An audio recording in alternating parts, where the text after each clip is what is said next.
Yo. What is good, chat? It's 3:30. You bitch ass niggas was not ready. I was. You hoe ass niggas.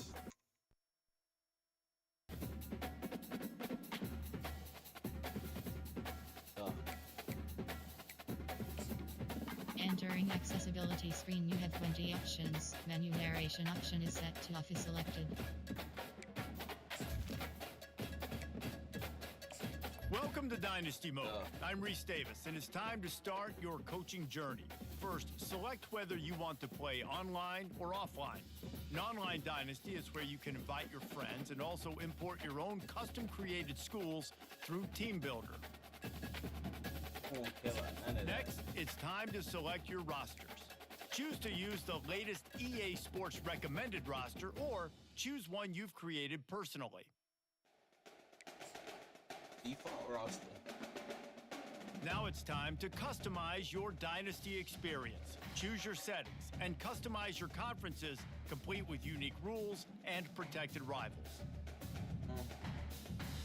Yeah. They're All-American.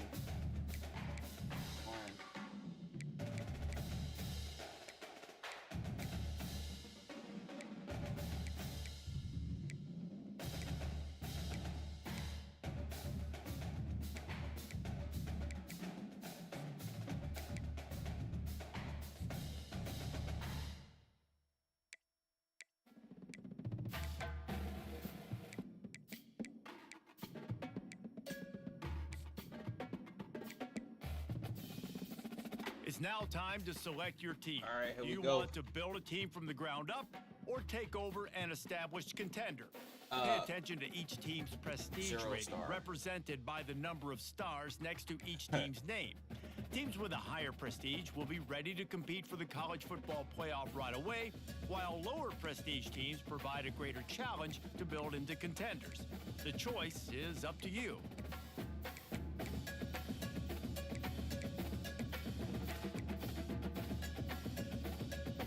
Should we start USF?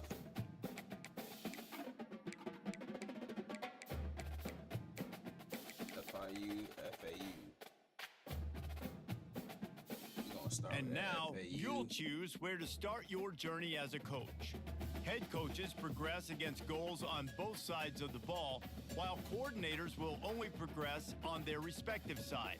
Whichever role you choose, you will have new opportunities provided to you during the season via the coaching carousel based on how your team fares through the year.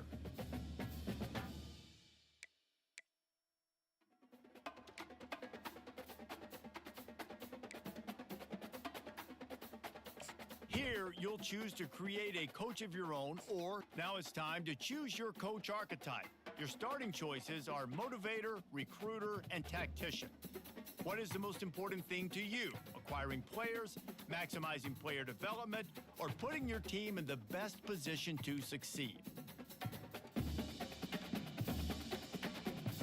Damn. My motivator. I really put my players in the best position. Yeah, I'm a tactician. Coach, move.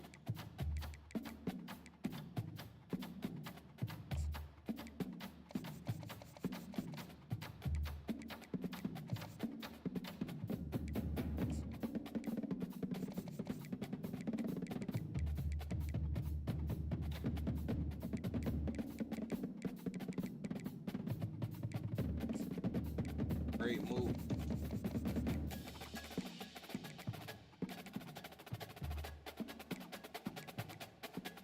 Playbook. Me YouTube this.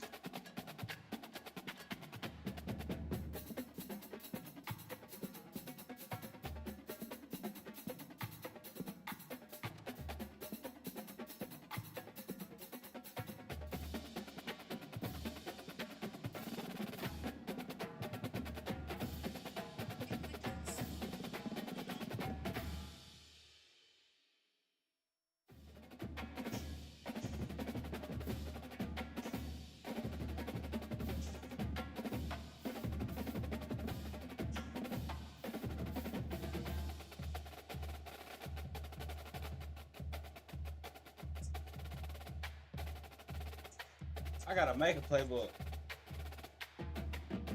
All right.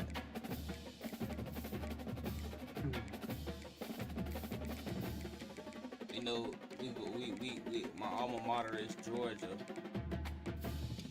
Pipeline.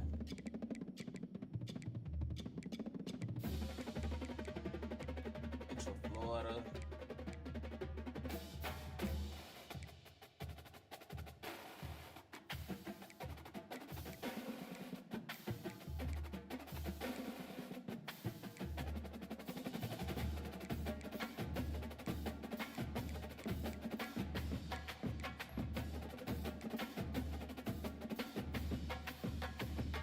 They let the coach have dreads? There's no way.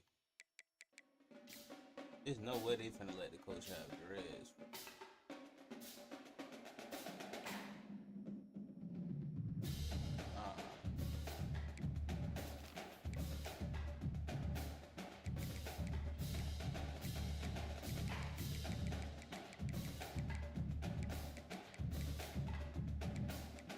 I look crazy though.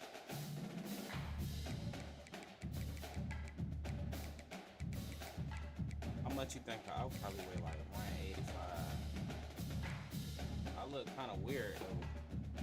I look weird.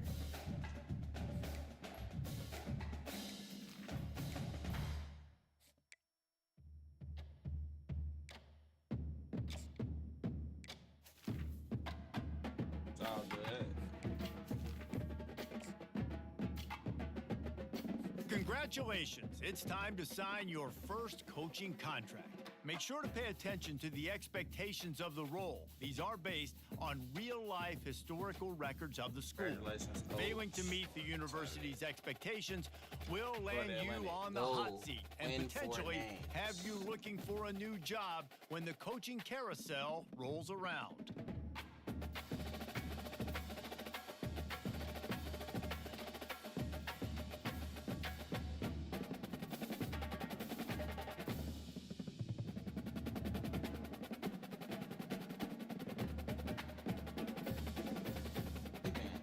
Ass.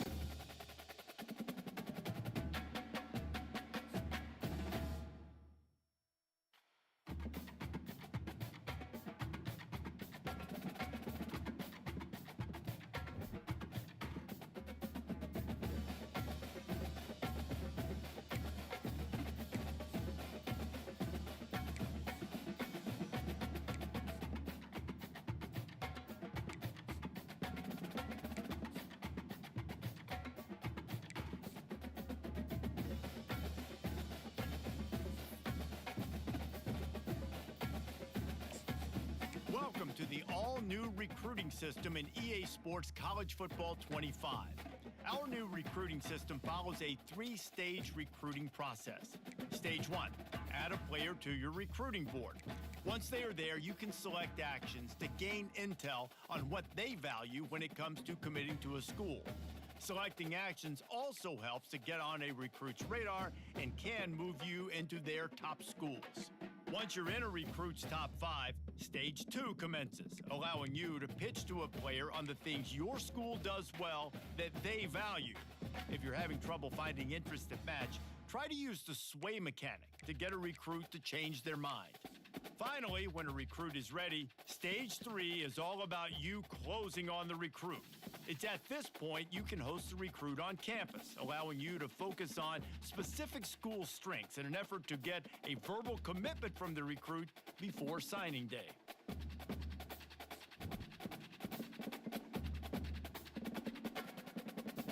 I'm worried about offense. Right? Fuck by no fucking defense. Bitch, I'm the offensive coordinator. Right.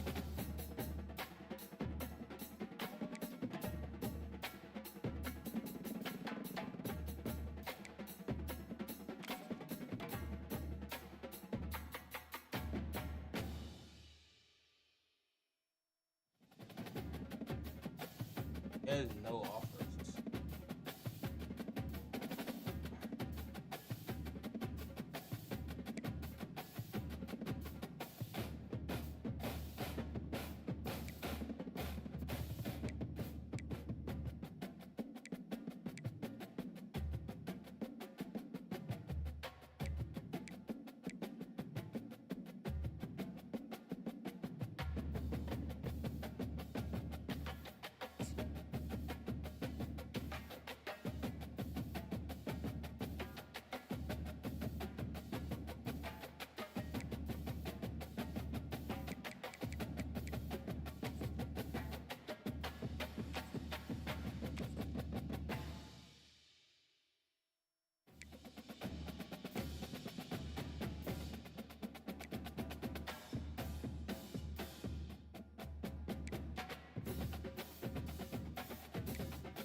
Man, starting off with recruiting is kind of crazy though.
We gotta recruit all the fat boys.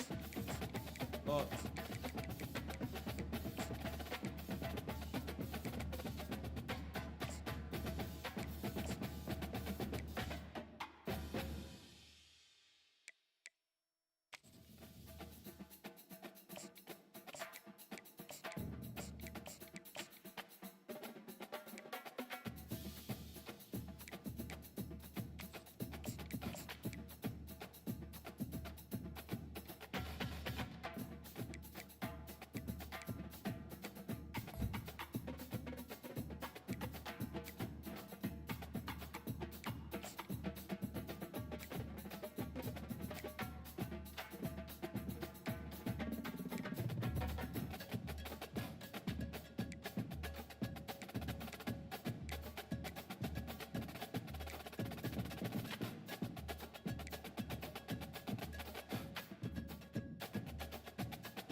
on the road at Michigan State first game.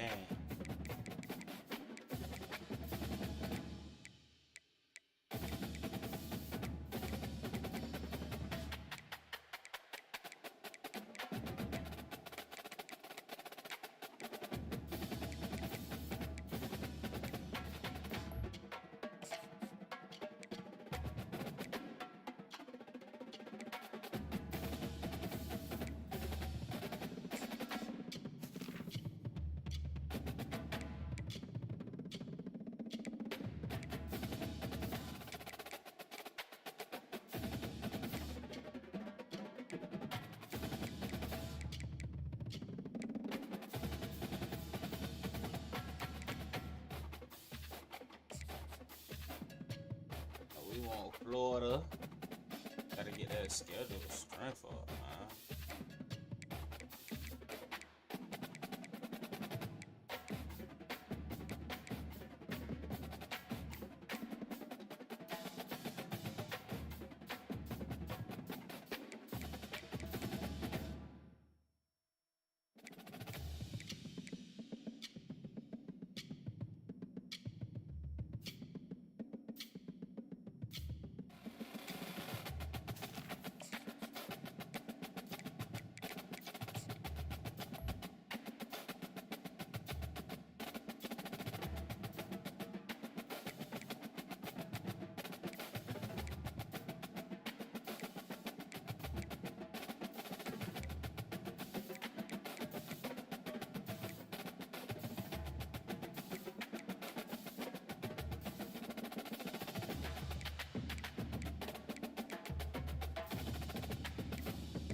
Yeah, we want Colorado.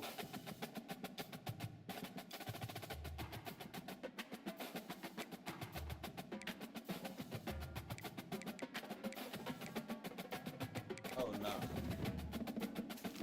Oh. We could put Colorado.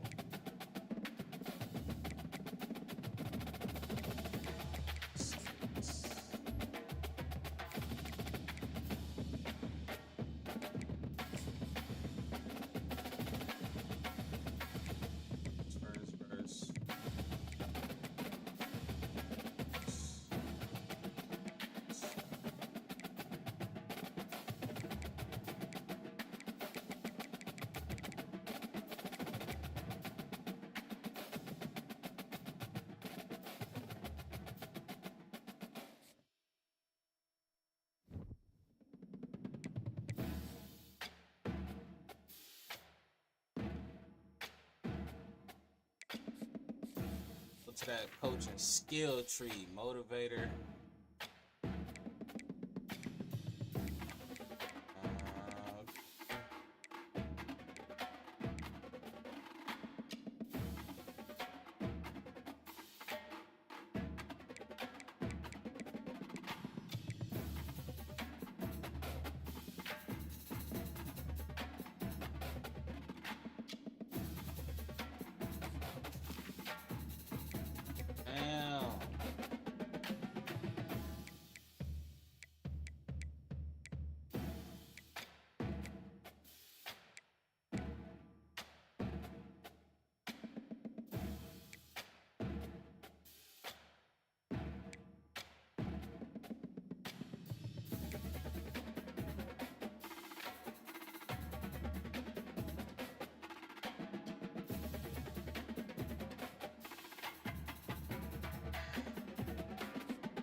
I still gotta make a playbook, dog. It's kind of crazy.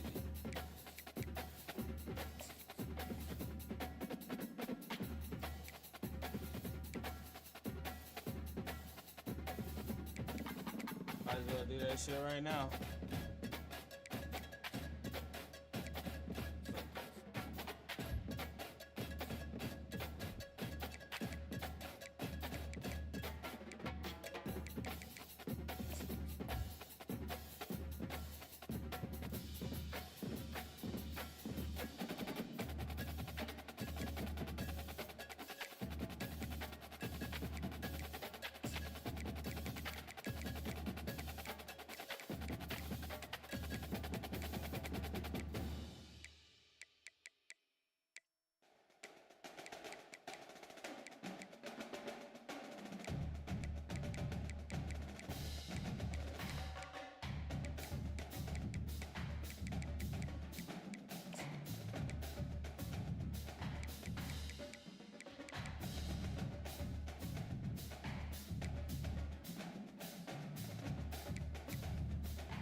God, that's annoying.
don't even know why I'm doing all this, because I'm gonna be calling my own shit.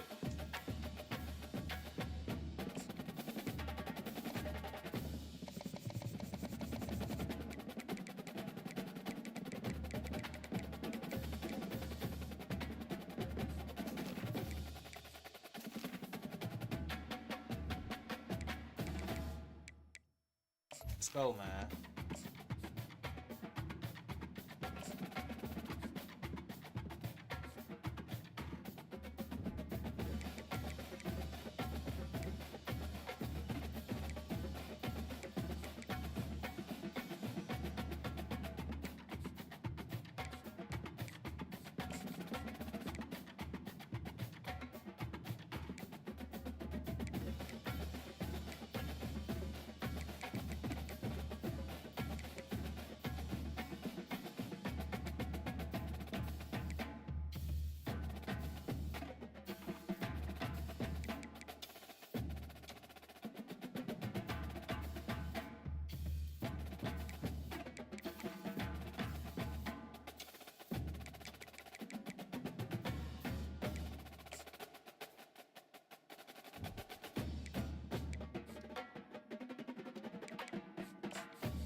We got a couple dogs.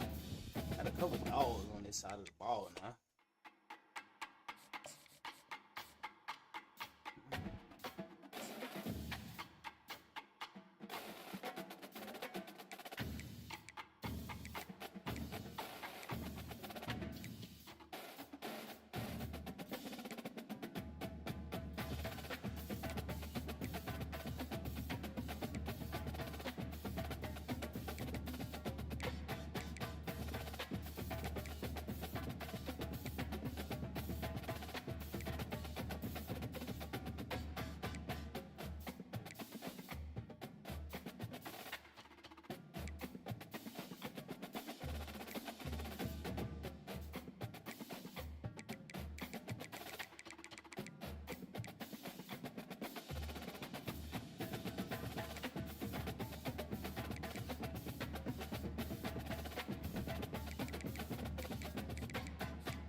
I did not mean to offer him.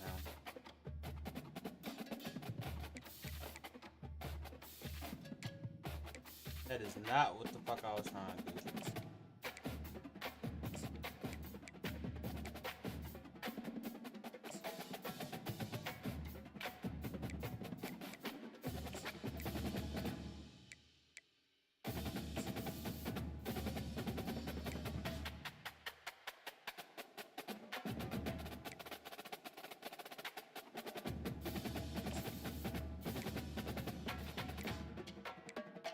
Oh, that boy got an offer from Florida State.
Damn. It's 4 in the morning, yes, Sirski. You know we here, Breezy. We here, man. Coach Moot in the building. Real. Damn it, I said it's cut. Yeah, man. We gotta get in here, man. Oh yeah, that boy straight from Lakeland. Oh, we finna send the house at him. Damn that boy. How much hours I got left? Shit.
Oh, I was supposed to scout him. Ah, you on lunch? Yes, sir. Type shit, yeah, man. I told y'all I was not playing. No games. I ain't know I was supposed to hit the little scout button, but it's all good. We're gonna run it back next week.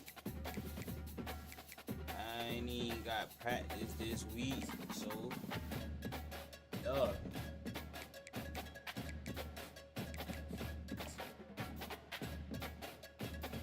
Coach move. Oh. What's going on? Tommy has reached his top 5. Oh. There's that risk. View my school screen and recruiting for more details.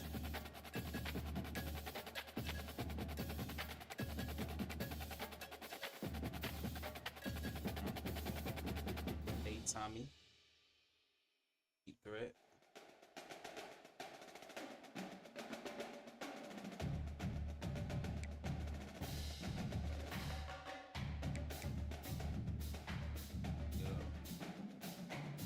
Quarter bike.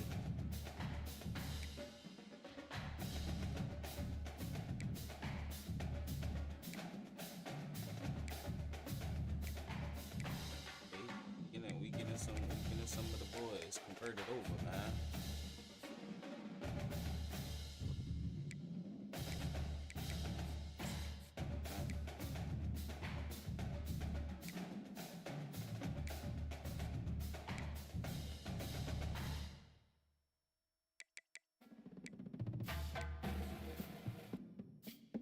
Yeah, see, I think I gotta be a head coach for that.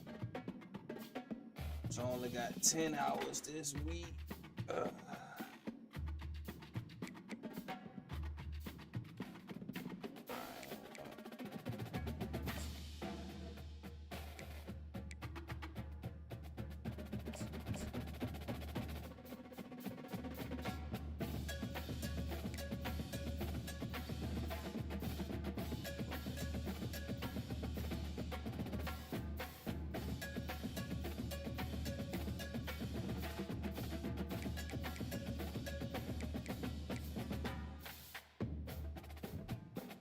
Week 1 versus Michigan State, man.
We are in the what conference are we in? Shit. We are in the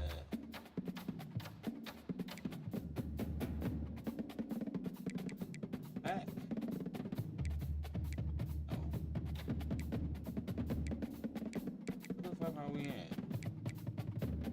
I know we're not in something else. Can't be. No. What? It's the USA. That's what we're in. Central USA. Oh. What the American Conference? Yeah, American Conference. Here we are, right here. There the fuck we are.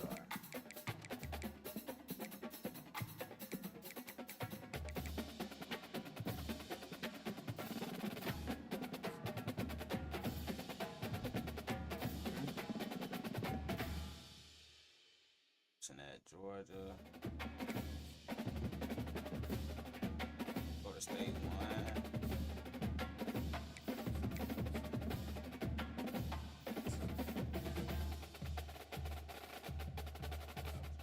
did win. Alright, chat. It's time, man. 7 years in the making. We got through the first part of this. We finna hit the bone. We finna get right to business. Come on.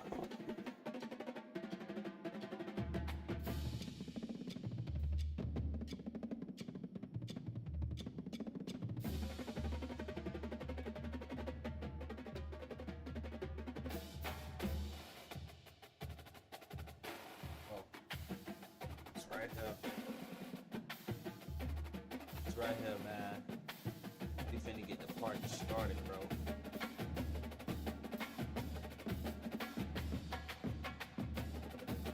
Hatred renewed. Rivals Clemson and Georgia are preparing for a ranked contest in Atlanta.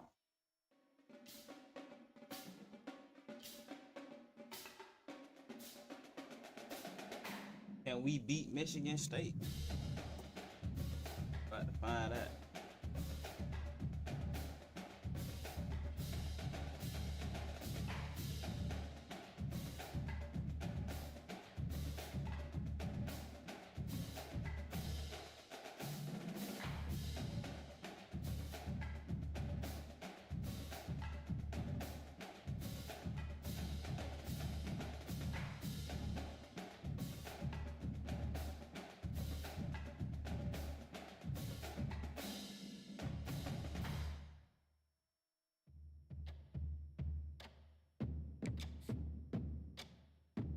That schedule.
It's time.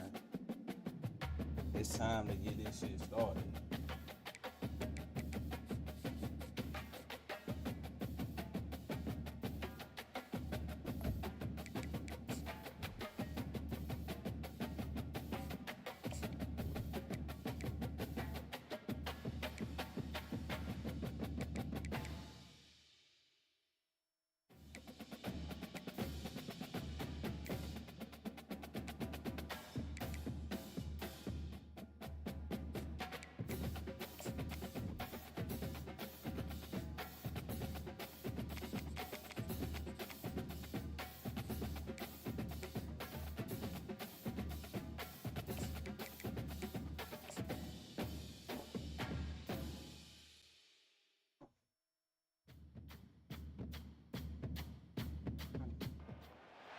Welcome to East Lansing, Michigan. This afternoon at the place they call the Woodshed, on the banks of the Red Cedar, home to the Michigan State Spartans, where they are ready to start another campaign. What an exciting matchup we have in store for you this afternoon, built around the pageantry, tradition, and everything that makes college football great. As we'll see a squad from the AAC, the Florida Atlantic Owls, taking on a team from the Big Ten, the Michigan State Spartans. Glad to have you with us for EA Sports College Football. I'm Bruce Davis, David Pollack, and Jesse Palmer with me in the booth.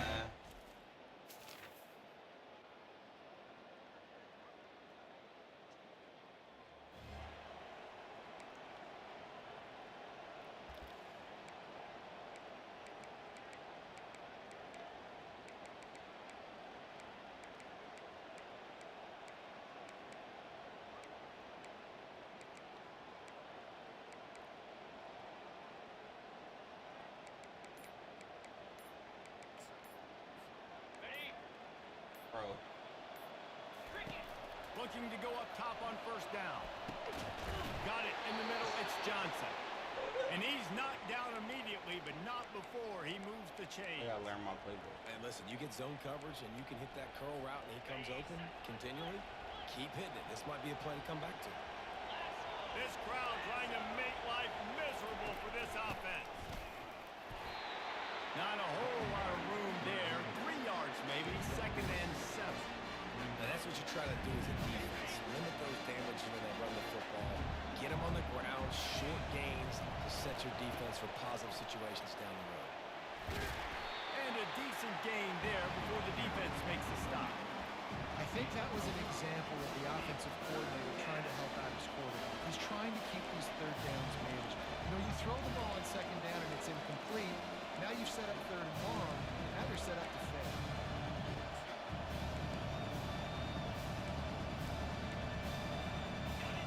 Better find the earplugs. Here comes the noise, backing this defense on 3rd down. Quarterback changing the plays at the line. On 3rd and short, they'll try to convert through the air. Snagged on the outside, it's Tucker. And this junior quarterback shows you why the scouts love that big arm of his. The Owls are moving quickly down the field. They'll try the run. They bring him down, and he's going to lose a yard on that one. Man, what a play by that defensive lineman. You could say he was channeling his inner power. And that's what defensive linemen do. Big, fast, one of the most athletic players in the field. In the backfield, just beautiful. You know, you could have shown a little humility there and said, oh, shucks, or something. Aw, shucks, or something.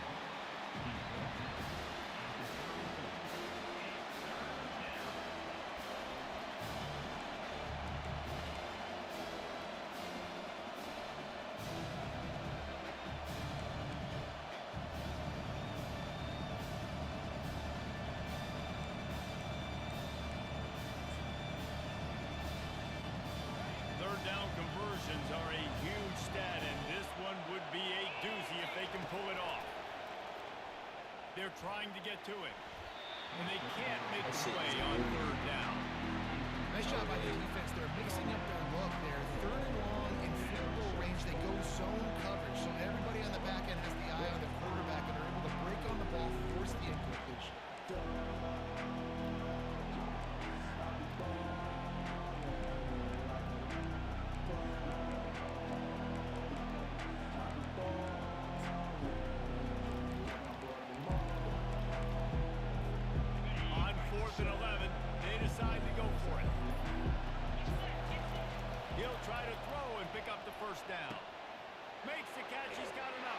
He's Let's right go, out of man. bounds, but a big play on that one, and it'll be a first down. All right, so I need to be.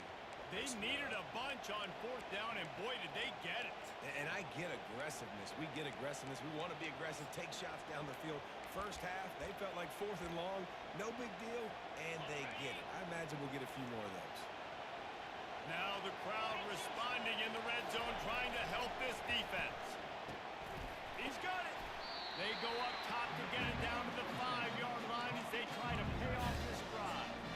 A nice job by the defense there, tackling the catch and smothering the tight end. They know this offense is going to try to find him in the passing game in a lot of different situations. That time, perfect coverage, and nice job bringing the big guy down. Not easy to do. And he'll glide his way in for the score. On the bitch ass nigga, man. FAU. Let's go. They draw first blood, and that is exactly what you want to open the season with a drive like that. He didn't.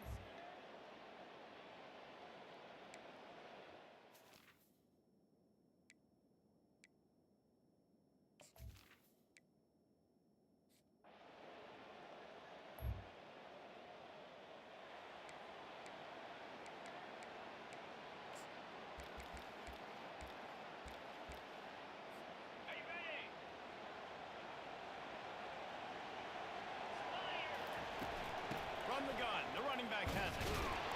Not a lot of daylight. He gets one to the 32. And you want to run the football, and that's okay. You'll take some of these. But if they start to add up down the road, obviously, you might want to think about airing it out.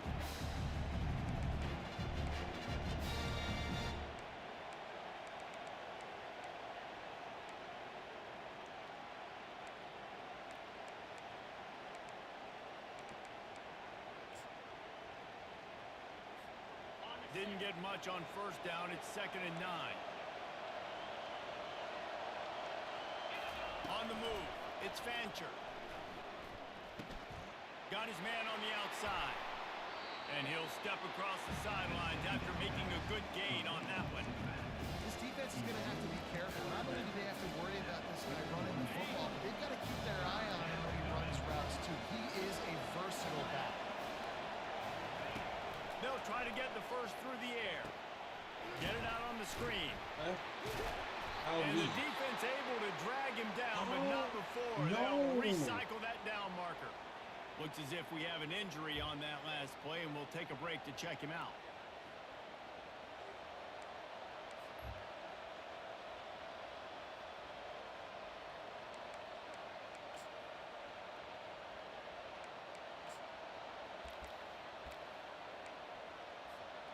FAU working with a fresh set of downs.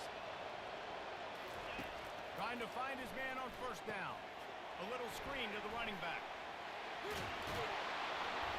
They make the stop, but not before the screen has hit him for a first down, and much more. Really good execution by this offense. Okay, ready? Here we go. We've reached the end of the quarter. FAU has the lead. We've put one in the books. Let's have a look at our game summary.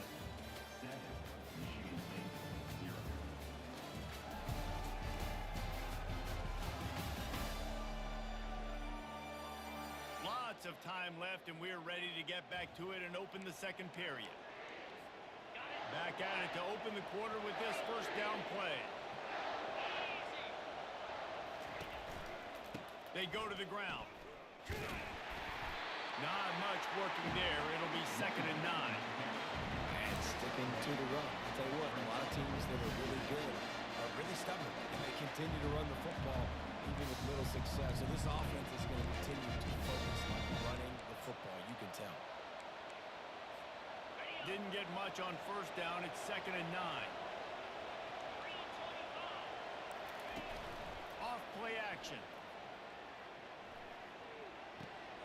Got it on the outside. It's Johnson. And he goes out of bounds after coming up with positive yardage there. If that running back wore a half-size bigger shoe, that's an incomplete pass, but he got a foot down.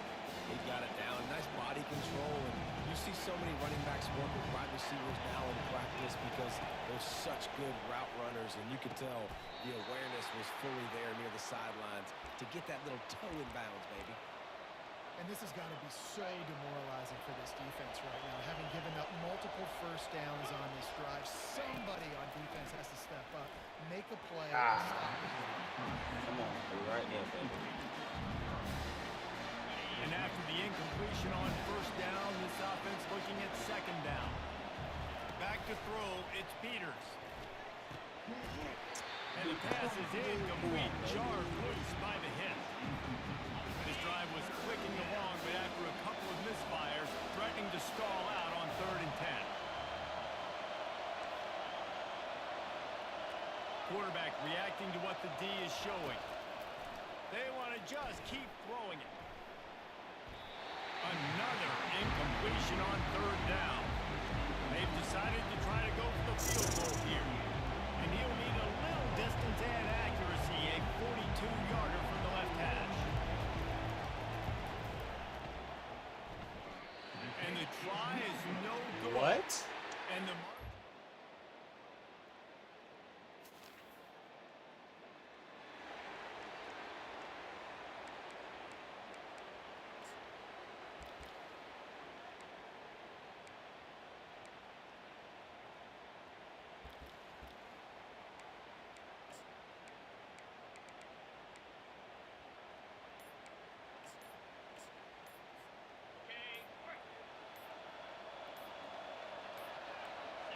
They weren't able to get that one off. It'll be a delay of game. Delay of game. Offense. So frustrating to see an offense lose track of the play clock and pick up a penalty like that. Power football with the run. Strong run to get it out to the 21-yard line. They pick up a 6. Coaches always harp about staying ahead of the chains, and when you can run with that type of efficiency on first down, man, you are doing just that. Kept it on the ground on first down. Let's see what they do on second. Trying to get to it. Nowhere close on that one as he got drilled trying to deliver the football, and now they face 3rd down. Well, this defense felt coming into the game that if he was going to try to throw from the pocket, they could get to him and affect his accuracy, and they did on that last play. With the catch, it's Johnson. And he's not going to make it. The defense denying him the first down. On 4th down, looking for the completion. He'll pull it down and run. He steps out of bounds, but he's got a first down on the play. Well, 2 things I love by the quarterback on that play. 1, his ability to flush outside the pocket and make a quick decision. No one's open and I'm taking off and running. And 2, get out of bounds. No need to take a big hit. Just save yourself, save the body. Fresh set of downs coming. Well done. After the 3-yard pickup, they come to the line 2nd and 7. Back to the ground with the running back. Stuffed almost in his track, but strong enough to pick up 1 to the 35. Yeah, and the running back didn't get much here, but, you clearly want to always establish the tempo, run the football, be consistent, make that defense physically meet the challenge. Here comes his home crowd as the defense tries to get off the field on 3rd down. He took a hit as he threw it, couldn't deliver the football. It's incomplete and 4th down's coming. FAU will send out the punt team. This will be their first punt of the afternoon. He's got it. He only needs a sliver of daylight. The solid...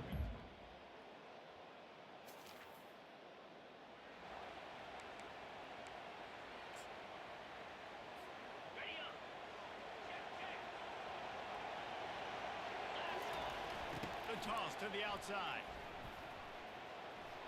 Turns it on in midfield. He found plenty of room, and he gets it to the 39-yard line. Okay, 21. Well, the I defense see knew you. coming into this one, Reese, that this team was going to try to use their speed and take advantage of it, and they did right there. Nice gain on the run play to the right. Found plenty of running room in that defense. They've got to find a way to get there, make the tackle in the open field. Yeah, and they got to do a good job with their eyes, finding the football, and they've got to get a lot of bodies to this guy because he is fast. And you're going to hear this guy's name a lot. They're going to ride the big fella. He's such a stud. They're going to build the offense around him. This is just game one, but you're going to get a lot of big runs from this guy. And they'll bring him down after a short pickup. Nice run there on first down. You know, this is a running back that gets better as the game goes on. So they're going to want to make sure they keep feeding him the football and let him get lathered up. Got 3 on first down at 2nd and 7. Take the flag, bro. He Don't just take the throws sack. it away, and I think Do the not flag's take going the to be sack. coming in. There it is. Oh, well. The official is offering the deal, and the coach accepts it. They will take the penalty. Offense breaks the huddle. It's 3rd down. Looking to throw, and he needs a chunk play. Fires to the middle. Can't make the connection on 3rd down thanks to that tough, hard-nosed pass defense, and now it's 4th down. Really nice 3rd down sub defense there that time. It's 3rd and long. They're expecting pass, and they're mixing up their looks. They're trying to change the picture. Come on, dog. Got him, Wentz.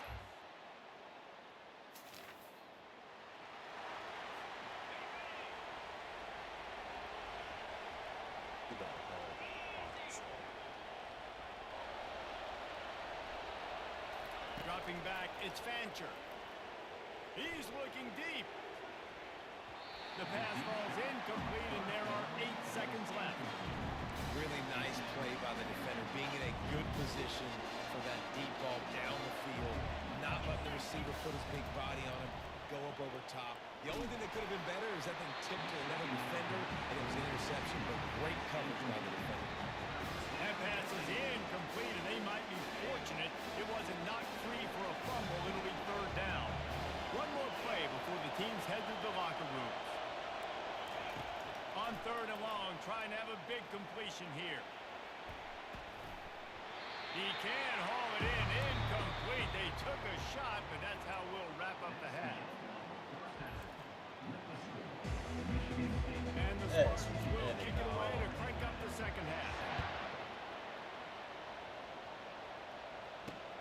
And he takes this from inside the 5.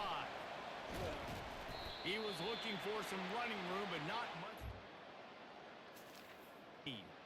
Man down on the play as the officials take a break to let him be checked out.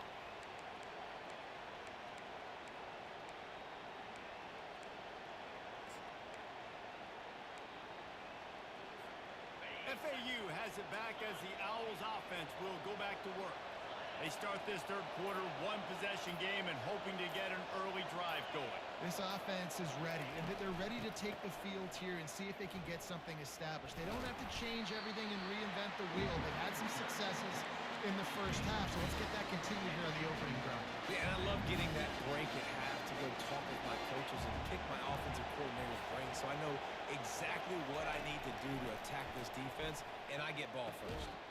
And it'll be incomplete. This is some physical pass defense. Well, the quarterback knew he wanted to go to his tight end on that play. He's a big physical target, but it was the hit on the play that forced the incompletion. To the air, it's Fancher. Going for the big play.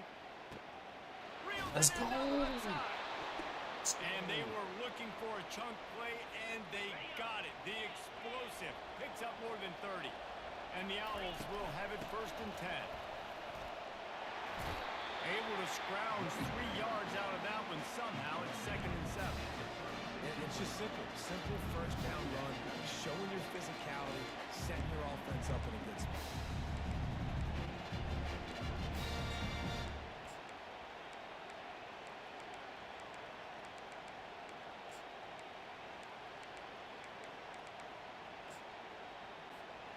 After the 3-yard pickup, they come to the line, 2nd and 7. He's looking to throw. Fires to the wideout. And he really needed to hold on to that one, but it was not loose, and 3rd down is coming. And you see those balls in practice sometimes. They're just off the mark. You don't know how to control it. You don't know what goes wrong. And sometimes QBs miss, and it's an incompletion.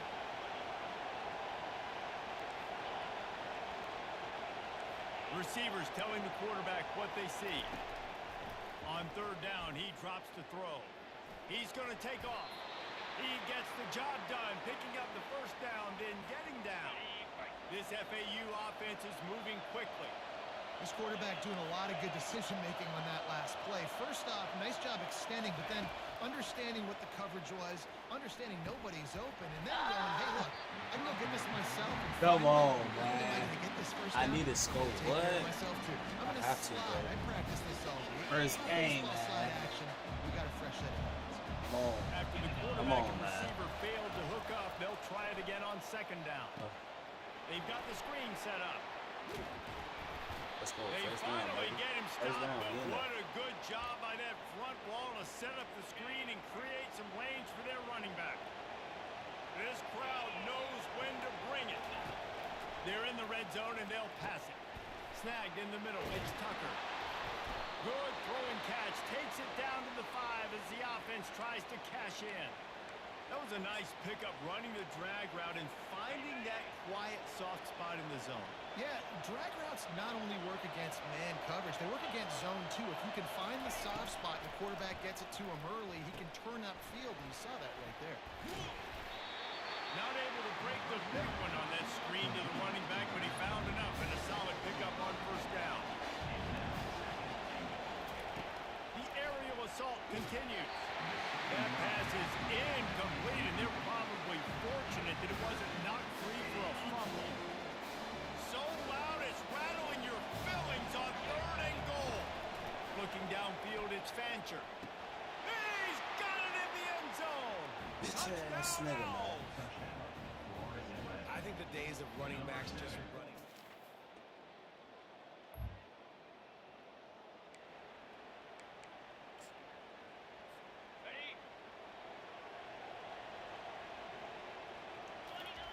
He's looking to throw it.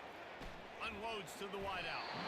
He got a hand in there, knocks it away, incomplete. Yeah, and a really good job by the defender, understanding the ball's coming. I got to break on it and go, and not try to intercept it and make a bad play. He swats it down and makes sure that's an incompletion. Not a whole lot of room there on that screen pass as it just never developed. They were able to get the ball to the running back in space, but that space just evaporated. Great job by the defense, man. It's tough to get those guys on the ground. They're so used to having the football as running backs and making plays and being dynamic. So usually one guy not going to get him to the ground. You want many guys swarming to the football, trying to get that elusive guy on the ground. That's what you expect from a senior. Don't give them any extra yards. Great tackle there. And the defense doing a great job committing to the run. When you commit to the run like this, obviously you can give up some plays in the passing game, but you got to stop the run first. Just too much of a rush, and down goes the quarterback just behind the midfield stripe at the 49. Sparty's defensive front is dominating. They have a great history of doing that. And getting after the quarterback, man, getting off the football, getting upfield, being disruptive, being a great defense that can stop the run and find the quarterback, man, that's what you like to see if you're a Spartans fan. FAU will send out the punt team. Man, how loud is it in this building? This is crazy. These fans are going absolutely nuts, and I used to...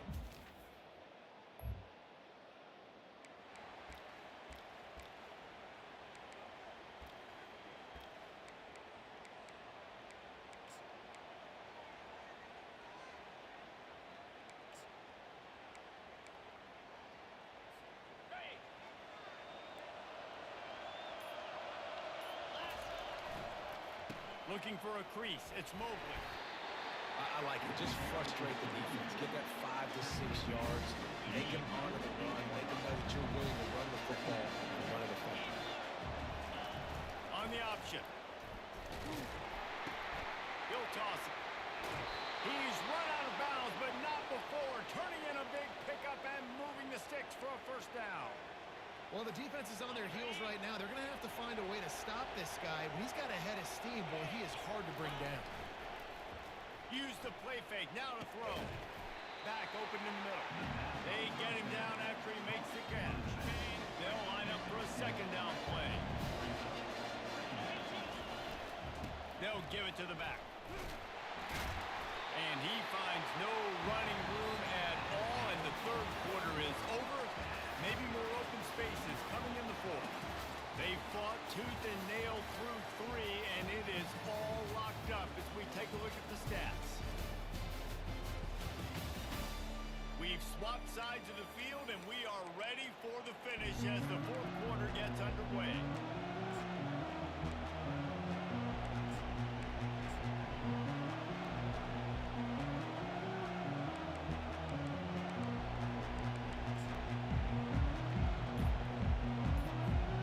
We've got this third down play to open the quarter. On the run, it's Fancher. Going to try to pop one on the screen. They make the stop, but not before the screen has hit him for a first down and much more. Really good execution by this offense. The Owls are on the move. Getting some heat. Here comes the rush, and they've got him wrapped up at the 28. That is the last thing you want on first down as an offensive sack. Now it's second down. Out of the gun to give to the back. They bring him down, but a solid pickup to put them in position to pick up a first down.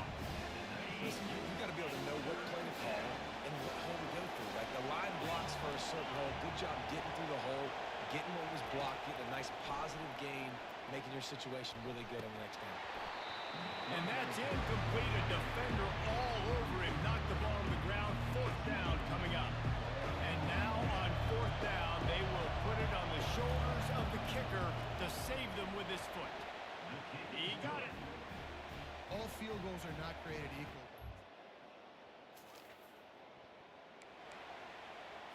Okay, ready?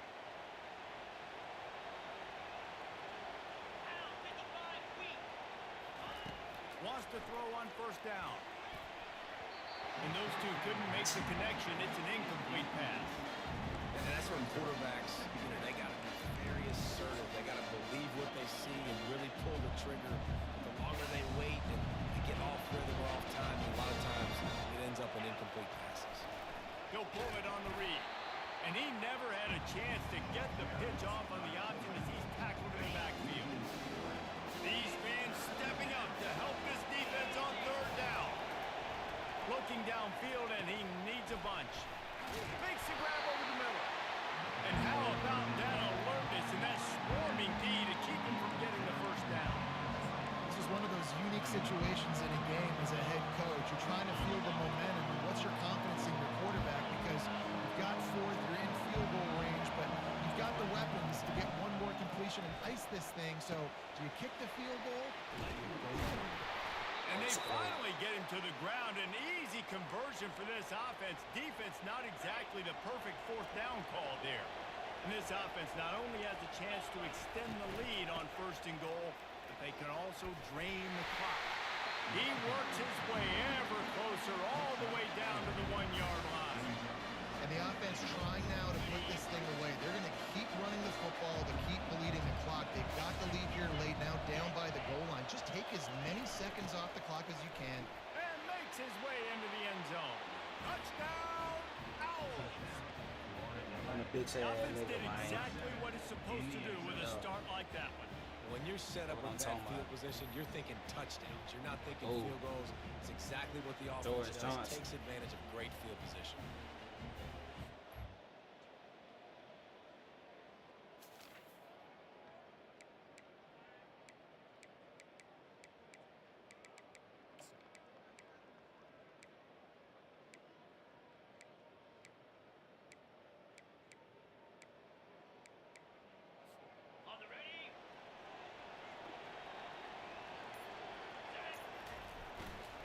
They keep it on the ground. Clock is their friend.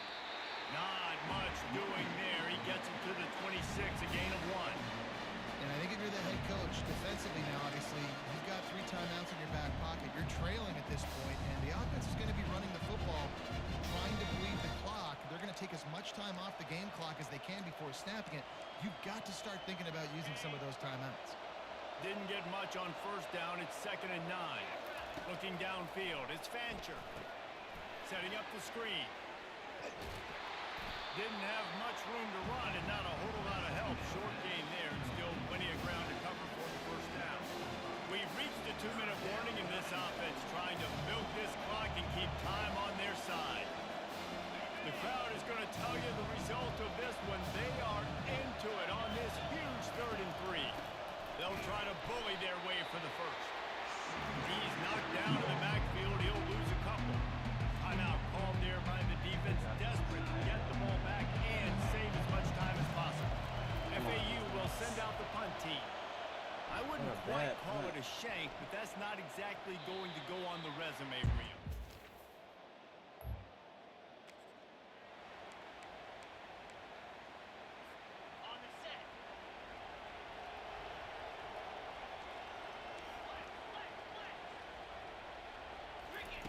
Comes out throwing on 1st down.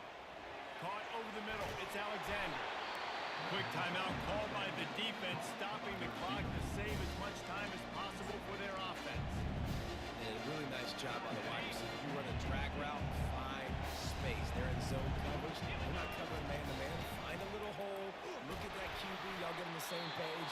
You could tell they were, and that's why they got the 1st down. Defense uses a timeout quickly, trying to get that ball back and preserve time for their offense. They'll start this one from the 29 on 1st down. He'll keep it himself. He'll toss it.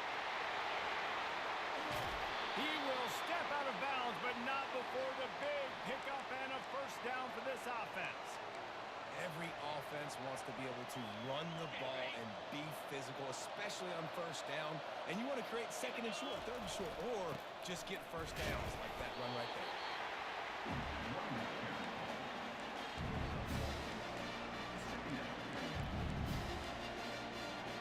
Going to work in the red zone. They can't pick up the 1st down without getting it into the end zone.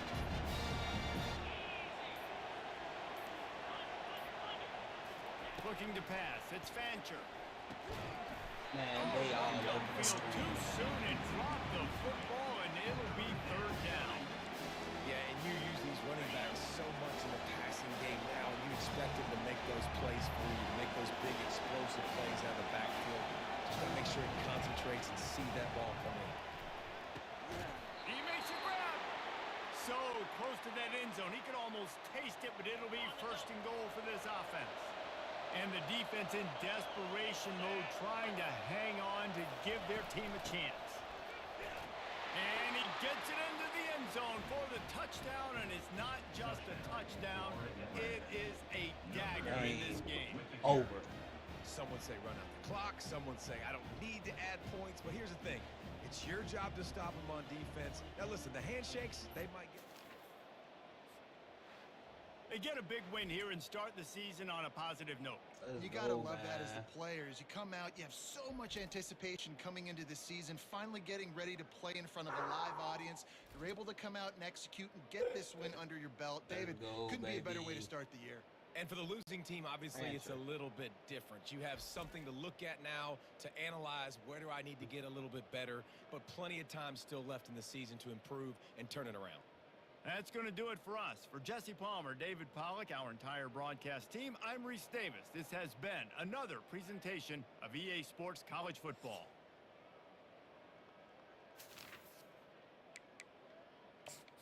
Let's go, baby.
more hours, bro. He ain't gonna hold you, bro.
Army week 2, baby.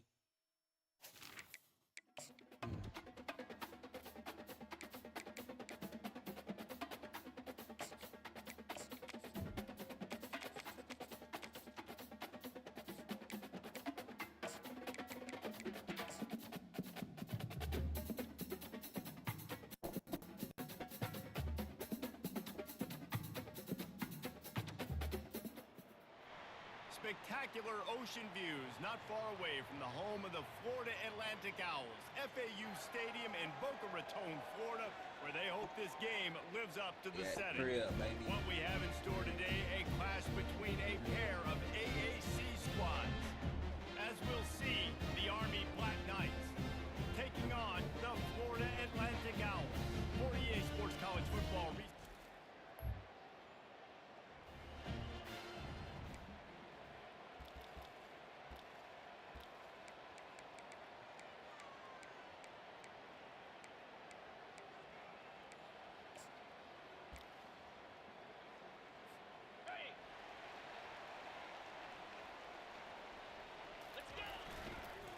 Using his legs, it's Mobley. And he does a really nice job finding open space and making a good gain before the stop is made. I know it's sexy to throw the football, but if you can pound it away and get these kind of gains, they will just add up, wear the defense down, get first downs, and ultimately get some points. They'll get him stopped at the 34. He's got 10 yards on that one and a first down. Here's this offense with a fresh set of downs. Quarterback making adjustments with his receivers. To the air, it's Fancher. He makes the connection. Brought down just outside the red zone. He moves the chains. It's at the 22. Good job by the receiver there, not to run into coverage, but to find a spot that the quarterback can throw him the ball. Yeah, on those types of routes, Reese, they say if you're looking, you're booking. So if that's man coverage, the receiver's staring at the quarterback all the way across. Who gives a hoot? The Owls do. It's a Let's go. touchdown. Who gives a hoot? The Owls do, baby. Who gives a hoot? You heard what that boy said. Who gives a hoot? They're going back to the ground. He's knocked down in the backfield. He'll lose a couple. That back had nowhere to go. The defensive line ate up the blocks. But how about the linebacker swarming in, coming in and making a great play on the ball carrier? After getting knocked back to open this drive, it's 2nd and 12. He's looking to throw. Catch in the middle. It's Tucker. FAU racing to the line.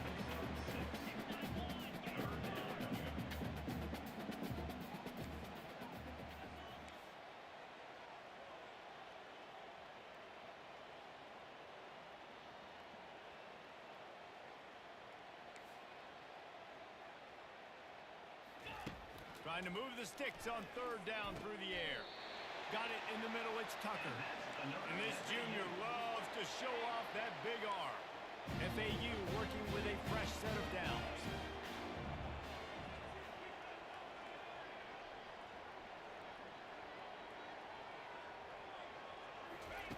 He's gonna pass. Makes the catch, it's Horton.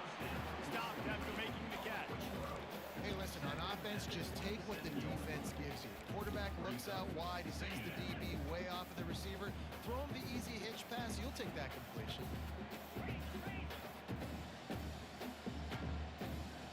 Back to pass, it's Fancher.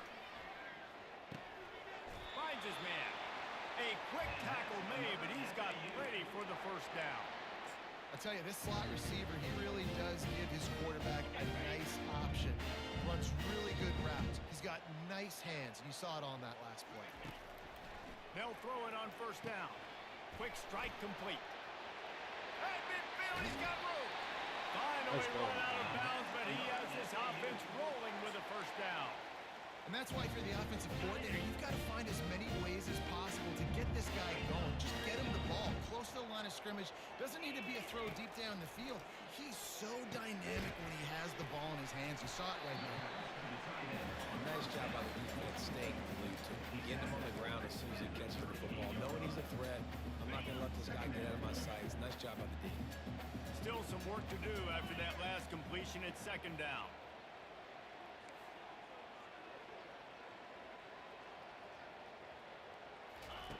He's looking to throw. Jesus Christ. Floating away. Finds his tight end. And they'll bring him down, but not before he picks up the 1st down. This guy just is so comfortable running routes, and he has such a good feel for those soft spots on defense there. They're playing zone coverage, so he's able to find that pocket, make it easy on his quarterback, and they pick up the 1st down. To the air on 1st down. Knew where he wanted to go with it, but couldn't find his target. It's incomplete. Here they come to try it again on 2nd and 10 from the 29. The handoff to Johnson. They'll make the stop, and he gets 4 on the play. Balls at the 25. They've moved it to the 25, but now facing a 3rd and long. Quarterback checking off. On 3rd down, going up top. And it's incomplete despite some serious arm strength shown there. It's 4th down, and they'll try the field goal. And he'll need a little distance and accuracy, a 42-yarder from the left hash. Oh, he missed it. No good.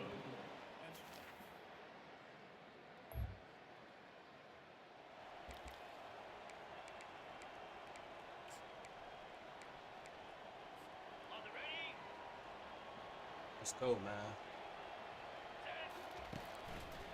One running back in the backfield, and he has it. At the 45 on his That was me, boy. Racing down the That left was me, side. boy.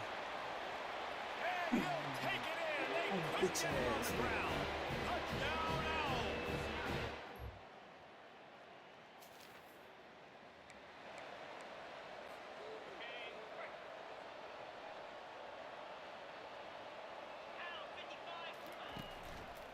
Takes this handoff and headed to the right.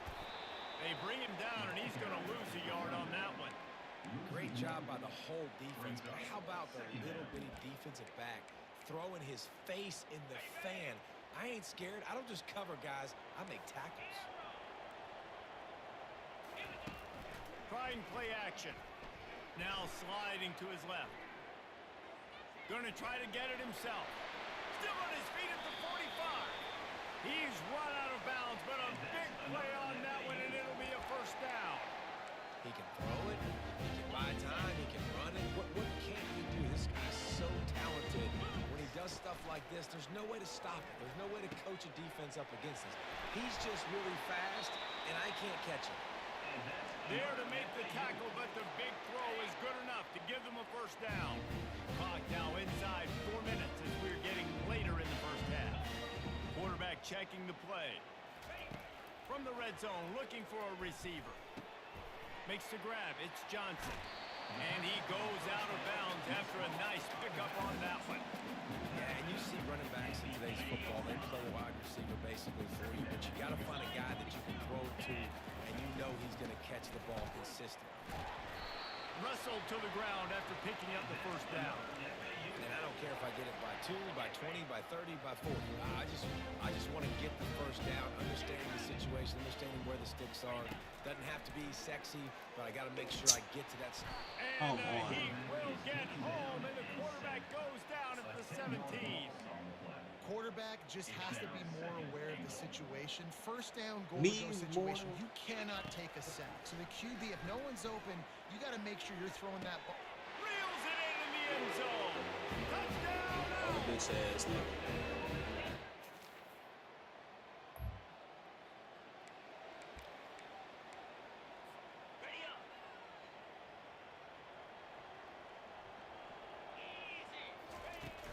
From the gun to give, looking for room. Never underestimate the power of moving forward and creating breathing room. He's up to the 17. Got 8 on first down, now looking at a 2nd and 2. Dropping back, it's Fancher. Got it set up on the outside. He's run out of bounds, but he's got enough to move the sticks. I'll tell you what, if you want to be overzealous and you want to be a blitzer all the time, I like running the screen right behind him. Did a great job throwing the screen. Almost broke this one for a long game, but it just keeps the defense a little bit more honest if you want to start bringing a lot of pressure.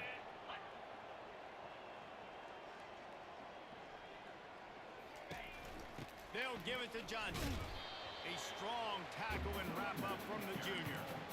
You know, runs like this oftentimes are like a boxer in a boxing match. Obviously, it's not a knockout punch, but these are body blows. And as the game goes on, these small gains are going to turn into longer runs. Able to work it to the 39-yard line, and that'll be a first down. And the Owls come to the line with a new set of downs. Going up top on first down. Quick completion on the out. Gets away from one, finds room. He's run out of bounds, but not before. Turning in a big pickup and moving the sticks for a first down.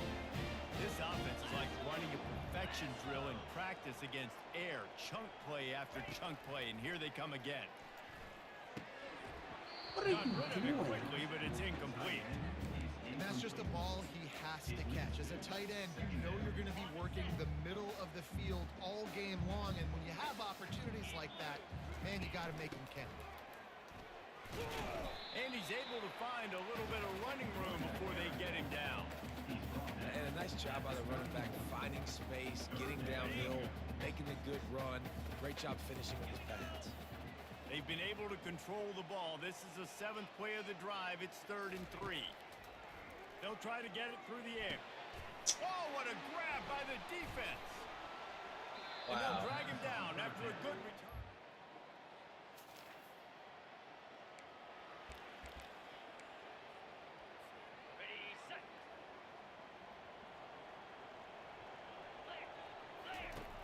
He'll start this drive firing.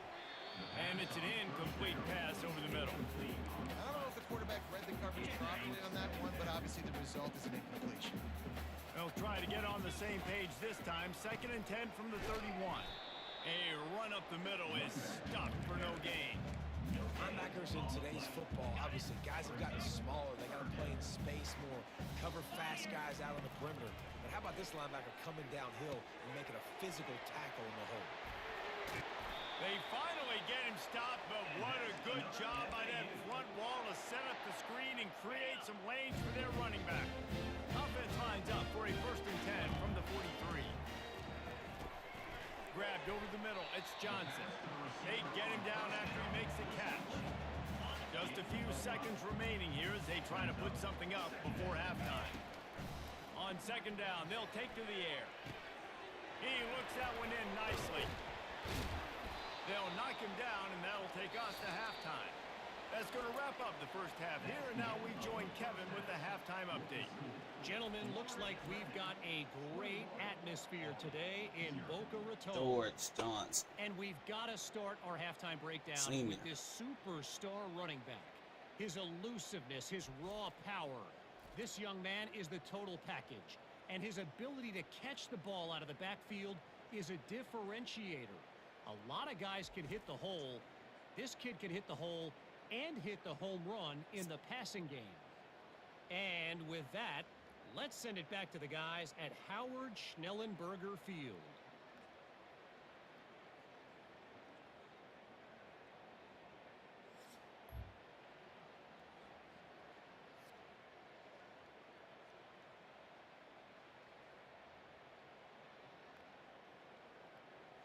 The Black Knights will kick it away to start the second half. He'll start the return inside his 5. Just never had a chance to... 4. And your FAU Owls will take over. The FAU offense will return to the field. Looking to move it through the air. Grab behind the line. It's Moore. And the defense settled in to stop that one for a short gain. You know, tight ends are such matchup nightmares and problems for defense. They're too big for DBs to cover, and they're too fast for linebackers to cover. You saw it right there. Using the back as a receiver on the screen. He will step out of bounds, but not before the big pickup and a first down for this offense. Plays like that, but just a second of hesitation in the defense to make sure, and they're able to take advantage here. And they use the great timing with this call, right? Like, you can't call this play all the time, but you want to catch them when they're a little bit aggressive, not thinking about it.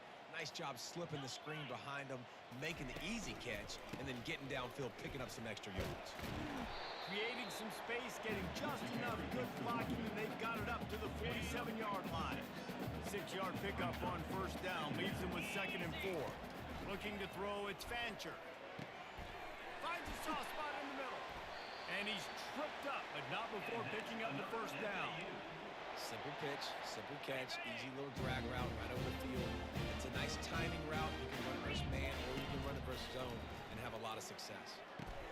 Catch in the middle, it's Johnson. He is delivering the blow while running the ball, and he gets it to the 39.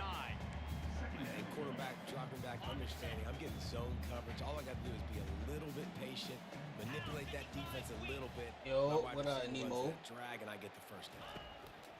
On 2nd down, he is looking downfield. Nowhere close on that one as he got drilled trying to deliver the football, and now they face 3rd down. Doesn't take this defense a lot of time to get to the quarterback, man. They've got speed all over the place. They hit him so quickly, and because of that, the ball falls incomplete. We'll see if they go back to the air after the incompletion. It's 3rd and 5. I think he back on the clock. He at work. He was watching me on lunch break. Shotgun snap, wants to throw it on 3rd. Oh, they really could have used that catch there. Physical pass defense. It brings up a 4th down. FAU will send out the punt team. First punt of the day, and he'd love to lock them up close to their goal line.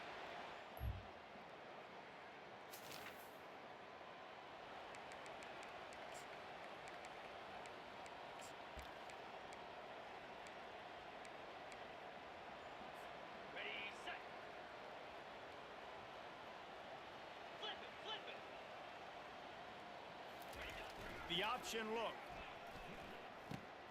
The pitch. Got enough for the first, and he's still going. A tremendous run. He was full bore after taking that pitch. Just sweet execution.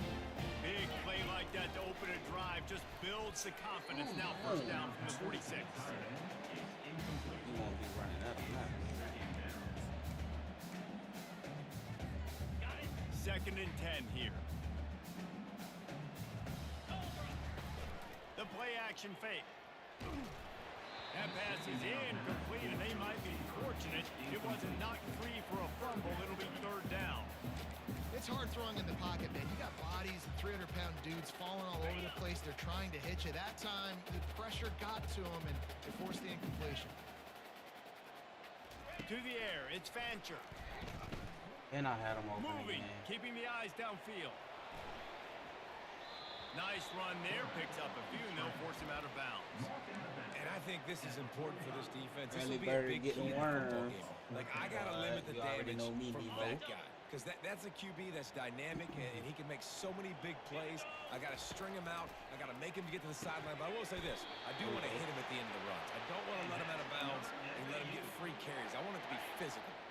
This FAU offense is moving quickly, and that can really take the wind out of a defense's sails when you convert with a fourth down completion.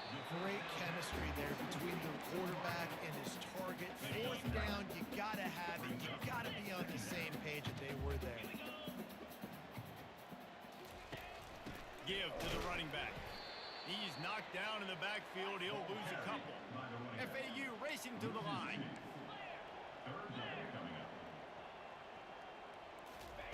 They'll go to the air on third and short.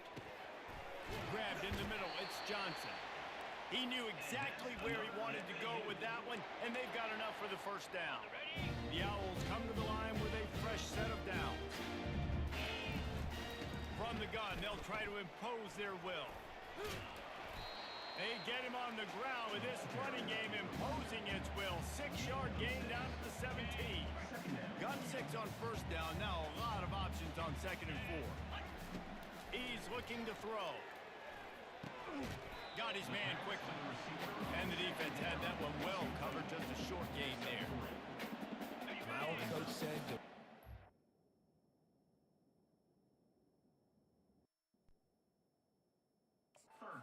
taking a take what's there, take the positive yards, and never complain. Caught close to the marker. It's Johnson. I'm Touchdown. a big ass nigga, man.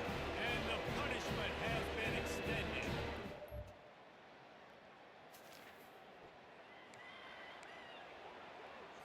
On the set. Freedom, freedom. 29 Philly. 2-0. The handoff to Johnson. And that defense doesn't allow a cutback, and they get him out of bounds after a short gain. Second down coming up.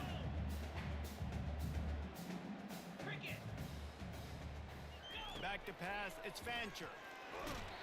And the pass falls incomplete, and we have played 3 quarters. We've reached the end of the quarter. FAU has the lead.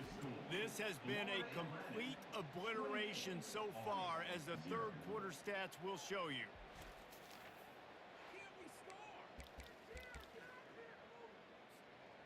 We'll see if they go back to the air after the incompletion. It's 3rd and 5. From the gun, he'll try to throw for it on 3rd down. Quickly complete.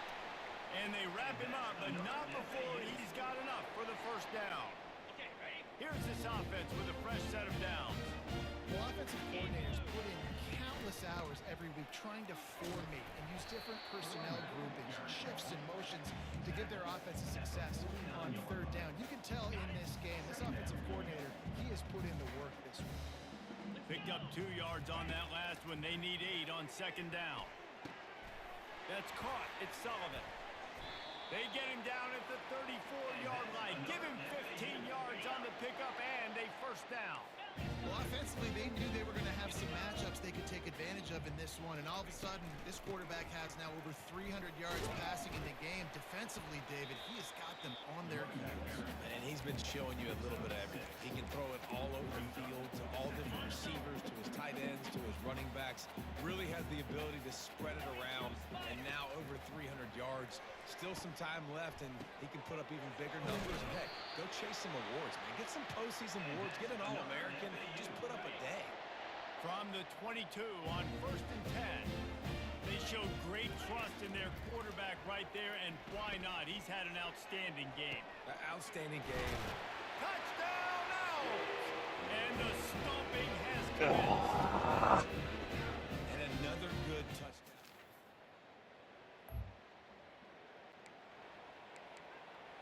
Get them boys. Ready, fight.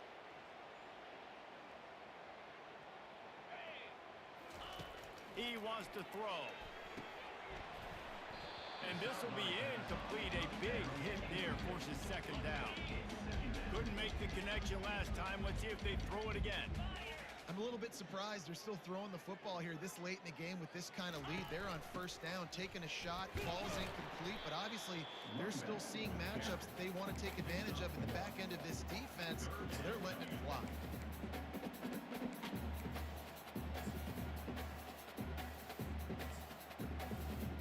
If they can convert here, that type of play can really give you a shot of momentum. Back to throw, it's Fancher. Pocket starts to collapse. And maybe he'll get back to the line of scrimmage, but no more than that. FAU will send out the punt team. Great job by the defense there. First off, getting pressure initially and then forcing him outside the pocket after that. Excellent effort.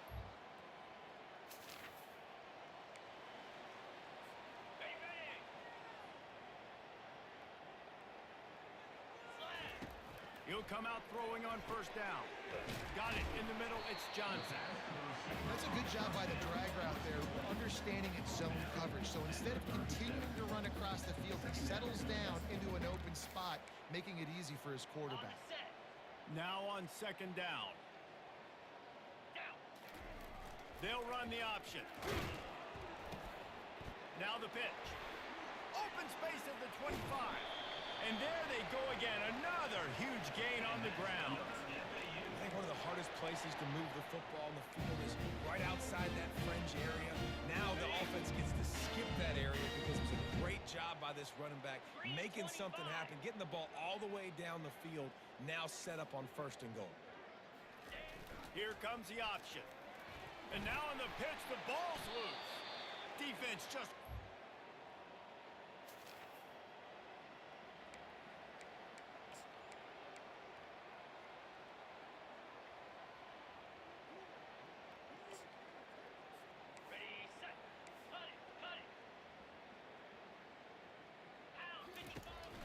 They'll run it, trying to drain time off the clock. And a really nice run and pick up there before the defense avoided disaster and stopped the really big play. Florida Atlantic comes to the line on 1st and goal. Easy. They'll try to get it in with the run. Really nice stop there from this senior leader. And I'm a fan of this, man. Run the football, keep the clock. We got the lead. This offense has put together a nice day, man. Like, just balance, rhythm, timing, play calling, everything has worked. That's why they built this lead. They've had a great day today. It's complete! And the defense drags him down. They want to flex their muscle. 3 tight ends on the field on 3rd and goal. They'll run it. And they're going to score again. Yet another touchdown as they just add their total. This has been a complete performance. The defense has been lights out, and the offense, obviously, just continues to pour it on. This is what you call having a great day. Putting it all together, offense, defense, complementary football.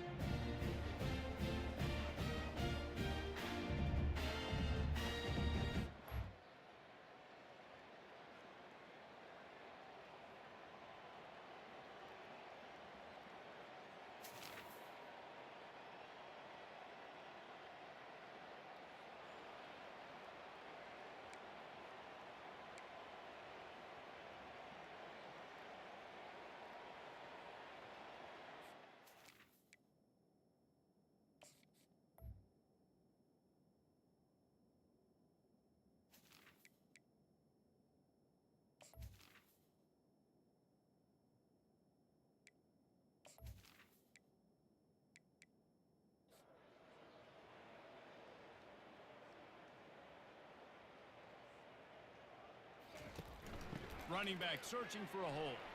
Got the first down and more. And he's brought down after a nice gain.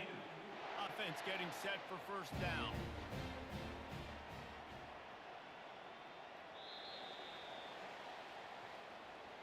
Now this team has consecutive wins, and when you start expecting to find ways to win games and you expect that you will perform well enough to do so, that's really hard to stop. It's a mindset, Reese. This team has it right now. You can tell their players trust each other. Big situations arise in games. They're looking at each other in the huddle on the sideline, expecting to make the play that's going to help them win games. This team incredibly mentally tough right now, David. And you start to build that mental toughness when you start to string together positive weeks and you start to string together positive plays. Now you know you can do it. It's not, we talked about it in the offseason, oh, we want to do this. Now you're starting to execute it and put it together on the field. On the field. So that's going to do it for us. For Jesse Palmer.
Got my first commit, man.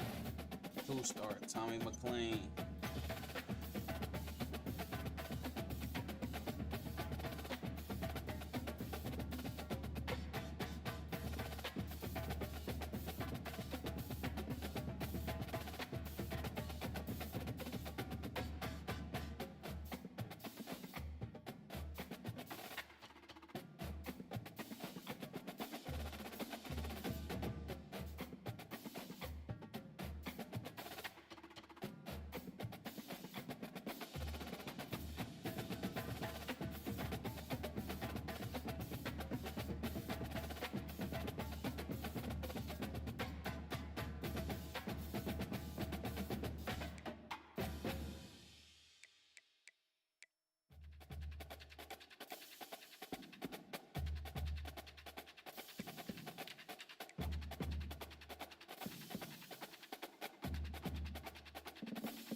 there.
Be right back. Gotta get some water. Get some water in my system.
Like that. So maybe.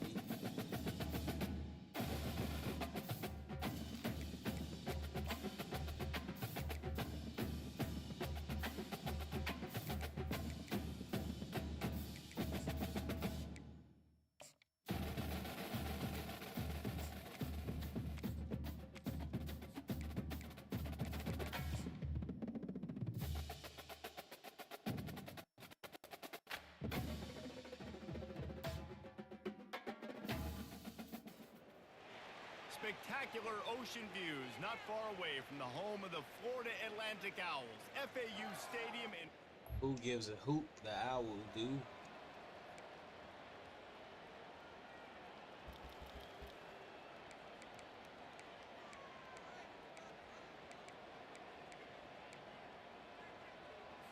Ready, fight. Here we go. To the ground with the back. Slams his way forward. He'll get 3 out to the 11. And the running back didn't get much there. Nice job on the defense. You can tell they're focused in on this running back, on this run game, being physical, getting knockbacks, and limiting his carries. Tackled, but he has a first down. Ever since they invented the forward pass, the tight ends have been running the drag and getting the first down. I think it's because the tight ends is so much versatility. You know, they can block and stay in the formation, or they can release and come out. But either way, if the quarterback's patient most of the time, that drag route's going to come out. He makes the stop, but a nice pickup there on first down. Leaves them in second and manageable. They'll run this play from the pistol. Now the quarterback changing the original play call. Dropping back, it's Fancher. And that pass will be jarred loose on second down. That brings up third down. We anticipate this one being much tighter than the last time these two met when it was a blowout, David. And here's the thing. You got an opportunity right now. You got the football early in this game to show you. This is going to be more of the same, Palmer.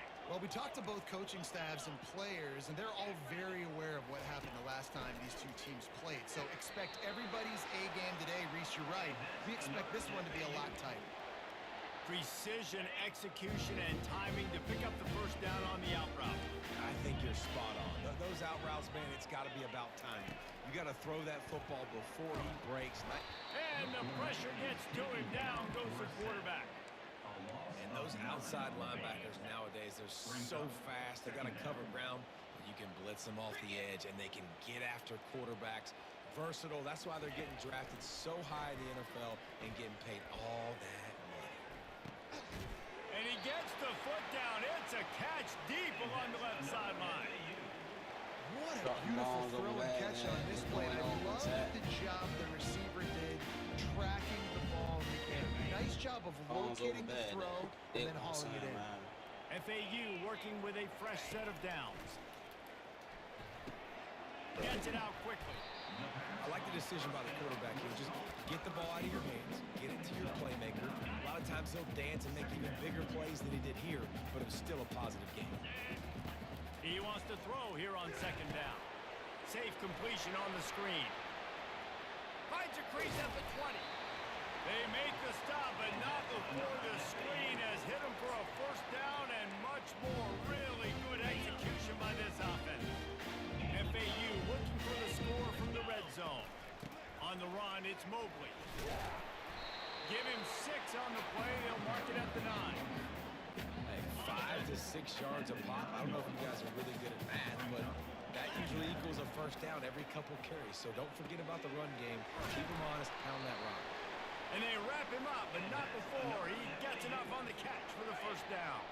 On the doorstep of cashing it in for the offense. With the run on first and goal. Let's go. And he takes it in for the score. Touchdown!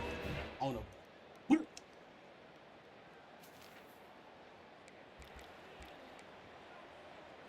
Ready, fight. Off the play fake on first down. Coming after him. Snagged in the middle. It's Johnson. That is exactly what you're looking for when you talk explosive plays. The defense finally able to make the stop. It's first and 10 from the 31.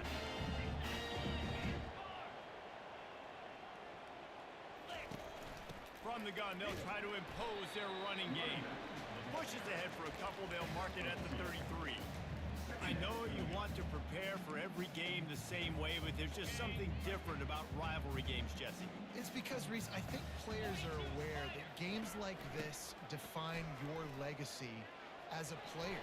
Your record in rivalry games is something that people are going to talk about for years and years down the road. You have got to show up and play your best football in games like this. And now on first down, after converting with the run, he'll do it himself. He'll pitch it. Got the first down and more. Got a lot of room to the right. Touchdown, Florida Atlantic. And once he found daylight, it was Katie bar the door, baby.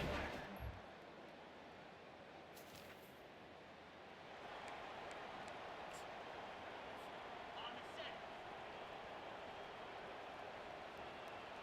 Slab. Handoff to the single back. Nice move to pick up yardage. And he broke one tackle on the way to a solid pickup there. You want to talk about making it easy for an offensive coordinator. You pick up a bunch of yards on first down, make that second down really, really manageable. That's a great job by the offense.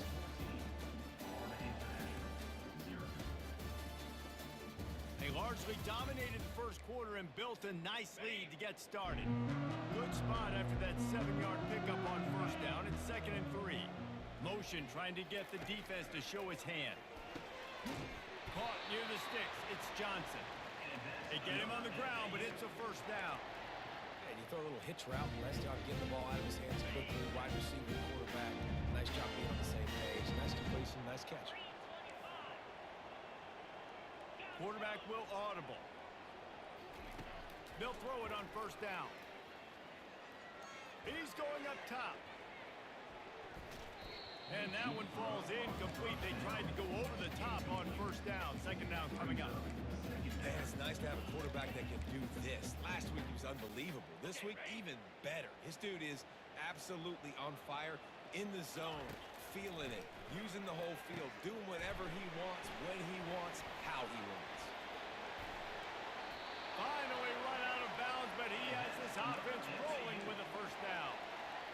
Lots of good stuff on that play. You slow down the rush, you get a completion, and you move the chains. And most importantly, you're right. You don't force a short yardage situation that you have to get. Nice job. Invite that rush up the field. Take advantage of the aggressiveness of the defense. Make the catch, and make the run. Get the first down. Now on 2nd down after the incompletion. And the offense clearly saying, we want to take those deep shots. We want to be aggressive. And I think that's a good strategy because it makes the defense really honor what you're going to do. And just missed a little bit, but I wouldn't be surprised if this offense finds a way to come back to some of those deep balls. Scanning the field, it's Fancher. Buys a little extra time. He'll pull it down.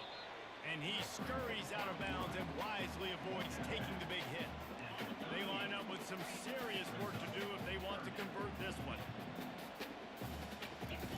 On 3rd and long, he's going to have to throw for it.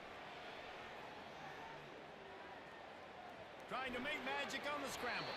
He's run out of bounds, but a big play on that one, and it'll be a first down. And the Owls come to the line with a new set of downs. Looking to go up top on first down. Quickly to the tight end. Makes that one pay off, and they finally get him down at the 38. It'll be first down. Right, 2nd quarter, getting closer to the half. Offense is still having a lot of success, stringing some first downs together. Defense is going to need to figure something out before they get to halftime. The inside handoff. They pick up half of it. It'll be 2nd and 5. It's going to be important this offensive line is able to get a little bit of push. Just got to give this guy an inch, a little crease, and he can make yards for it. Using his legs to unleash his one deep. Touchdown, FAU.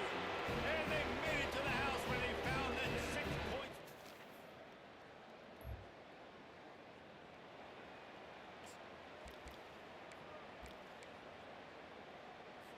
Okay, break. Clear. Clear. Here we go. They'll give it to Johnson. We'll give him a couple on that one. 2nd and 8 coming up.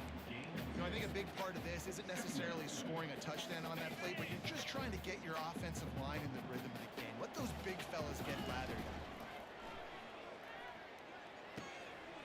Got the quick pass. He's run out of bounds, but not before turning in a big pickup and moving the sticks for a 1st down. And after that pitch and catch, he's already over 200 yards, and we're in the 1st half, Jesse. Man, Reese, he's dialed in right now. He's really doing a nice job seeing the field, reading coverages, and finding his own route.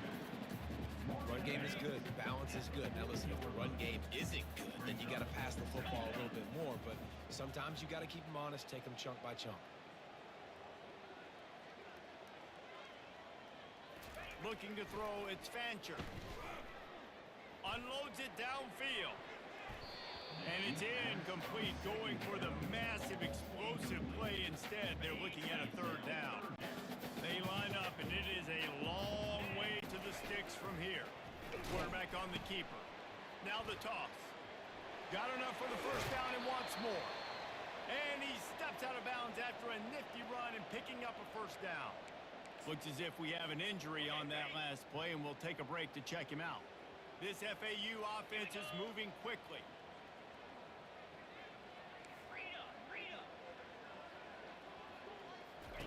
Trying to find his man on 1st down. Looking left. And they're not on the same page there. In the last couple of weeks, man, you're getting a lot of consistency from this QB. And you got to love it as a play caller, man. You can drop him back. You can throw the ball a ton. You can trust him. Getting the ball to different wide receivers. He's really in a good groove the last couple games. He'll try it again on 2nd and 10. That one came in hot, and it's incomplete. They are cheating. This drive was clicking along, but after a couple of misfires, threatening to stall out on 3rd and 10. Feeling some heat. And this sophomore able to wreak some havoc and get the sack. They'll try to cap off this drive with a field goal. He's going to try to knock one through from 49 yards away. And that is no good.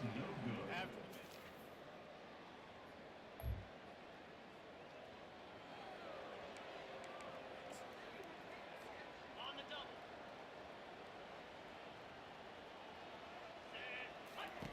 He's looking to throw it.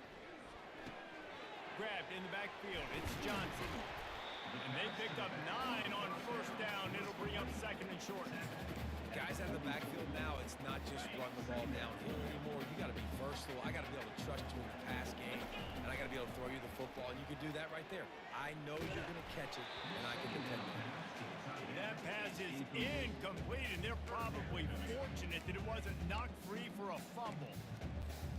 He didn't have a whole lot of time to get rid of that one. The defense was all over him right after the snap. No wonder that thing fell incomplete. 29 Philly. 2-9 Philly.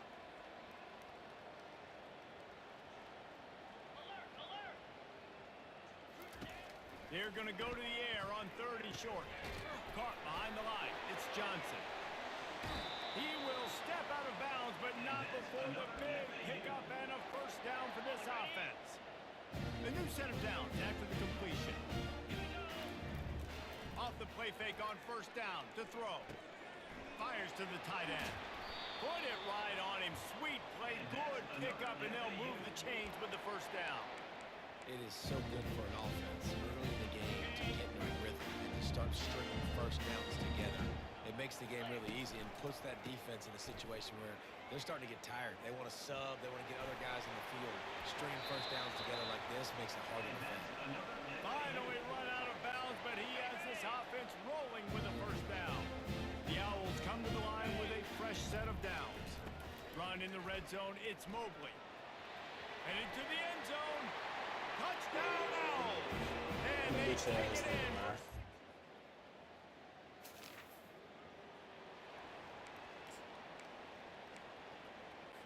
On the set. Cut. Cricket.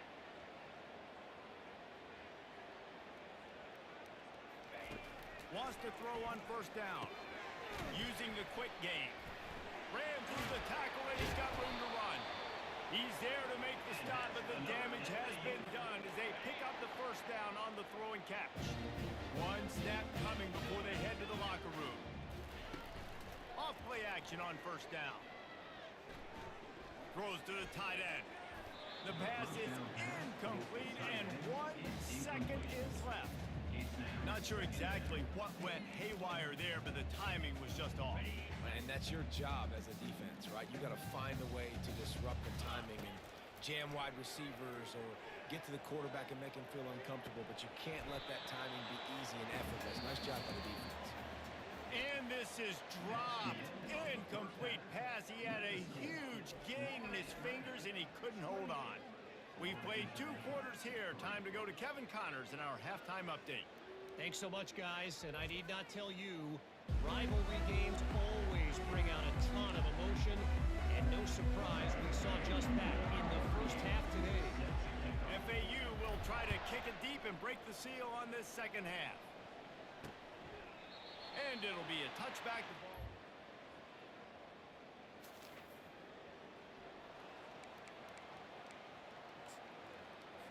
Okay, ready? Lasso. The give to the tailback. At the 40, there he goes. They'll move the chains after he gets it to the 43-yard line. And listen, if it ain't broke, don't fix it. I mean, I love teams that commit to the run, and when it's successful, keep running the rock. Yeah, David, I think this offensive line right now, they've got a lather going. They're really sort of getting in the groove and flow of this game. They're just getting tremendous push at the point of attack. It seems like every single time they decide to run the ball. Using his legs, it's Mobley. Man down on the play as the officials take a break to let him be checked out. On the double. After picking up a couple at 2nd and 8. 42 Spider. Ready? Hands it off. Nifty little dance step. Defense there to make the stop after a pickup of 2 to the 30.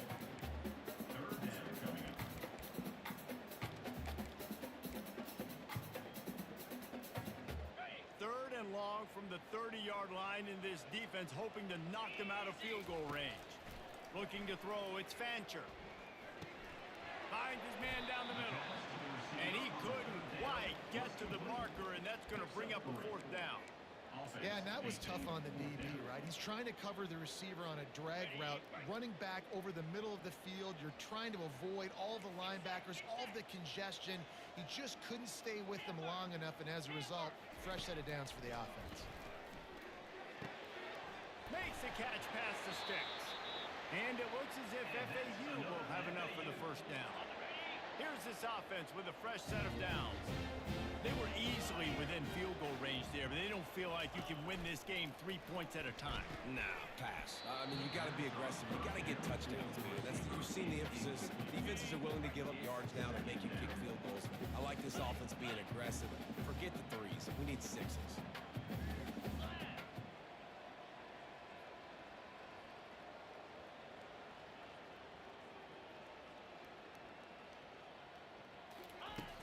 They'll run play action. And it's picked off. No room to return, but no. That's just pathetic. Ready, ready. Blitz. Off the play fake on 1st down, wants to throw. Fires to the big fella. He's run out of bounds, but a big play on that one, and it'll be a 1st down. There's not a lot more beautiful in football than the play action and the open tight end. Yeah, because it freezes those linebackers. It freezes those safeties because they have to come up for a second and play the run. And then the big tight ends, big targets on the back end can catch the football and make big plays. Sweet cut there. I think the toss does a really good job of getting the football on the edge.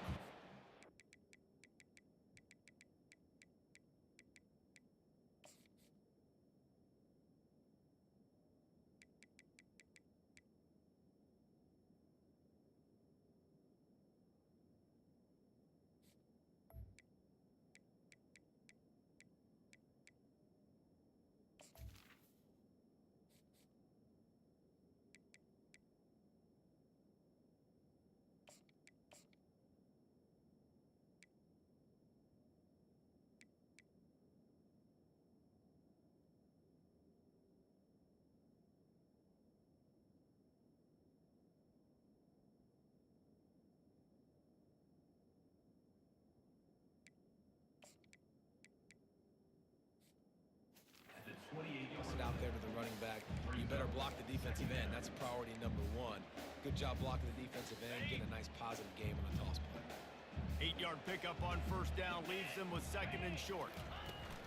Out of the gun, the running back has it. And the Owls get enough to move the chains. I love when players understand situations and they understand where the first down marker is and they understand where I got to get to. A lot of people you'll see run north-south and try to bounce out wide and make big plays. Sometimes it's not about making big plays. Sometimes it's about getting that first down to make sure I get an extra set of downs instead of trying to make those big touchdown runs.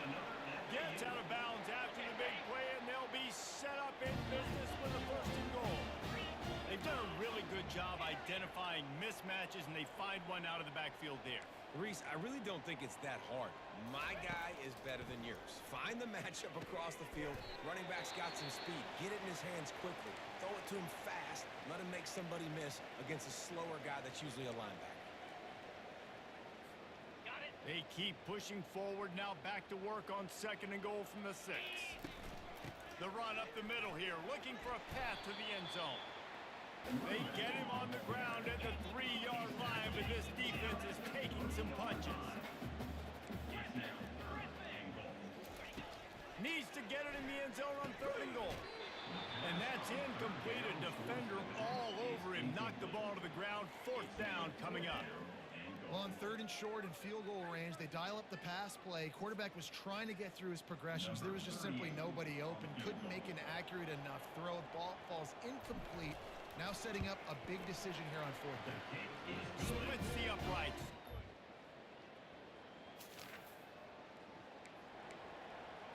Ready up.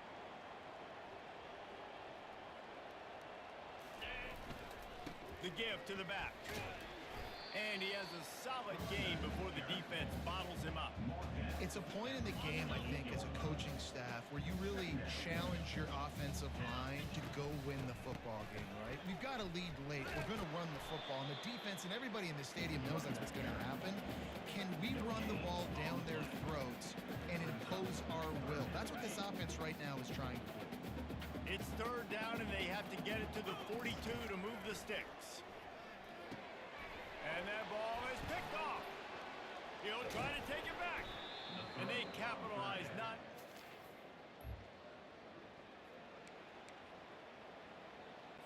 Ready, break. 6-9-1, Gators far. Let's go. Gonna run it. It's Terrell. And he's swallowed up at the line of scrimmage.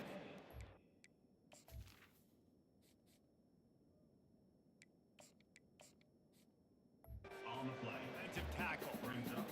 It's an offense that takes pride in being physical. They try to get it going on the ground, but no gain on that one. Just nowhere to run. Not a lot of wiggle room for the ball carrier. This defense came in knowing that they had to match their physicality. Let's see if they can keep it up.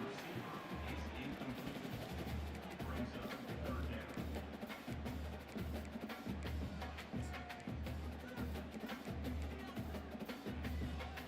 They come to the line, facing third and long from the 25.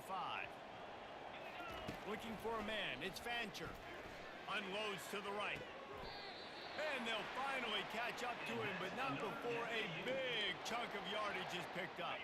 FAU working with a fresh set of downs. Coming out on first down with the play fake. Gets it out fast. They'll finally drag him down, but not before he gets it to the 40, and it's a first down. Yeah, and he's been throwing it all over the yard, and he's now over 300 yards on the day, so been a successful day. Now, 300 yards, I don't know, Palmer, 300 nowadays, that's like what back in the day for you? That would have been 500. I would have won the Heisman, maybe. It's a big deal today in college football, no doubt.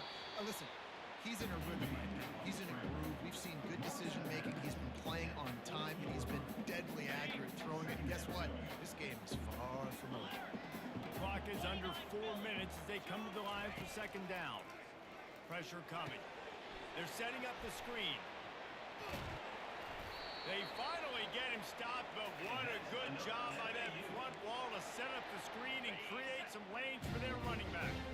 It'll be a first and 10 from the 29. On the option. Now the pitch. Gets it past the first down marker and still running. And he's bounced out of bounds, but not before a very productive pickup. It's 1st and 10 from the 13. The receivers often will run their route based on a side adjustment.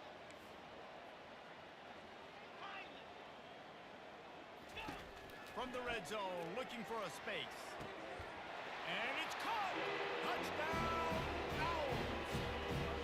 They tackle. Got it.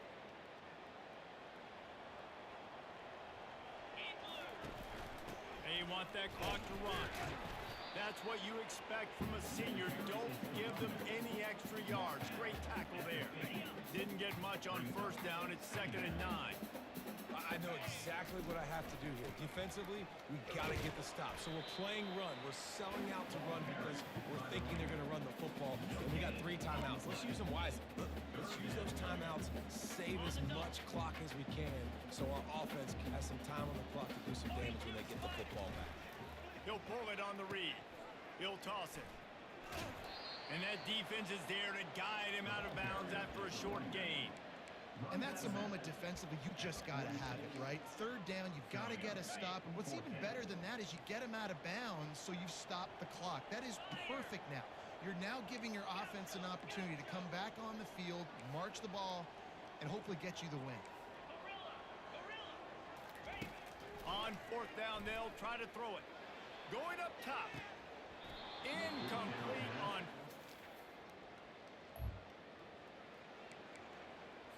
Ready, fight. Ringo, Ringo. Come on, set. Quick strike complete. And he'll step out of bounds after a very productive play. This quarterback right now is in a groove. He's doing a nice job in pre-snap. He's reading the coverage and he's getting an idea of where he wants to go with the football. That's why And it's intercepted, maybe breathing a little life into this team. Got some room to run. The tag. And with the interception. I let them crawl back into this game is crazy, bro. He ain't supposed to bend over. Takes the handoff. It's Terrell. You'll take this every time. 5 yards on the first down play. Timeout called there by the defense. Desperate to get the ball back and save as much time as possible. No reason to do anything here except keep it on the ground on 2nd and 5. Rides to the back. And they'll wrestle him to the ground after a short gain. Quick timeout called by the defense, stopping the clock to save as much time as possible for their offense. Line is set on 3rd down. Quarterback changing the plays at the line. Movement here from the tight end. To throw, it's Fancher. Throws to the wideout. Working that left side. Defense uses a timeout quickly, trying to get that ball back and preserve time for their offense. Man, this quarterback is going to have to be deadly accurate here in this 2-minute situation, right? And that's really what he's had to be all game long. He hasn't had a lot of yards because the coverage has just been so tight. He's had to be pinpoint perfect. And he's running in the open. He gets it all the way down to the 5-yard line. A terrific catch and run before he stopped. And the offensive line and the quarterback has to do their job on screens. They got to sell. Pass down the field, pass down the field. Offensive line releases. Quarterback now snaps his eyes to the... And will cruise into the end zone. Who gives a hoot? The Owls do.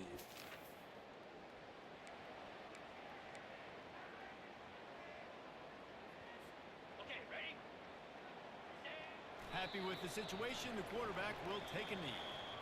No matter how much college football changes, realignment, all of that kind of stuff, rivalries are consistent, and winning rivalry games, well, that's just the best. Because they hate each other so much. So you take the field against your rival, and you're able to put forth a performance like that. That is worth its weight in gold, David. Unbelievable effort here by the winning team, and bragging rights now for a while.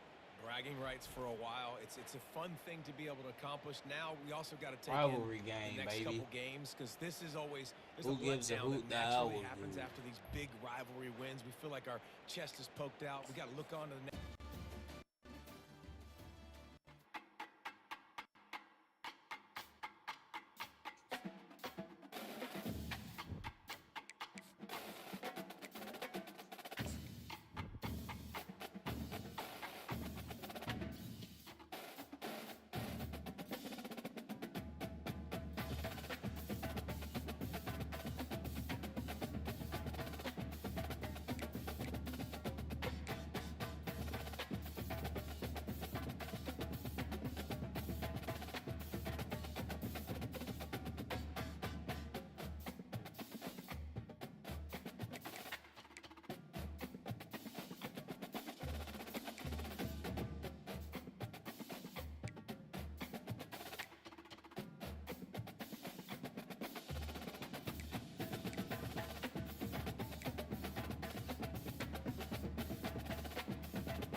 hate when I do that.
play Florida. Oh.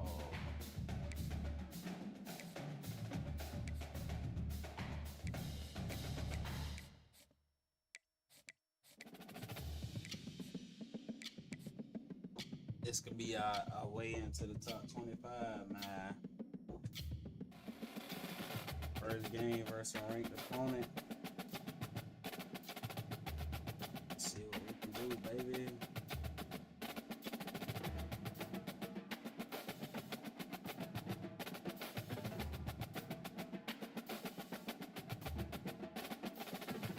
Hey, baby.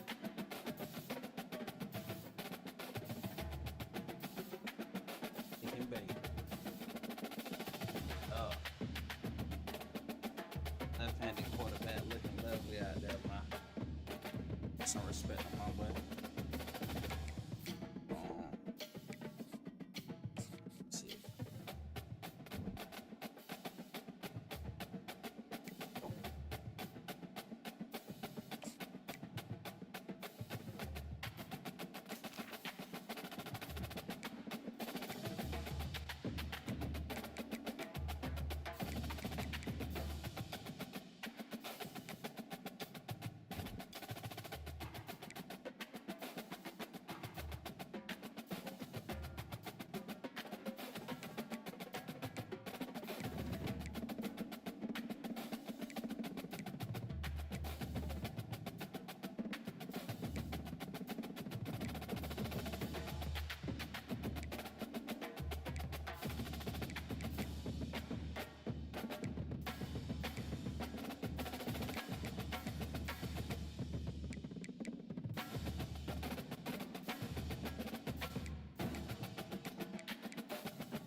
Let's go, Florida.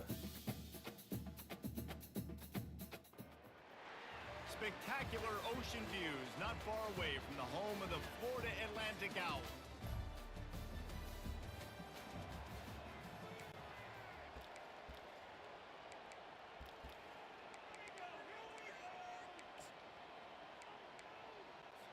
Got it. Get set. Get set. The handoff to Johnson. He's knocked down in the backfield. He'll lose a couple.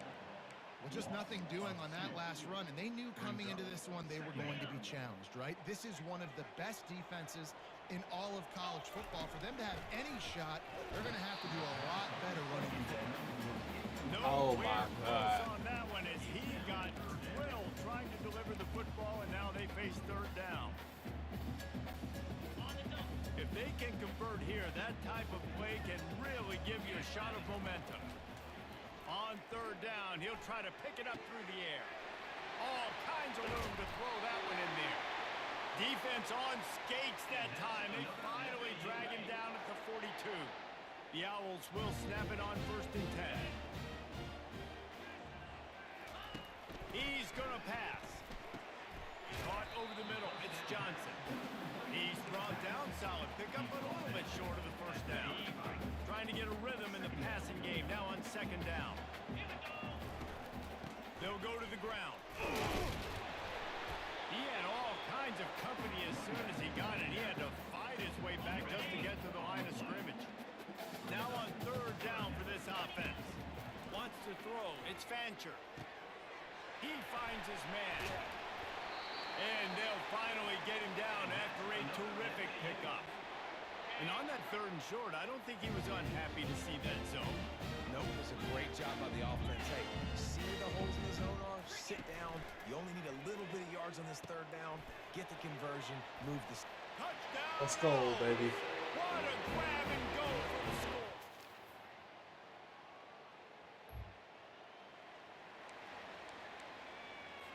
Are you ready?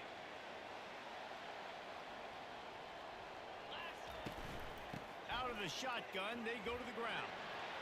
Turns it on in midfield. Smacks him with the stiff arm. Ripped off a huge shot play on that one as he gets the 1st down before he steps out of bounds. Defense is going to have their hands full trying to stop this guy. They better rally to the football and get multiple hats because he is not easy to bring down. Caught in the backfield. It's Johnson.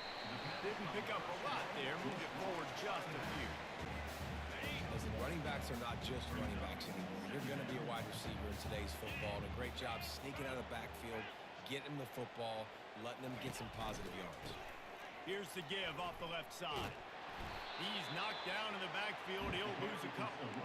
Well, he did everything he could to try to avoid all those defenders, but at the end, it's still a negative play. Tackle for loss. One defender, then the next one. The blitzing guy got a shot at him. Everybody had a shot. It took a while to get him down. Yeah, great. Got some room, headed to the goal line. Touchdown, Owls!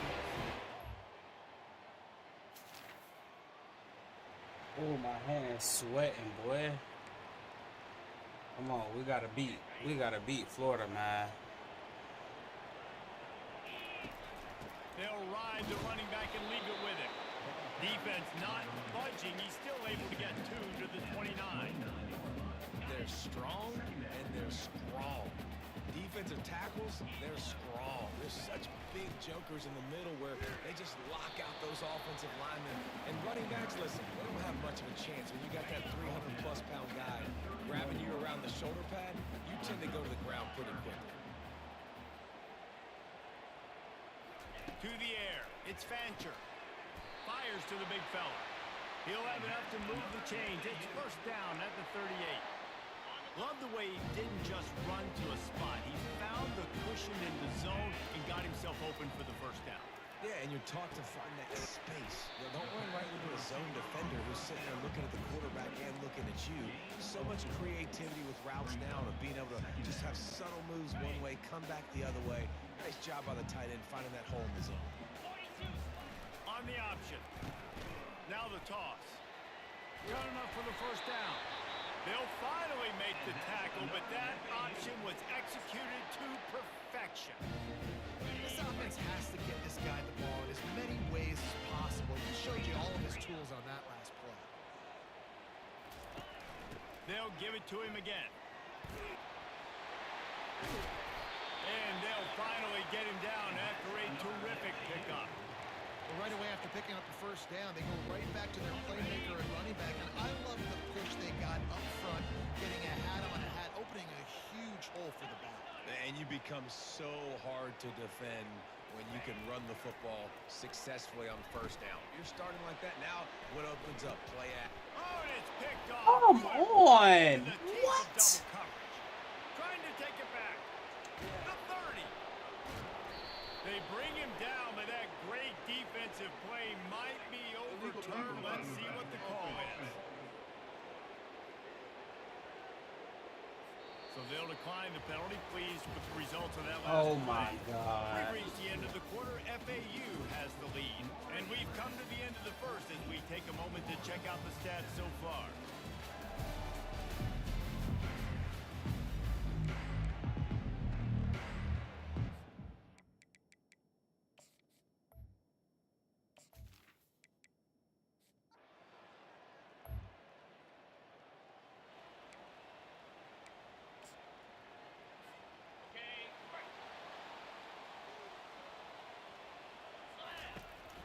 They'll try the counter. Picks up a useful 5-yard chunk out to the 30-yard line. On defense, when they line up with numbers, when they line up on your side, you're like, you're ready, it's coming right here. And then all of a sudden they mix in counters and they pull 1 or 2 guys and go back the other direction. That's a really good job by the offense keeping the defense on their heels. He's run out of bounds, but not before. Turning in a big pickup and moving the sticks for a first down. Here's this offense with a fresh set of downs. Comes out throwing on first down. They'll run the screen. Some really tough running there. Gets it to the 45-yard line. The number one goal as a defense is try to hit the QB as many times as possible. Try to rattle him. Try to get him flustered a little bit. Nice job getting there, getting the hit on him. And they couldn't hold off the heat, and he goes down with a sack. Gator fans love to see their teams light up the scoreboard, but they'll take the defense bringing the heat too. And I think that was a staple, Reese. Back in the day, you had great offenses for Florida, but the teams that really had the most success and that reached the highest mountaintops, they had great defense to go with it. This defense playing well. On fourth down, trying to find his man. Blasted as he lets it go. Incomplete. On to the rock, man. Okay, ready?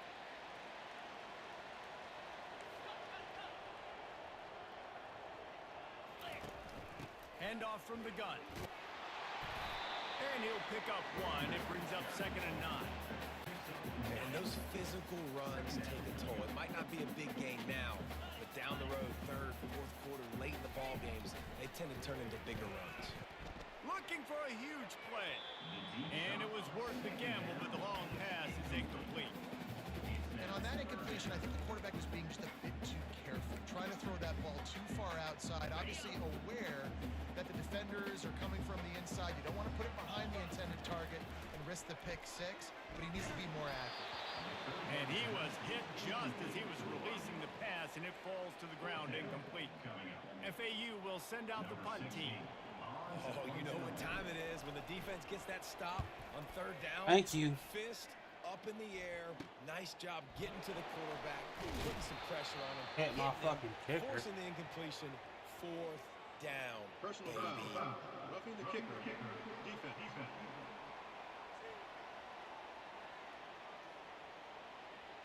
So the decision has been made, and the coach will take the penalty. First down here with time for maybe one more play until the 2-minute warning. Some misdirection with the counter. And the freshman does a great job using his technique and getting the man on the ground. Let's see what they've got on second down. Running back goes in motion. Looking for a man. It's Fancher.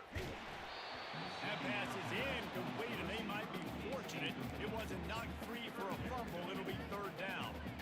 Quarterback had no shot on that play. He had a defender bearing down on him. He knew he was going to get hit. I think he should have just thrown that thing out of bounds. He's lucky that wasn't picked throwing into double coverage. Quarterback reacting to what the D is showing. On third and long, he has to throw for it. And the ball is intercepted. Jesus and he's Christ. wrapped up after a solid return on the pick. This is obviously not...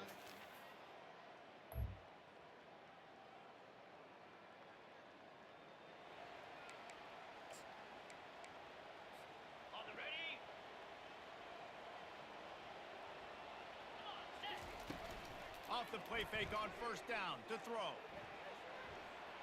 Trying to make magic with his feet. And he will wisely scamper out of bounds. No need to take unnecessary hits. And here comes the offense on second down. He's looking to throw.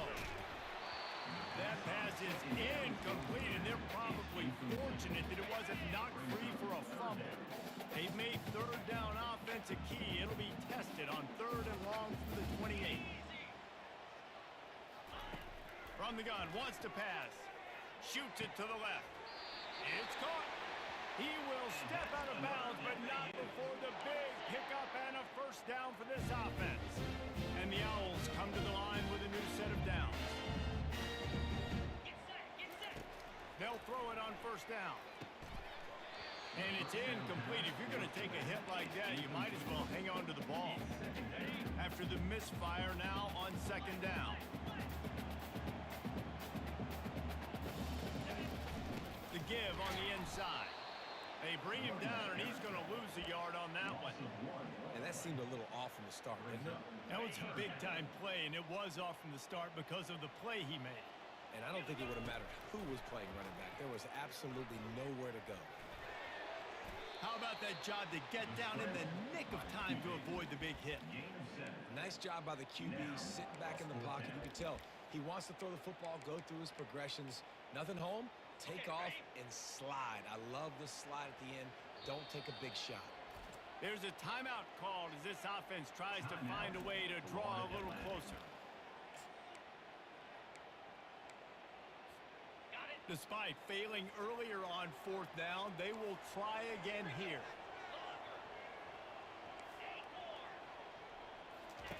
He'll try to throw and pick up the first down. Pulls it in. It's Alexander. Tackle is made, but not until he gets the first down. Here's this offense with a fresh set of downs. To the air on first down. They're bringing heat. Just gets rid of the football. Nobody to throw it to. It'll be second down.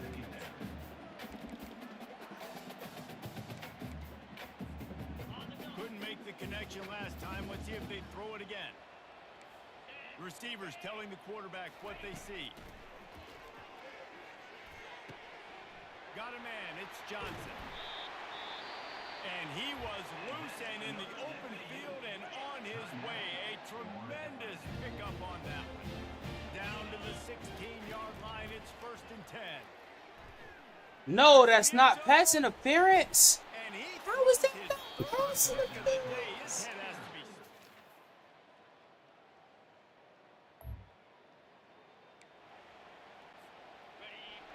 Oh my gosh, bro, that is cheating. They're going to open this drive with a pass. Finds a spot in the middle. And they'll get it to the 39-yard line, and they'll move the chains. How aggressive will they get on first and 10? The give to the back. And I think they'll give him 2 on that one. Second and 8 coming up.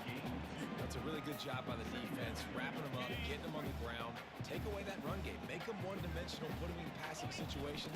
Really good job by the defense. Able to pick his way forward for a decent game before the defense gets him down. And after that last run, we'll see if they keep it on the ground on third. They'll try to run for it. He'll be stopped short, picks up 1, but they're facing 4th and 1. He's tackled at the 48-yard line.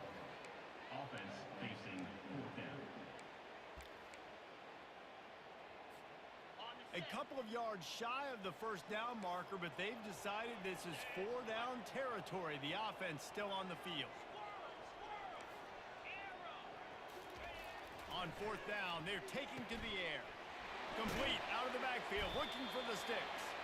And they knocked him down, but he got past the line to gain. Oh, and I love that play call on 4th down. You know, the entire defense was zoning in on that running back, thinking he was maybe going to get a handoff, but they're able to sneak and leak him out of the backfield. Behind the defense, he makes the catch and keeps the drive alive. They stop him just short of the first down, but it will be 2nd and inches coming up. And they'll come to the line with less than a yard to go. Back to throw, it's Fancher. And he was hit just as he released it, and it falls to the turf. I love the job here by the linebacker. He just kind of floats and he's shuffling and he's waiting to see which way the quarterback's going to go with the football. Not able to snag it out of the air, but hey, batting it away, it's a big-time play. Grab near the marker. It's Johnson. He steps out of bounds, but he's got enough for a first down. He might have expected to see this DB up in his receiver's kitchen. Instead, nice little zone, and they pick up the first.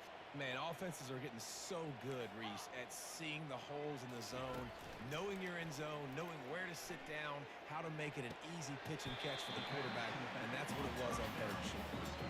They were able to make the completion, but he had to pick his way for just a little bit. Needed a little more help to spring him for some yardage.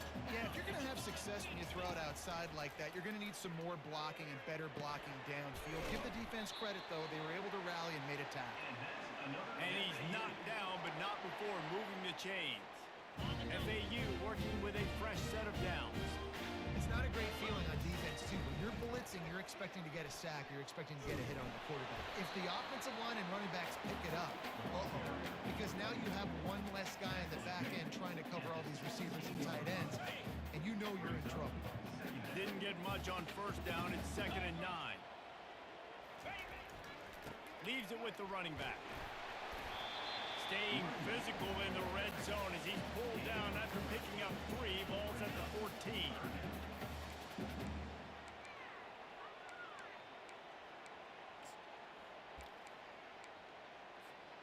Boy, they'd love to move the sticks here and take a shot at it on 1st and goal. Now on the option. Quick toss. He's all the way down to the 3. An electric run has him set up. Florida Atlantic comes to the line on 1st and goal. Well, that's kind of the advantage of 3rd and medium, right? Is the defense, you keep them guessing. You could throw it, you can run it. That time they hand it off and they pick it up. And you can see the D drop back a little bit. It creates a little bit of space. The running back blasts through, gets the first down. Can the defense stop them again on 2nd and goal? Just when they're looking run, now up top. Nowhere close on that one as he got drilled trying to deliver the football, and now they face 3rd down. Defense has to be frustrated. The offense keeps matriculating and matriculating and matriculating the ball down the field. 3rd and goal, and they'll try to pass it in. Touchdown, Florida Atlantic.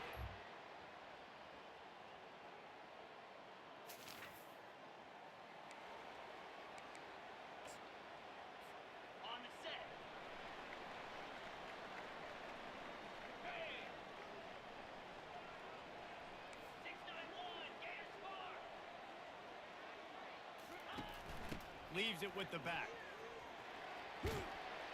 And he'll run across the sidelines after the good gain. And there's a coachable moment for that young man right there. It's a nice run. Your team's got the lead late, but because of that, you cannot go out of bounds before you get to 2 minutes. If you go out, the clock's going to stop. And that's a coachable moment, something he'll learn from moving forward. And they'll spot it at the 38, and that'll be plenty for the first down. Fresh legs, man, and it is showing. Of course, this team had the bye last week, and you're seeing it right now late in the game. Running the football, imposing their will against the defense that looks tired. Of course, they had to play last week, and you're seeing that right now. It's 1st and 10 from the 38-yard line. They'll run it from the gun. He's dropped behind the line of scrimmage. That'll be a loss of 3. Last play was a near disaster. Now dealing with 2nd and 13. On the move, it's Fancher. Makes the grab on the left. Tripped up for the tackle. Well, look, this quarterback has struggled a little bit in this game with interceptions. Maybe he was being too greedy early on. That time made a real good decision. And I'll tell you what, that's a nice catch by the running back because that ball's in the air a long time. You're throwing it all the way out to the flat like that. You look like a receiver making that catch and getting extra yards. That'll be enough for a first down as he crosses the 50 and gets it to the 48. This FAU offense is moving quickly. They'll throw it to the back on the screen. They make the stop, but a good pickup there on first down. Well, a nice gainer on that running back screen. How about about the offensive line getting downfield and getting blocks to really help out the back, find some space to go to work. The give as they work on that clock. Didn't get much done on that run. He'll fight his way out and maybe pick up a yard. That back had absolutely nowhere to run the football. Actually, is he counting? I think he's counting to make sure there's only 11 guys on defense. Pivotal moment, perhaps even a decisive play coming on 3rd and 3. Now the play fake. They're trying to get to it. Just a short pass to the tight end. Just what they'd hoped for on 3rd down as they've got a first at the 32. Boy, the defense really needed to get off the field there, and they just couldn't do it, and it's a fresh set of downs. Man, that hurts. When you're trailing late in the ball game, you need those stops, and you get them to 3rd down. You get into those critical points. Now they get the first down. You don't have many left. You better get aggressive. He almost punched it in for 6. They'll get him down at the 1-yard line. It took everything on defense. Just get that guy down on the 1-yard line. He is a monster, man. And if this offense, Jesse, is going to keep doing that. And he's going to take it to the house. Let's go.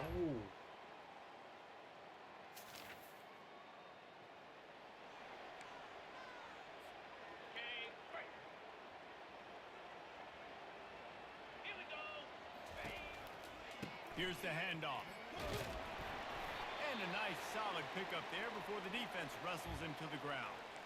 You got to give the coaching staff credit because they really do focus all season long on situational football with the lead late in the game. If we're on offense, we're trying to stay in bounds. We're trying to bleed the clock. And after ripping off a really nice run, that guy knew, I've got to get down. I cannot get pushed out of bounds, cannot get tackled out of bounds. Really, really nice job. Man, that was a good run, but it was almost even better. Great job by the offense. Keep the running game going. You get big chunks like this.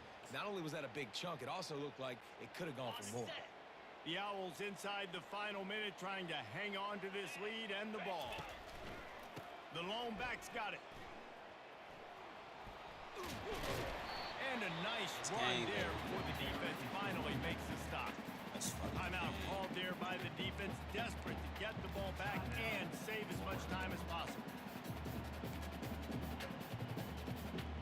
Wouldn't be surprised to see them go right back to the run on 2nd down and maybe put this thing away. Looking for a physical attack from the gun.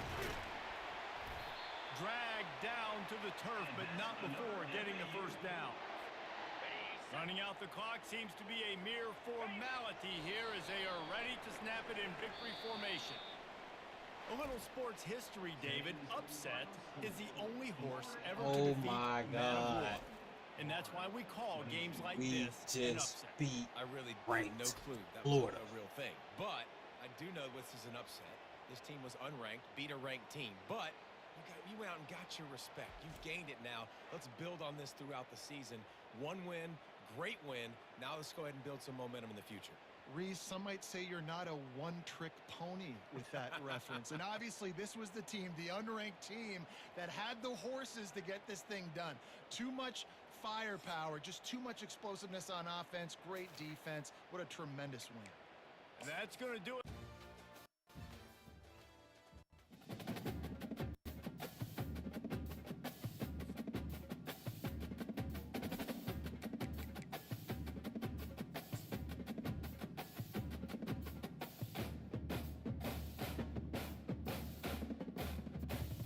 Sean, we got the quarterback.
right, chat. I gotta go feed my dogs. Shit. Feed time.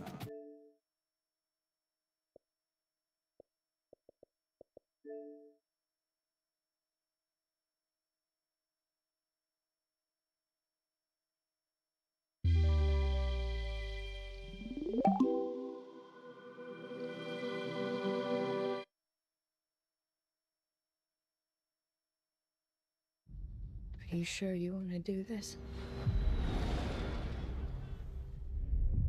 They got me feeling like I'm academics. Can't ride away. Let me see what else is cracking up in here, man.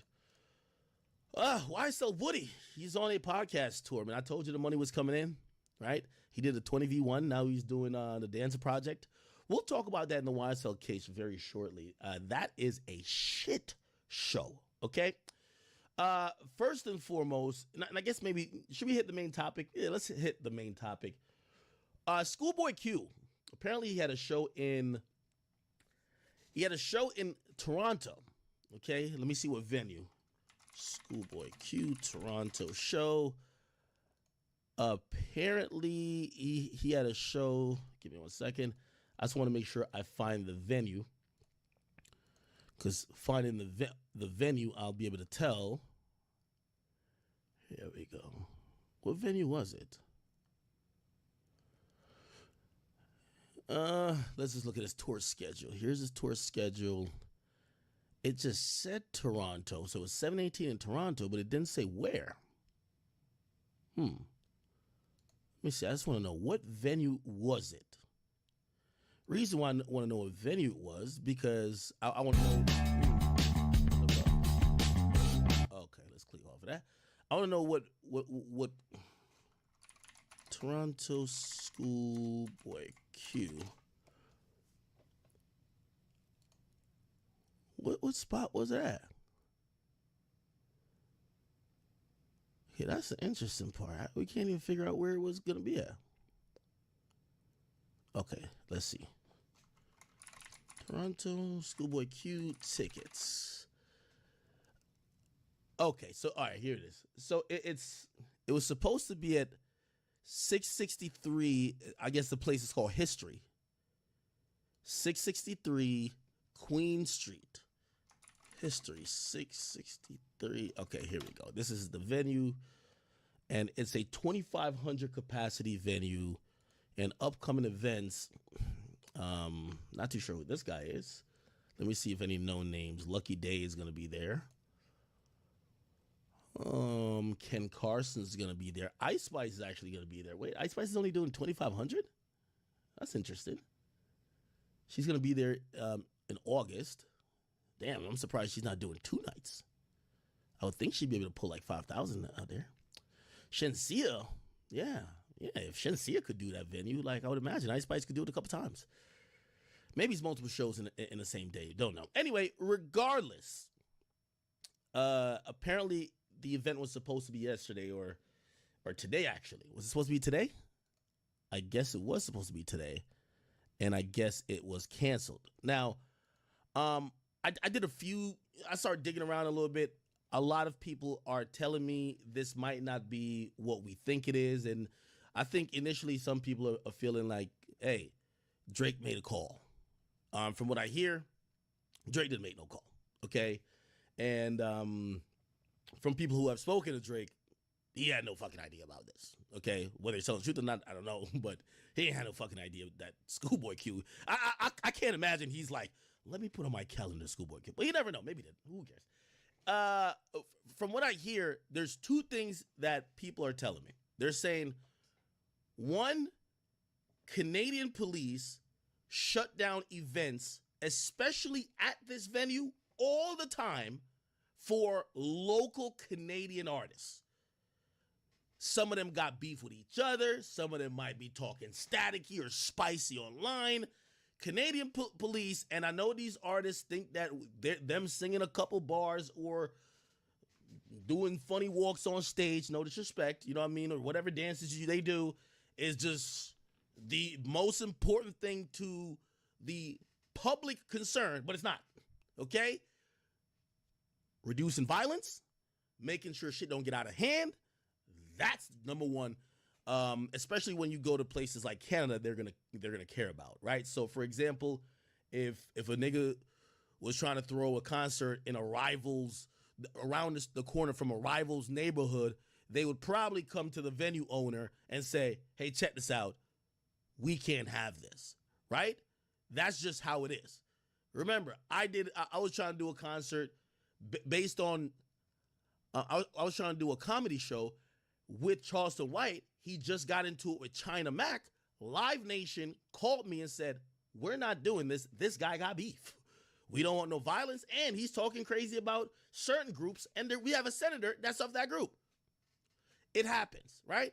So if you ask me, I do believe that, unfortunately, y'all not going to like when I say this. As this is part of beef and battling. I'm sorry. It's no way either or. And my whole thing is, let's not point fingers. Like, for example, somebody gets shot at Drake's house. Let's not automatically say it's Kendrick. Like, come on, it's not, right? But also, Schoolboy Q show getting canceled in Toronto. Let's not say it's because of Drake. The point is this, and Drake himself admitted this with Meek.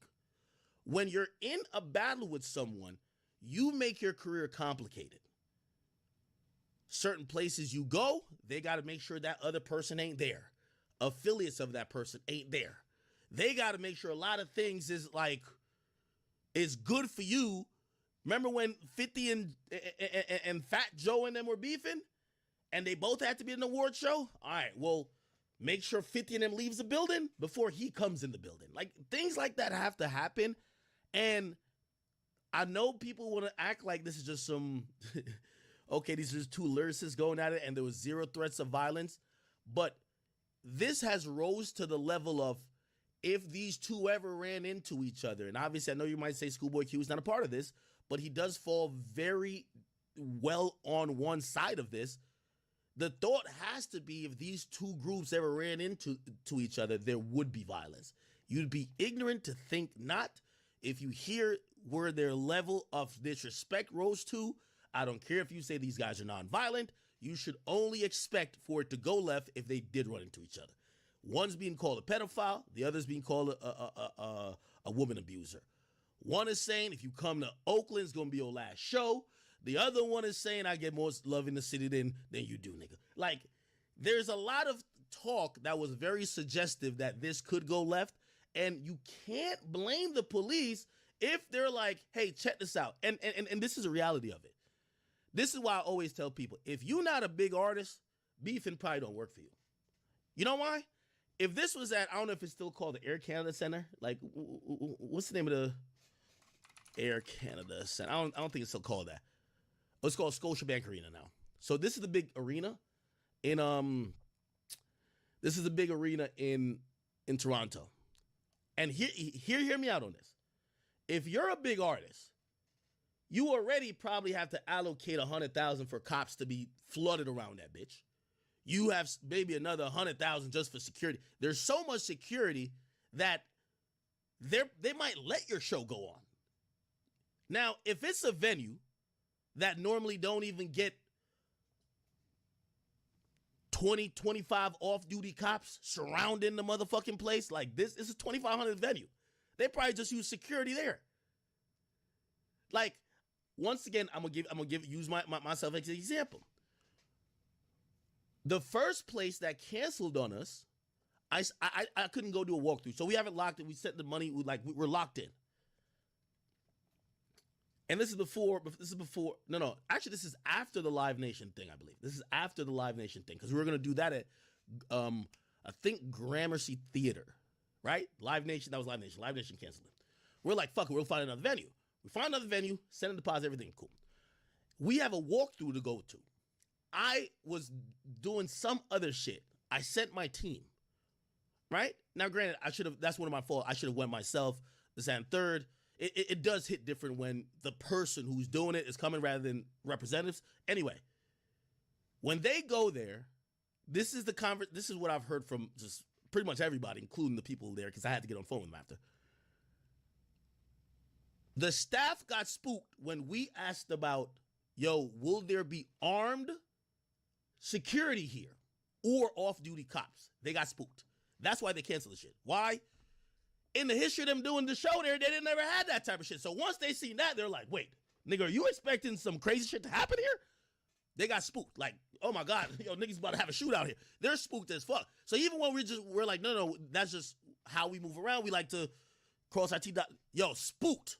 Like the whole staff. Like from what I heard, the person who was the head general manager and their staff, because I talked to her, she says, my staff don't feel comfortable after your staff raised the question to us if there's going to be armed security guards and police officers. And I'm like, we're not expecting no violence, but we're just asking that we should know on our security level how to work. Spook canceled it. So that's, I guess, what I'm trying to give some context. I don't think Drake gives a fuck to like, what is he getting paid for this show? Like $40,000, $50,000? That's a lot of money still, but it's like, I don't think Drake gives a fuck enough to be like, yo, cancel that bitch right now.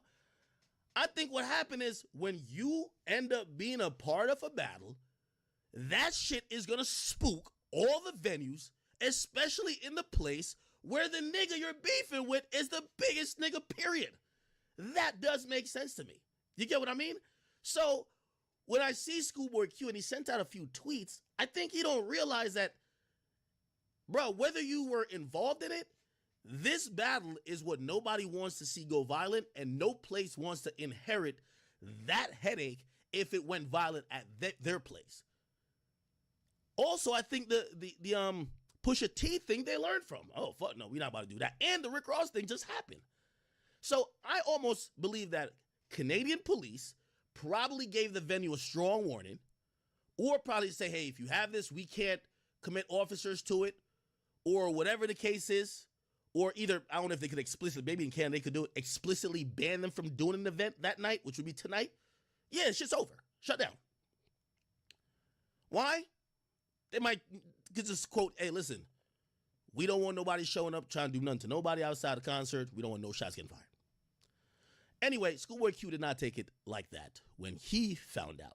The first thing he said was, they just canceled my show in Toronto. Canadian police don't want anybody from TDE performing. Top was just with Wayne and Baby. Shaking my head. Party Next Door had a show at the Palladium. If we wanted to get y'all, we would have just did it. Now, when somebody get hurt, don't cry.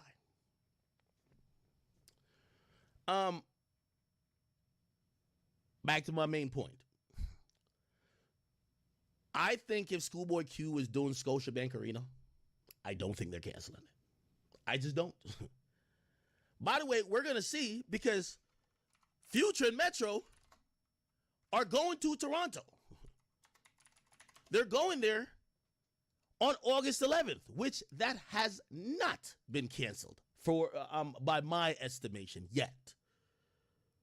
So if we're to think that was Drake making that call, man, Drake don't got no problem with no Schoolboy Q compared to Future and Metro. Now, this is going to be the Scotiabank Arena, man. There's going to be mad women coming here, bunch of suburbians. There's going to be a fucking convoy of police officers probably escorting the tour bus or the vehicles that Future and Metro are coming to the venue with and leaving the venue with. They're not parking outside. They're parking inside the venue, downstairs at their internal parking lot where the NBA players' buses park.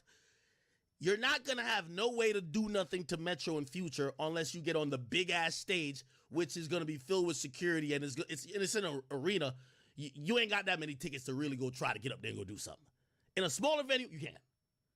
So I'm pretty sure this will go on. I'm pretty sure this will go on. So I think that this is unfortunate for Schoolboy Q, but the harsh reality, and I'm not being disrespectful to him, you're a smaller artist, and when beef happens, it hurts y'all. Everybody that was on stage with Kendrick, when Kendrick does a tour, he's going to do Toronto 3 times probably. Not 3 times. Let's say 2.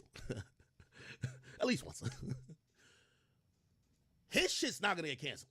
I guarantee Kendrick shit ain't getting canceled. Because he's that big of an artist. When you're the smaller artist, we just seen it happen to Bobby Shmurda. I'm gonna get to that.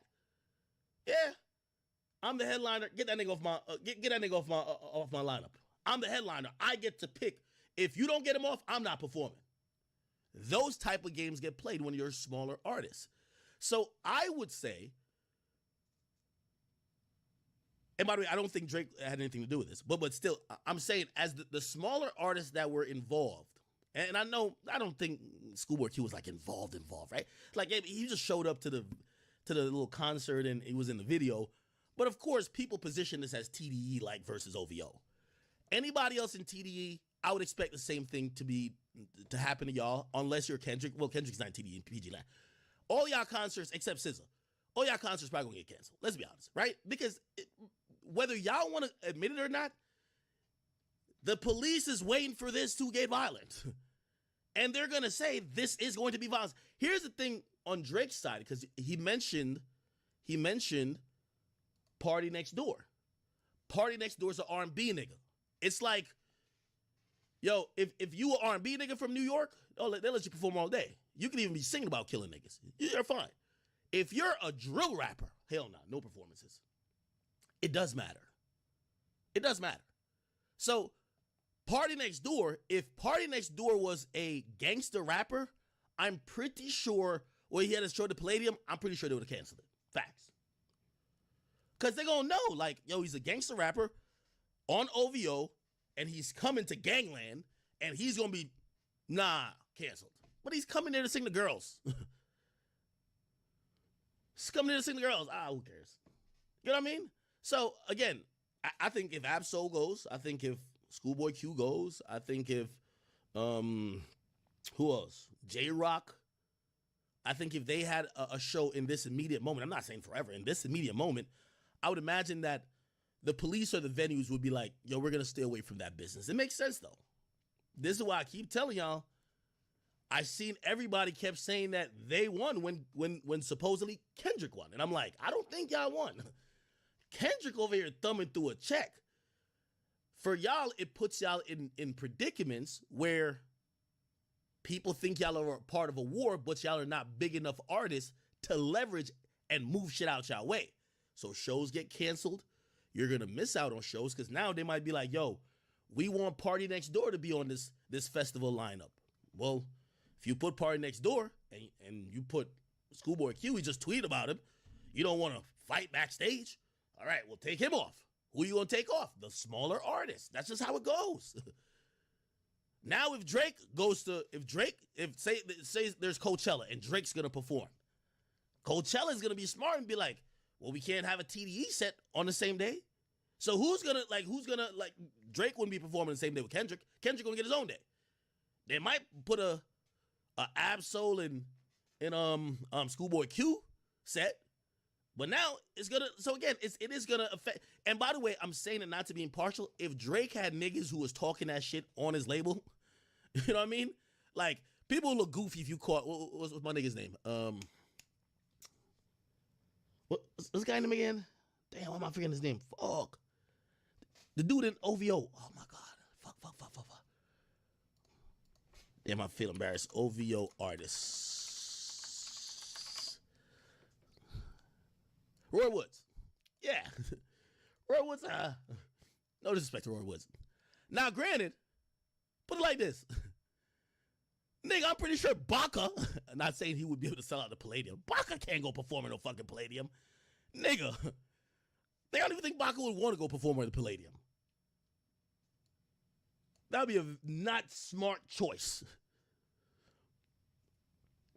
Just imagine Jordan. Yeah, why go fuck with him? Division? Nah, why go fuck with him? But if Baca not nice, yeah. So that's what I think. I could be wrong. Schoolboy Q didn't stop though. He said, "Actually, I get it. Never mind. This shit low key hilarious. I don't know why Dot put me in that fucking video. And by the way, I think he's understanding. That's him understanding, bro. At the end of the day, Nothing but money and good things will happen to Kendrick. First of all, like nobody can find where Kendrick's at. Wherever he pops out, like you got to realize, if Kendrick is gonna be at Rolling Loud, it's Kendrick Day at Rolling Loud. If Drake gonna be at Rolling Loud, it's Drake's Day at Rolling Loud. They don't have to be, like. I remember one particular artist was just telling me they were like, yo, they can't get Rolling Loud because they beefing with too many people. It was like, yo, well, look at the 3 dates. Say, I don't like him, I don't like him, I don't like him, I don't like it. So Rolling Loud basically just said, well, are we gonna pick these artists over you? Nah, I'm gonna just take you out. That happens with rap beef. You lose out on some things unless you're a big enough artist. I'm pretty sure there was mad places that Meek had to, wanted to be at, that Drake was at, or gonna show up at during the peak of their beef, that they probably said, yo, we gotta shelf Meek, fuck it, right? Hey, it's Matthew. Here's all the ingredients you need for class for less with Amazon. Binder, notebook, snorkel from spring break, mixing bowls, and immersion blender for emergencies. Huh? With so many choices on Booking.com, there are so many Tina Feys I could be.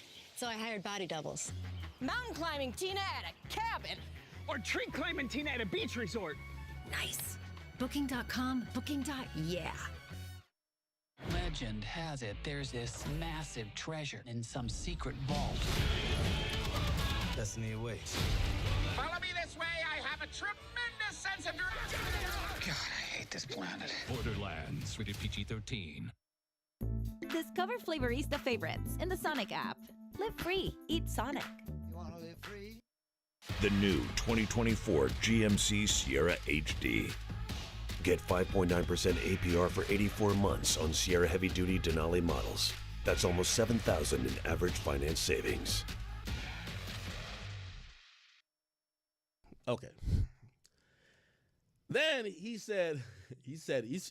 got jokes though. He said, yo, canceled is all I could think about. This is where he was seen in the video. Oh, man. So it's like he's saying, damn, I knew niggas was going to say, they was going to try to cancel my shit in Toronto. Anyway, somebody says, yo, you better be lucky, bro. You might have got Rick Ross. Obviously making an allusion to Rick Ross getting hands put on him, or someone trying to put hands on him while he was in. It was actually Montreal. Then you see Schoolboy Q says, I don't think you know who I am. In fact, I don't think a lot of you know who I am. Now, this has undertones, or really overtones at this point. He capitalizes all of his H's, if you don't know. He's a Hoover Crip. I think are Hoovers Crips? I don't know. But he's a Hoover something. He's a Crip. Yeah, he's a Hoover Crip. I guess the way they type, I don't even know how he does this. If he puts capital H every time, but this is crazy. Maybe, could you delete the lowercase h on your phone? Maybe that's what he did. Because this would be mad annoying. Every time you have to type an H, you got to capitalize the H. Maybe he got a customized, you could do that, right? Huh. All right, so basically telling the nigga, yo, I don't know who you think I am, nigga. I'm gangster, bro. Fuck all that. Now, I responded to him saying, he was saying, now if somebody get hurt, which I looked at this as, okay, this is not the type of narrative you want to start with if you are not encouraging violence. Now, up until this point, I do think both parties have encouraged violence, but they encouraged it through music, which some people might say, no, that's how niggas talk, right? Wop, wop, wop, wop, wop, dot, fuck him up, all that shit. Yo, you think you're going to disrespect Pop, nigga? The Oakland show's going to be your last stop, nigga? That could be just seen as art more than a threat, right? Drake saying, I heard West Coast niggas do phase. I'm blah, blah, blah. I'm handing them out. Those could be interpreted as threats. But it was done in a musical capacity. So people are like, you know what? These guys don't really have that they don't have that reputation for like a Julio Fulio and like Young and Ace, that when they're singing about some shit, they're gonna go do it.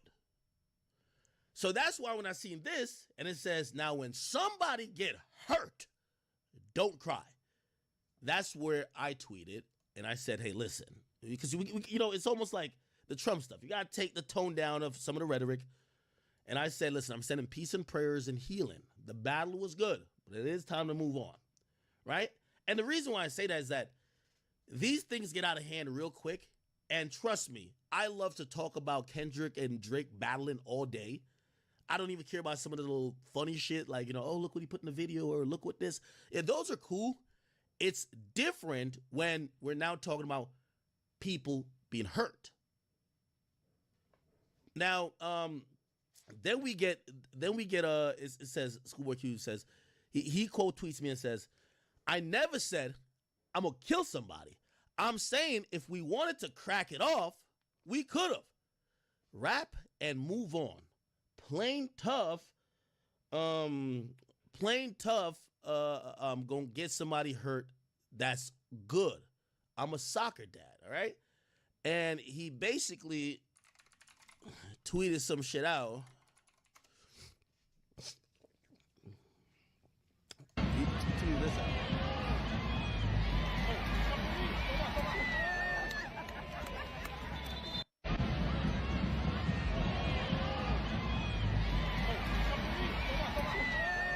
I'm gonna be honest with you, I didn't even know that he was into soccer like that, but this guy cool. And he said, yo, see, I be at soccer games. Okay, I'm done till Chicago. Oh, I'm sorry if y'all took that as a threat, right? And not advice. So I guess he's saying, I'm not threatening nobody. That was actually advice. Okay. He first said, I never said I'm gonna kill somebody. I'm saying if we wanted to crack it off, we could have. Okay. He's basically kind of walking it back a bit, saying, no, you know what I mean? He's not really suggesting that any of that be violent at all. You get what I'm saying?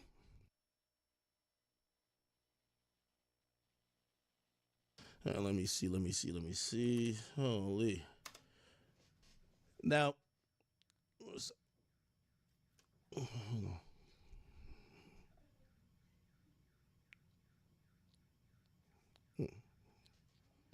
What the hell is an alarm going off my house? Hold up.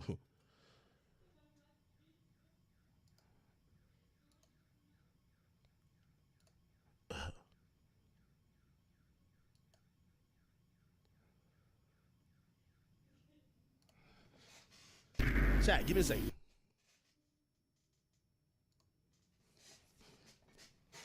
Oh, Drake is still safe in California? Yeah, people still love Drake. I mean, I didn't think he was ever not safe in California. Yeah, they're trying to run out his narrative. Drake is Drake. Yeah.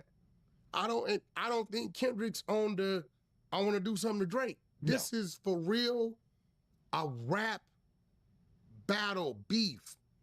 For real. It's straight up song for song. Yeah. Bar for bar. Creativity for creativity. Drake started to get some backlash, I see, for the AI. I thought the AI shit was genius. It was like a troll. You thought it was genius? Yeah, because it was a troll. I didn't like it. No, it wasn't there. Yeah, I didn't like it. It wasn't there to sell. It was there to be talked about because it was kind of, remember the rumor was Kendrick's going to take forever to drop.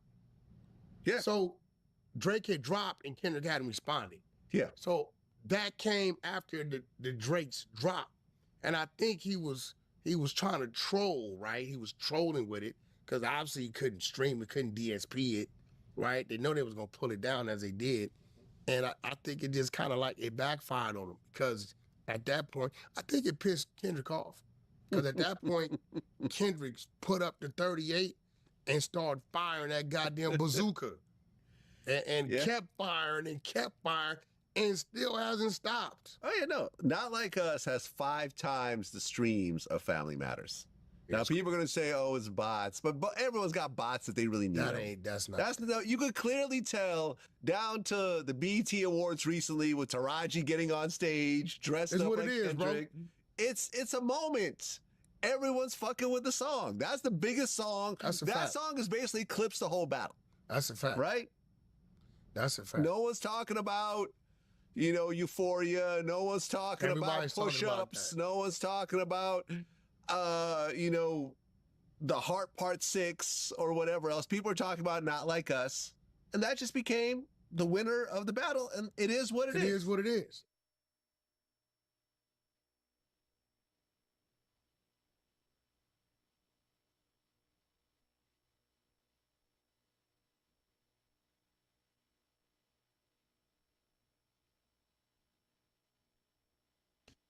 Give me 1 second, chat. I'm trying to fix something here. Also, remember Wack saying that there was another guy named Wack, but Wacko, who supposedly was in the middle of like stopping this battle. Let me see if I can find it. Jesus Christ, where is this shit at? Is it this? It's on the community page, I think. Community. Okay, that's like 5 months ago. Jesus Christ. Not talking about Cub. You gotta have. So apparently. Okay, here we go. Give me a second now. Flow on Paru, man. God on flow. That loved all y'all. I swear to God, he did. Man, you know how many late nights me and Flo got, bro? For sure. And Panorama Biddy, all type of shit. Panorama Biddy. All type of shit, bro. Bro, me and Flo got so many, bro. Man, he was always telling me, like, bro, we gotta connect and my with Dre, everybody. Dre my too, Flo. On every For show. sure. God. But Wacko, I was gonna ask you about, they put the truth to that you ended the Kendrick Drake. Oh yeah, saying that. Imagine that. Ended the Kendrick Drake beef. Hey, look, so I do a lot of shit without looking for anybody to pat me on the back. Right. You know what I'm saying? Give me flowers on certain things. But that was me that made that phone call. I made the phone call to Matt Babel, you know what I'm saying, based on some things that's about to happen in Coachella. You know what I'm saying? Right, Worthy? Yeah. You feel me? Yeah. Certain people from Coachella was about to get hurt. So I made the phone call based on what I knew. And I let them know, you know what I'm saying, like, this about to get ugly. My hood ain't gonna play with y'all. You know what I'm saying? Like, y'all, rapper is just rap. Nah, this is more than just rap. Nigga, this pyro. Yeah. You know what I'm saying? My homies ain't gonna play. So, again, that's our people's champ right there. You know what I'm saying? Before he hits the world, he from WSP. Yeah. He's of us. So, yeah, I made the phone call to him. And then, I told him, like, man, you need to reach out to certain people, let them know that this ain't nothing but lyrical exercise. We got to keep promoting, peace, and this is just rap, you know what I mean, good for hip-hop, so that everybody don't get it misunderstood. So that was one side of it, but then once the house got hit, I reached out to Dave Free and a few others and shit, you know what I'm saying? He felt the way I felt. I said, I'm about to call Top. I called Top, told him we need to shut this shit down. Me and Top, Wait, who's the person he said he spoke to first? Yeah. You know what I'm saying? My homies ain't gonna play. Hold on. You know what I'm saying? Right, Worthy? Yeah. You feel me? Yeah. Certain people from Coachella, at Coachella, I do a lot of shit without looking for I guess anybody to pat me on the back. Right. This is the guy right here. Give me flowers on certain things. But that was me that made that phone call. I made the phone call to Matt Babel. Who's Matt Babel? Is he from OVO?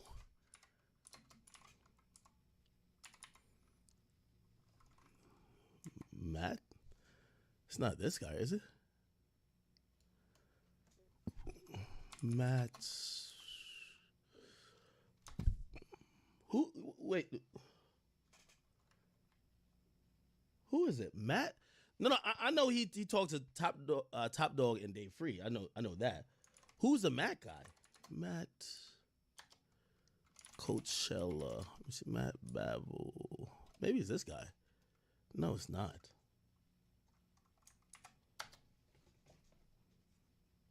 Matt Babel? That's what you heard? Oh, Babel. Is it this guy? Who is this guy? Oh, he was born in Toronto? Who's this guy? Oh. What does he do? Oh, he's working with Nocta, which is Drake's brand. I don't know what he does. Maybe this is one of Drake's business people. Clearly, he's on a team. You see, the albums are pretty much up here. Oh, what does he do? first day I've heard about him. Matt Babel. Who is her boyfriend, Matt Babel? He's known for what?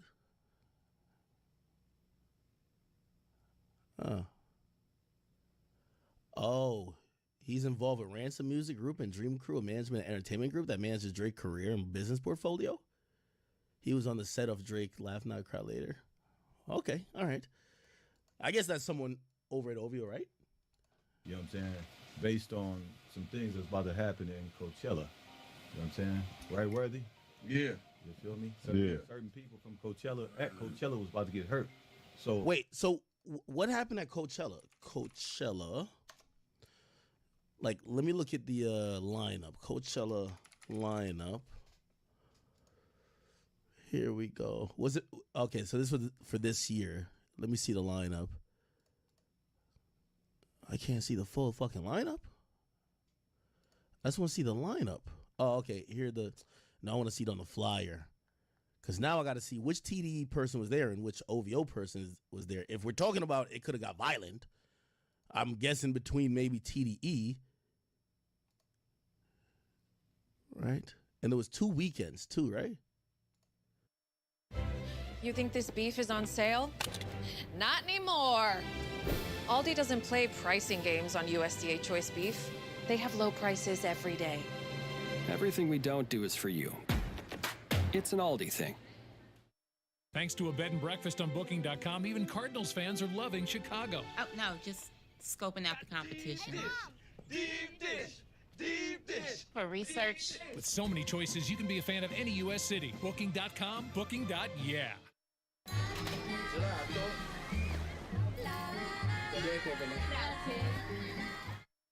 Lubriderm, now with Pearl Ceramide, helps restore your skin's moisture barrier. Lubriderm. You could have made nice with me. He'll kill and kill again.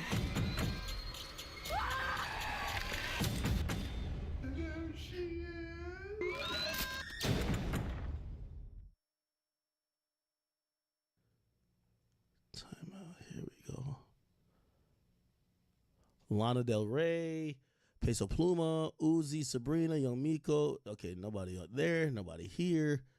Nobody here. Nobody here. Nobody here. I see Ken Carson. Nobody here. Does Skepta rock with OVO heavy still or no? I don't see nobody here. That's just a Friday though. Here's a Saturday. Tyler the Creator, no doubt. Blur. Okay. Not seeing nobody for OVO. I'm trying to see which OVO nigga they was about to fuck up. That's all I heard. Maybe I'm hearing wrong. It's like, yo, we about to fuck up an OVO nigga at Coachella. Or maybe not him. Maybe he heard word that, niggas was going to try to do something. So he's like, yo, hey, before I shut this down, we just keeping this music, right? Because we keeping this music, I make sure this don't go off the rails type shit, right? Let me see. Who? I don't see nobody. Yachty? Maybe they're gonna fuck Yachty up? No, but Yachty's QC. Like you wouldn't do nothing to Yachty for Drake, right? Yeah.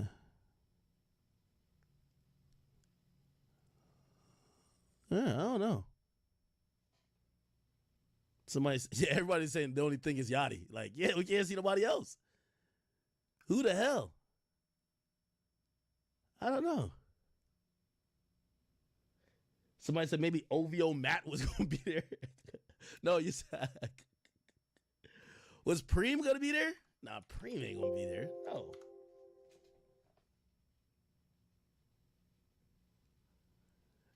So wait, what was going to go down at Coachella then? Like, I don't get it. He said because some shit was going to go down at Coachella. To pat me on the back, right. You know what I'm saying, give me flowers on certain things. But that was me that made that phone call. I made the phone call to Matt Babel, you know what I'm saying, based on some things that's about to happen in Coachella. You know what I'm saying? Right, Worthy? Yeah. You feel me? Certain people from Coachella, at Coachella was about to get hurt. So I made certain people from Coachella at Coachella was going to get hurt. Is the Matt Babel nigga, is he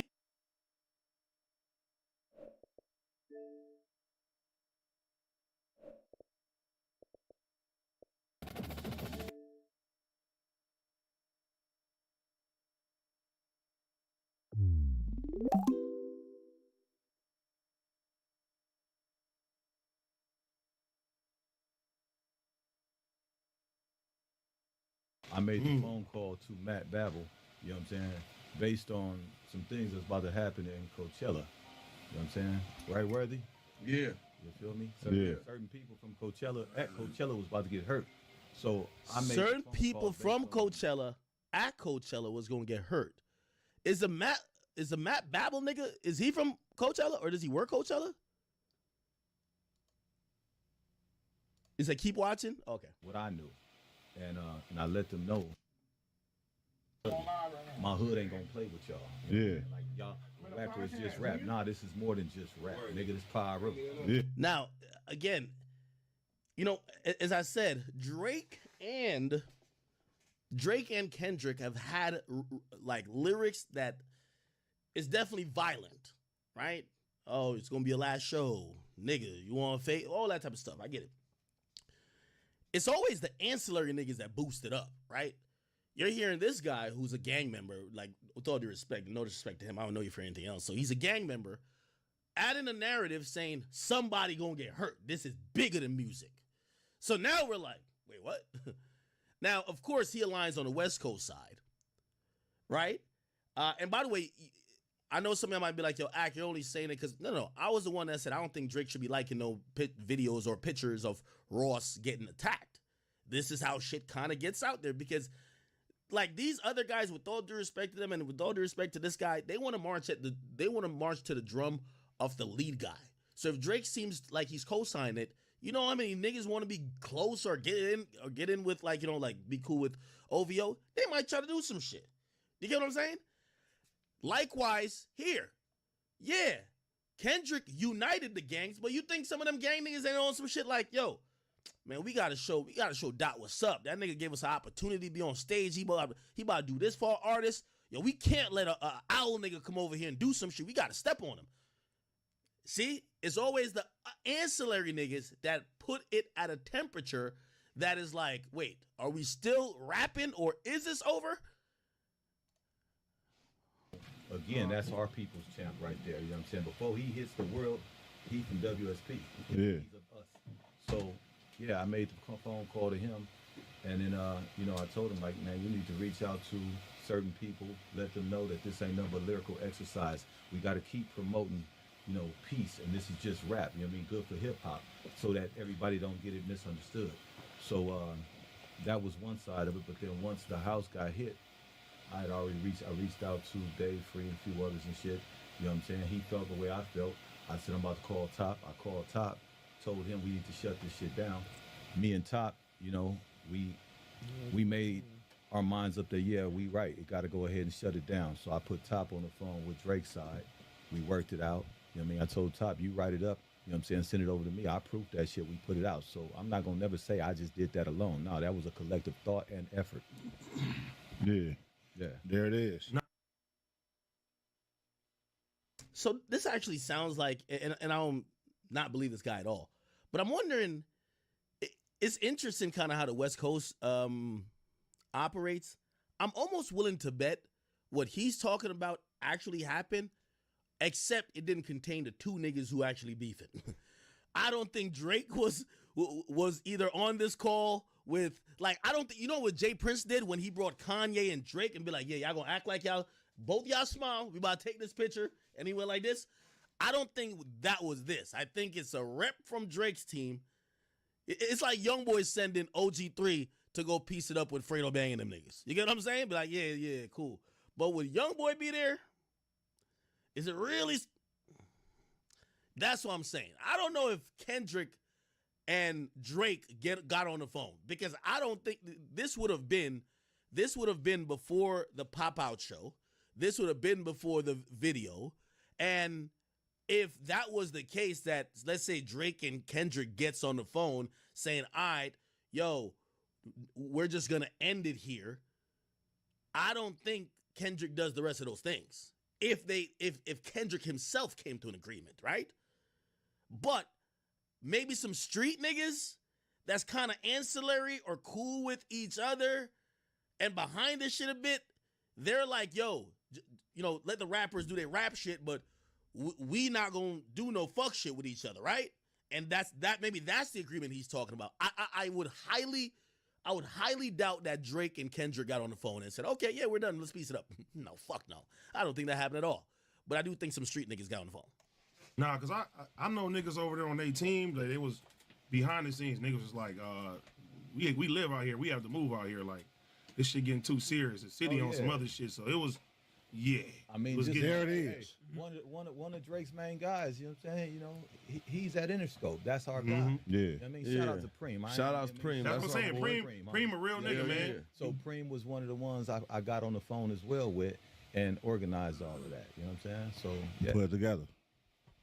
Okay, there it is, man. The point right now, it's like, it's not even homies, it's the fans. Like, niggas feel a certain way about that shit. You know what I'm saying? And that was my point. We have no control over the fans. You know what I'm saying? We can say, okay, no, we good, ain't nothing about to happen. But these fans are diehard fans, and who's gonna say what they gonna do? If they had already, vandalized Drake's shop out there, right? What else was gonna happen?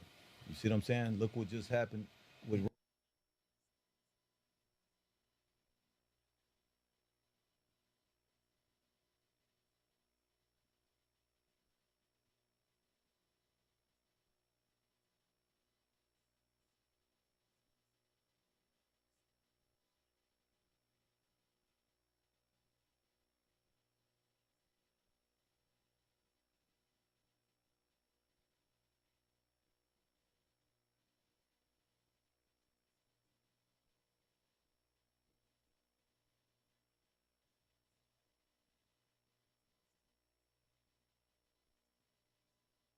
Ross, right?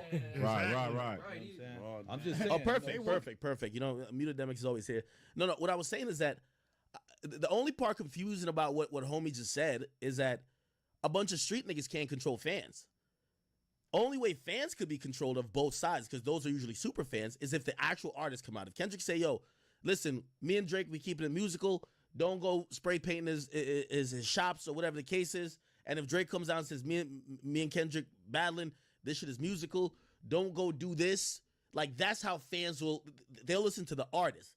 They ain't gonna listen to the street nigga, because with all due respect, they don't know these niggas. Like, there's no street nigga that can stop a fan from being a fan, that stop a fan from trolling. And we know the spray paint shit that happened at Drake's OVO store in London, that's not a street nigga that did it. That's a fan. That's his fan.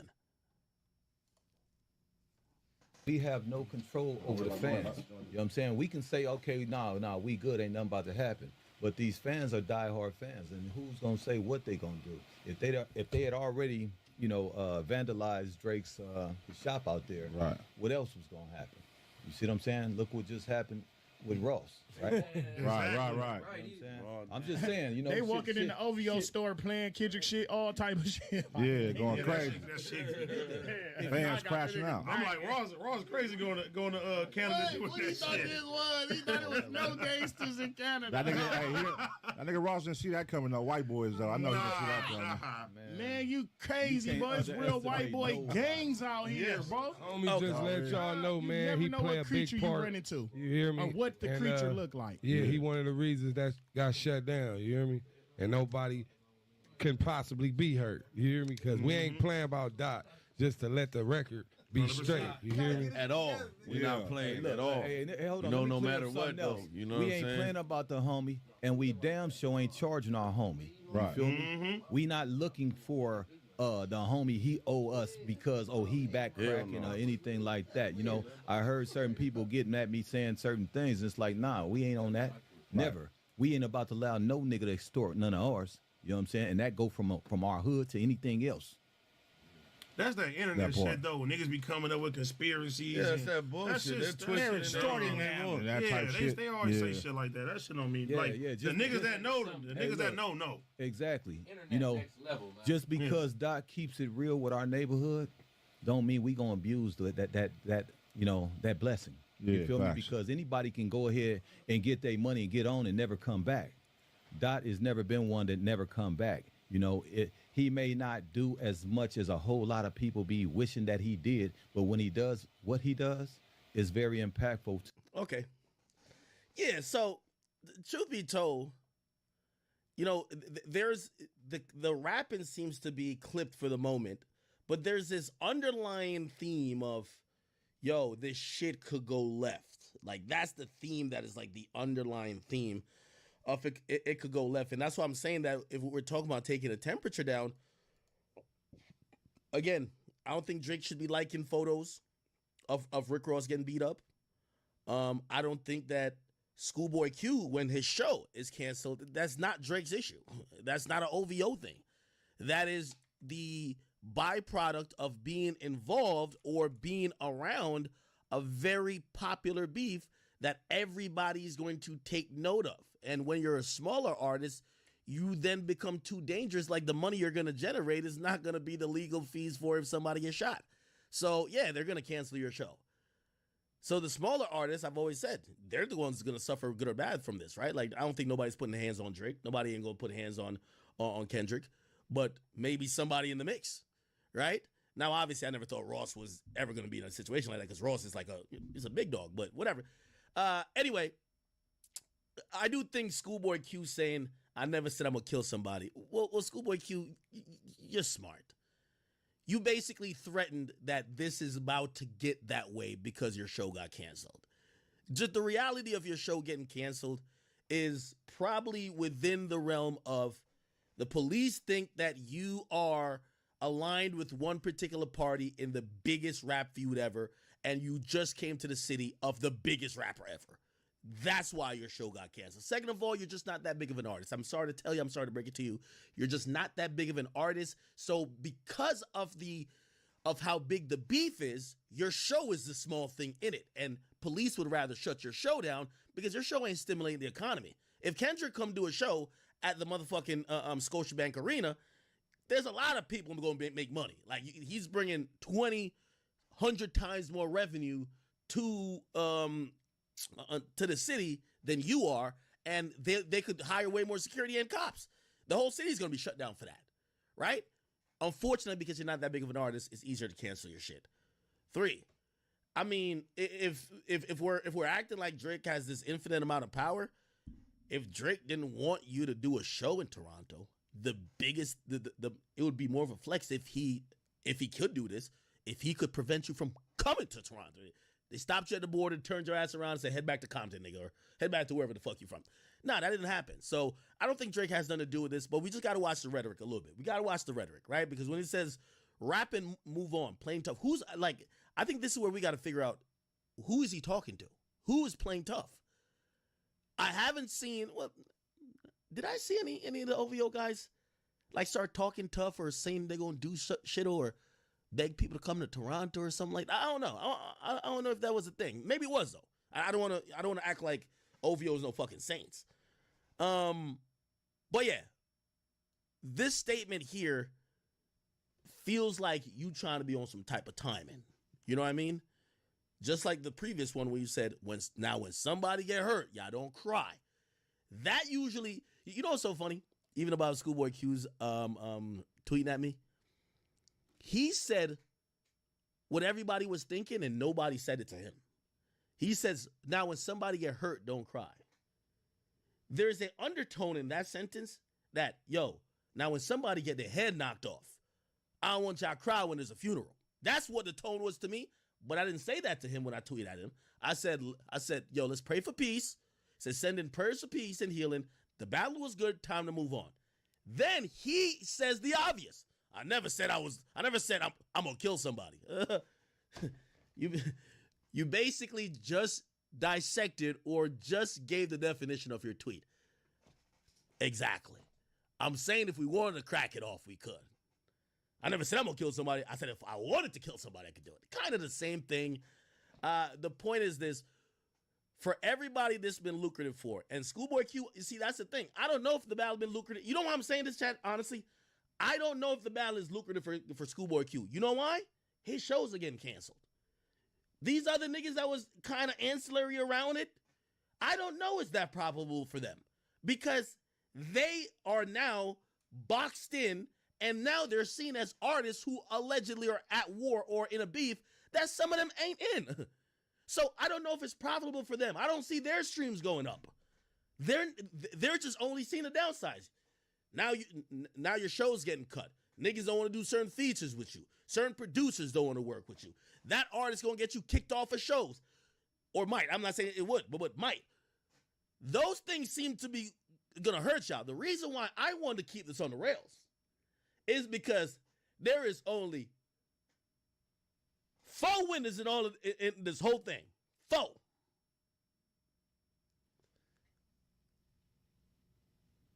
Drake.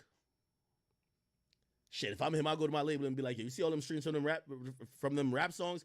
Those little loosies? Count it as half an album. Fuck that. I'm working off that 400 million you gave me.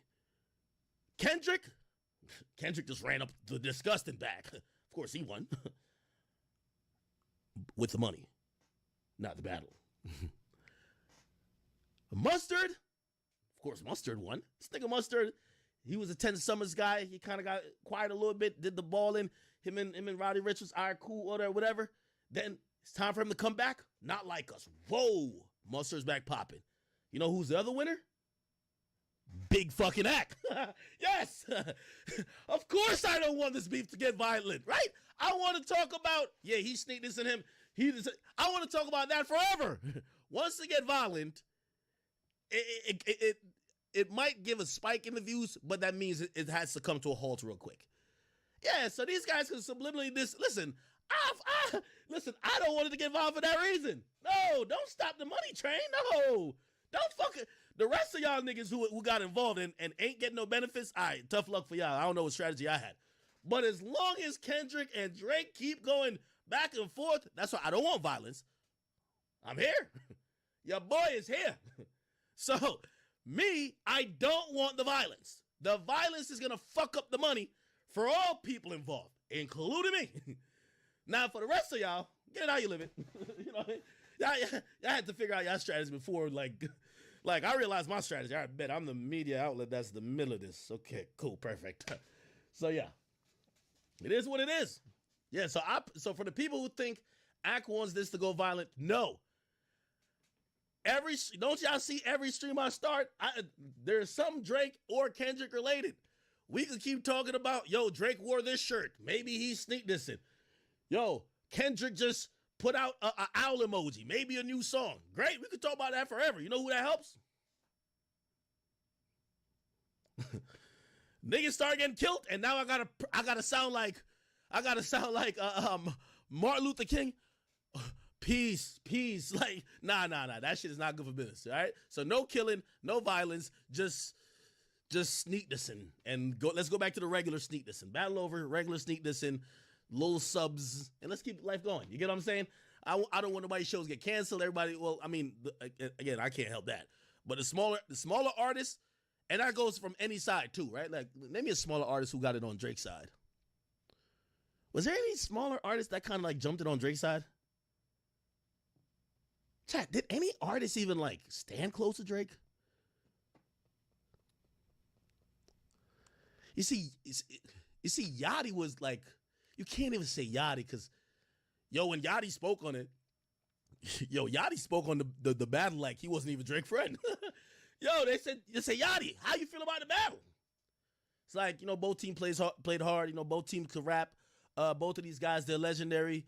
Drake, no, he's a cool guy, legendary artist. But you can't knock Kendrick Lamar. He had that wop, that fuck him up. Yeah, like that. You know what I mean? Like, he just ignored that.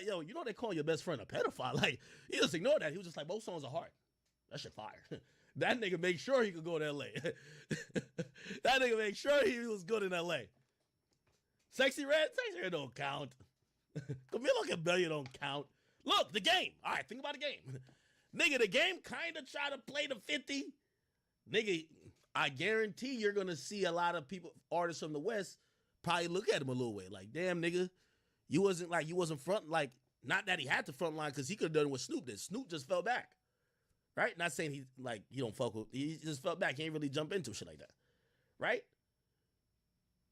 Game was kind of almost sneak this in. Like, Game was kind of making it seem like, y'all know I fuck with Drake. So what that turned into? Like, this is the equivalent of the Game the next day saying, why they invite me to the pop-out show, man? Why they didn't invite me to I ain't got nothing to do with that shit. Like, This is the equivalent of it. Yeah, I just thought about it. Yeah, this is the equivalent. Yo, why I ain't get invited to the Pop-Out show? Game, you know damn well why you ain't get invited to the Pop-Out show, nigga. You know damn well why. Schoolboy Q. Yo, why they canceling my shows in Canada? Man, you know damn well why. Like, let's be honest. Let's be honest. Somebody said KD. Man, I think KD don't fuck with nothing in California since he left Golden State, man. Oh, Presser. Now, granted, I ain't see Presser kind of say nothing like against Kendrick, but I'm gonna be honest with you. I would imagine Presser is not booking. He's not booking a show in Inglewood anytime soon. I wouldn't think so. I would think that would get shut down too, and I don't think Kendrick would make that call. I just think that, bro, there's gonna be a little bit of action going on around there that the police is probably gonna. You know, they got these gang units in LA and shit. Gonna be like, all right, man, this shit could get a little spooky. They start seeing certain people pop out, just maybe not even to do nothing, just to kind of show a presence. I'm like, all right, let's get this out of here. Y'all say 50 Cent? Nah, 50 ain't really pick no side. And 50-50. Like, 50 just funny. Like, yo, we all know that 50 go against. 50 don't really have no side in no battle. He just don't like Rick Ross.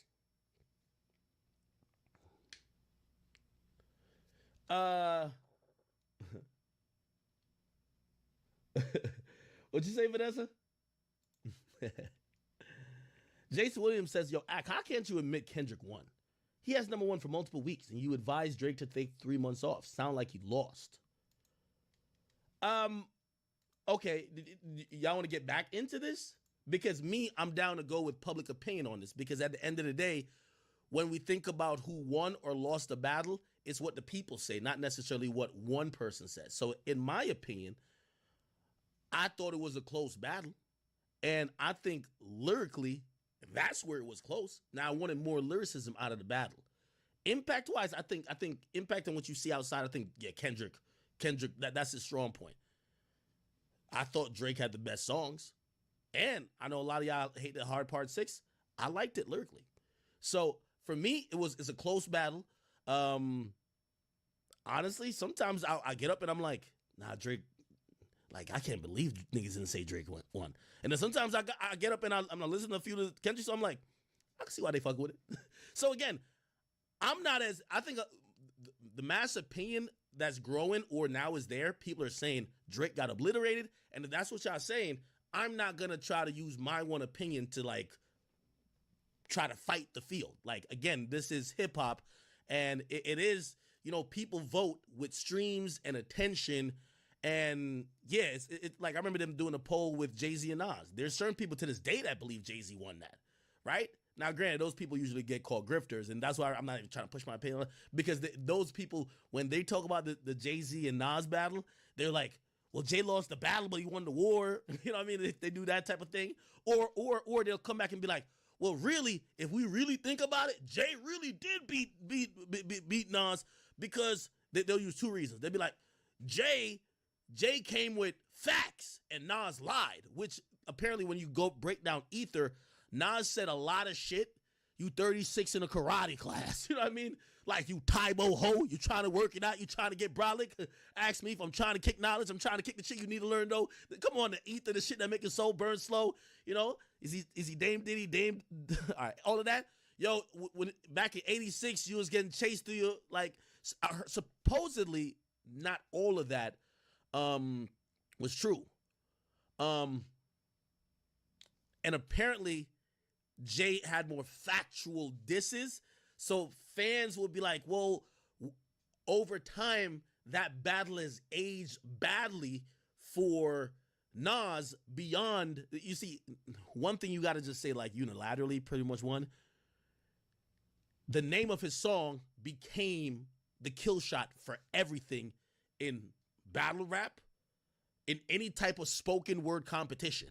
That's the ether. You know what I mean? So again, it's like, it's hard to say he didn't win, but there are people that said over time, if you're into facts and if you're into bars, Jay had the leg up.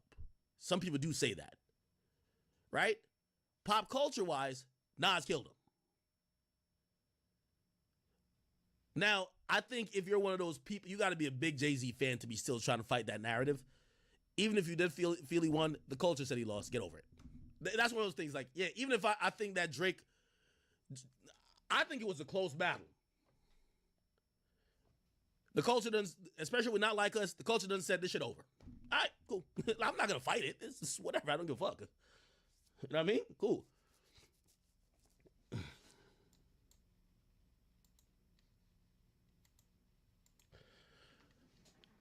So yeah, that's what I think about that. And also, what else do they try to do with the Jay-Z battle, which I think is gonna be done with this too. You know what I mean? Where I think people used to be like, yo, just Takeover was a better song, right? I think years later we're gonna hear the same narrative with Drake. Well, Family Matters just was a better song, right? But you know what people gonna say? Well, I don't know. The narrative's going to change. Regardless, I'm saying I'm not fighting the public with this, bro. Like, no. And I'm not in denial of nothing. You get what I'm saying?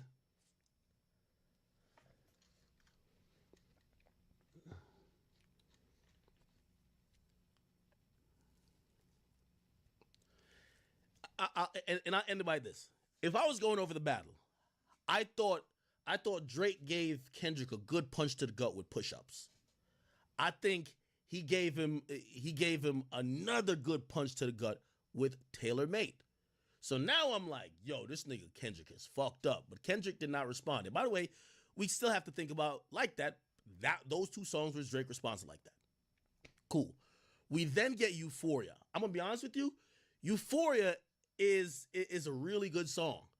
At the time, and juxtaposed to the energy that Drake had with push-ups, I don't think it hit then. By the way, that song, I listen to that song now more than Not Like Us. There's just much more depth to it, much more tonality changes. That is the song that, if you ask me, is going to be the definer in the battle with Drake. Now, will the people say that? Probably not, because Not Like Us is a party record, right? But over time, I like that record. But when it dropped, I was like, nah, I still got push-ups. And granted, I'm also like sampled on push-ups, right? Cool. Then after that, what do we get? We get Meet the Grams, right? Or do we get 616? No, we get 616. So when 616 drops, I'm like, all right, this is answer to Tailor Made. That was hard. That's where I get mentioned in that too. That shit was hard. At that point, both dropped two songs. Who do I have up in the battle? Drake, to me, is winning. Drake is winning after Push-Ups and Tailor Made versus Euphoria and 616. Now, granted, I'm being very honest with y'all. Over time, like even now, 616 is also a masterpiece. It's a layered thing, and I know I'm distant it, whatever. It's a really good song. Same with Euphoria. Probably the most complex song that is probably most prophetic in this battle, right? Cool. But at the moment, I had Drake up in the battle. Then we get Meet the Grams. By the way, we always forget Buried Alive freestyle, like that thing Drake uploaded to his Instagram, never touched YouTube. So then we get Meet the Grams, and Drake also drops Buried Alive, but we're not going to really count that. And then Drake waits a few days or whatever and drops Family Matters. Right? Am I right with my timeline? Yes. When Drake drops Family Matters, y'all seen me dancing. I'm like, yes, my boy, we're smooth sailing. We're going into the fourth quarter with a 20-point lead. It's over. Hey, just don't put Bronny James in the game. Yo, keep him in, keep applying pressure for at least 7 minutes. We got this. That was short-lived.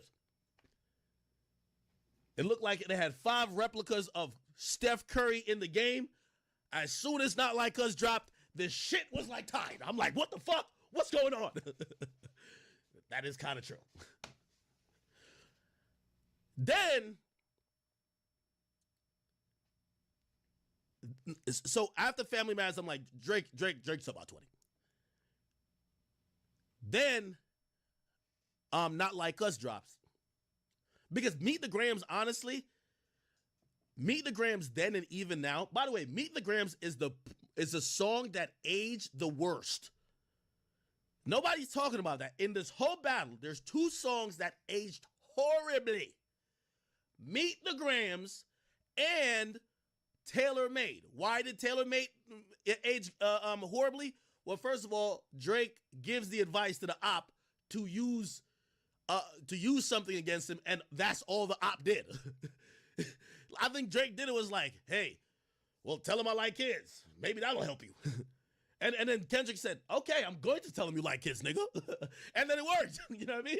Like, remember, he rapped from Tupac's perspective. He's like, yo, tell him he like kids. I heard that from a Joe Budden podcast. And then Kendrick only talked about him liking kids, which is like, fuck.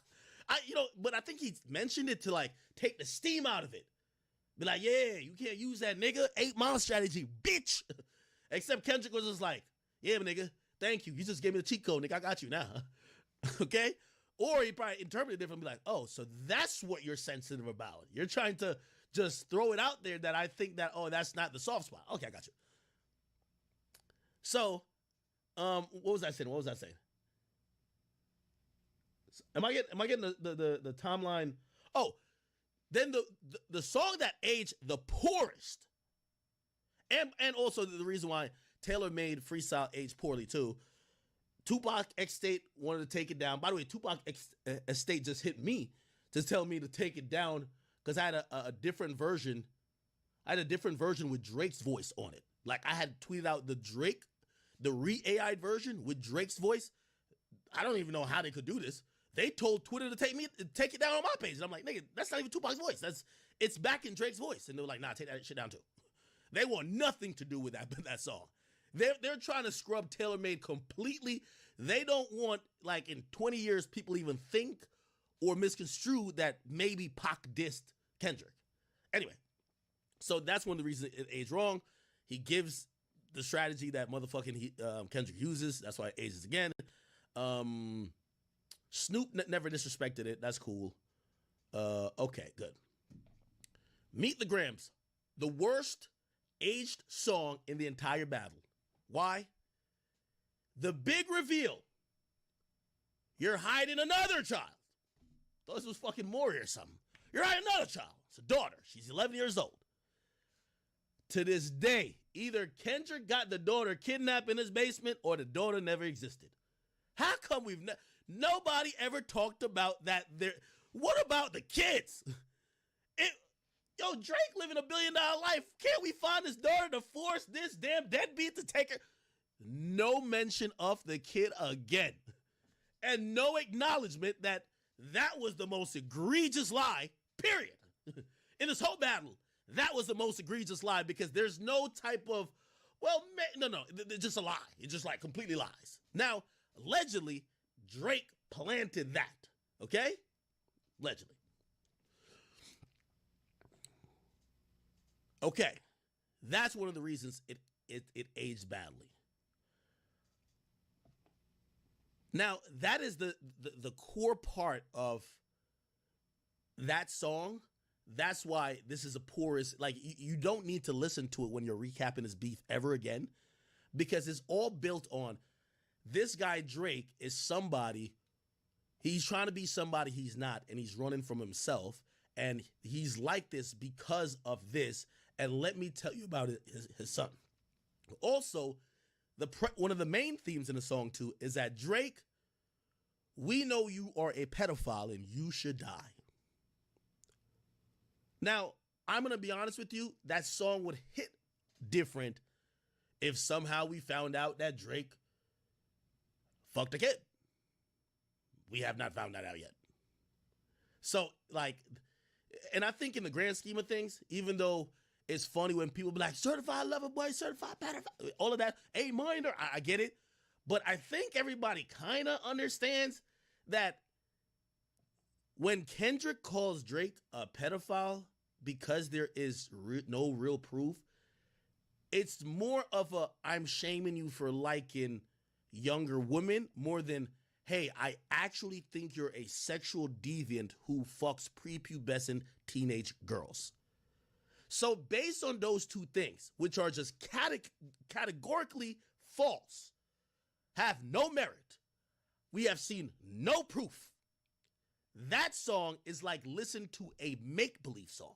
It's like it's like me rapping about a nigga saying, yo, bro, I heard you got 3 feet. I heard you got 1 eye. Like, yo, I heard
We bite to it, man.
Shh.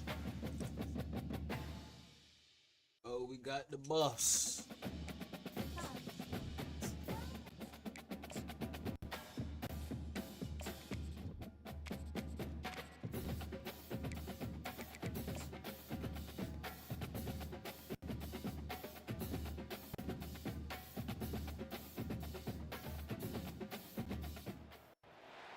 Spectacular ocean views not far away from the home of the Florida Atlantic Owls, FAU Stadium in Boca Raton.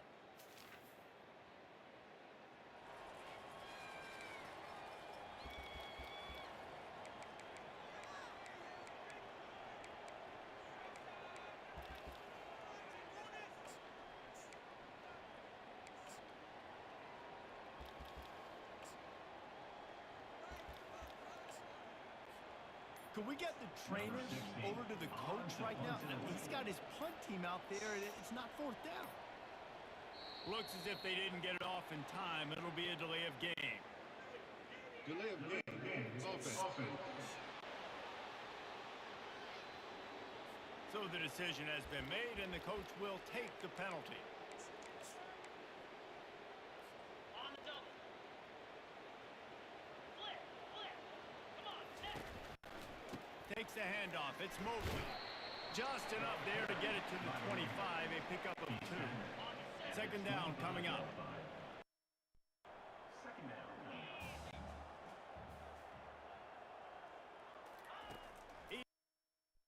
Looking throw. And he got smacked just as he released the pass. It's incomplete.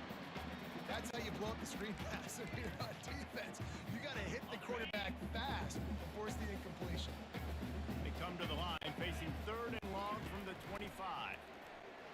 Pressure coming. Stands in and takes the hit. Oh, and it's a pick. He threw it right into the double coverage. And he's wrapped up after a solid return on the pick. And that's kind of a double whammy for this offense because on their opening drive, not only did they turn it over with the interception, but they've now set their defense up in a really tough spot deep in their own end.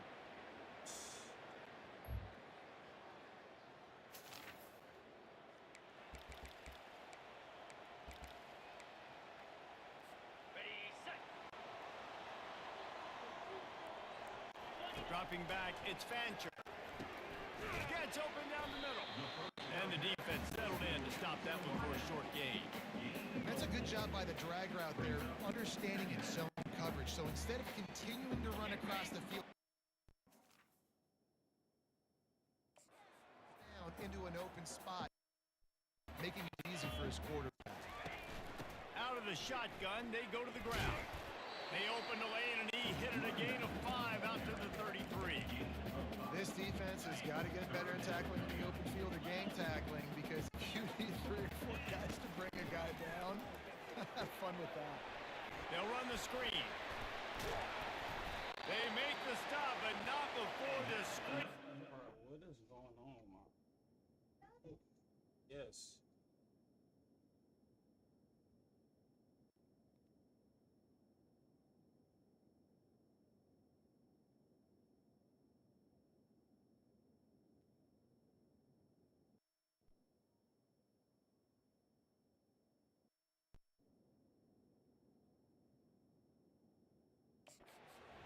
First down and much more really good execution by this offense. The Owls come to the line with a fresh set of downs. To the air on first down. Shoots it to the left. Picked off. And they'll drag him down after a good...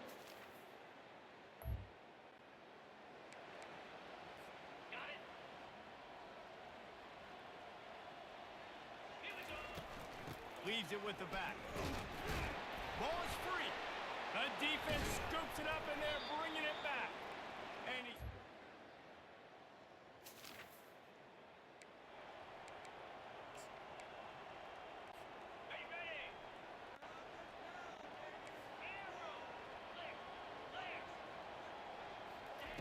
He'll come out throwing on first down. But on that outbreaking route, really it's designed for the receiver to... And it looks as if they buzzed down. Replay wants to have another peek at that last play. So the officials take a closer look, and the replay booth will overturn the call. They'll give it to Johnson. Got room at the 35. Hit the afterburners, kid. And he's still on his feet, but finally out of bounds after a terrific run. Big play in the running game for this offense. They just dialed up one big play. Let's see if they've got another one on 1st and 10 from the 35. Looking to throw, it's Fancher. Fires to the big fella. And he'll step across the sidelines after making a good gain on that one. Line getting set on second down. That throw and catch, a really good example of why coaches don't want a quarterback to get stuck on a particular target, isn't it, David? Yep, that's exactly right. Find the guy who's open because you got so many guys that have so much speed They can do so much damage on the field. Find my matchup, get it to him, let him do the rest. First and goal, and this feels like their chance to give them a finish. And I love the awareness by the wide receiver on that play because I'm not sure that route was supposed to be that deep. You got to wonder if the receiver decided maybe to adjust the route a little bit to make sure that he got the first down.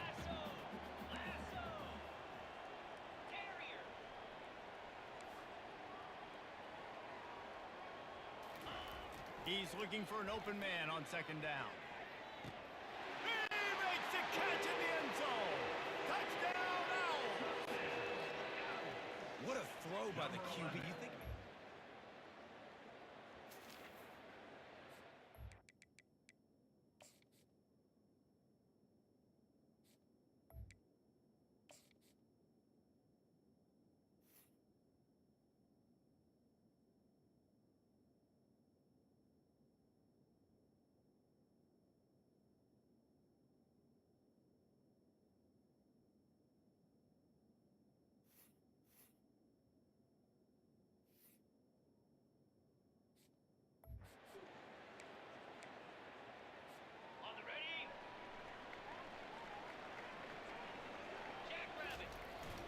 Handoff to the single back.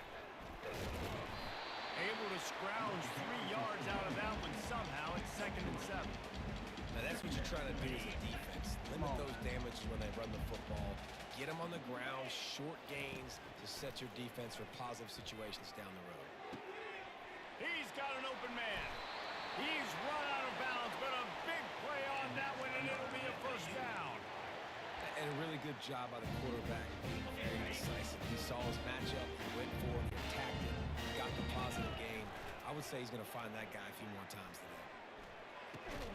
Caught in the backfield, it's Johnson. The defense wouldn't let him loose there, and it was a completion, but they lost yardage.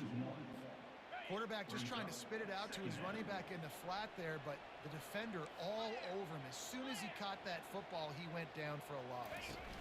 To the ground with the back. Pulled down after a pickup of 4 to the 27. 3rd and long coming from the 27-yard line. You can make a field goal from here. Just don't take a negative play. That's caught. It's Mobley. And they gave him no chance to get loose, and they force a 4th down.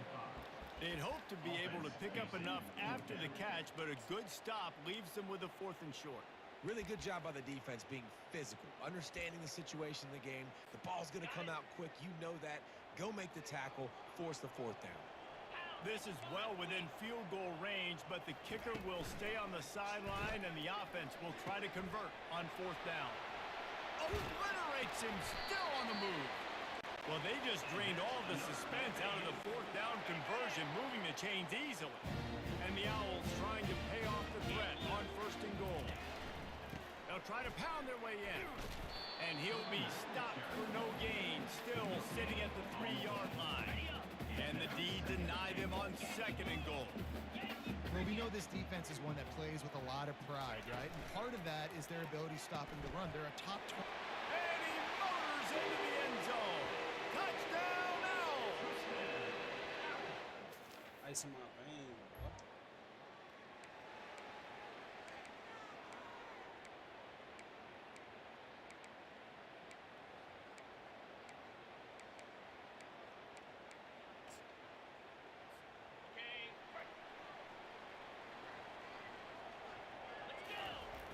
The toss sweep to the right.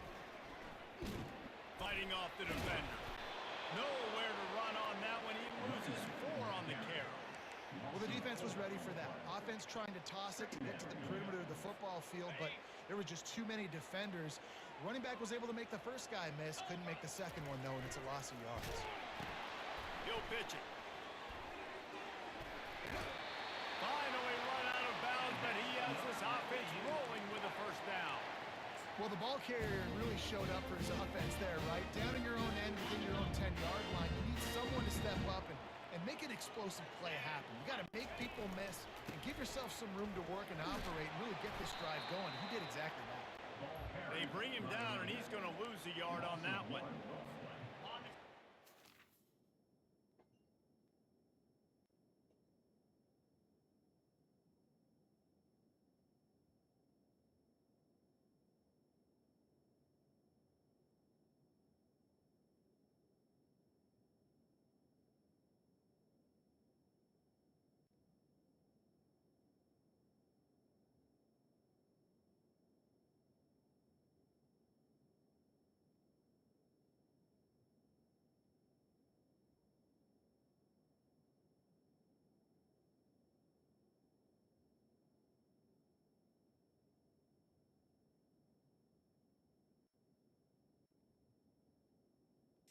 play by the linebacker. You talk about filling a hole. Defensive line does their jobs. He comes in the hole and says, sit down, sir. Fires to the wideout. Complete to the left. And they'll spot it at the 38, and that'll be plenty for the first down. This FAU offense is moving quickly. The give to the back. They bring him down, and he's going to lose a yard on that one. Well, they're trying to get that run play going to the outside, but it's the defensive end who does a great job winning his one-on-one and forcing the negative play. It's the 2-minute warning, and we'll see if the offense can tack a little something extra on their lead before the break. The play-action fake. Coming after it. And they knocked him down almost immediately. Yeah, that's a great job. And listen, this quarterback's had success. He's already thrown for 2 touchdowns. We got to make him feel uncomfortable. This is still early in the game. Nice job by the defense, getting a hit on the quarterback and making him think a little bit. The quick out. Made a defender miss. That'll get the job done and move the chains, and they'll mark the ball at the 45. FAU working with a fresh set of downs. The receivers often will run their route based on a side adjustment. Throws to the wideout. And you just don't expect your junior quarterback to get fooled and to throw it into double coverage like that. Didn't connect last time. Let's see if they throw it again on second down. On the move, it's Fancher. Got him downfield. Ripping through the defense and getting it all the way down to the 24-yard line. It is so good for an offense early in the game to get in the rhythm and to start stringing first downs together. It makes the game really easy and puts that defense in a situation where they're starting to get tired. They want to sub. They want to get other guys in the field. Stringing first downs together like this makes it hard to defend. Couldn't find anybody to throw to. He'll just toss it away. It'll be second down. Defense has to be frustrated. The offense keeps matriculating and matriculating and matriculating the ball down the field. Right on the money with that throw. The defense was there, but they are in the red zone with a first down at the 12. Looking to move it through the air. And he runs it in for the score. Touchdown, Florida Atlantic.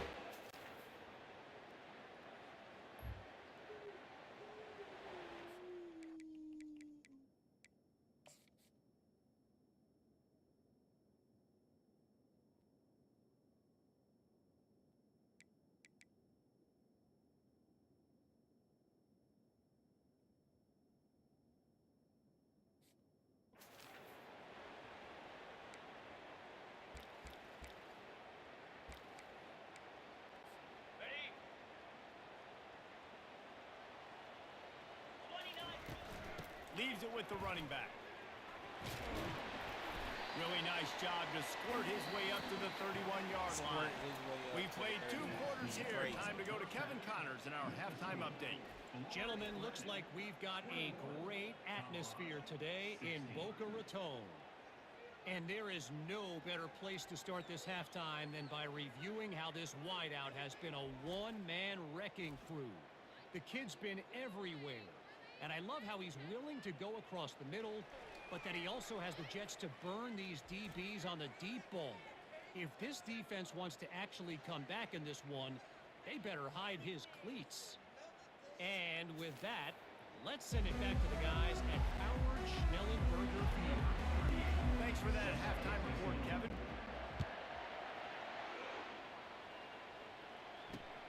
Here he comes from inside his own 5. He was hoping for something a little more.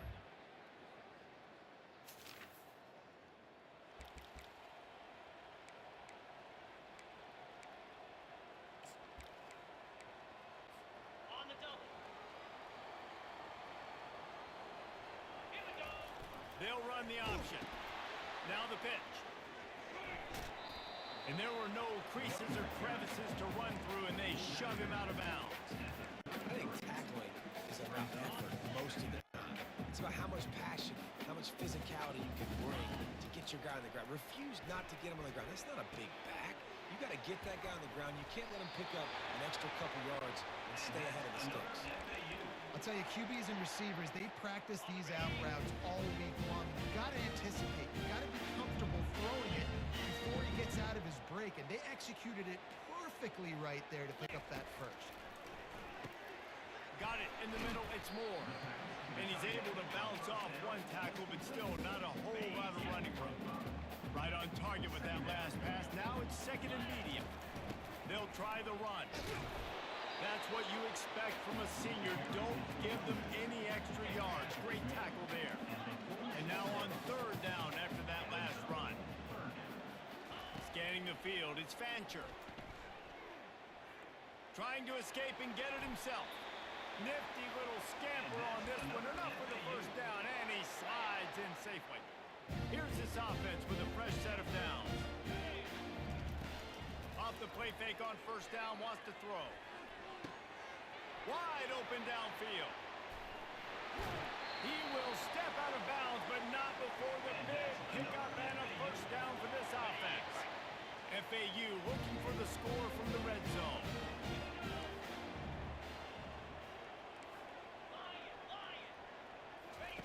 Trying to cap this drive with the pass. And he is finding wide open defenders all over the field. His third interception of the day. And they'll close. This part. Got it.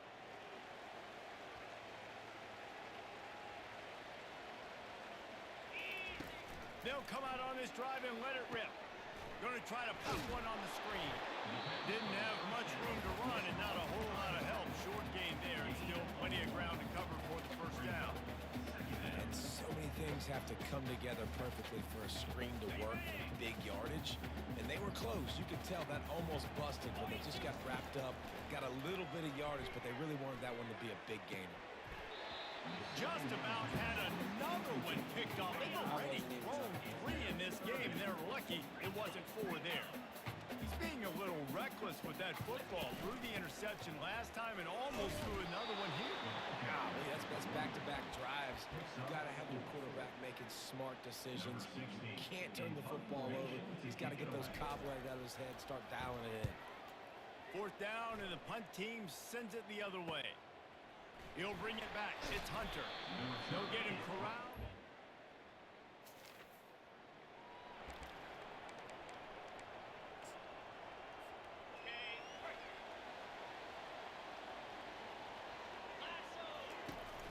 A little misdirection and the handoff on the counter.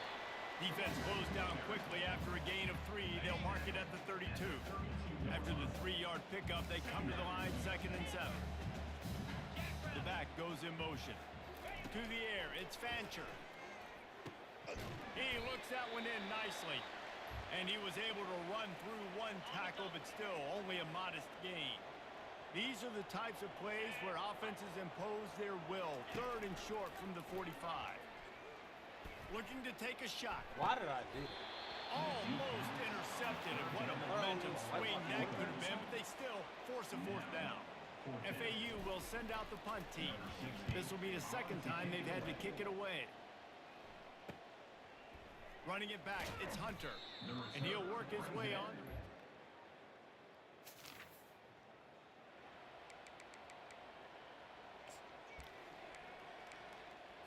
On the set.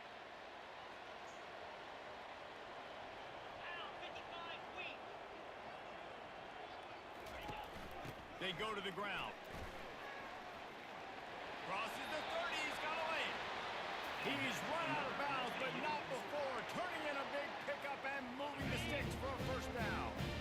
Here's this offense with a fresh set of downs. Might as well run him until they stop him. He's got it again. At this point of the game, the offense has the lead. The offensive coordinator knows they want to keep running the football. So he's going back, he's looking at his playlist, and he's saying, which runs work the best for me in this game? What can I lean on right here to make sure we win this one? And that's going to fall to the ground incomplete. That was a physical matchup there. 3rd down coming. They line up, and it is a long way to the sticks from here. Quarterback making adjustments with his receivers. And his throw is incomplete. And that is a frustrating possession for this offense. You wanted to run the football, maybe take some time. You did the opposite. Got in a bad situation, threw the football, stopped the clock. Not how you manage a game late in the fourth quarter.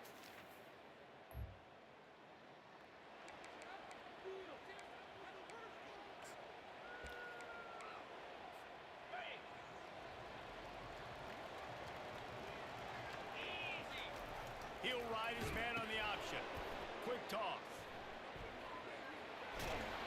He's run out of bounds, but a big play on that one, and it'll be a first down. Offense bringing in the big boys, heavy personnel. The option look. He'll pitch it. Got the first down and more. And how much running room have they been able to find just all day? They are piling up unbelievable rushing stats.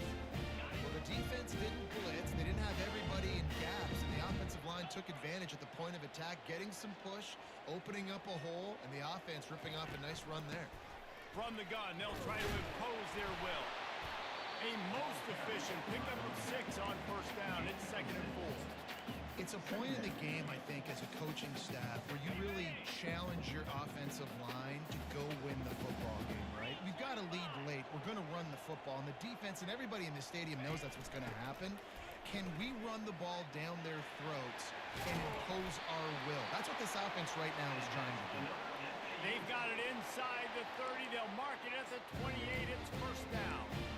It's so nice as an offense to know you can generate explosive plays by handing the football off to this guy. He has got incredible speed. Looking downfield, it's Fancher.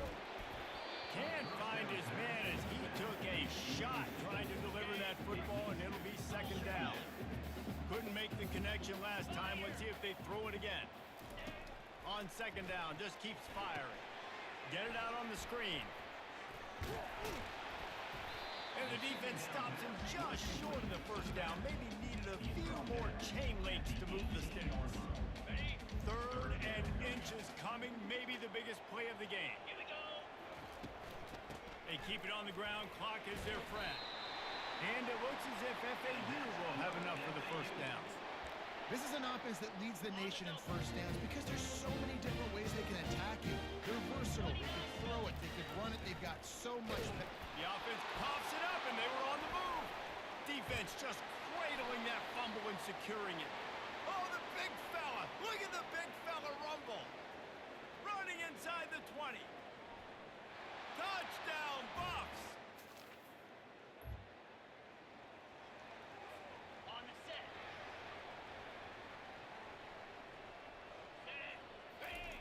On the option.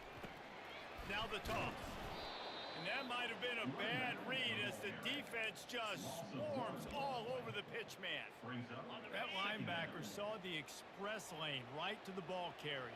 And a great job by the defensive line, getting some push, making them use their resources. And this sophomore able to wreak some havoc and get the sack. That is how you start a drive. Meet the physical challenge on first down. Rush the quarterback, get the sack on 2nd down, and now put him in a 3rd and long situation. Nice job by this defense. On 3rd and long, he's going to have to turn one loose downfield.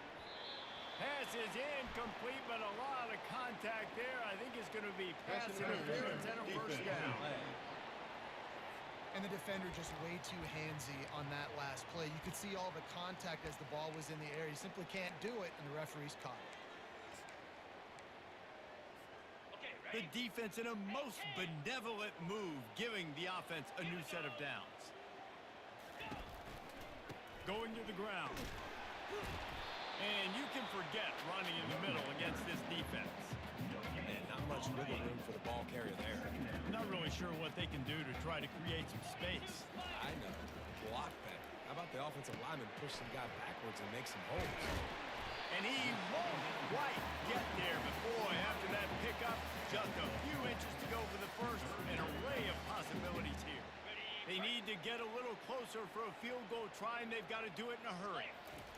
Off the bootleg, wants to throw it. Buys a little extra time. He'll pull it down and run.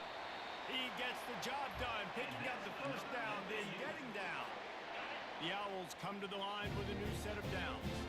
Well, they try to get this quarterback going, running the ball in a variety of ways, and they haven't really been able to kind of break him out just yet until that run right there. Nice individual effort on the scramble. It took a little longer than they would have liked, but maybe that's the play that's really going to sort of spark this offense and really maybe get this guy going more on the ground. Wants to throw. It's Fancher. Snags it over the middle. Brought down just outside the red zone. He moves the chains. It's at the 22. Looks as if we have an injury on that last play, and we'll take a break to check him out. They'll leave it with him. They'll wrestle him down just short of the first down. I don't even think they're going to bring out the chains to measure this one. Operating in the red zone here on second down. Trying to run, it's Mobley. He's dropped behind the line of scrimmage. That'll be a loss of 3. The offense uses a timeout to stop the clock, and they'll get a quick breather. They're trying to extend this already long drive. The 9th play is a 3rd and 3. Quarterback changing the plays at the line. They'll throw on 3rd and short. Touchdown Owls! And they grab the advantage, taking the lead here in the 4th. And they're able to score on a drive where they had to have it this late in the game, and they look to their playmaker on the outside to win that one-on-one match. I ain't on Travis Hunter, nigga. What you talking about? On the double.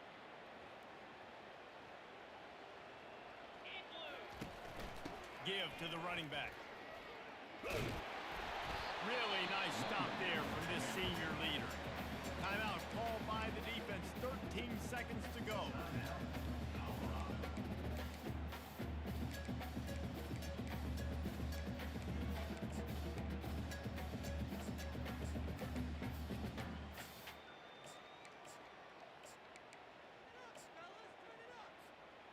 Didn't get much on first down. It's 2nd and 9.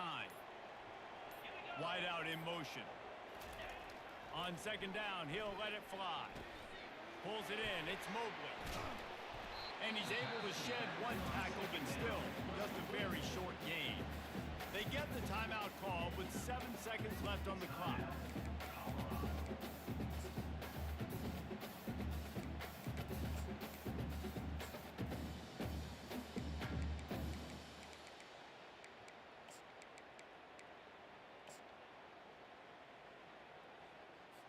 Linebackers moving, trying to confuse the quarterback.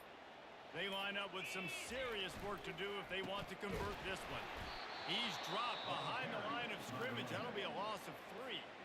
Timeout on the field and 4 ticks left to go. FAU will send out pressure coming, and it's blocked. What a huge play.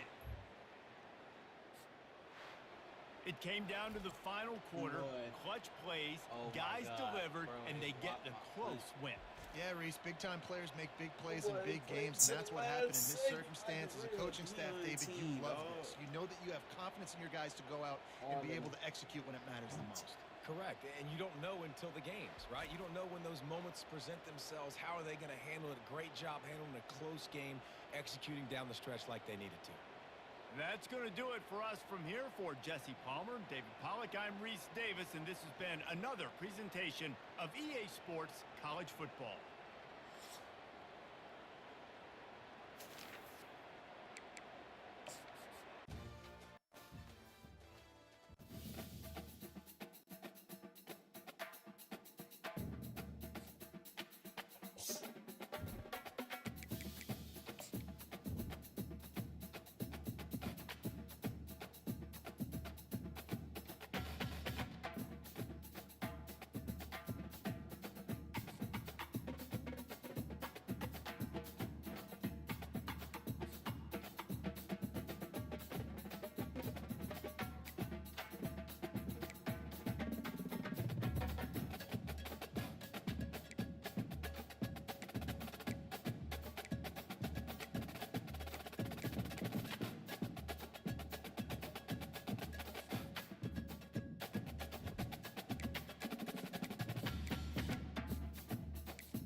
Straight bite.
drop base.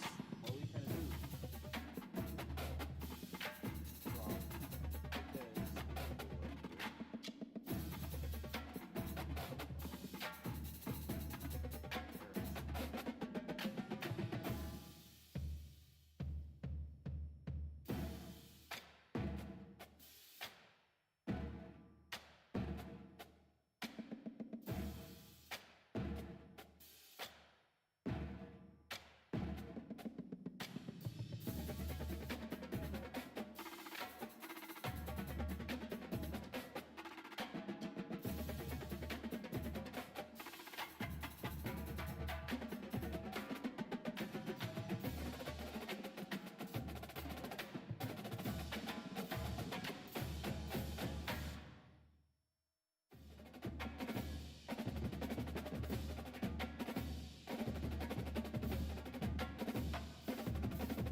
Hola, Feliz Navidad. Por Español, año feliz.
trade real quick. Yes, I know.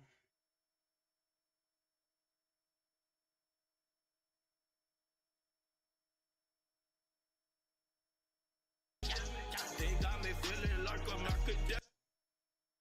Chevy lets you begin every day fully charged, so you can go farther and so. They got me feeling like I'm academics. Can't ride no. Now, speaking of which, and I did just do a little timeline and I chronologically, detailed how it went down when it came to the battle for me. Even though I'm saying I'm not gonna, I'll go with what the people say, whatever the people say. Cool. There was a clip that came out, and in Team USA, they have been playing together overseas. I guess one of the things, and especially after they beat Team Canada, I guess the DJ or whoever the DJ who's probably with them, I guess he got a sense of humor. He played Not Like Us. Now, this is not being held in Canada, right? So it's somewhere overseas. I don't know if it's the UK. I don't know, France. I don't know where it is. So this is not in America, right? Because I heard it's overseas. Anyway, so pretty much they've been playing Not Like Us every time Steph Curry wins. Or not Steph Curry, but Team USA wins. Then a clip was captured of Steph Curry commenting on the song, Bron responding, and this is what happened.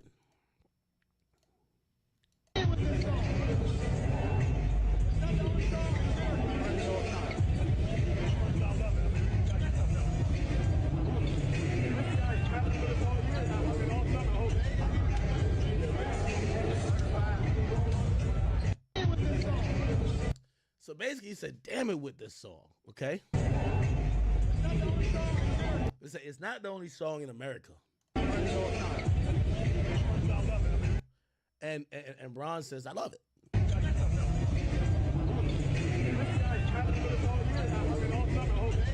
And I think he said, imagine we're going to be listening to this all summer or whatever, or all year. And you're going to see Anthony Edwards come in here like he doing some type of dance to the part, like a certified lover boy, certified. Yeah. Look, it's my boy right here. Vibing. Anyway, that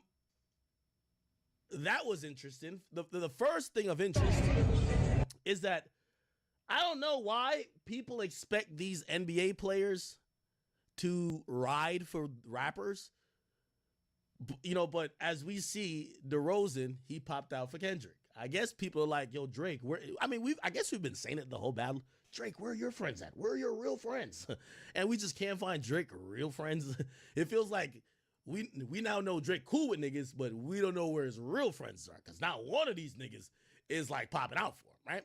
Anyway, two people we've seen him like really show a lot of love to is Steph Curry and LeBron, who, by the way, even though I said the song is aged the worst, Meet the Grahams, you hear Curry say, no, you hear not K-Dot say, yo, Curry, keep the family away. LeBron, keep the family away. Basically, they're putting out the narrative. Drake might want to fuck your little daughter. Keep your family away from the certified lover boy, the certified. Now, this is kind of like, the indictment of just how the industry is. Number one, you shouldn't really expect basketball players to ride for people.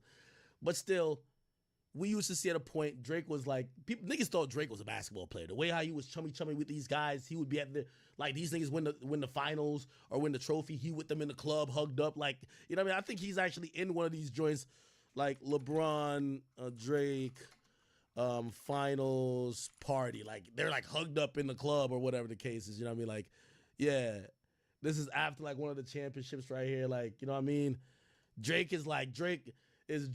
LeBron, and like niggas like he's on the team. You know what I mean? Nigga here like Mario Chalmers or some shit. You know what I'm saying? Like, look, you remember this picture right here? It's after the championship, bro. This is at the 2013 championship party. Like, these guys. Now, here's another thing. Drake was on the shop.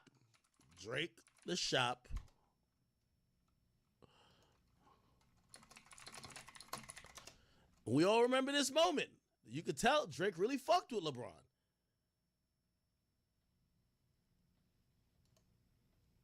I was really hard on my parents for giving me sort of Here we go. I was worried about telling my mom. Was that hard? And I do want.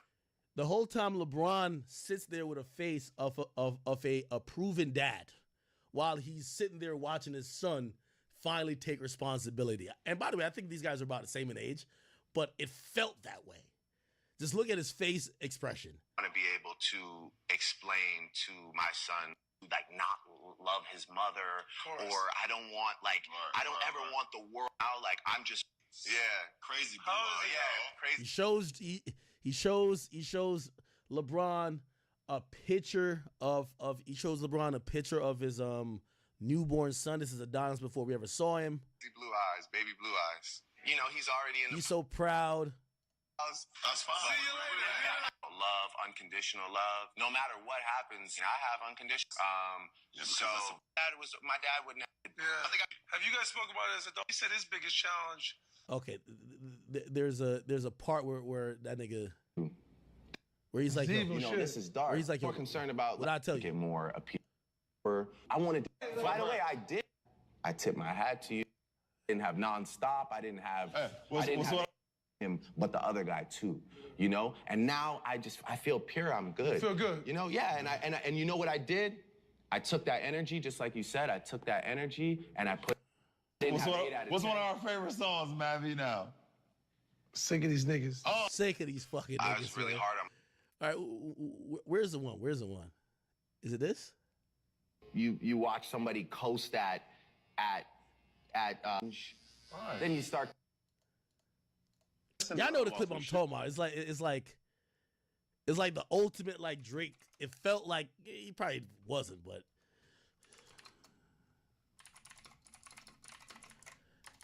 I remember him saying to Drake, "What I tell you." Struggling with moderate to severe Crohn's disease or ulcerative colitis? Talk to your doctor about #1 prescribed Entyvio, offering 2 maintenance options, including the Entyvio pen. Infusion and serious allergic reactions can happen during or after treatment. Entyvio may increase risk of infection, which can be serious. PML, a rare, potentially fatal brain infection, cannot be ruled out. Tell your doctor if you have an infection, flu-like symptoms, sores, or are prone to infections. Liver problems can occur. Entyvio, relief, remission for real. This whole Wyoming on his music, like trying to lend a help. But anyway, we left with, well, I guess, a picture of my son. Oh my gosh. I shared my one all around June 15th. And you got I can't find the clip. Where the fucking clip at? God damn it. So right here. I wanted to do other things. I didn't want to further your reputation or your career by rapping back at you. Yeah, look at this nigga's face. He don't even look at Bronny like this.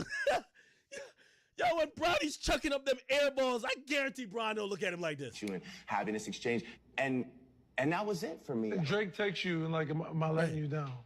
He said Drake. Well, why would they even say this? He said Drake texts him like, am I letting you down? Which by the way, Drake cares about people's opinions. Yeah, what I tell you? Yo, this right here is crazy. This look is crazy. This look is crazy. What did you say to him? He said Drake stuttering is crazier.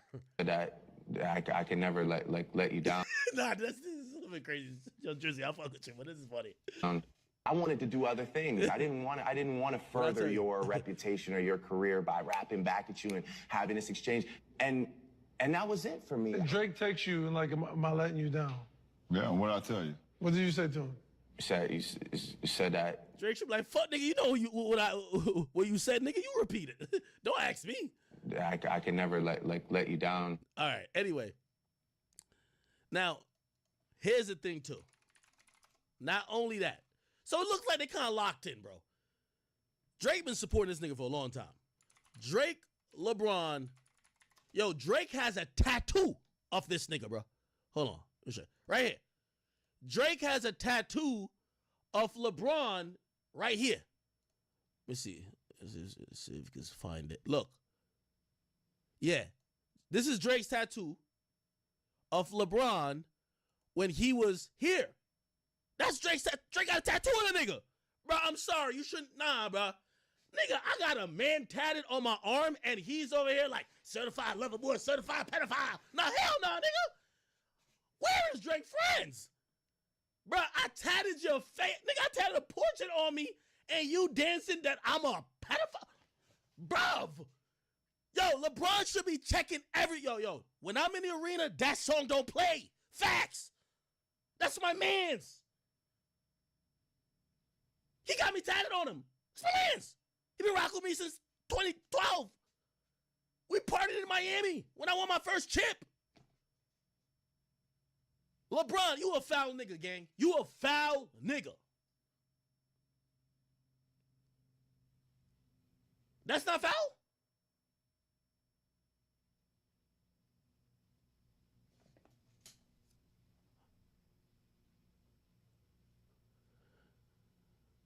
Oh, he also he had a tattoo dedicated to it. This was Steph Curry, and this was Durant.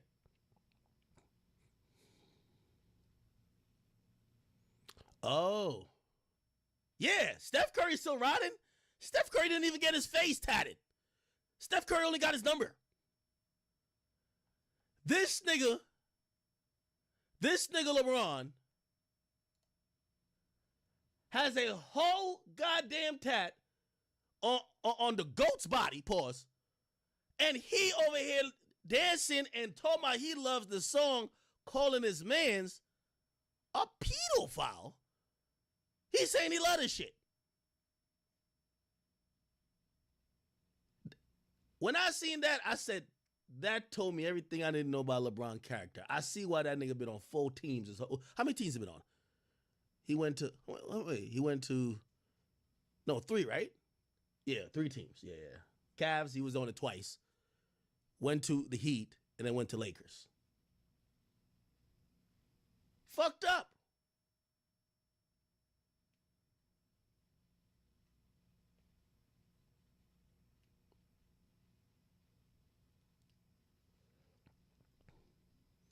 Snake-like behavior, man. Drake was right. Ain't no goddamn friends in the industry, man. Drake, if anything, just remember, Curry was riding. Pause. Like, Curry, he's like, get the song. Curry not even laughing to it, nigga. Nigga, LeBron just got to LA. This nigga at the pop-out show, like, he over here fake crip walking and doing all this bullshit. Nigga, Steph Curry made sure he sit his ass home and watch motherfucking Ayesha Curry fuck up all the recipes trying to do her cooking show. Curry knew to play. Stay the fuck out of this. LeBron gyrating at the pop-out show. Him and Anthony Edwards doing the shit. Wah, wah, wah, wah, wah, wah, wah, wah. Drake at the damn embassy looking like this. Y'all know that one meme of Drake looking? Drake looking at his phone. This how Drake looking at his phone when he seen LeBron say that shit. The fuck is this nigga doing? What the fuck is this nigga doing, gang? What the fuck is this nigga doing?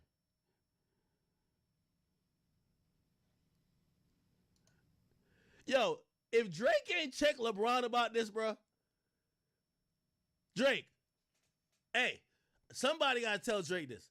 You the greatest rapper of all time. That nigga not the greatest NBA player of all time. You better check that nigga. Fuck all that father-son shit that was going on. Check that nigga. Nigga, why you keep jacking this song? You know when you jack it, like, people looking at you and, like, they think we're mans. Why you keep jacking it like that, bro? Why you keep jacking it like that? Pause, by the way. Anyway, we then saw the Fun 99 menu. 5 items, always $1.99. Live free, eat Sonic. You wanna live free?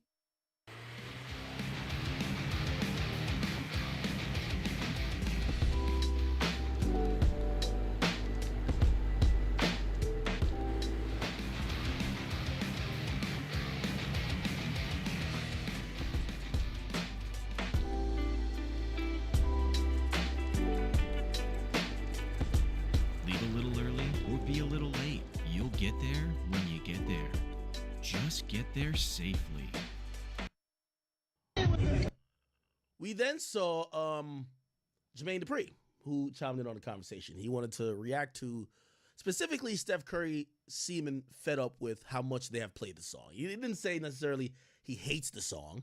He just said, yo, damn it, enough with that song. That's pretty much what he was saying. So Jermaine Dupri has some thoughts about people who are saying that the song is being overplayed. And whether you think it's being overplayed or not, well, it's up to you. But there are some people that believe that the song is overplayed. This is what he said. Let me read the caption first. He said, I just saw Steph's reaction to the Kendrick record, and I thought it was very ironic because what he is feeling, pause, is a record impacting the streets. And this new generation, which, by the way, Steph Curry's like 33 or 34, I believe. Like, how old is Steph Curry? Let's see. How old is Steph Curry? Steph Curry's 36 years old. I don't think he's the new generation necessarily, but I guess maybe Jermaine Dupri was talking about the generation after him. Damn, Steph is 36? Damn, he's still chefing up too, my boy. He's saying that what he's feeling is a record impacting the streets, and this new generation is not used to that. I'm sure many of y'all don't understand what I'm saying, so let me know your thoughts. So he made this video. Check it out. What up, y'all? Out here getting this walk. I want to say shout out to everybody that came out to the LL Cool J event last night. I learned something, I think, when I was there. And what I think I learned is that the reason why it's no male stars in hip-hop anymore that have the impact that LL Cool J has and had is because the goal in hip-hop used to be impact. Not sales, not charts, impact. How hard, pause, you could impact the streets. And that's no longer the goal. And that's to me, is the sole reason why rap is not what rap used to be. Because niggas don't care about impacting the streets no more. What up, y'all? Out here getting this walk. I want to say shout out to everybody that came out to the LL Cool J event last night. I learned something, I think, when I was there. And what I think I learned is that the reason why it's no male stars in hip-hop anymore that have the impact that LL Cool J has and had is because the goal in hip-hop used to be impact. Not sales, not charts, impact. How hard, pause, you could impact the streets. And that's no longer the goal. And that's to me, is the sole reason why rap is not what rap used to be. Because niggas don't care about impacting the streets no more. So, shout out to Jermaine Dupri. I've heard that, you know, he'd like to do something with me at a point. So maybe we'll have a conversation on camera eventually. I do believe that I disagree with Jermaine Dupri on this point, though. What he's talking about, yes, the ultimate form of being a superstar is when your music does impact, and it doesn't have to be quote unquote the streets. It impacts beyond just online chatter and a few trolls or some niche market, because sometimes, a lot of times, we don't realize a lot of records are niche. Like, people have like Cardi will drop a record, like say Hood by Air, which is a leak. Shit, feels like a huge record. The numbers will go crazy. You'll see people consuming it, but it's really a niche audience, right? Now, when you get to a record like Not Like Us, which is a rap record, I'll compare it to like a Unforgettable, which is a pop record. Everywhere you kind of went, you heard that Unforgettable record. That record is now diamond, right? For a record to get there, you're gonna hear it all the time, and we rarely get records that impact beyond niche markets. And I know he keeps saying street, but I'm gonna just say niche, because I don't think it's necessarily a street thing. The reason why I don't think it's a street thing, and to bring what Steph Curry was saying into the mix, so I'm using a lot of context here to answer this question or make my point. I think when the era that he's talking about, music wasn't burnt out as quickly. And it's not because, impacting streets or it's a generational thing. This generation consumes music, I would say, 20 times more than the generation that he's from, the 90s. There was only a few places for you to go listen to music or new music. You'd have had to bought a CD. You would have had to been tuning into Hot 97 or Power 105 or one of these hip hop stations that would play you 4 songs and play you 180 seconds of commercials. You didn't get the luxury of literally any song in the world at your disposal. You could just keep it on play. Think about this. In what people think. So this is radio programming. So the thought behind radio programming is that number one, for labels, it worked because that's how you get a record to really blow up. Like people will like the record, they love the record. It's part of what they play when it's out. It makes it hot, whatever. But for radio, for programming directors and music directors, why programming through music worked was that they didn't want people to turn away. So they didn't play new music a bunch. They would just play the same songs, the songs that they knew worked. But even with that, and like they used to do it back in the, I remember when Work came out in 2016. Work by Rihanna and Drake. I think even the person that, I think it was either Hot 97 or Power 105, they even said it. We're playing this song every hour, on the hour, for the entire day.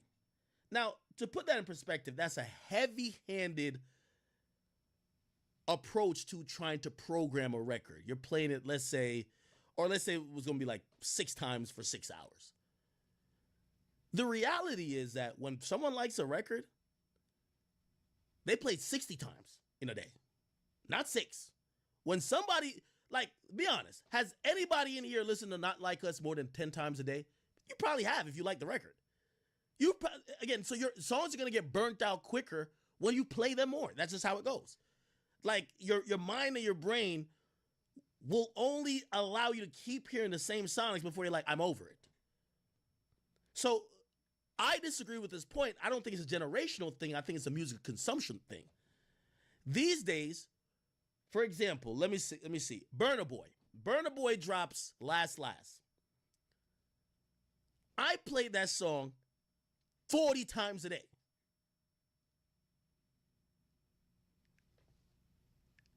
I only play that song sometimes. Like, I'll play it just on repeat. Oh, I like the third verse. Let me just keep playing on repeat. I knew all the words just by even just singing along to all the time. That's how songs get quickly burnt out more than before. So I just think it's a consumption shit. You could imagine Steph Curry hears that song.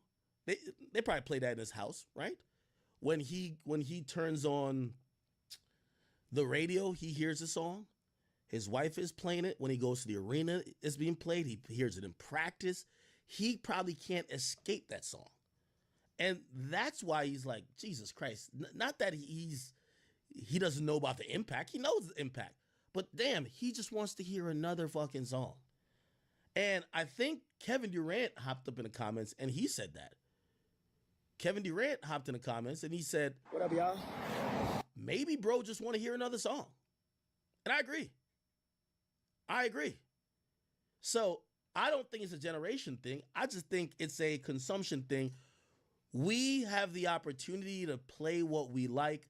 And when people like a song, they play the shit out of it until maybe if you don't like the song, or maybe if you're like whatever to the song, you might think it's overplayed, or maybe you just want to hear another song. But I don't think that's people being averse to records impacting. No.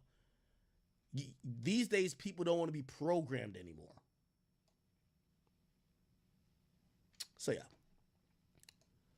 What are y'all thoughts on that? Anyway, let's keep it going. Tampa Furniture Outlet is your premier furniture destination for all your home needs. With over 8 years of serving families in the Tampa Bay area and Central Florida, we are proud to provide the comfort and style your home and family deserves at outlet prices. Experience over 80,000 square feet of name brand furniture packed with styles to fit any taste. Discover everything from luxurious mattresses, home decor, and much more. Only at Tampa Furniture Outlet, where your dream home awaits. Located at 4968 East Bush Boulevard, Tampa, Florida.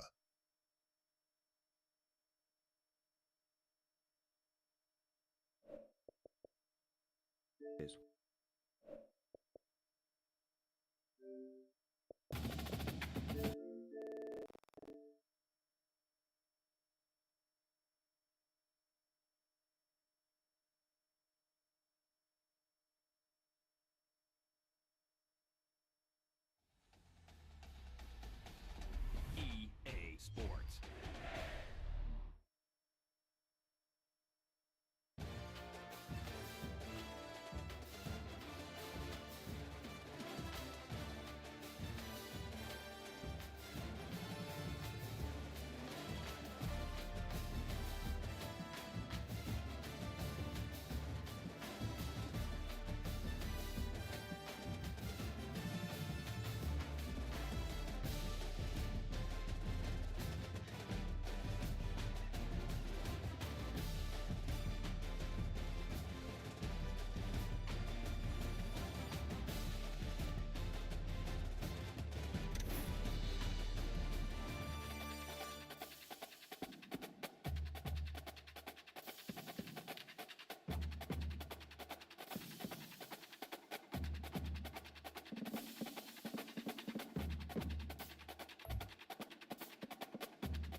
All right, chat. We back. We back for real this time.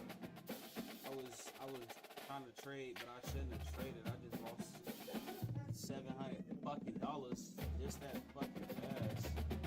I just want to see what the fuck I should have did.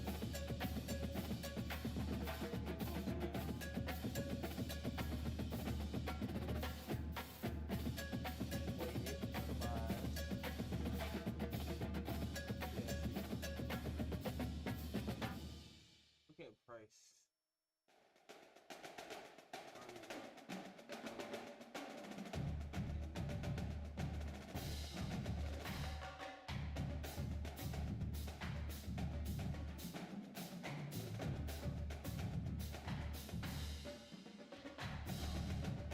We did just open up.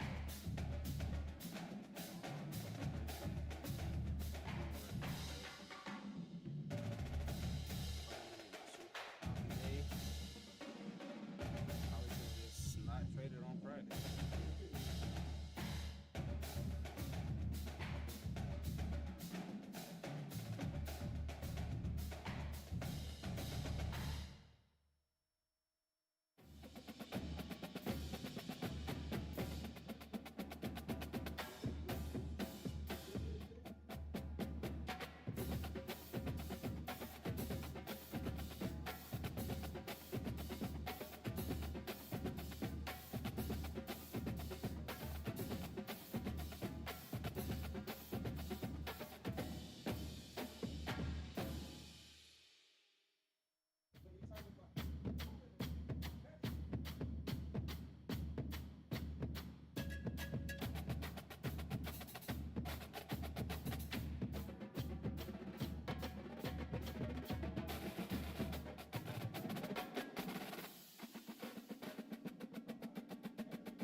Whoa, whoa, whoa!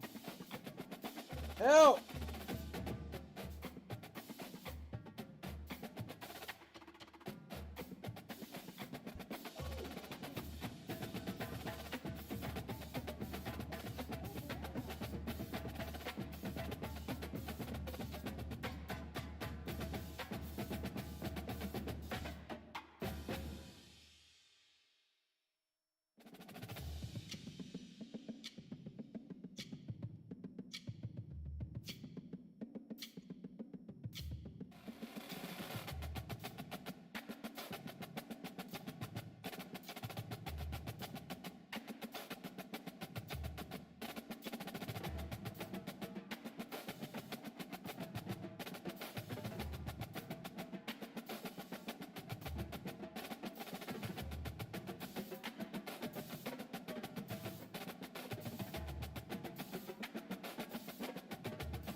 spectacular ocean views not far away from the home of the Florida Atlantic Owls, FAU Stadium in Boca Raton, Florida, where they...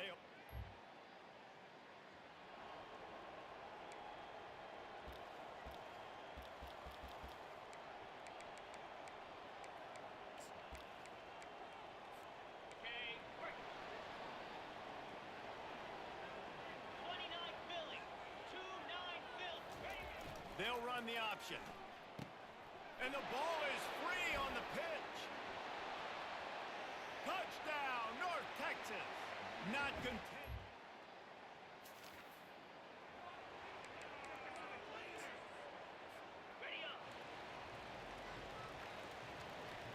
What the fuck am I doing?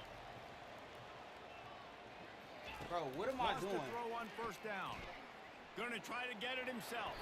He'll get down to avoid the hit, but he might not be able to avoid this penalty flag.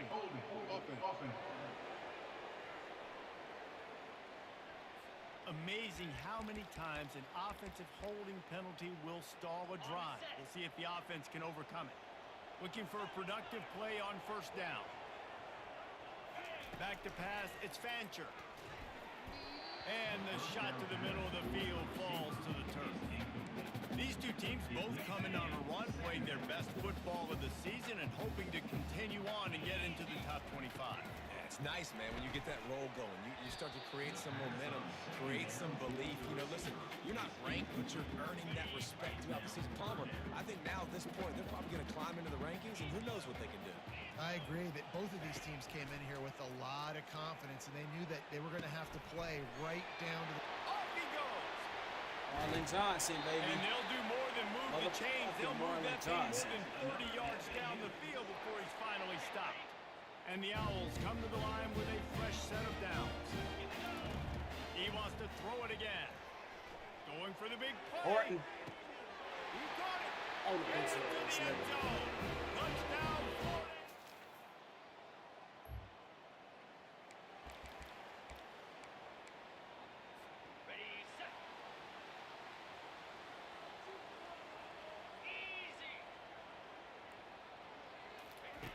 They'll throw it on first down.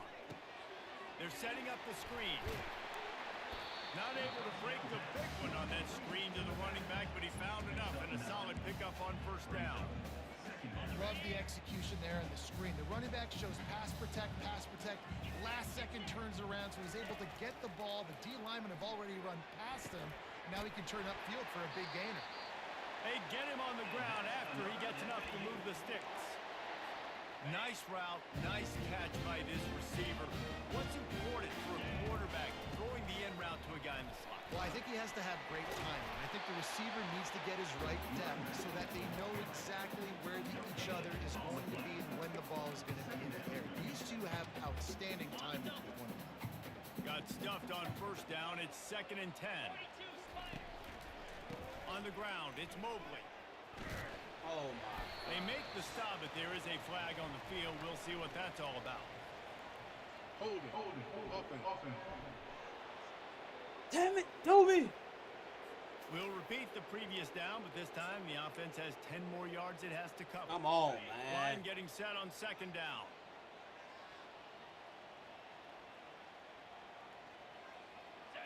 Scanning the field, it's Fancher. Flips it out to the back. They bring him down, but a solid pickup to put them in position to pick up a first down. They line up, and it is a long way to the sticks from here. Quarterback checking off. On 3rd and long, he has to throw for it. Why did not go to A? Makes the catch. It's Sullivan. And Shore tackling there to keep him from getting to the first down marker. FAU will send out the punt team. He ought to be able to use this first punt to pin him deep. Boots his first of the day away. He was called on.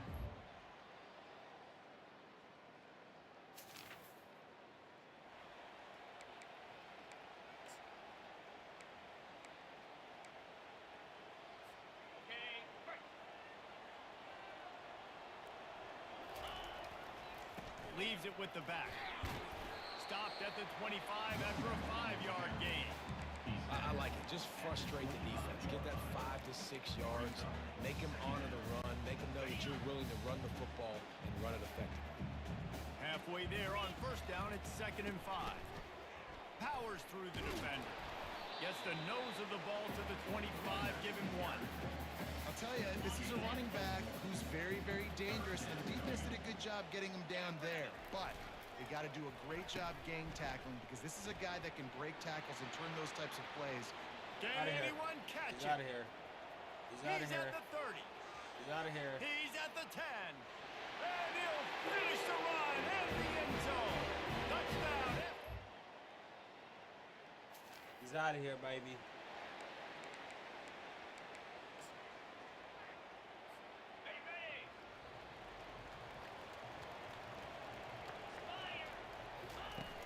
Off the play fake on first down to throw. Gliding to the right, still trying to make a play.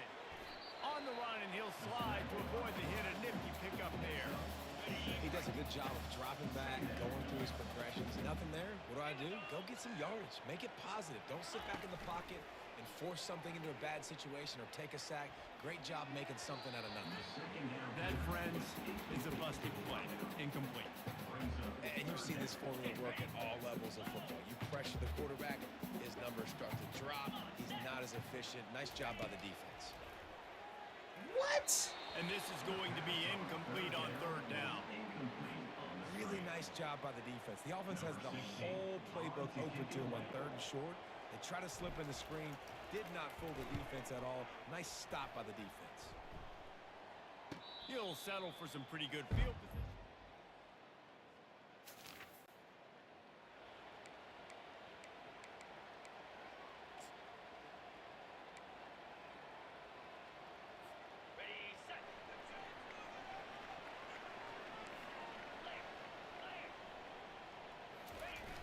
Use the play fake, now to throw.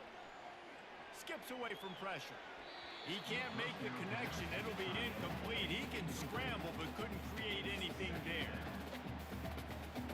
Still at their own 20 after that last incompletion, it's 2nd and 10. Back to throw, it's Fancher. It's complete to the right. At the 35, he's loose. He's run out of bounds, but not before. Turning in a big pickup and moving the sticks for a first down. This offense is like running a perfection drill in practice against air. Chunk play after chunk play, and here they come again. They'll give it to Johnson. A confident, tough, efficient run gets it up to the 44. 5 to 6 yards a pop. I don't know if you guys are really good at math, but that usually equals a first down every couple carries. So don't forget about the run game. Keep them honest. Pound that rock. And they got him. He'll get him down for the sack. The defense just simply not fooled by the play action. Oftentimes as an offense, you're hoping the run fake's going to slow down those pass rushers, but man, oh man, they had their ears pinned back. It's the 2-minute warning, and we'll see if the offense can tack a little something extra on their lead before the break. On 3rd and long, a check down would be the last resort. Catch in the middle, it's Johnson. Really confident throw and catch there. Big pickup, and they have a first down. FAU working with a fresh set of downs.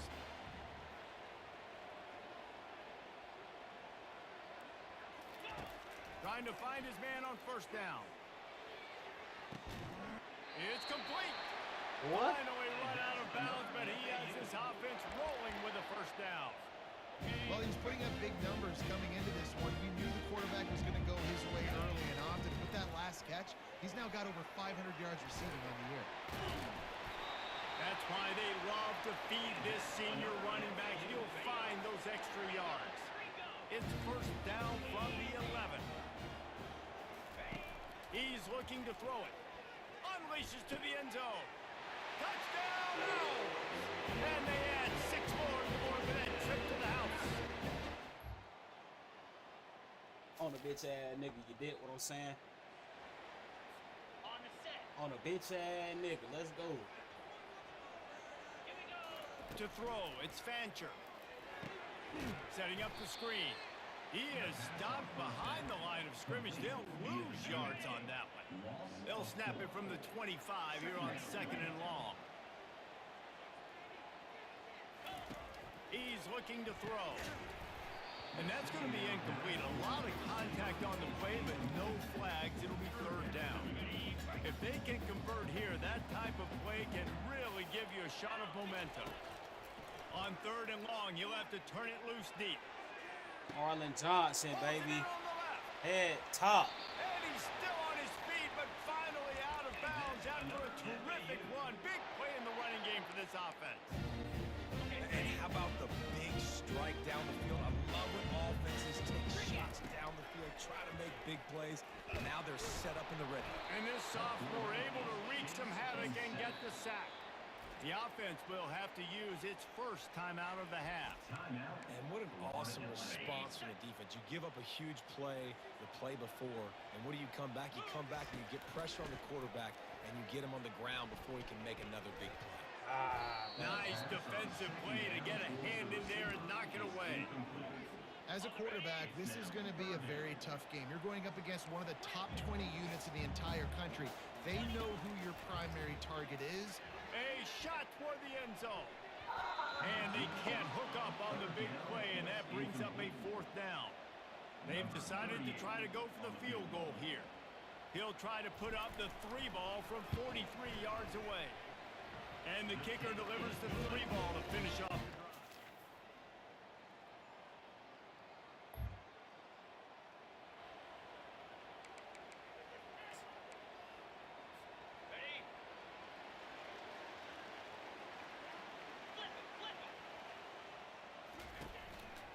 The handoff to Johnson. And he's a real nowhere man tackled in this no-gain land. They got nothing on the last play. It's 2nd and 10. He's looking to throw. Got it behind the line. It's Johnson. And the defense holds firm. No pickup at all on that play. Really good defense. You know, you're trying to stay as close as you can to all these targets, and most importantly, those open field tackles. He's off to the races. And he'll go out of bounds, and this aerial attack just continues to carve this defense into tiny slices. Now from the 40, it's 1st and 10. Use the play fake, now to throw. And the physical play there forces the incompletion on 1st down. And now on 2nd down for this offense. They'll put the tight end in motion. Leaves it with the running back. Really good pickup on 2nd down there. Leaves him with 3rd and 2. And a nice job by the running back, finding space, getting downhill, making a good run. Great job finishing with his pads. Trying to pick up a 1st down. They'll go to the air on 3rd and short. Quarterback moving. He'll try to do it himself. Picks up the 1st down and gets down to avoid contact. This FAU offense is moving quickly. Nice scramble, unbelievable job after dropping back to pass and understanding the situation, and a nice heads-up play. Slide. Live to fight another down. Don't try to make a bigger play and run through somebody big and get yourself hurt. QB, excellent location on that throw. Out route against man coverage, you cannot miss. If you throw that behind, that might be a pick 6. So nice job by the quarterback with his accuracy. He's out of bounds, but not before picking up enough for the 1st down. QB's got to be able to play on so many different levels. He's got to read coverages, know the snap count, know what everybody's doing, and then does a great job at the end, making something out of nothing, making a positive play, picking up a new set of downs, a new set of problems for this defense. He just threw it away. The last thing you want to do is try to force something on 1st down in the red zone. Like the job by the defense there in coverage. They took every option away from the quarterback. He was outside of the pocket, nowhere to go with it, so they forced the incompletion throw away. Receiver looks it in, it's complete. And he strides his way into the end zone.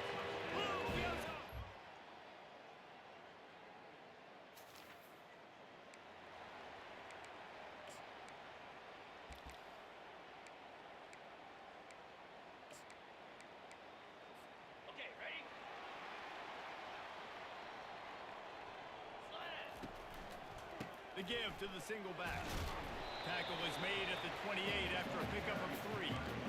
And how about this offense, man? Being able to succeed, still winning without their bell cow, without their star being their star. This offense has not had a great game on the ground, but they're still in the lead. These little gains can start to add up as he gets it up to the 34. They're facing a 3rd down. The receivers often will run their route based on a side adjustment. And this is going to be incomplete on 3rd. I think in this situation, after that incompletion, 4th and short on your side of the field, the smart play is to punt it away and trust your defense. They'll keep the offense on the field on 4th down already with a 1-possession lead. He's run out of bounds, but he's got enough to move the sticks. It's a point in the game, I think, as a coaching staff, where you really challenge your offensive line to go win the football game, right? We've got to lead late. We're going to run the football. And the defense, and everybody in the stadium knows that's what's going to happen. Can we run the ball down their throats and impose our will? That's what this offense right now is trying to do. Halfway there on 1st down, it's 2nd and 5. They move the tight end all over. To the ground with the back. Picks up the 1st down. Brought to the ground, but not before getting enough for the 1st down. Well, the defense didn't blitz. They didn't have everybody in gaps, and the offensive line took advantage of the point of attack, getting some push, opening up a hole, and the offense ripping off a nice run there. Carrying the ball with attitude down to the 42. At this point of the game, the offense has the lead. The offensive coordinator knows they want to keep running the football. So he's going back, he's looking at his playlist, and he's saying, which runs work the best for me in this game? What can I lean on right here to make sure we win this one? Halfway there on 1st down, it's 2nd and 5. Oh, and they'll try to catch him with a pass. Finds the tight end. Tackled, but he has a 1st down.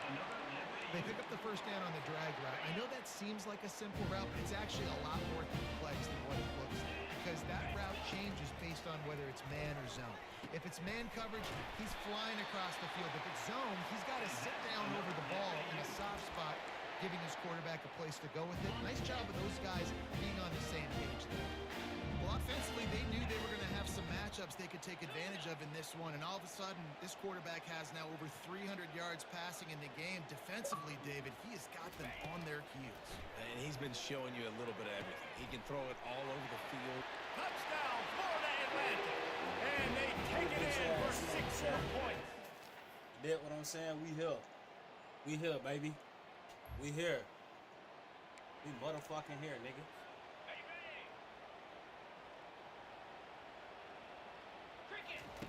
He'll come out throwing on 1st down. Got it set up on the outside. Quick timeout called by the defense, stopping the clock to save as much time as possible for their offense. Running a screen on an early down, you might think you'd really catch them trying to be aggressive in a pass rush or something, but the defense had the answer that time. Yeah, and the offense has to do a better job selling that. A lot of times when you run a screen, I need to buy time, right? I need to give that pass rush the ability to rush up the field, sneak a little bit behind them, and then dump it off. They might have rushed that a little bit. A 3rd and long coming up here. Looking downfield, it's Fancher. Now he's going to break the pocket. He'll pull it down. At the 35, he's open. Timeout called there by the defense, desperate to get the ball back and save as much time as possible. Every possession later in the game means so much more. You start getting the 4th quarter, 1-possession games, QB drops back and makes these 1st downs. These extra set of downs now become so much more important. Oh, look out, there he goes!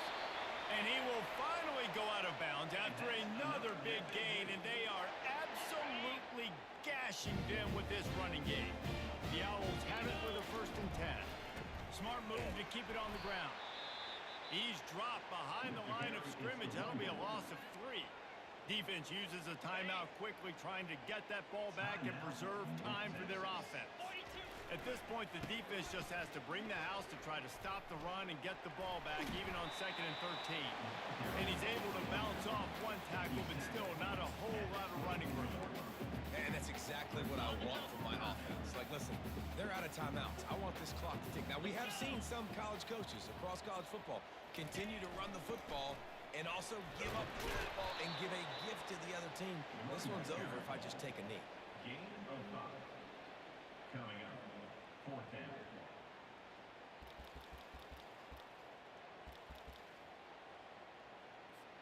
So on 4th down, here comes the field goal kicker in a huge spot.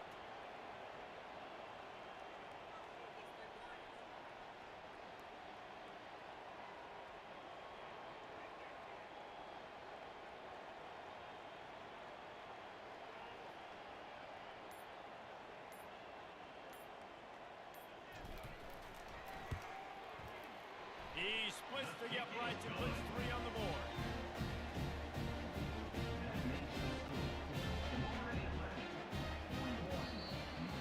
Seven is the lucky and skilled number for this squad as they've made it to this point in the season, and they are still perfect. Still perfect, and they're cooking. You can tell they got some more. Cooking, baby. Let's go, man.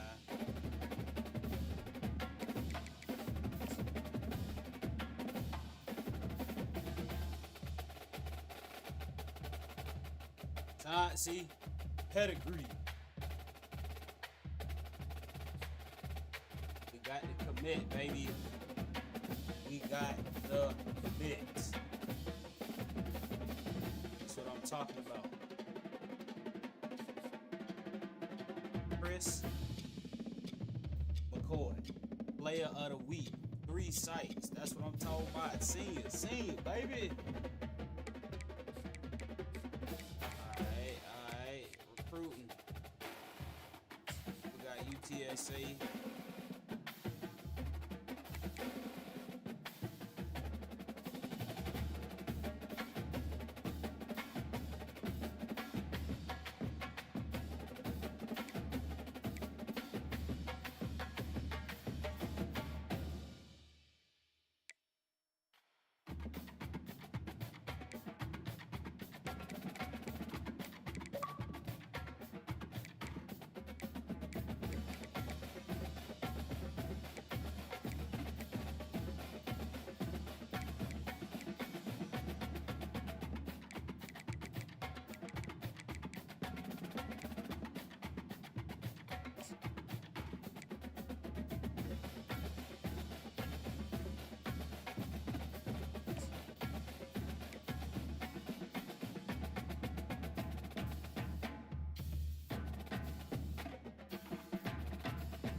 Damn, I should have scheduled him a visit.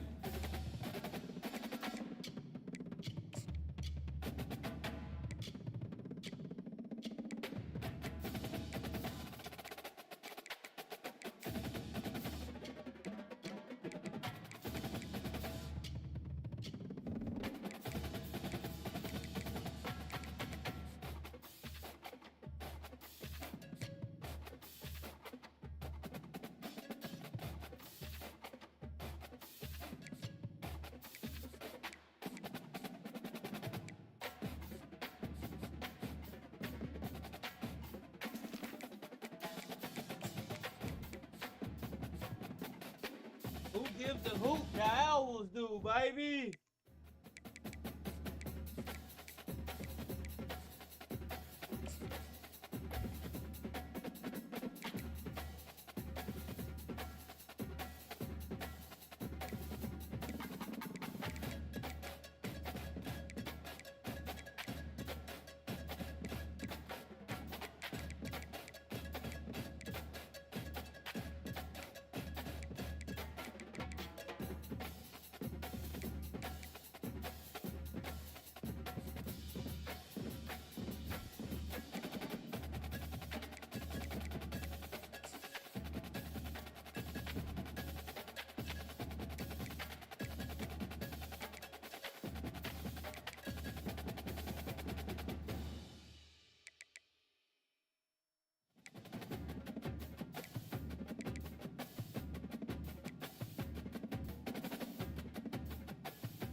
Welcome to San Antonio, Texas, and remember the Alamo Dome is home to the Roadrunners of UTSA, and we are fired up to get this game underway.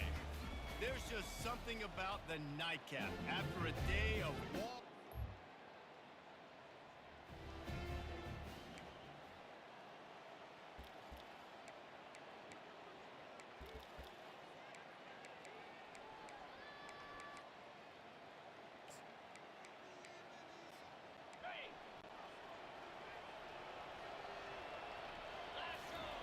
Goes to the option. Quick toss. Jukes his way for more. These little gains can start to add up as he gets it up to the 34. You want to talk about making it easy for an offensive coordinator. You pick up a bunch of yards on first down, make that second down really, really manageable. That's a great job by the offense. They'll throw it to the back on the screen. They make the stop, but not before the screen has hit him for a first down and much more. Really good execution by this offense. Here's this offense with a fresh set of downs. He's going to pass. Fires to the middle. Throws into double coverage, and it's picked off. Got some room to run. He's inside the 40. He's out of bounds, showing off the hands on the pick, and then the nifty moves on a terrific return.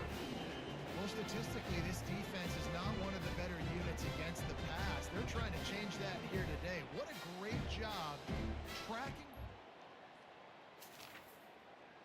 Go ahead and play if y'all want to. We will not be ranked. They'll give it to Johnson. Pass to the sticks, and he may get more. And they drag him down, but not before he picks up the first down. Well, with the weapons this offense has, you knew it was just a matter of time in the run game before someone was going to break a long one. They'd just been running into a wall. They just couldn't seem to find their creases and get enough movement up front, but they finally got it there, picking up the first. Let's see what happens next. That's what you expect from a senior. Don't give them any extra yards. Great tackle there. Picked up 2 yards on that last one. They need 8 on second down. On the move, it's Fancher. Nowhere to go. The ball's loose. Oh, go, boy. Go, boy. Oh, my God. Oh. Touchdown Owls.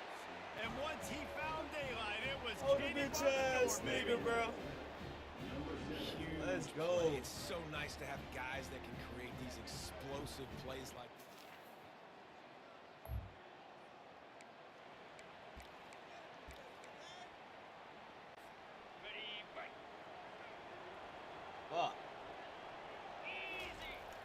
Wants to throw on first down off the play fake. Marlon Johnson, baby.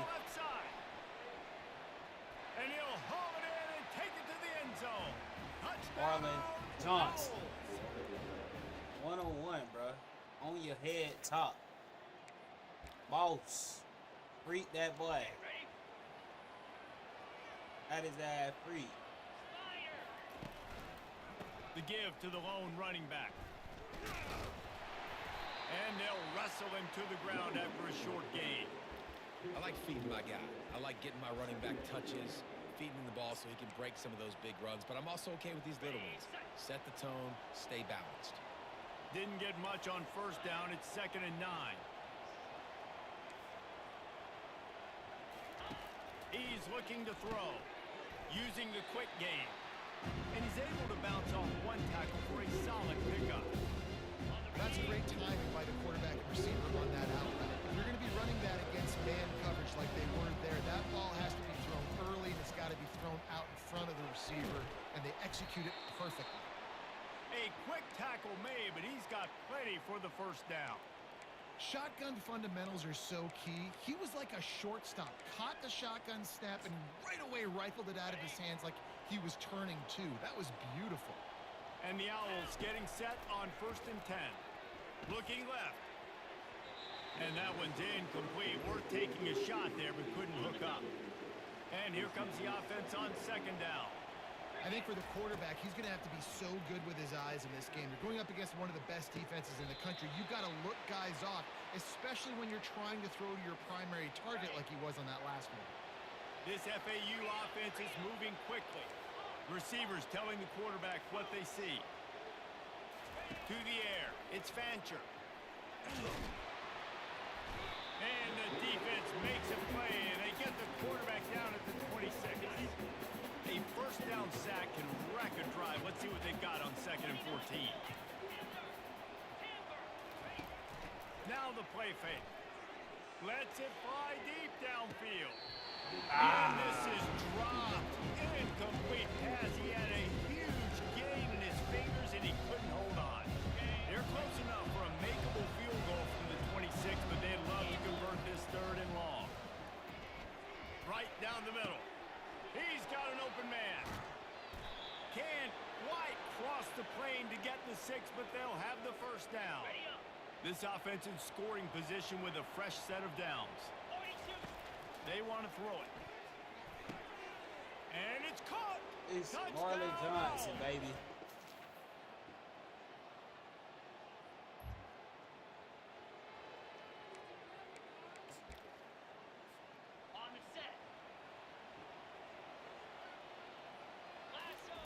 He'll ride his man on the option.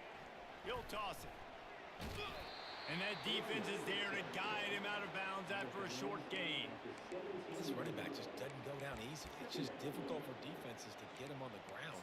Not overly huge, but if I'm an offensive coordinator, I'm going to continue to find ways to feature him and just, you know what, let his talent do the rest. The play action fake. Oh. And that defense gets to him, and down he goes at the 9. And they've been waiting for something good to happen with respect to getting after the quarterback, right? They're outside of the top 100 in the country in sacks per game, but finally game so far. On target to the left. He's run out of bounds, but a big play on that one, and it'll be a first down. This offense absolutely humming as they come to the line again. Gets it out fast. Well, the drag route's put in this playbook to fight against man-to-man coverage. So there you see the receiver using his speed, working his way across the field. He gets separation on the DB, trying to trail him, makes the catch, turns it upfield for the first. Now the quarterback changing the original play call. Looking downfield, it's Fancher. Pocket starts to collapse. He's got his man. They make the stop, but this passing game does some damage, and they move the sticks with the first down. New set of downs after that completion. Well, you know who's got to love this offense picking up so many first downs? It's their own defense. David, I know you love playing on teams. Able to pick his way forward for a decent game before the defense gets him down.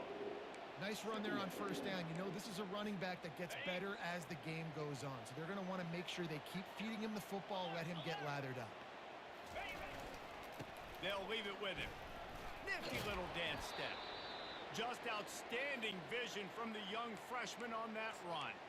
This offense has to get this guy the ball in as many ways as possible. He showed you all of his tools on that last play.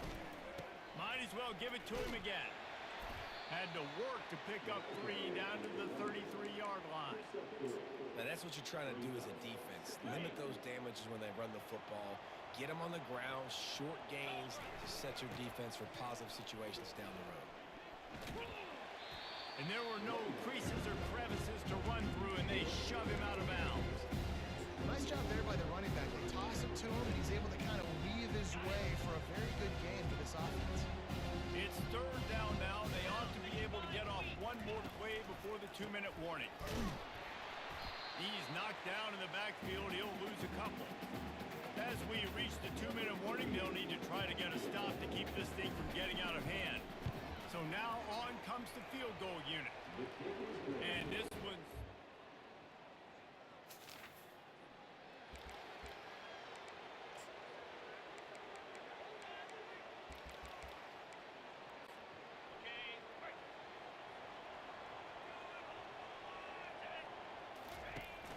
Power football with the run. Jukes his way for more. Well, the offense knew what they needed to get that first down, so they dial up the running play, and they get just enough to keep the drive alive. Backed up at the 16-yard line, it's 1st and 10. Looking to throw, it's Fancher. Got his man. And he almost ran away from everybody on that one. A huge pickup on that play. They've got it at the 36. It's a 1st and 10. Quarterback reacting to what the D is showing. Quickly complete. He will step out of bounds, but not before the big pickup and a first down for this offense. FAU working with a fresh set of downs. The handoff to Johnson. They pick up half of it. It'll be 2nd and 5. It's going to be important this offensive line is able to get a little bit of push. Just got to give this guy an inch, a little crease, and he can make yards for it. And the completion gives him a fresh set of downs and keeps this drive moving. Quick timeout call by the offense after the play. They'll snap it from the 34 on 1st and 10. Got it in the middle. It's Moore. Won't back down from anyone. Delivers the blow and gets it to the 29. This offense has a 2nd down play. He's looking to throw. Trying to get to it. Gets away. Trying to make magic on the scramble. He's run out of bounds, but not before. Turning in a big pickup and moving the sticks for a first down. Time dwindling away as they try to put points on the board right before the half. Now from inside the red zone. Looking for the score. And he's got it! Touchdown, Owls! They are seizing control and taking away.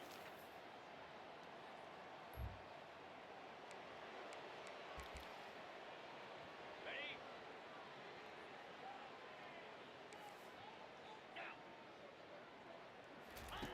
To the air on 1st down. Caught over the middle. It's Johnson. Didn't pick up a lot there, moved it forward just a few. Yeah, and you see running backs in today's football, they play wide receiver basically for you, but you got to find a guy that you can throw it to, and you know he's going to catch the ball consistently. Out of the gun, the inside handoff, looking for a crease. Slammed to the ground, but not before he gets to first down. Offense getting set for first down. To the air, it's Fancher. He's got his man, makes the grab. He goes out of bounds, but there is a flag on the field. Let's see what this one's about. The officials offer the deal, and the coach accepts it. They will take the penalty. First down here for the offense. Here we go.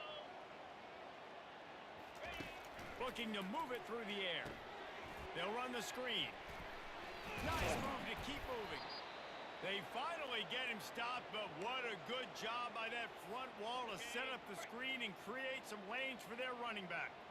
From the 17-yard line, threatening to score on 1st and 10. He wants to throw. Pressure coming. Can't find his man as he took a shot trying to deliver that football, and it'll be 2nd down. Couldn't make the connection last time. Let's see if they throw it again. The give to the back.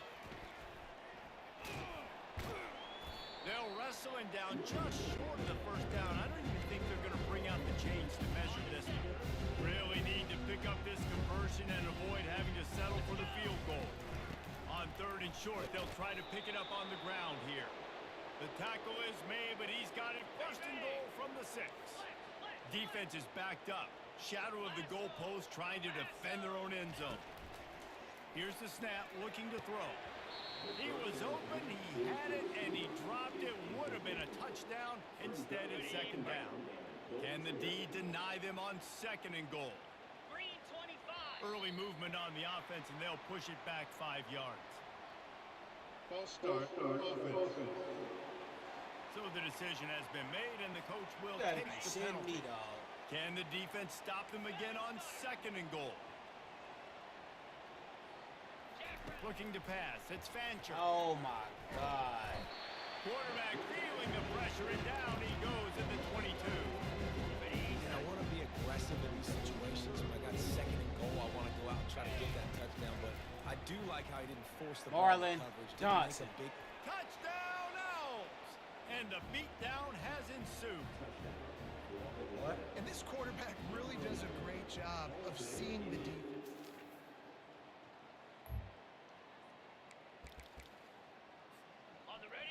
Head top.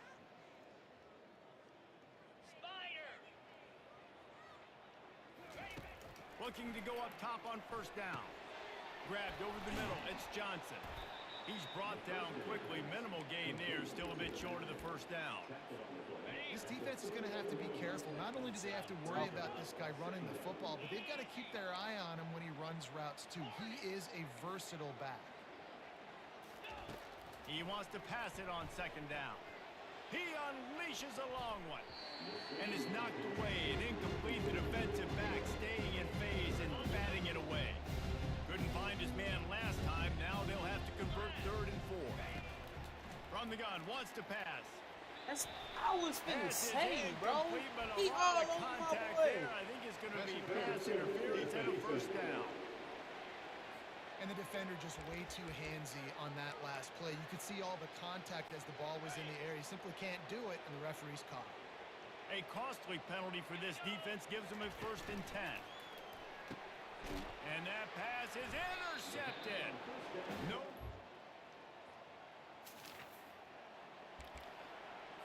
Got it.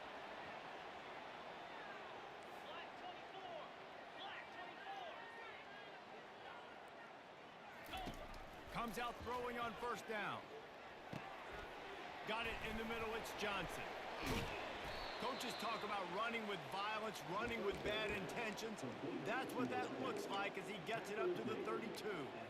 You know, the defense doesn't have an answer for this slot guy right now, and they may want to think about bracketing him, having a defender play to the outside and to the inside. Probably some sort of zone coverage where you're trying to get two bodies, forcing the quarterback to have to go somewhere else with the ball.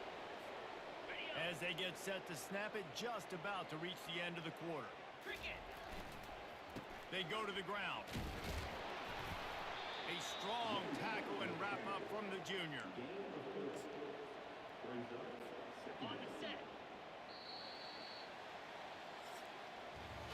We've reached the end of the quarter. FAU has the lead. Let's take a quick look at the national rankings to see how this playoff race is shaping up.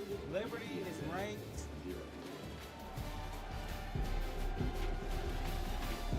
I guess if you're an optimist, the stage is set for a massive fourth quarter comeback. We'll get this quarter going with a second down play. To the air, it's Peters. Back open in the middle. And he was able to get away from one tackle, but plenty of help was on the way. Decent pickup on that play. Wideouts all wadded up in a bunch. On third and short, the run and looking for the first down. And he's brought down after a nice gain. And the defense down in this game, they just can't do anything to stop this offense at this point, David. Right now, they know they're going to be trying to run the football and try and ice the game, but... And that pass intercepted.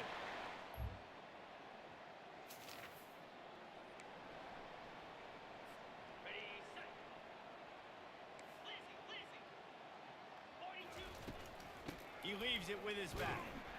Defense not budging. He's still able to get 2 to the 29. And the defense doing a great job committing to the run. When you commit to the run like this, obviously you can give up some plays in the passing game, but you got to stop the run first. Just a bit of a misfire there as they can't make the connection. Ball's at the 29. Defense can taste getting off the field. It's third and long. Makes the grab on the left. And he broke one tackle on the way to a solid pickup there. FAU will send out the punt team. It's a really nice job in cover. Blocked! The heat got to him. Inside the 10. Stopped at the 9. Niggas really out here blocking my punts, bro. Punt team, get y'all shit together, bro. On the double. On the option. The hitch. And that one will go and reverse the defense all over that pitch on the option. After getting knocked back to open this drive, it's 2nd and 12. Here comes the option. Now the toss. Gets it past the marker. They'll finally make the tackle, but that option was executed to perfection. The offense lines up at the 40. They've got a first down. The give and tick, tick, tick, tick, tick, tick, tick.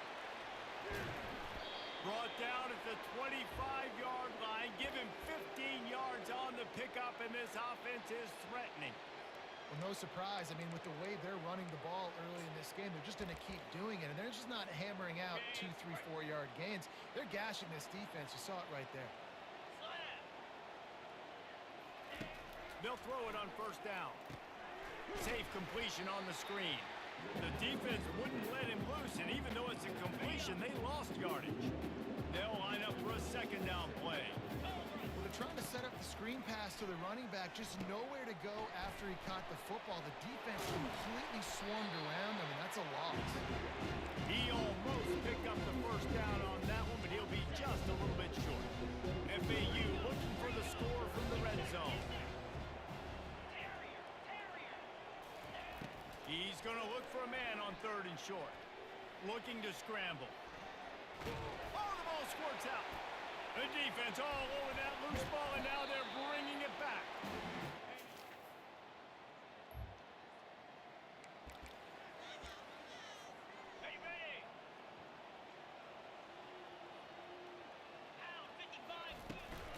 Out of the gun, the running back has it. Quick timeout called by the defense, stopping the clock to save as much time as possible for their offense. After picking up a couple at 2nd and 8. Wants to throw. It's Peters. A little screen to the running back. They make the stop, but not before the screen has hit them for a first down and much more. Really good execution by this offense. From the gun to give, looking for room. And a good solid pickup there before the defense knocks him down. Timeout called there by the defense, desperate to get the ball back and save as much time as possible. On 2nd down, let's see if they go right back to the run and put this game on ice. One-step wrap, two-step squeeze. This junior knows how to get him on the ground. Already in chip shot field goal range at the 21, but this 3rd and short, they're still thinking touchdown. They're looking to get the edge with this one on the toss. Got some room, headed to the goal line. Touchdown, Florida Atlantic. And the pummeling. Bitch ass nigga, man.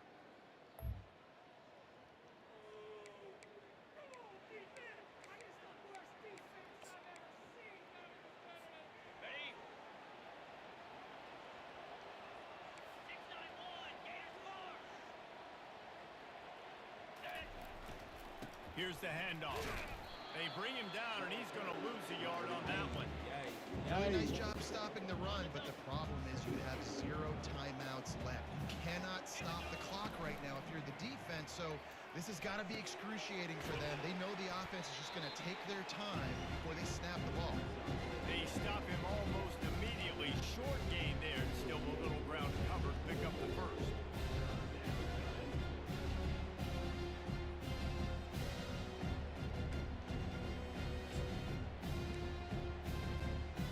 Third down conversions are a huge stat, and this one would be a doozy if they can pull it off.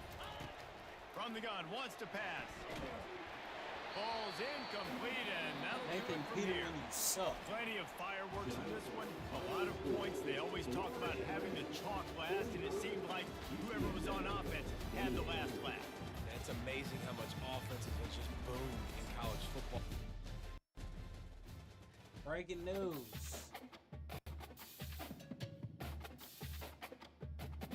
Tiger Woods to miss cut at the Open Championship. The 6th time in his past 7 majors he has not played the weekend.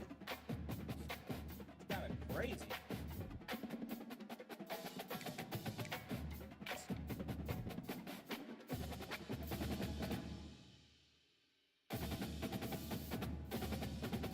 Darryl Trimble, welcome, right tackle, 3-star.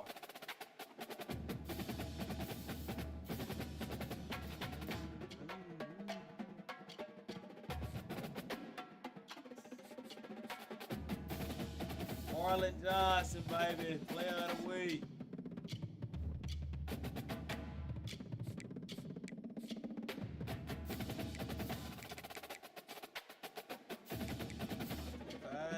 Ooh, we number 22, baby. We number 22, nigga. Yeah. How the fuck is Oregon 5-2? See, this is what I don't like, man. It's all good, though.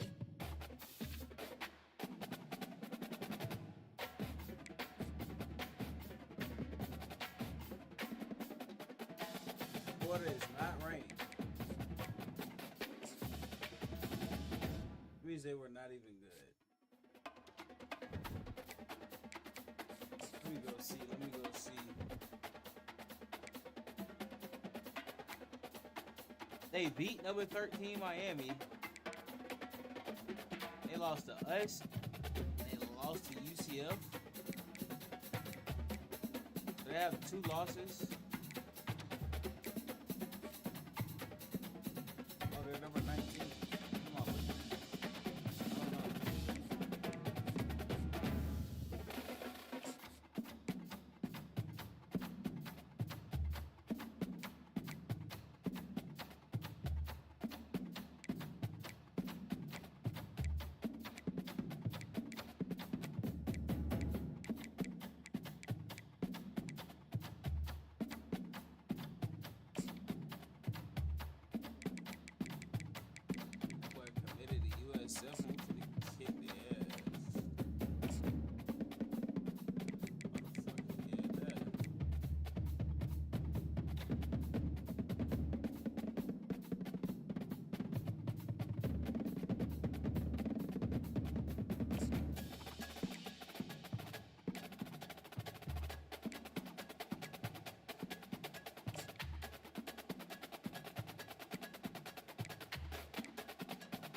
Third.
What?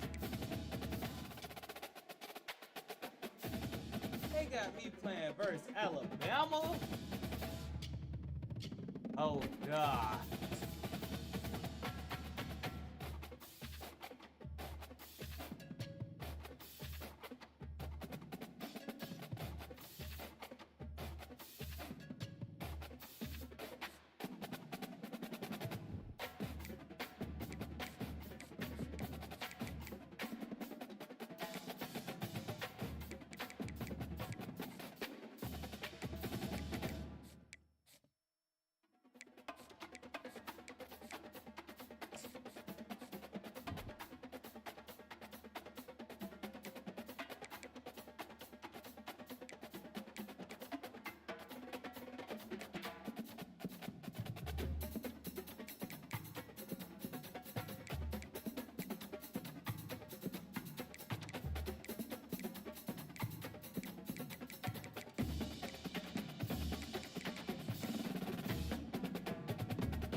Spectacular ocean views not far away from the home of the Florida Atlantic Owls, FAU Stadium in Boca Raton, Florida, where they hope this game lives up to the setting. Today, a clash between two teams from the Sunshine State that will resonate from Dade to Duval, as we'll see a team coming off a crucial bye week.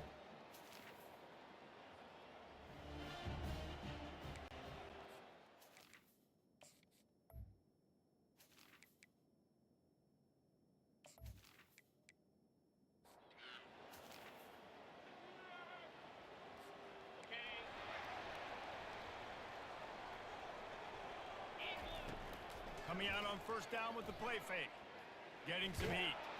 They get enough rush, and it pays off. The sack at the 20.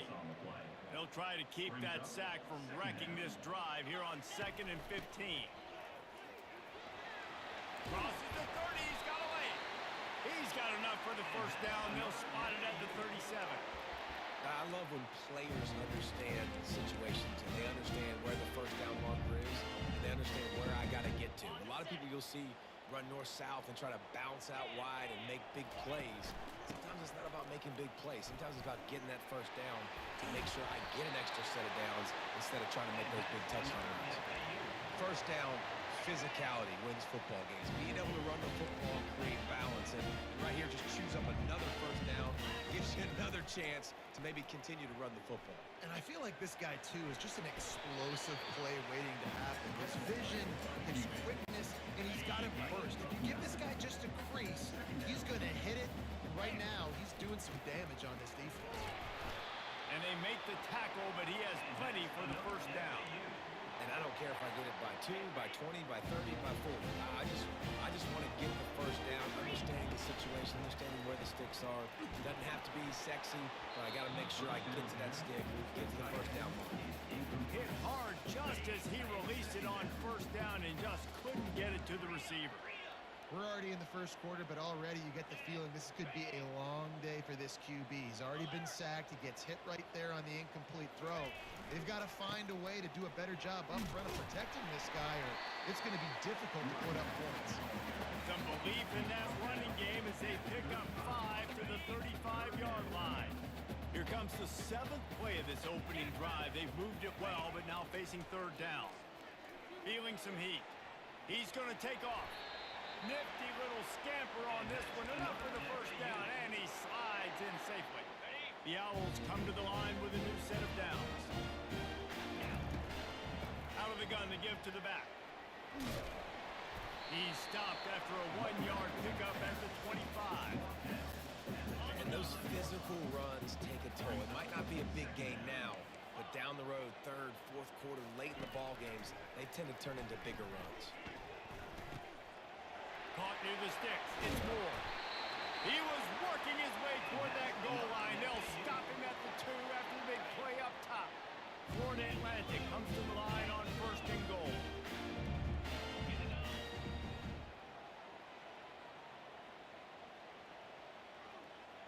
Looking to throw, it's Fancher. Well, the quarterback can make a big play when he starts moving around. He just wisely got rid of that one. The worst thing that can happen to you is to turn it over on first down in the red zone. And the D deny them on 2nd and goal.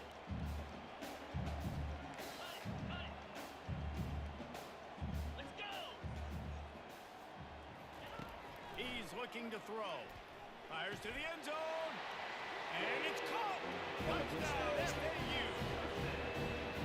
And that is exactly what you love to see as a head coach, watching your offense take the field, first drive of the game, and you're methodical, and you take what the defense gives you. You make good decisions. You don't have negative plays. You don't have missed assignments. That shows your head coach that you are locked in and ready to go.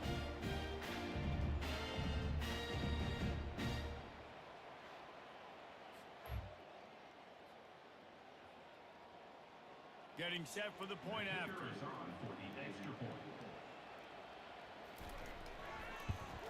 And the PAT makes it 7-0.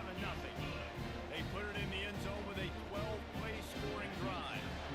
And it was finished off with a 2-yard touchdown toss. He'll bring it out. Not nearly as much as he'd hoped when he brought it out of the end zone. He'll be stopped at the 15. So USF's offense will get the ball for the first time. Here are our impact players for this game, and it goes beyond executing an assignment to make an impact in the game. Yeah, obviously we were talking to both coaching staffs this week, and we asked them who needs to step up and play well. They immediately pointed to these guys right here. They are the key for their respective teams. Yeah, and they don't always show up in the box score, but these are the guys are the leaders. These are the guys getting everybody organized and have to play well for their team to succeed.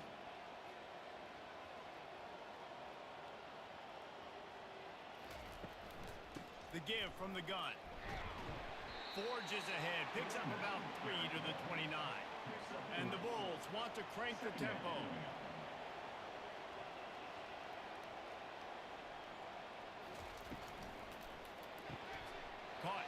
backfield. It's Atkins.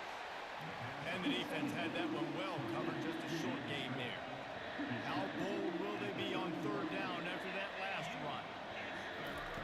From the gun, wants to pass. Makes the grab. And he was loose and out the gate and doesn't go down until he gets to the 48-yard line.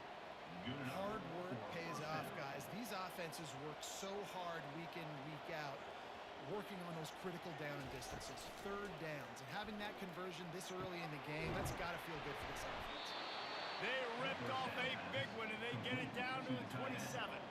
And it's another 1st and 10 play. Man, the tight ends are one of the most versatile guys in the field, and you see it right here. The play action, they're used to blocking, right?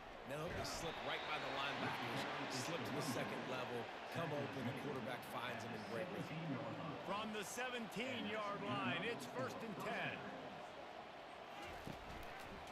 He'll pull it on the read. Nowhere to run on that one. He loses 4 on the carry. His drive was clicking along, but now it's 2nd and 14. You know when you're playing against a defense of this caliber, you're going to have some sort of bounce. Looking for the end zone. Oh, he's playing with fire, and he's picked off. That's the advantage right there of having your dime personnel on the field. You've got an extra DB, you've got an extra guy out there who's really good at covering. So for quarterbacks, you've got to be so good and precise with these passes because they've got speed in the back end. They're able to come away with a pick.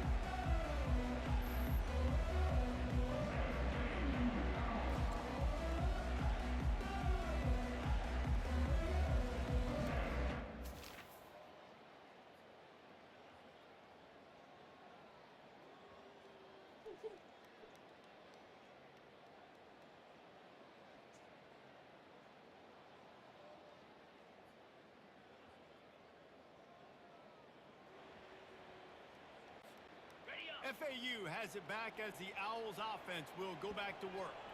That running game was impressive, taking them right down for a touchdown last time, David. Yeah, just mauling. No secret play calls, just simply we are more physical than you, and we're pounding the football right at you.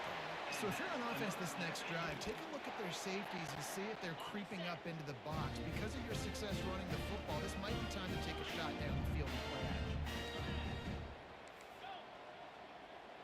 Quarterback changing the plays at the line. Going up top on 1st down. And they can't connect, but the flag flies, and I think this is going to be pass interference. Right, bro, what? Thank you. Pass interference penalty will cost the defense 15 and a 1st down for this offense. Here's this offense with a fresh set of downs. They'll run it out of the shotgun. Really nice stop there from this senior leader. And the running back didn't get much there. Nice job on the defense. You can tell they're focused in on this running back, on this run game, being physical, getting knockbacks, and limiting his carries. And they knocked him down, but he got past the line to gain. And a great job by the QB, finding the running back, get him the football where he can do some damage after the catch, and most importantly, get the 1st down. Wants to throw on 1st down. He got a hand in there, knocks it away, incomplete. That is a tremendous job by the defender on that play because when the ball was thrown, his head was turned around. He was watching the receiver, quickly spun the head, turned his shoulder, located the ball, and then knocked it down. He's going to fire deep. And they wanted it all on that incomplete pass. Instead, they're looking at 3rd down. Yeah, and I like the shot, the aggressive play down the field. And we like throwing those jump balls up to my receiver because usually the receiver makes the play and makes the defender look bad. Nice job by the defender getting a hand on it, tipping that ball away from the wide receiver. They'll try to cap off this drive with a field goal. And this one is anything but routine. A 48-yard attempt from the right hash. Bruh. Missed it. No good. And Bruh. 7 after the miss. Bruh. South Florida ready to send the offense back onto the field. That last drive was promising for a while, but you just can't mess it up at the end with the pick, Jesse. No, you got to be able to finish drives, especially in this game. If you're going to win, and David, they've got to be able to eliminate the mental mistakes. Yeah, and I don't think you get conservative or play it safe. You can trust your guy. I think you put the ball right back in his hands and let him do his thing. We've reached the end of the quarter. FAU has the lead. And after that first quarter, let's see if these guys can get back in the game in the second. We'll start the quarter offense, about to snap it on second down.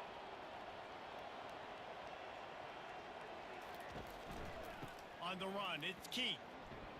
Got the first down and more. They've got it to the 49-yard line, and they'll move the chains. The Bulls come to the line in the hurry-up.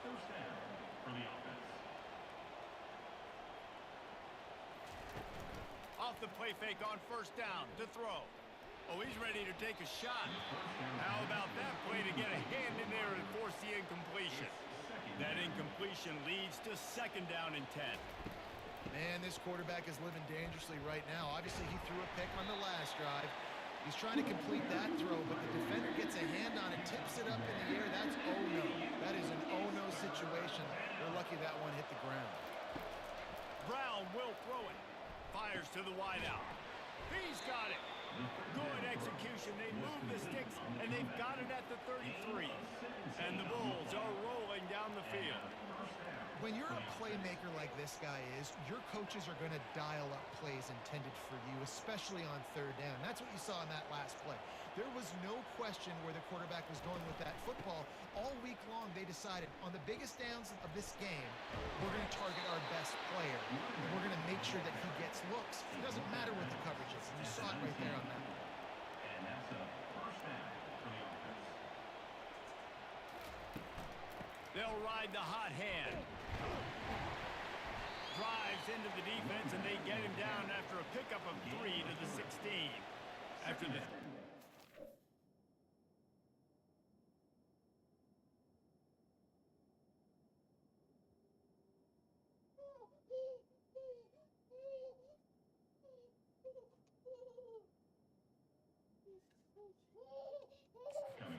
They come to the line, 2nd and 7.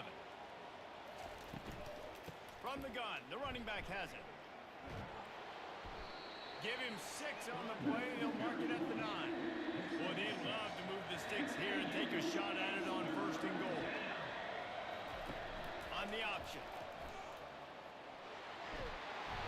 Nice job to keep it himself, find the first down marker, and move the chains for this offense. The Bulls trying to pay off the threat on 1st and goal. And he'll glide his way in for the score. Touchdown, USF! And what a push up front by this offensive line. Everyone playing in unison, driving out of their stance, working into the second level, hats on hats, creating a lane for that running back.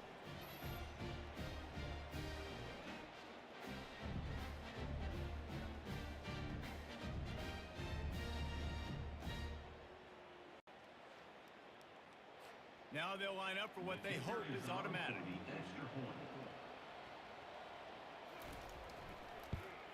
And it's perfect. And let's check in with Kevin Connors in the studio. Kevin? Two very different emotions inside the locker rooms of these teams who did battle today. Tulane notched a victory in enemy territory. And though it wasn't a dominant win, I'd argue any win.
A lot to go through in the film session this week for both teams.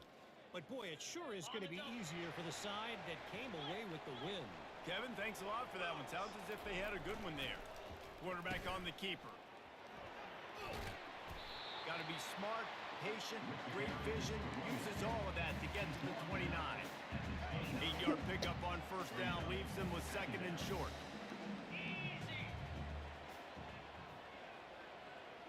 The offense showing motion from the tight end, trying to get a read on the D.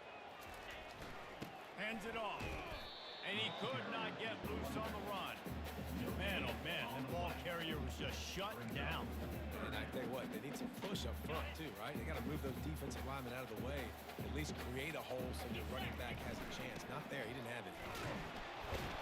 He'll move it up to the 37-yard line, and it'll be a first down.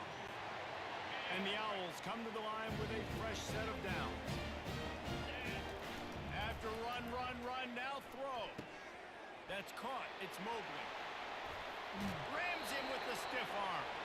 Finally run out of bounds, but he has this offense rolling with a first down. A new set of downs after the completion.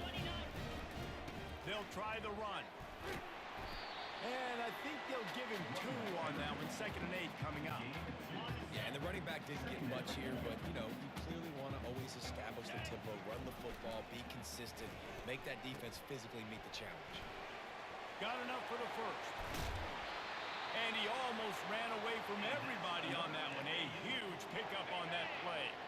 Inside the 15, 1st and 10 for the 14. Running the red zone. It's Campbell. Pushes ahead for a pickup of 1 down to the 13. The big defensive tackles in the middle, they're not always the best pass rushers, but they are strong, and I say country strong. They put their hands on you, you feel it. They lock people out on the line of scrimmage. They create separation. They wrap running backs up, and usually they don't get out of the midst of those big boys. The offense threatening, close to the end zone now with a new set of downs. We'll take a quick break as we have reached the final 2 minutes of the first half. The offense knocking on the door, 1st and goal. Quarterback making adjustments with his receivers. Looking to throw, it's Fancher. Snagged in the end zone! Touchdown, Owls! And I just love the execution by this offense. Late in the half, man, you want to take the lead. You want to get that momentum on your side, and they do it. They finish it with the passing game. I'll tell you what, keep that passing game up, keep this lead, keep the momentum, and keep putting up numbers. Almost ready to kick it away after scoring the touchdown. He'll bring it back from inside his 5. Didn't find any crease in that kickoff coverage, and he'll be stopped at the 17. South Florida has it back, and the Bulls offense will return to the field. They'll throw it on first down. Excellent coverage and good.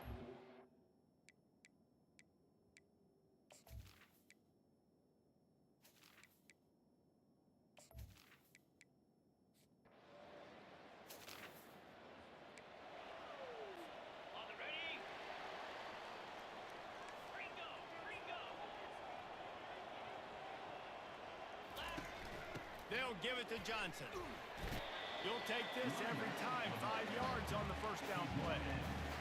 It's the MO of this offense. They really put a lot on the offensive line to go out really trying to establish their dominance and their assertiveness, and they've done a good job of that early in this game running the football. Ooh, there's an example, Jesse, of a receiver making his quarterback look bad. Most of the time, they make it look good and cover up for him. All those balls y'all don't throw online, but that would hit him in a pretty good spot. He needs to come down with that one. He gets it so close to that imaginary yellow line, but I think he's going to be just a tad short. They're in their own territory, but they only need a few inches, and this is why you have a prominent jawline and an urgent resolve. They'll go for it. He's got him, and they convert. And they wrap him up, but not before he gets enough on the catch for the first down. The definition of 4-down territory has changed over the last few years. It extended into their own territory there. Anywhere, everywhere, just look at the card, right? That card's supposed to tell us what to do, but maybe I'll go for it anyways. This offense took a little bit of a gamble, but they get the first down. nothing to worry about. Couldn't get him blocked on that last one. Now it's 2nd and 14. They'll run the option. Now the pitch. These are the ones in the stands where you get booed if it doesn't work. Why would you run the ball on 2nd and long? You stink, OC. Or you get the big applause and you're like, yes, nice job. Keeping the manageable 3rd down situation. Good call. So tough spot to be in 2nd and long. Nice answer, nice run by the running back. Got his man quickly. There to make the stop, but he is a weapon out of the backfield in the short passing game, and they've got a 1st down. Quick timeout from the offense to save precious seconds. The offense getting set for a 1st down from the 45. On the run, it's Fancher. He makes the grab. And he's able to shed one tackle and gets a pretty good pickup. Quick tempo, no huddle offense. 2nd down, clock's running. Throws to the wideout. It's in. Complete, and he's lucky to get that one back. Almost intercepted. Oh, and on defense, you just got to be able to finish that play. That defender had the football in his hands. He's just got to catch it. That should have been an interception. Just a few seconds remaining here as they try to put something up before halftime. They're going to go to the air on 3rd and short. Strong pass rush gets to the quarterback, and they get him at the 46. We've got a timeout in the waning seconds of the half. Maybe a chance to get off a couple more plays. On 4th and 11, they decide to go for it. Quarterback checking the play. On 4th down, looking to pass. Incomplete. The defense.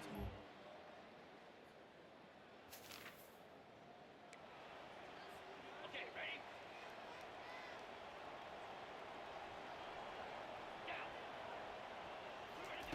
Trying to find his man on 1st down. Using the back as a receiver on the screen. He makes the stop, but a nice pickup there on 1st down. Leaves them in 2nd and manageable. He's looking to throw. And he was drilled just as he released the pass. It's incomplete. Doesn't take this defense a lot of time to get to the quarterback, man. They've got speed all over the place. They hit him so quickly, and because of that, the ball falls incomplete. And the defense knew exactly where that 1st down line was, and they stopped him short. Unlike the old school thinking, this is the area of the field that is really 4-down territory now. On 4th down, they'll try to throw it. The quick out. And this junior quarterback shows you why the scouts love that big arm of his. FAU working with a fresh set of downs. Now they'll run it on the toss. And a nice run there before the defense finally makes the stop. Yeah, this offense is going to try to run the ball and do it in a variety of ways. You'll see zone reads. You'll just see straight downhill running. We'll get the toss play going as well to try to keep this defense on their heels. He steps out of bounds, but he's got enough for a 1st down. Well, the defense is on their heels right now. They're going to have to find a way to stop this guy. When he's got a head of steam, well, he is hard to bring down. This FAU offense is moving quickly.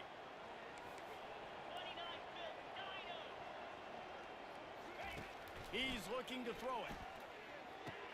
Fires to the big fella. Across the 25, he's got room. He's run out of bounds, but a big play on that one, and it'll be a 1st down. Ever since they invented the forward pass, the tight ends have been running the drag and getting the 1st down. I think it's because the tight ends, is so much versatility. You know, they can block and stay in the formation, or they can release and come out. And the defense makes a play, and they get the quarterback down at the 26. Yeah, and the quarterback didn't have a chance. I mean, when you get to the QB that fast, Jesse, you're still processing information, for goodness sakes. And you're getting to the sideline whenever this drive is over, and you're asking for help from your offensive coordinator. You're asking, hey, can we slide our offensive line and help out blocking this guy? Can I get a tight end to stay in and maybe get a chip on this dude? Because I'm not feeling too comfortable right now back there knowing that we're trying to only block him with one guy. 3rd and long, and he'll try to throw for it. Makes the grab. Man, I love those guys that are willing to put their body on the line, and he does it right here, man. Just lays out. That ball's coming in. You can see it from several starts out making that play. Who gives a hoot? The Owls do, baby.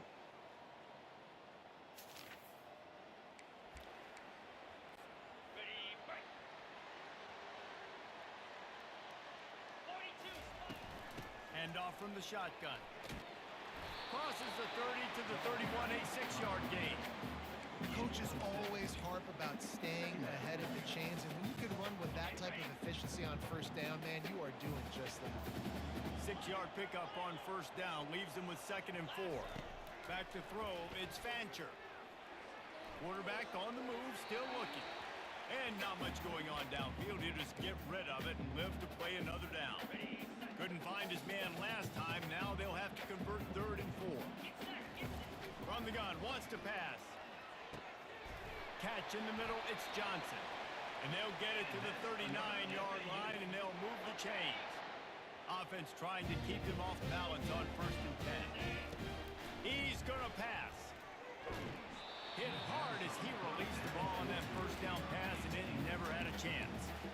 This defense felt coming into the game that if he was going to try to throw from the pocket, they could get to him and affect his accuracy, and they did on that last play.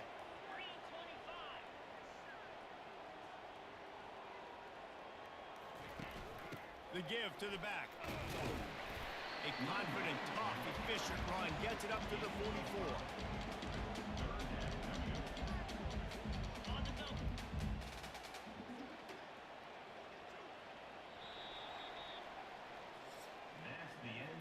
We've reached the end of the 3rd quarter, and we have a potential classic on our hands, all tied up as we take a peek at the stats.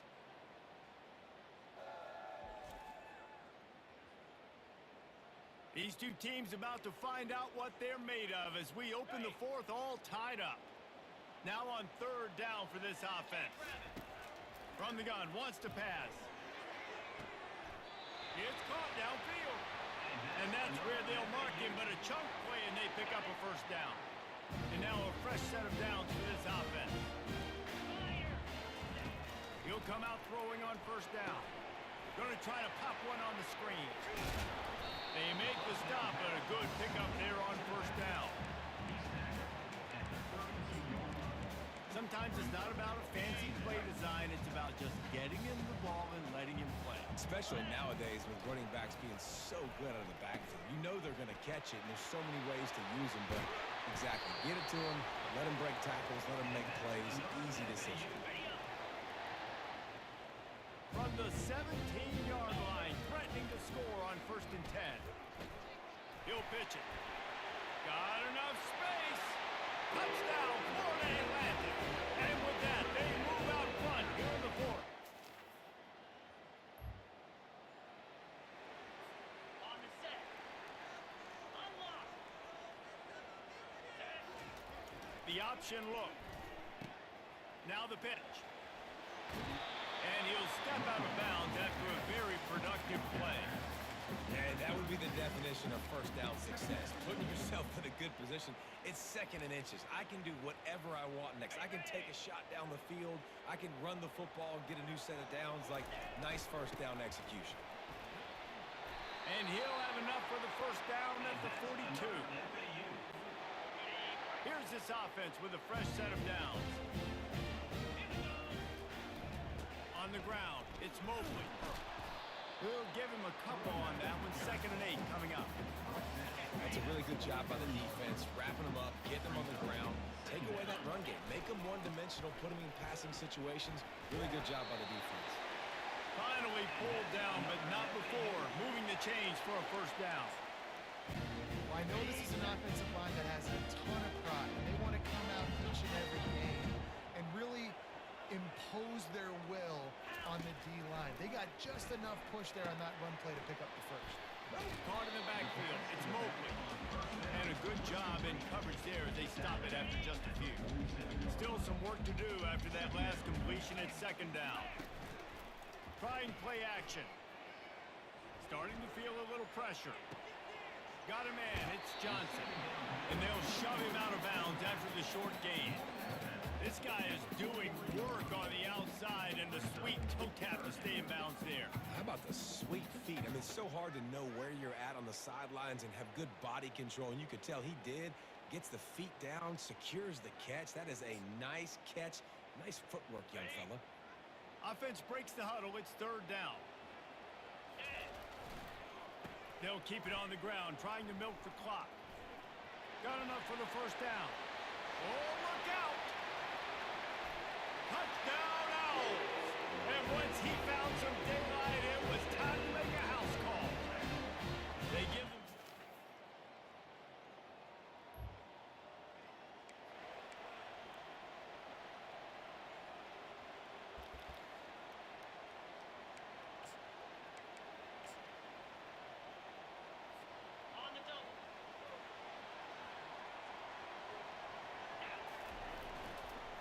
They'll go to the ground.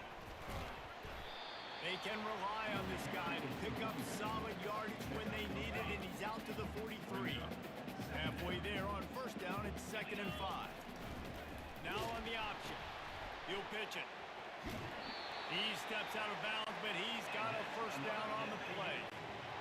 It's hard to stop great runners. It really is. That's why you run the football consistently. You got a big offensive line, a big physical unit. You run the football like this, man, it will take a toll later. But you got to tackle this guy over and over again who has this ability to make people miss and make big plays. Man down on the play as the officials take a break to let him be checked out. Wouldn't be surprised to see them go right back to the run on 2nd down and maybe put this thing away.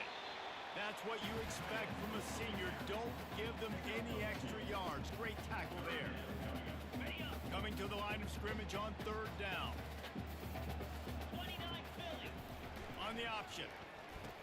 He'll toss it. On the move at the 30. All kinds of running room. And he ran away from the crowd, and he'll take it in. Touchdown, Owls. That one pushes this lead out a little bit. On the set. Let's go. Gonna run it. It's Mobley. And I think they'll give him 2 on that one. 2nd and 8 coming up.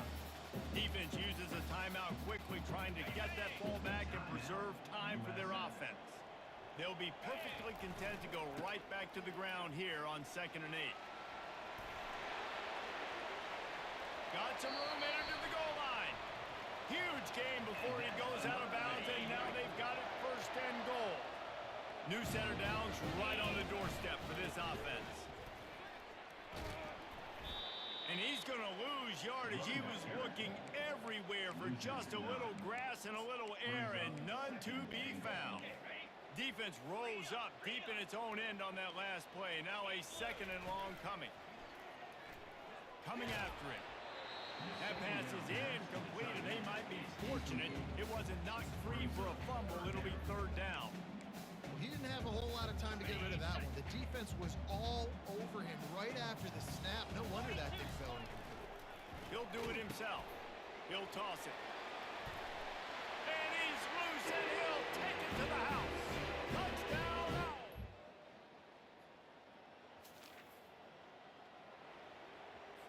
On the ready. Lasso.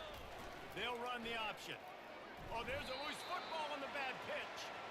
Well, the offense ought to go buy a lottery ticket because that ball somehow bounced right back to them. They'll keep it. Green 25. Goes to the option.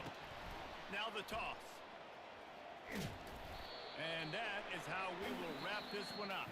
Well, this was an offensive showcase out there today. We thought it would be a high-scoring game, and it certainly delivered. If you love offense, then you love this type of game. Both offenses going up and down the field, seemingly at will. Throwing the ball, running the ball. But, David, I feel like if you're a fan of defense, maybe this is wasn't your cup of tea.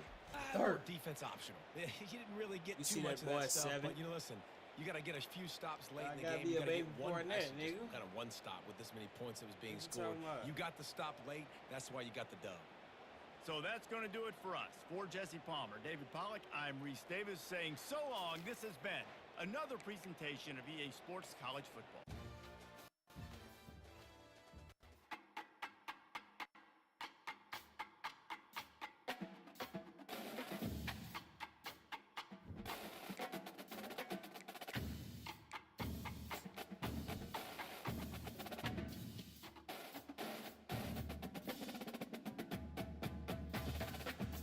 Townsend.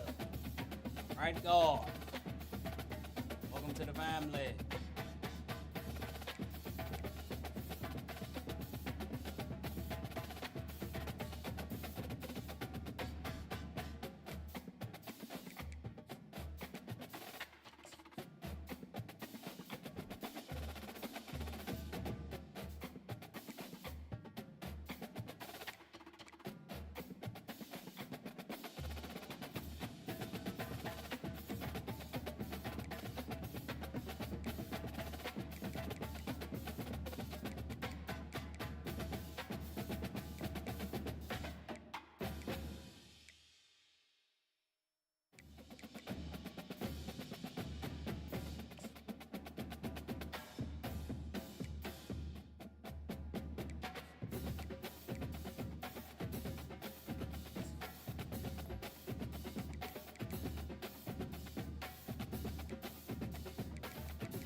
Yo, what up, Righteous Rods?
Welcome to Dowdy-Ficklin Stadium, home to the East Carolina Pirates, where the purple has engulfed this place as they are ready for a showdown.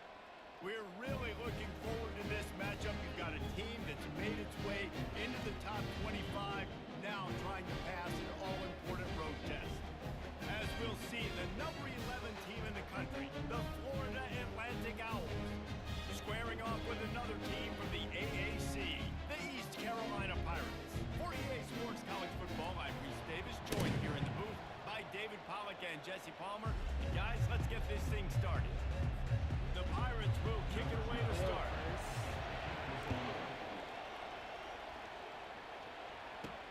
On the run from inside his own 5. Lowers those pads. Really disciplined job by the coverage unit to get down there and make the stop at the 19. So Florida Atlantic's offense will get the first possession of the game. And here he comes, guys, the man who makes everything go. Everything in this offense is built around his ability. He's got such great field vision. He's got it all, Palmer. He is must-watch TV. Let's not get it twisted. People show up to this stadium. People are watching back at home because of this guy right here.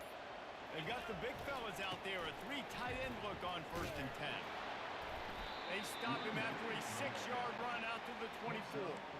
Really important for a ranked team going into a hostile environment like this one, not to give the underdog reason to believe. Yes, reason to believe, and don't give the fans reason to get jacked up and excited. Come out early, be in a business mode mindset. You got to start fast. You got to have a sense of urgency. You cannot come sleepwalking into an environment like this, because if you do and you make some mistakes, this crowd will pounce on you and seize momentum. Quick toss. Got the first down and still on his feet. Perfectly timed on that pitch, and they pick up the first down on the play. First down, you know you always want to establish the running game. How about this offense? Nothing fancy. Run the football, be physical, get a big game.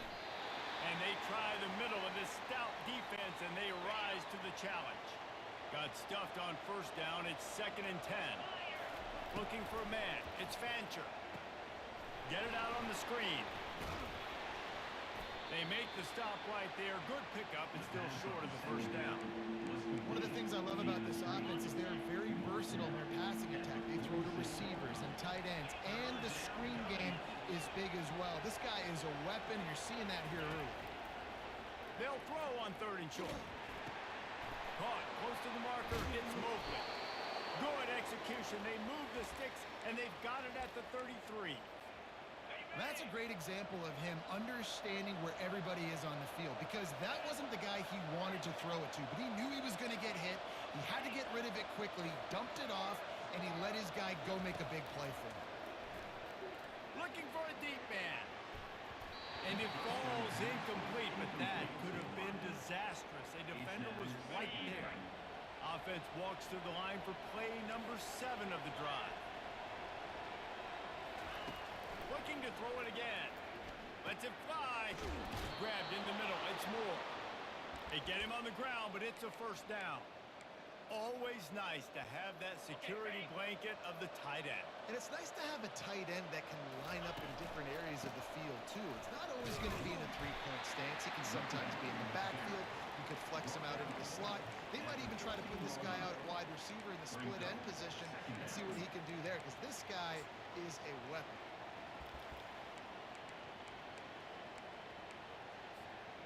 Going to work on 2nd down in the red zone, is still some ground to cover to pick up that first down.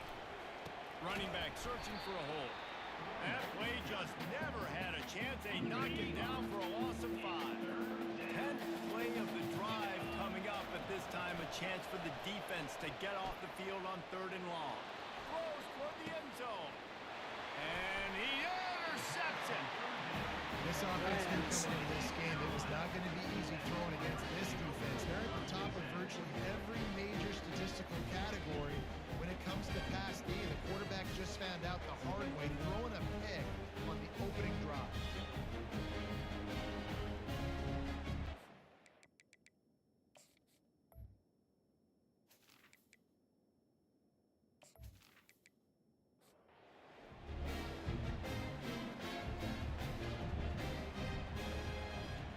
All right, coach, we got to adjust.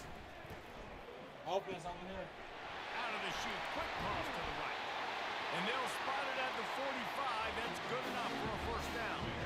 And the Pirates in the hurry up. You get that turnover and you try to punch them hard immediately on the first play, and they come up with a big gain. And when the defense is running on the field, you are thinking sudden change, sudden change. When they create a turnover, a lot of times offenses want to be aggressive. They were, and they get rewarded. From the gun, running back gets to give. They bring him down, and he's going to lose a yard on that one. Here on third down for this offense. Well, just nothing doing on that last run, and they knew coming into this one they were going to be challenged, right? This is one of the best defenses in all of college football. For them to have any shot, they're going to have to do a lot better running the football. Nice job by this offense converting the third down. Listen, third and short, they know you're going to run the football, and they still did a great job being physical. Third downs has been such a struggle for this offense. Bottom 50, one of the worst in college football. Nice job on that play. And they pick up just a few on that completion. They line up with some serious work to do if they want to convert this one. They're trying to get to it. Strong pass rush gets to the quarterback, and they get him at the 46. That defender is a matchup nightmare for any offensive lineman to block. He's got athleticism, he's got length, he's got flexibility. He put it all on display on that sack.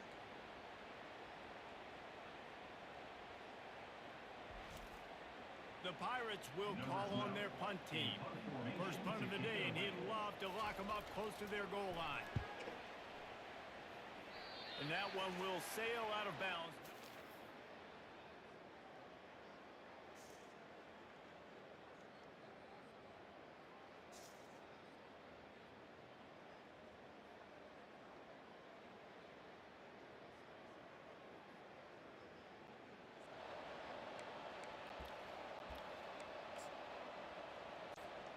The FAU offense will return to the field.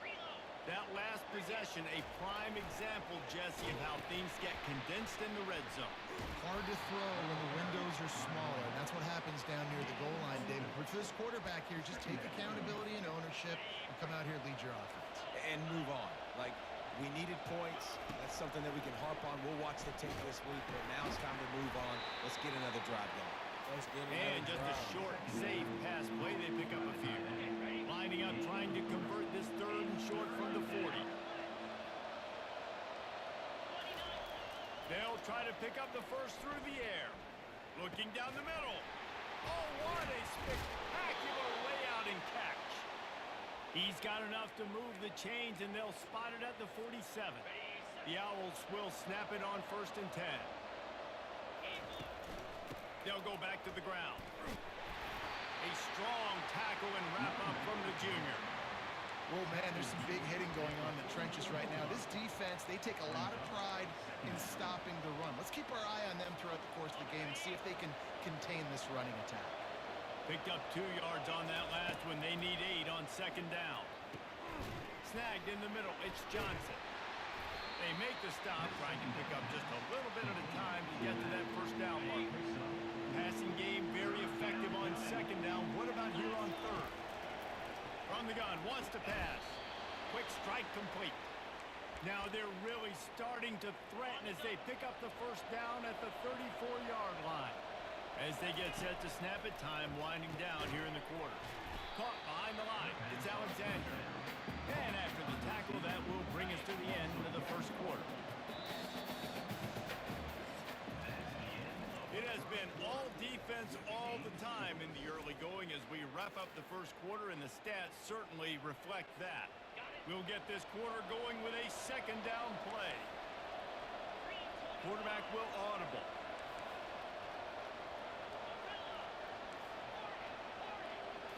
Looking for a man. It's Fancher. They're bringing heat. He'll pull it down and run.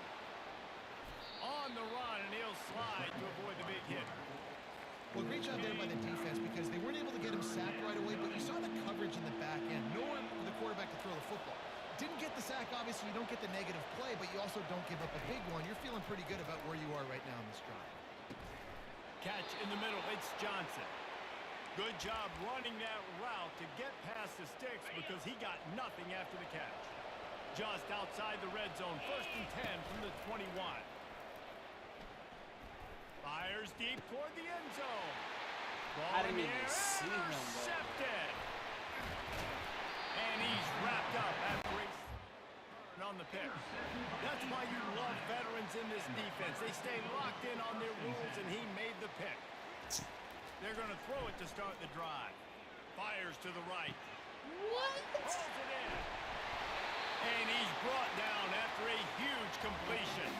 And the Pirates are in the hurry-up. What a beautiful throw and catch on this play. And I love the job the receiver did tracking the ball in the air. Nice job of locating the throw and then hauling it in. The give on the counter. And they'll stop him after a minimal pickup. After picking up a couple at 2nd and 8. They'll run it from the gun. And just wedges it ahead a bit before he's brought down. Now facing a 3rd and long. From the gun, wants to pass. Got it in the middle, it's Smith. And he's not going to make it. The defense denying him the 1st down. Yeah, and that was tough on the DB, right? He's trying to cover the receiver on a drag route, running back over the middle. All of the congestion, he just couldn't stay with them long enough, and as a result, fresh set of downs for the offense. FAU has it back as the Owls offense will go back to work. From the gun, running back on the move. Defense there to stop him after a gain of 1 to the 22. And sticking to the run. I'll tell you what, a lot of teams that are really good are really stubborn, and they continue to run the football even with little success. So this offense is going to continue to focus on running the football. You can tell. That's caught. It's Johnson. He's brought down, solid pickup, but a little bit short of the 1st down. And that last completion left him short of the sticks. It's 3rd down. To the ground to try to move the chains. Tackled after picking up the 1st down.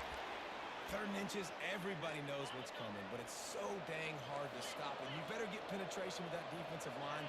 They didn't do a good enough job. Running back falls forward and does his job. Unloads to the wide. And he throws another interception. His 3rd one of the night. Takes it the other way. Touchdown Pirates. How about that D? With a play like that. And they come up with a huge pick 6, and that is one of the reasons this defense has been so dominant all season long. They don't give up big plays, but they take the football away. And once they do, they've got better athletes than you do. They're hard to bring down. They can flip the game on a dime. From inside the 10, here he comes. To be found, good hustle by the coverage team, and they stop him at the 21. The FAU offense will return to the field. The big thing now, don't get rattled by that last pick 6, David. Nah, it was a big mistake. Obviously, the defense took advantage of it, but you got to put it behind you. Jesse, I'm sure you know a thing or two about throwing a pick 6 and how to rebound. I believe I've only thrown one in my life, but yes, I do because of that singular instance. I'll say this. You can't let that play beat you twice. You got to go out and not try to get it all back here in one play. Just execute the offense. Really good effort on that one to work his way up to the 42. And the Owls want to pick up the tempo. He'll ride his man on the option. He'll toss it. And that defense doesn't allow a cutback, and they get him out of bounds after a short gain. I think you run that play on 2nd down knowing it's going to make 3rd down easy. You're not trying to hit a home run. You don't need the big play right now. Now you know 3rd down, everything's on the table, everything's available, high success rate. Here on 3rd down. They'll try to power their way ahead. He's brought down, but there's a flag on the play. Let's see if it stands. Hold it. Offense. Just an obvious holding call there, and one that just kills an offense's momentum. First play of this drive was a big one. Now the 4th play, pretty big too. It's 3rd and 10. To the air, it's Fancher. fires to the wideout. And they can't make the connection on third down. Third and long situations are really hard to convert. The defense knows it's going to be passed. The pass rushers are getting upfield. You're under pressure. You don't have timing. And as a result now, fourth down. He'll try to throw and pick up the first down. And it's batted away.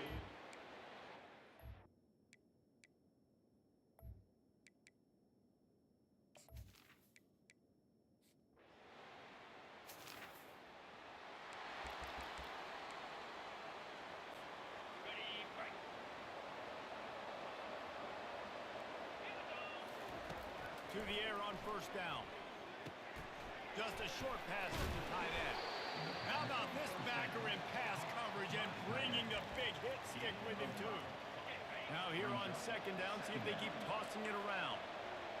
Quarterback checking off. On second down, wants to throw it. Pocket starts to collapse. Defense going to use a timeout. Can't afford to have any confusion on the call here. They line up, and it is a long way to the sticks from here. On third down, he'll try to pick it up through the air. And the incomplete pass will bring up fourth down. Every defense in the country talks about getting offenses in predictable third and long situations where I can bring on more speedsters, and I know the pass is coming, so I can...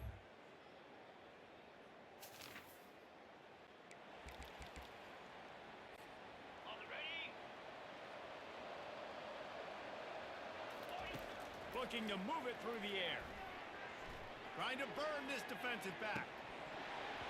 He can haul it in.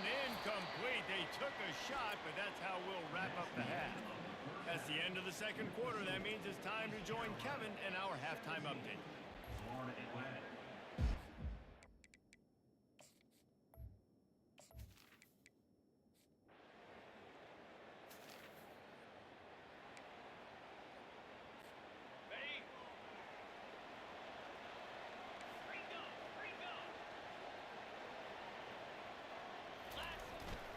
The handoff to Johnson.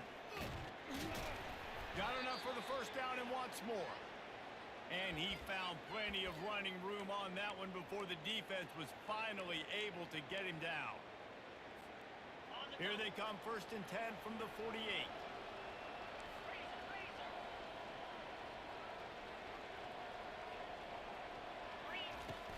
Use the play fake, now to throw. Stepping to the right. And he was hit just as he was releasing the pass, and it falls to the ground incomplete. Yeah, and your first job is to affect the quarterback and try to get him off his spot. They get him off his spot, he gets outside the pocket, and a nice job chasing, not quitting, getting to the quarterback, and still getting a good lick as he's throwing the football. Caught in the middle, it's Johnson. And the ball's on the ground. And the defense got it. And he's...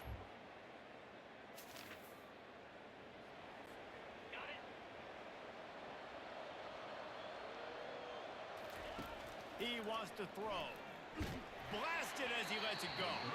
Can't find his man as he took a shot trying to deliver that football, and it'll be second down. Couldn't make the connection last time. Let's see if they throw it again. The receivers often will run their route based on a side adjustment. Fakes his man out.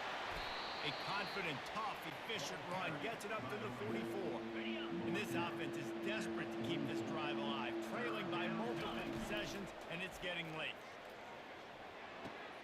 With the catch, it's Tucker. He will step out of bounds, but not before the big pickup and a first down for this offense. FAU working with a fresh set of downs. Looking to go up top on first down. A strike downfield. Excellent job working through the air there, finding a hole in that defense and picking up a first down. Wow, the quarterback knew he had to get that one to his receiver quickly on the in route. Did you see the velocity on that throw? The junior quarterback frustrated with himself after throwing it behind his man. Second down after that incompletion.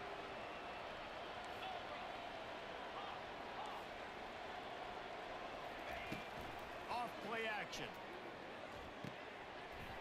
And it'll be incomplete. This is some physical pass defense. This drive was clicking along, but after a couple of misfires, threatening to stall out on 3rd and 10. Back to the air one more time. Into the end zone. It falls incomplete. He was trying to find his man for 6.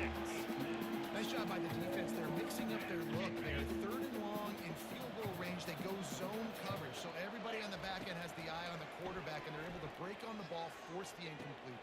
Reels it in the end zone.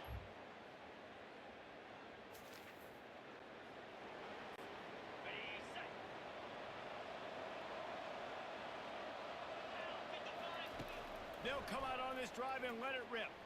He's going for it all. And he dropped it. Oh, what a missed opportunity. Nobody around. Just had too much time to think about it. They'll go back to the air on 2nd down. Right on target this time. He's close to the 1st down, but they're going to mark him just a little short. FAU racing to the line. You know, David, this is really what game managing is. Nice pickup on 2nd down to help them on the next play. Yeah, I think people look at that negative sometimes, finding a quarterback that's a game manager. No, use your brain. Set up good situations. I'm way more game successful manager. when I They can really keep brought those up that sticks in shit. a more manageable situation, and I'm not as predictable on a 3rd down. And it slips through his fingers, incomplete. That would have been a huge gain if he could have held on. This should be the last play of the quarter. Dropping back, it's Fancher. Trying to get to it. And maybe he'll get back to the line of scrimmage, but no more than that. Guys, East Carolina carries the lead into the quarter break. And as we switch ends of the field, let's take a quick look at the national rankings. A 3rd down play to open up this quarter. He's looking to throw. They've got the screen set up. They play that screen nicely. He tried to find his way to the marker, but it'll be 4th down. They didn't quite get that route run deep enough to pick up the 1st down. Now they've got a 4th and short. And I think everybody at home tends to yell at their television set.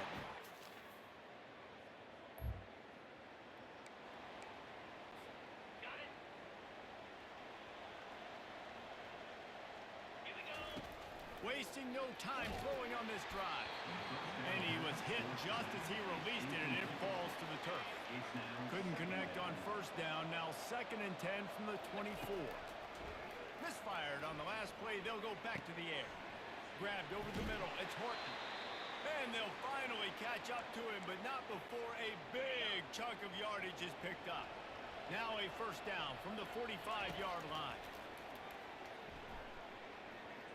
Lets it fly on the move. And he's got it inside the 30-yard line. And this offense is feeling it as they rip off a big chunk of yardage, and they've got it on the 22. Comes out throwing on 1st down. A shot toward the end zone. And he's got it. Touchdown.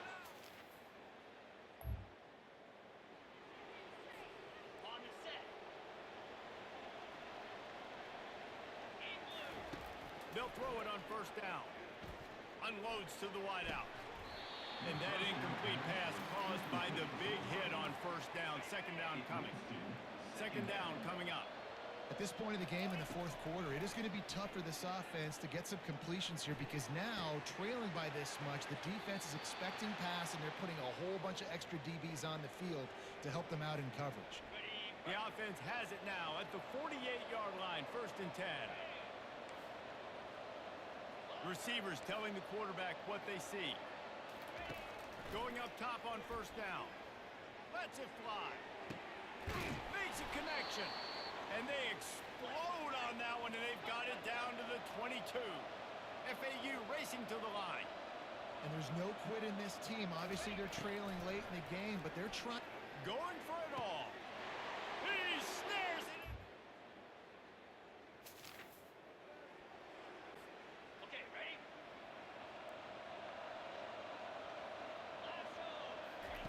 They'll crank up this drive with the pass. He wants a big play here late. He's got it at the 20. And a pickup of better than 30 yards on that completion before the defense brings him down. down to the 16-yard line. It's 1st and 10. Deep shot for the end zone. And he really wanted to get the touchdown there, but it's incomplete. After the misfire, now on 2nd down. Dropping back, it's Fancher. Looking to the end zone. And it's caught for the late touchdown.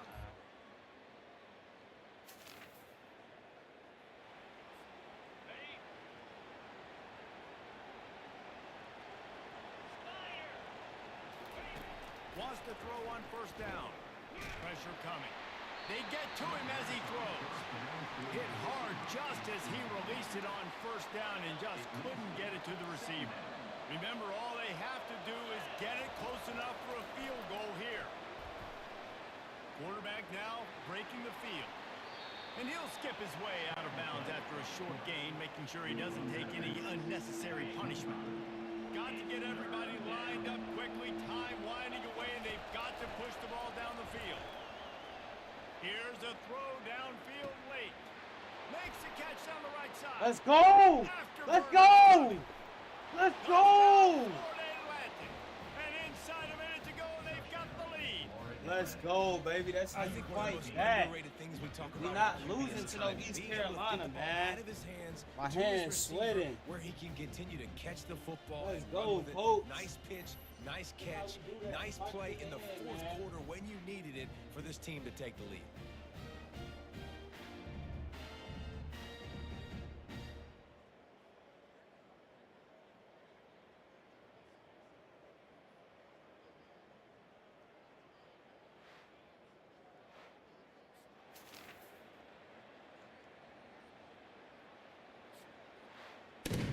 To the offseason and they start having coaching clinics, they're going to roll this game tape back to show both offenses. Dial it up and let it run. I mean, that's essentially what we saw in this game. It didn't matter what either pulled it out of our asses. 5 everything seemed to work through throwing the football in the intermediate passing game, the RPOs, the run game. This was just clinical offensive football.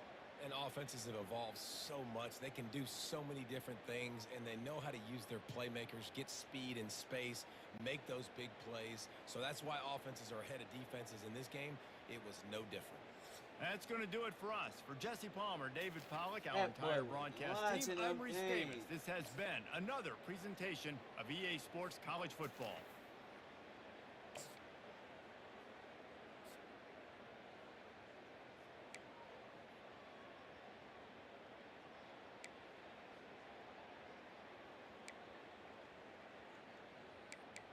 That boy, E.J. Horton.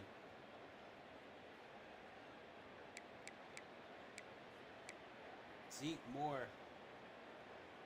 Oh, he got short hands. I gotta get that ball. That boy ball more. His drip not right. I didn't do that. I gotta go through there and look at my boy's drip, man. His drip not right at all.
Why is it most places at? If Ray wins, Ray get these sneakers. Ray get these sneakers. You Gucci, bro. For free. You good, you loopy. I have to give Ray these sneakers if he wins. Chat, we about to play NCAA. For the first time, I never played this game. I'm about to cook Ray. No, you're not. You know you ass at sport game. I know I'm ass at sport game too. If Ray lose, pink hair. If I lose, here. What? How many games? One? What? I think one. One. Colorado! Hey, Georgia, bro. Atlanta, bro. Georgia. You gotta dye your hair pink. Are you sure? Yes. All right. Having a fuck? No practice? Good luck. No practice? No practice. Everyone, the ultimate game in the college football season.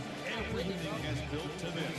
The battle for the national championship and college football immortality.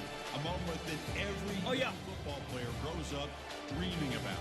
The Natty. Two teams have survived the expanded playoff grind. They have battled the regular season, multiple playoff victories, all sorts of challenges and adversity, and they've arrived at this moment, the battle for that precious trophy. Fire.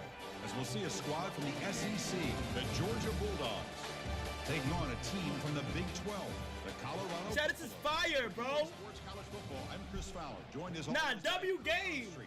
This is what, like, bro. Two teams enter. This is one team leaves here as national champions. Let's get this going. The kickoff team is out there, and you can feel the energy. One game to determine the national championship. You want the? Oh yeah. He's got it inside the 15. He'll be. Aye, good yard. 7. That's where the drive will start. So Colorado's offense is going to get Travis Hunter. This game off. Well, here we go. Travis Hunter. Travis Hunter. Tremendous. We are 16 minutes away from crowning a new national champion. And think about it, Chris. These two teams have put everything into this to get to this stage and this opportunity. Let's see who can handle it better.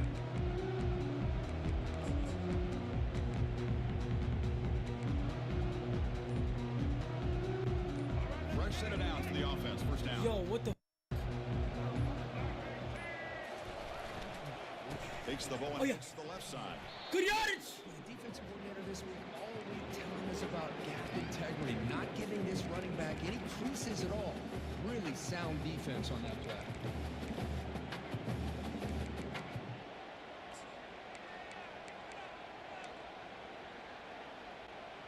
Offense getting I'm not giving you my sneakers, down Mama. play here.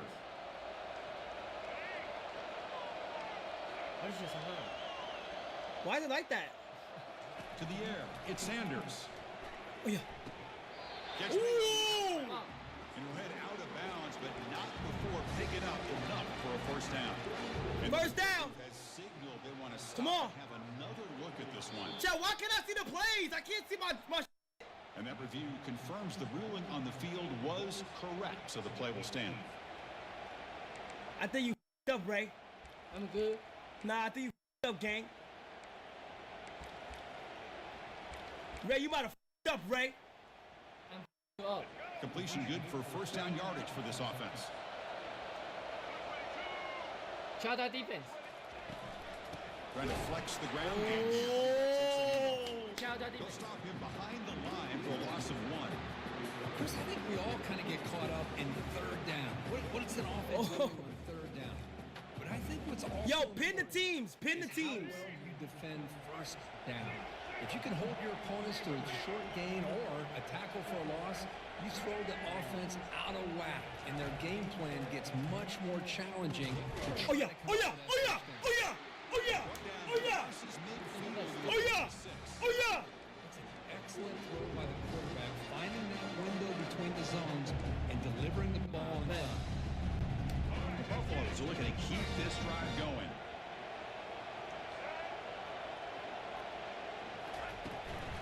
He hands it off from the gun. Move! Yo, I can't run for shit. Now it's 2nd down and 7. Hey, listen, you don't always have to have big plays to be successful. It's a nice, solid game here. Keeps you on schedule, and you get ready for that next play. The pocket. Ah! No, I tried to throw it away. I tried to throw it away. The quarterback there. Ah! There are a lot of times when you see a sack like this, you got to give a lot of credit to the coverage downfield. Fuck! The quarterback really felt good about anybody being open, so he held the ball just a little bit too long and allows the defense to come up with the first sack of the game. Get off me! Get off me! Oh yeah! It's a huge gain all the way down inside the 30. Bro, you gotta dye your hair. Coming into this national championship, I really wondered how this second. Yo, he gotta dye his hair, bro. This quarterback and this group of receivers, they better be ready to make some adjustments because right now this quarterback is having his way with it. Here comes a 1st down pass attempt. Here's a throw underneath the tight end. Just a good job of spreading the wealth, making sure everybody's getting their touches. When you do that, the defense can't lock in on one guy or two guys. You have to be aware of everybody. It allows you to continue to spread the ball around. Oh my gosh, Shaq. Oh my gosh. Making it tougher for this defense. Oh my gosh. Play action fake. Looking to throw. No. No! What the fuck? Window and picked off. Run. He's got no! Run! Bitch! Run! Inside the 10. Stupid! Stupid motherfucker! Motherfucker!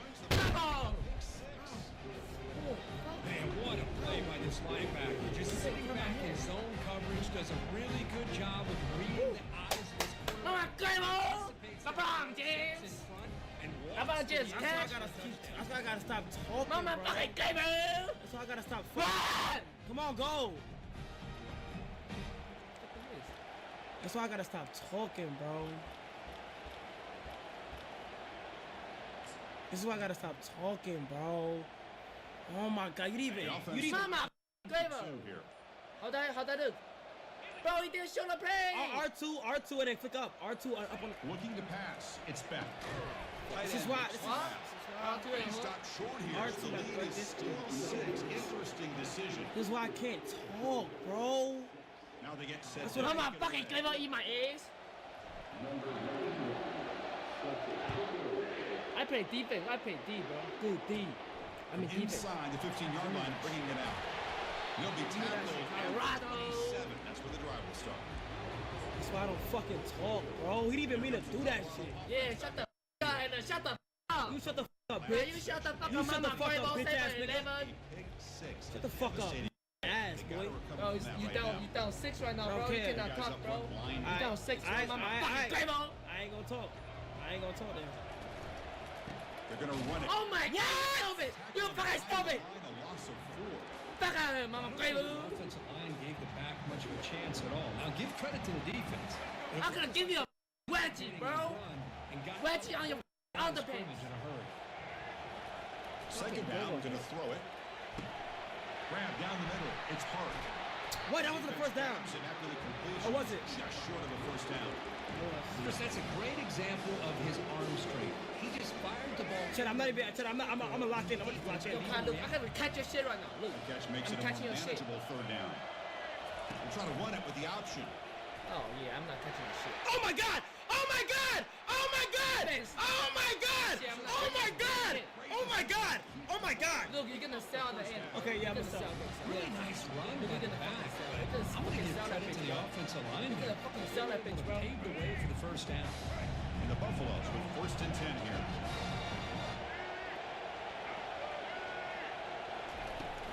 Handoff here from the shotgun. The defense all over it. They stop him right at the line. You cool with that? That back just had nowhere to go. Defense and the run fits on that play. 2nd down play coming up for this offense. I'm gonna send you back to New York. Fakes the handoff, looking to throw. He's moving out of the pocket now. Quarterback finds a target. That's fine. That's good yardage. That's good yardage. That's good yardage. Contained him after that juke, but he picks up a solid gain. The running back that time just kind of sneaks out of the backfield and shows his hands on that nice catch. So now it's 3rd and short from the plus 24. Could be 4-down territory. Busting that ass! He can't escape. It's a sack for the defense. Yeah. Quickly spend a timeout This is here. double A. What you mean busting my ass? No. I just heard what the you just said. I said busting the ass. I didn't say me busting the ass.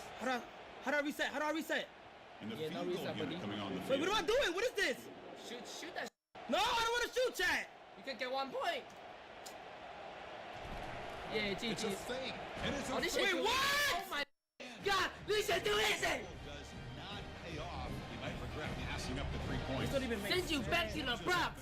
Send you back to the underground. You a rat. Talk about the strong safeties in this game. These guys fuck are yeah, thumpers. Chad, this 4 quarters in college, right? Shout that time out. How many times Chad, this 4 quarters in college, right? Safety, but in this case, they deserve it. I mean, these guys are essentially linebackers playing safety, but they can cover receivers. What the fuck is they held that time out?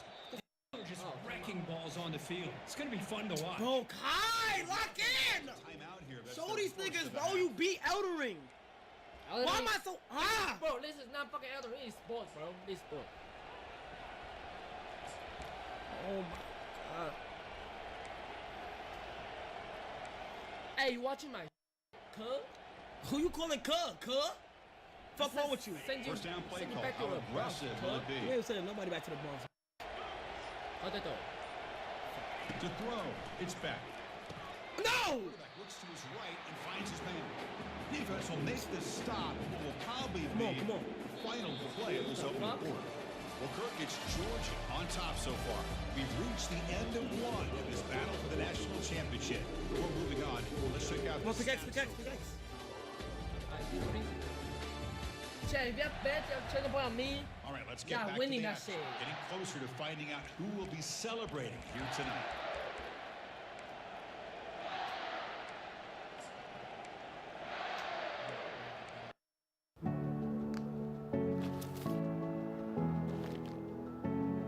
Every computer needs an upgrade. Ready to face the world. Florida Technical College. Thanks to this waterfront hotel on Booking.com, even Yankees fans are loving Boston. Oh, no, we're keeping tabs on our rivals. We love Boston. Hun. With so many choices, you can be a fan of any U.S. city. Booking.com, Booking.yeah.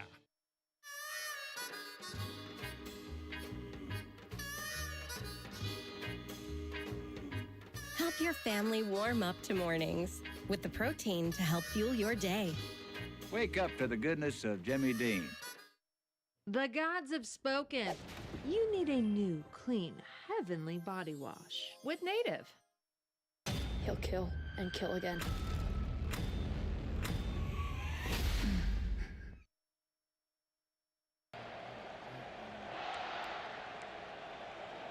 Come on, bro.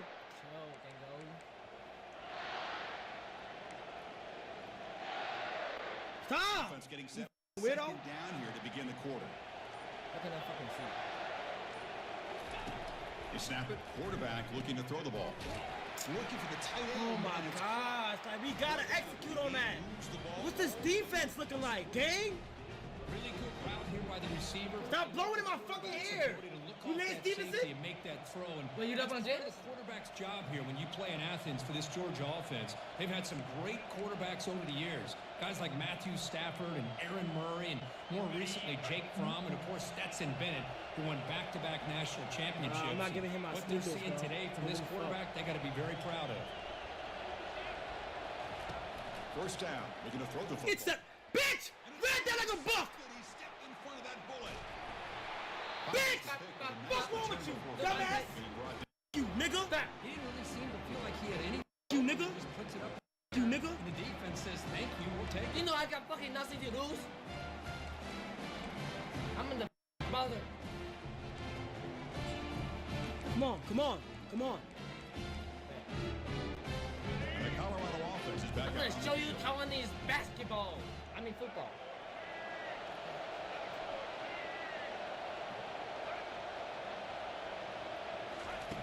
First play of the drive, they'll come out throwing.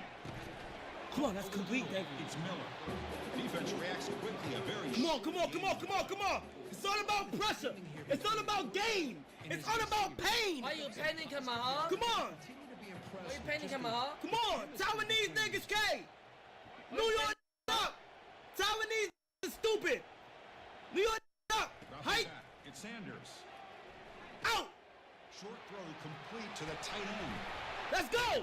Taiwanese niggas K. First down.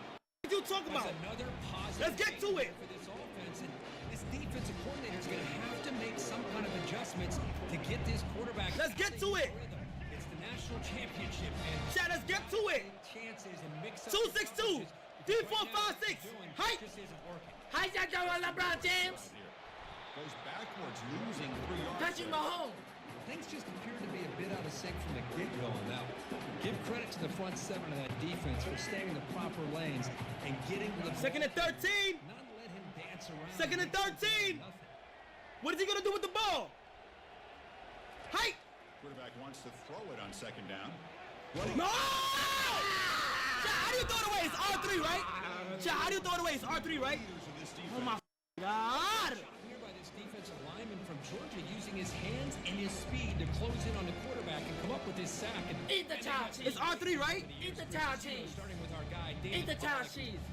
Send you back to 1997. Athens is anybody who's ever what put on that uniform. I'm not understanding. Really a career with the Patriots, but it all started. Send you back to the black hole. Just an enforcer. Mama, baby. Throwing Geno Atkins, but a great career. Give me that shit. I mean, that's another. Give me that shit. Just getting started here. First half, and you're already talking about giving up 3 sacks. Mama, baby.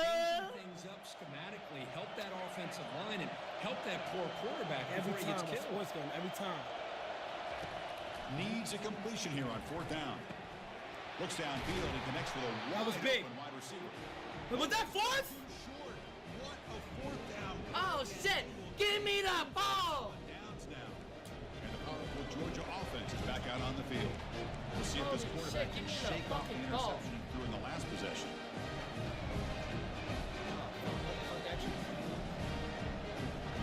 Mama, Gravo. So they begin the drive here in the final 3 minutes of the half. I'm done talking shit, chat. And they're moving the receiver now before the snap. Give me a ball. Wasn't alert enough. Didn't get the play off. That'll cost him 5 yards. Delayed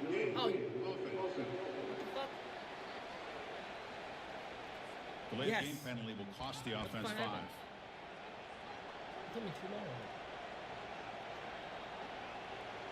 Chat with the 5. First down play call coming up. How aggressive will it be? It's the wide receiver coming in motion now.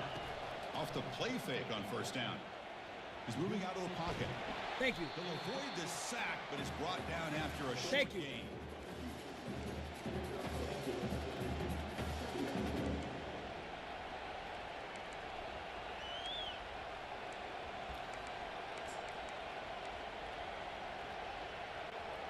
Second down play coming up. Back to pass. It's back. Fires it to good. Come on. You gotta take that though, bro. That's a good job of the defender to break that up. Boy, this quarterback is really rolling the dice out here today. Remember, he threw an interception the last time they had the ball.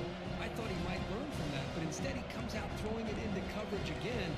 Somehow catches a break on this tip ball. If this one was an interception, he better tighten up his decision making. He's going to cost himself a game. Drops back, looking to throw for it third down. Catch made by the tight end. He's not going to get the first down. It's fourth down now. We've reached the 2-minute warning. We'll have to see if the offense can build on this lead before the break. One stop. Here we go. The coach rolling the dice. 4th and 1 in his own territory. Stop! And he drops back in the gun. Stop. And is intercepted. Come on.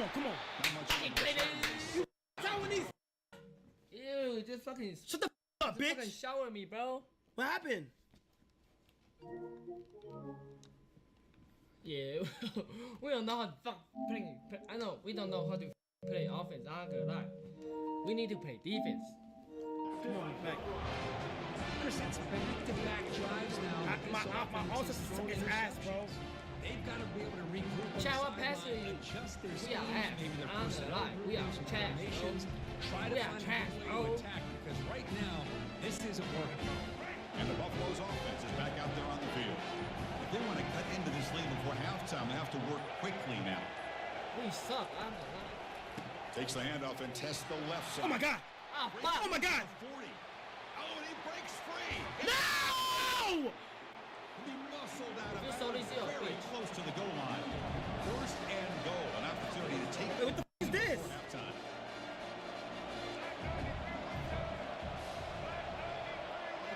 What the?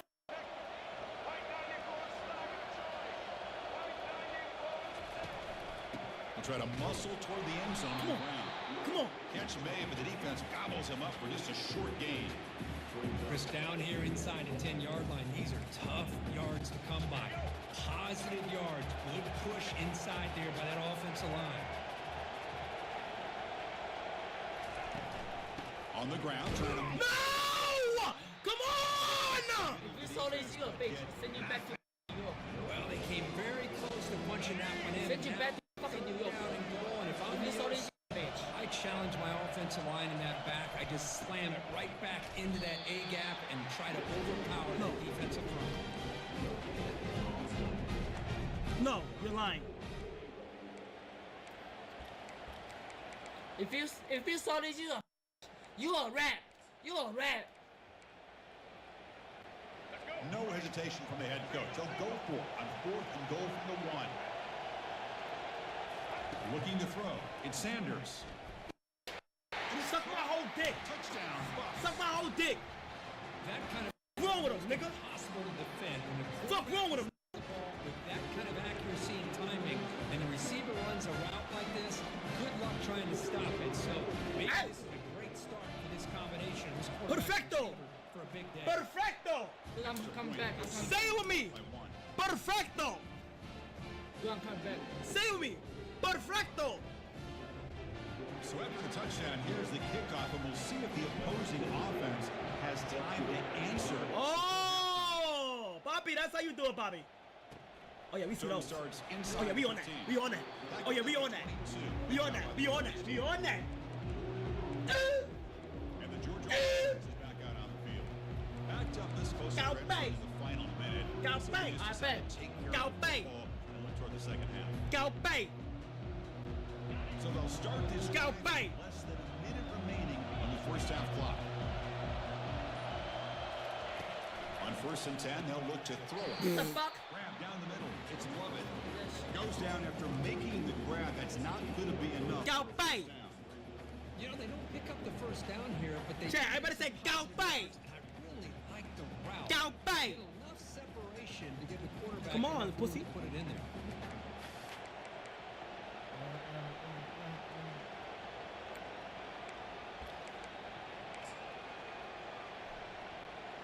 Offense getting set. It's second down. Off play action. He's looking to throw. We see that. QB throws his 3rd hit of the day. What? No. Shit. Offense with a What? What the? Bro. Chris, have you What? ever seen a play where you have Bro, two turnovers what? on one play? Great job with the interception. The defense has the ball, only to try to make... Bro, are you serious right now? And then the offense gets the ball back. 1st and 10. Woo. Catch your breath after that. Are you serious? To the offense. Bro, you got lucky. You don't even know what you're doing. Not much time remaining before the end of the half. To throw, it's back. We see that. What? Bro, no. Bro, what? Seconds remaining to play. Bro. Boy, Chris, this quarterback is getting way too loose with the football. He's Bro, already thrown an we're interception reading in the this. last series. Almost has another one here. He's got to start taking better care of the football. Just time enough for one more play in the half. And they'll keep it on the ground. You forgot my song is in the song. You forgot my song is in this game. Nice tackle there by the What's that? This is my first time rapping it. I might go retarded. What else might we expect in a game? Yeah, we still gotta go to the stool. Oh, you know, Miles. On the line, the eyes of the sports world of this battle with we still gotta go to the studio. Oh, you know, Miles, bum ass. And it'd be easy to say these two offenses are glad we've hit halftime based on their respective performances. It would also be accurate. Libérate de tu compañía de móvil y ahorra con Spectrum Mobile. Obtén el plan ilimitado Plus por solo $25 al mes y pagamos hasta $2,500 para cubrir el saldo de tu teléfono. Cambia tu teléfono cuando quieras gratis con Anytime Upgrade. Hey, it's Jared. Here's how to stay zen in college for less with Amazon. Lamp, oil diffuser, fake plants, extra comfy floor pillows, and crystals, the source of all my powers. Pizza and wings. Get 2 or more Papa Pairings favorites for just $6.99 each. GMC Sierra. It's the truck. Or get $6,000 purchase allowance when you trade in an eligible vehicle. That's 10% below MSRP on select GMC Sierra models. X. Got that hair, bro. You know what? I'm gonna let you get 2 weeks. With your pink kid, with your black kid, so if any New York girl wants to see you, time to shred those game plans bro, and just get back I don't want you to go out there. And with that, let's send it back to Chris and Kirk. I gotta hold it. Hard to believe we're only 1/2 away from crowning a national champion. What? And the return starts from inside the 20. What? Yo, this nigga is tough. Yeah, that's decent yardage on that return. These niggas is tough. But the juke in this game feel good. Like, everything feel loose.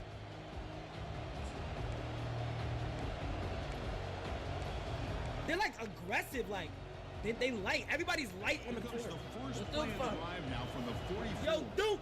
Duke. First down. He's going to throw the ball. Yeah, if you lose, you got to dye his hair pink. If you win, you get Chad, why you keep fucking, like... He's short of the first down mark. One thing I love about this back is how he gets motherfucking funny game. Yeah.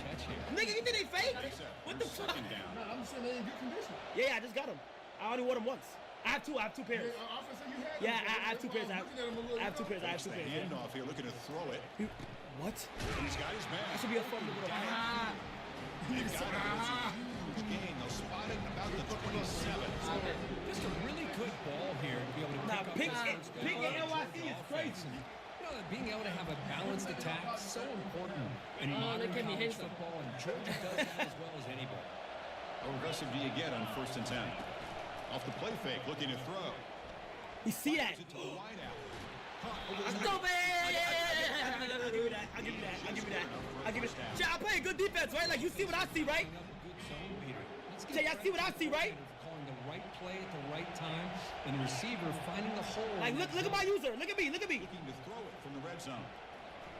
Lets it fly to the wideout. Oh my God! I'm a go! Timeout call by the offense after the play. Well, dude, bro, you don't see. You don't see. You don't see.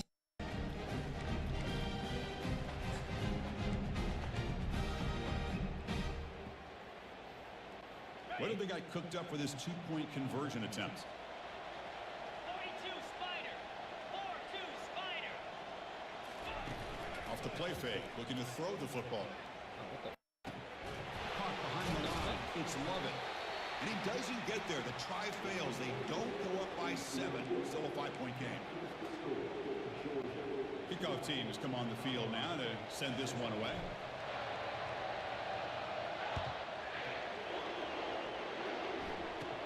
And he fields it inside the 15. Give me that 6, huh? Up at the 24. Good coverage. And the Colorado offense is back out on the field. They punch it into the end zone the last time. Let's see if this defense has made some adjustments. First down here for this offense. Off the play fake, looking to throw. Bringing... Boom, boom, bit! Going for a big... Boom, boom, bit!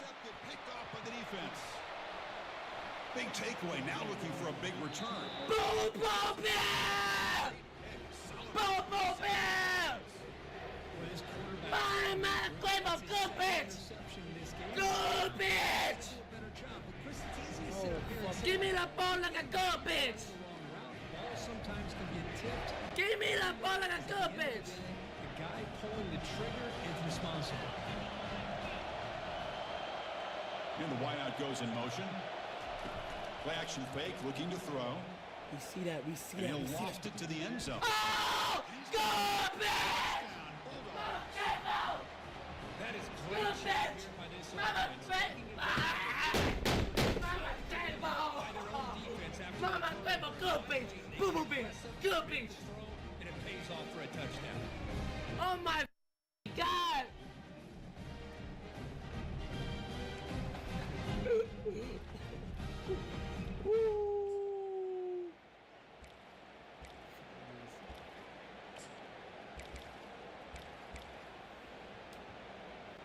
Now a two-point conversion attempt coming up. Looking to throw. It's back. Oh, good bitch! Good bitch! Boo boo bitch! Boo boo bitch! Send you back to New York. Go see your mom. Go see your brother. Go see your sister. Go see your dad. Send you back to Brooklyn. Send you back to Bronx. Send you back to Century Park. Kim K save me. Kim K came and saved me. What the f is this? I'm out. What the fuck is that? The offense will now quickly spend a timeout. Bro, this don't even make sense. I swear to God, they're sounding like you're getting lucky, bro. What am I over here getting lucky? Now the kickoff team is out on the field.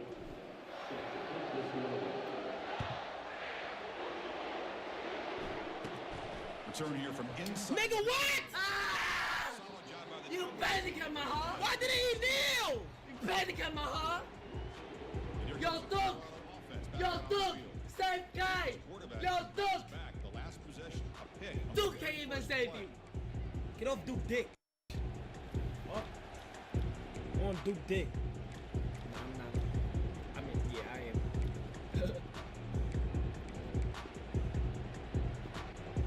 For the first play of the drive, give me that shoe. At the 16.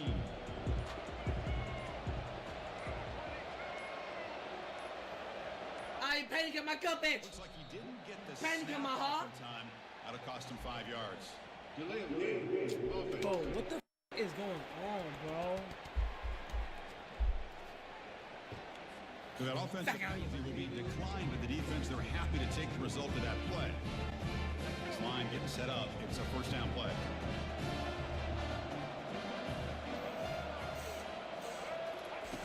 Looking out throwing here to start the drive. Looking right, this one caught. No! At the 40. That's a big game before he goes out of bounds. It'll move the sticks. Boom on your ass. For a first down. Chris, all week they heard about how fast this guy is. The defensive coordinator told them they watched the film. They've seen this guy a lot. I think the reality of seeing it now in person, I think it's surprised them. They've got to make some adjustments to their defense, or this guy and his speed will continue to have a field day. One play moves the ball to the 44. It'll be first down.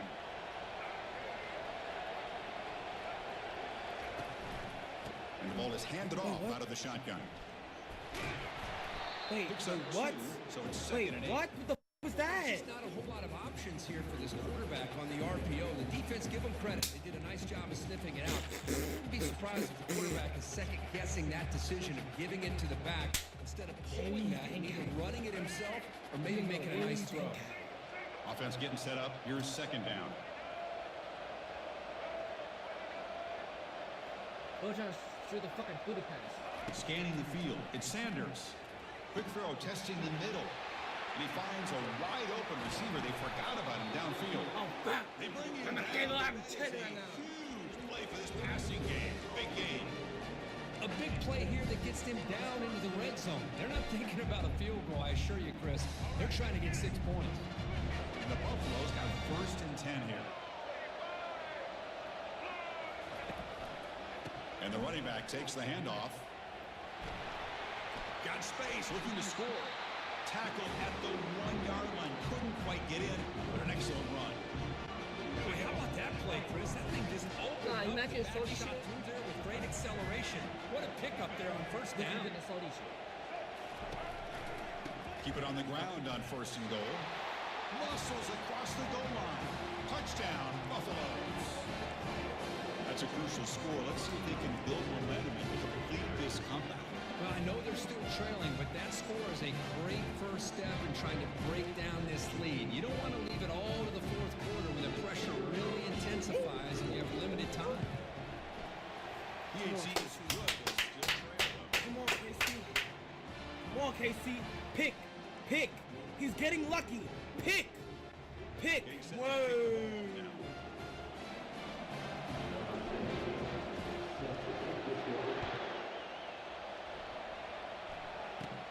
He's got it inside the 15. And bulldozing his way through. He's brought down at the 20. I said spin move. And the powerful Georgia offense is back out on the field. Remember last time they scored a touchdown. Can they keep clicking here, or will the defense come up with a stop? The offense with some pre-snap motion. Play action here on 1st down. Makes the throw across the middle of the field. Bro, this is not even real, bro. I swear to God, it's not. Bro, this is not even real, bro. Big game. You know, we talked this week with the offensive coordinator about what makes this receiver so special. He kept referring to his route running. Here's an example of that. Great route, enough separation to give the quarterback a nice lane to throw the football. On 1st and 10, look at the throw. He's going to pull it down and run. And now a timeout by the defense as they try to get everybody on the same page here. What's the play call here on 2nd down for this offense?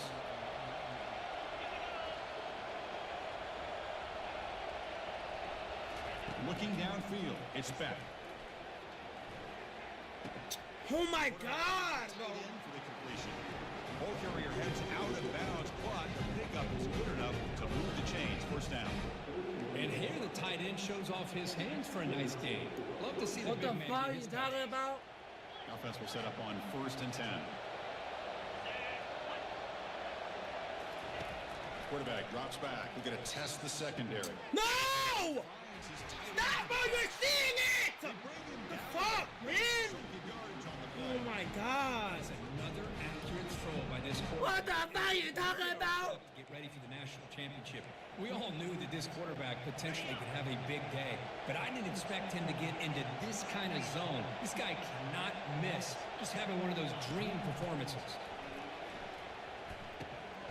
Grab down the middle. It's Bell. Makes the ground, but doesn't get much. He's going to be ruled down short of the marker. Man-to-man coverage, you run the drag route, you prefer to get the ball downfield, but the matchup called for at least some positive yards underneath, and he makes a nice throw. So here comes 2nd. Jake Paul versus Mike Perry, July 20. I fear no man. Live only on DAZN. Buy now at DAZN.com. Right now, Wawa Pizza is just $7.99 when you order and pay in the Wawa app. Gotta have a Wawa.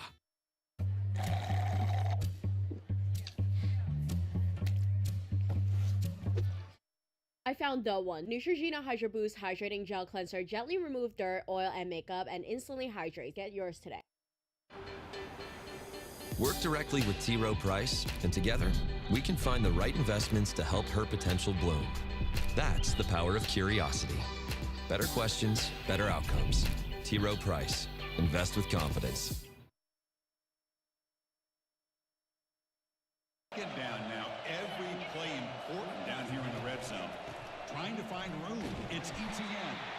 The junior able to bring him down quickly.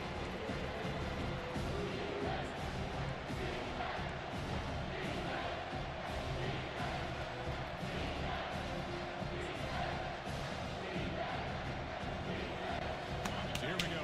3rd down. Defense needs to stop here. Try to force a field goal attempt.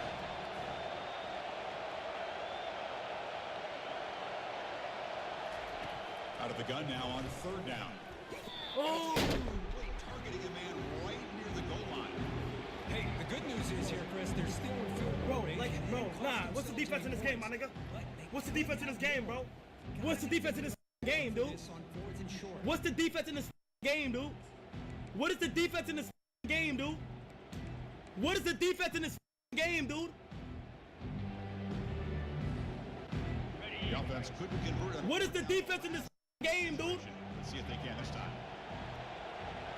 Back to throw. It's Beck. Launching one. Mama, clever. Good bitch. This is just quarterback wizardry. An amazing game with a national championship on the line tonight. This might be as good of a quarterback performance. Bro, as he's I've getting seen in the lucky, national bro. championship in God. some time. He don't even know what he's doing. Get him out of sync by trading the blitz. My defense, bro. Coverage, because what they've called up to this point. Bro, they selling me on God, bro. Is out there. They're going to go for two here. On the shotgun, he's probing the secondary. They bump the lead up.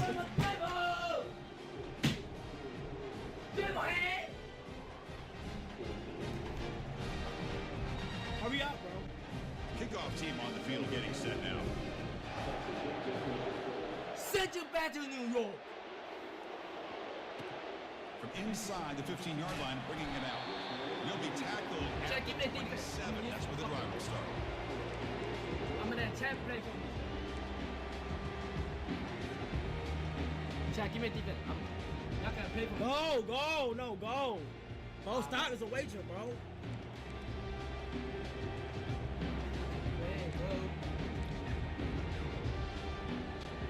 And the Colorado offense is back out on the field. Defense calls their third and final timeout of the half. Call timeout. Let's see if they can keep that passing game going. The last possession, very efficient and precise. Fuck you. Pressure down to the offense. First down.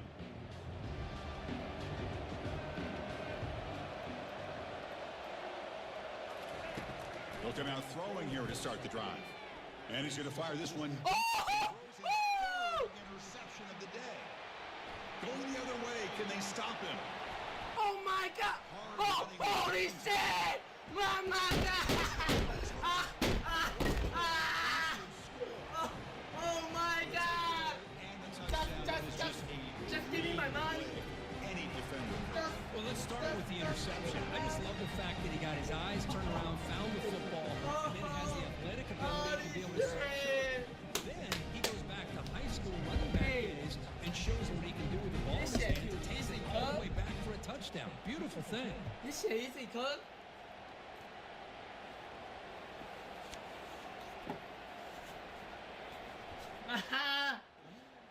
Mama Clara! Bobo Bear! Yo, chat said Bobo Bear!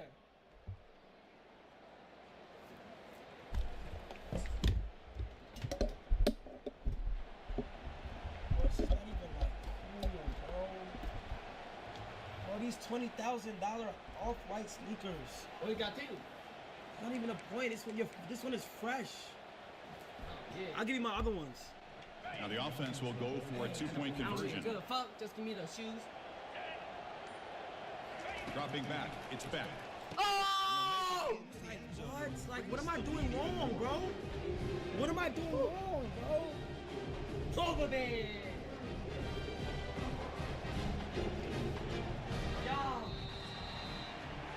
Well, Kirk, it's Georgia on top. So the 3 quarters complete. This battle to crown a national championship. Before moving on, let's check out the game summary so far.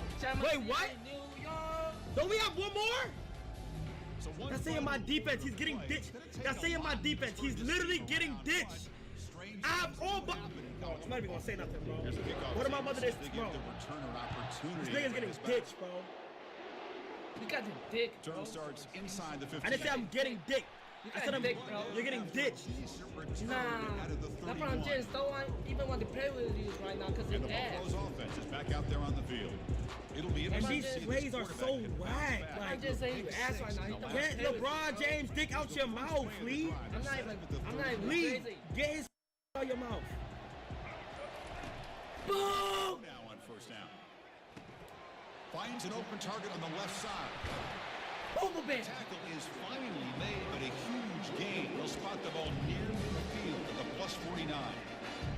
Colorado! That's never a bad thing. Well, These guys got Colorado in a short amount of time to do it. So let's get the ball downfield. They're cutting the deck. Trying to preserve that clock. They bring him down, but a solid gain there on first down. Looks to be just Colorado got short of the marker. Like Boy, this. he continues to have time to throw the football, and he makes his defense. I want you proud. They realized coming into this game, they had to take away his ability to throw the football downfield. But it's the receivers and their plays after the catch that's really giving them a hard time. Smoking that bitch. Tackle behind the line. It's a loss of 2. And this defense Smoking has that had a bitch. great game today. Here we are in the fourth quarter. They've done a nice job of taking the run game completely away. Making it a lot easier to zero in on that quarterback in the pass game. The throw complete to the running back underneath. They bring him down, but not before he gains first down yardage. Boy, the defense missed an opportunity to here, put a lot of pressure on this offense. They allow them to convert. They could have got them the fourth down with the lead that they have. Boy, this could have been a knockout punch. Brings up second down. Everything about this play tells you about today's offenses and what they're asking out of their running backs. Knocky, my boy. Runs the football anymore. You have to be able to catch it as well, and he didn't do a very good job of it on this play. And throwing again on 2nd and 10. Colorado! Down he goes. Go back! Well, here we are in the national championship, and you always talk about offense. Back in the Bronx. It's become an offensive game. Mr. Beast saving you. See this defense. This team has a nice lead and a large. Bro, I didn't even select my play. The way they've been able to get after the I didn't read the Bible. To Kai. Getting some. Offense stops the clock with the second timeout to talk strategy. What's up, brothers? I didn't even select the play! I'm not! Yo! Bro, what am I, mother? I'm getting dumb tight right now. I swear to God, I'm getting dumb tight. What am I? I'm not. Hey! I'm not picking my play! Like, come on! Nice stop here on third down, but really it's about trying to I'm not picking my play! I'm not even choosing my shit! You can mix up your coverages, really affect the quarterback's eyes and disrupt the timing and the rhythm of what the offense is trying to do. What am I mother? This shit pissing me off, bro! Big fourth down coming up. Travis, I need you! Fourth down. Get off Travis Dick. He's going for a big Catch that shit, Cole! The fourth for this QB today. Can he take it all the way? Oh, fuck. He's at the 50.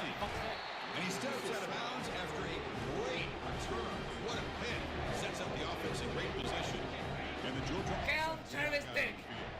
This group has been clicking. They really built momentum. And the defense make adjustments. Come up with a stop here. It's a short completion of the big tight end. Finding the 20. Touchdown. Stretching the lead. This one is getting What the about hey? This is what the jungle do.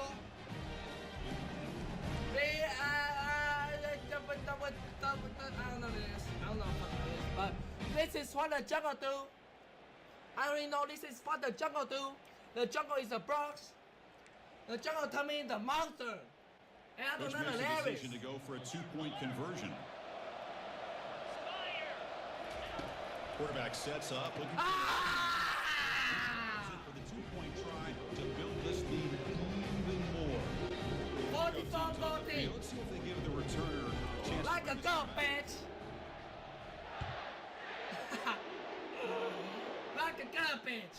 Not a long kickoff, fielded just inside the 25. And the returner will be brought down. And the Colorado offense is back out on the field. They had it going on the last drive, but it ended abruptly with the interception. Let's see what they can do here.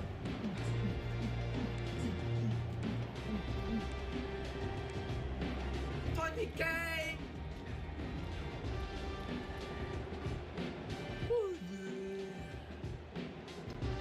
To begin the drive here, set up at the 30. He fucking win. Oh my God, bro. I'm gonna let you end the stream, bro. I'm like, in time, it'll I be forgot. delay of game. Like after this, I can end the stream for you. Nah, this no comeback, bro.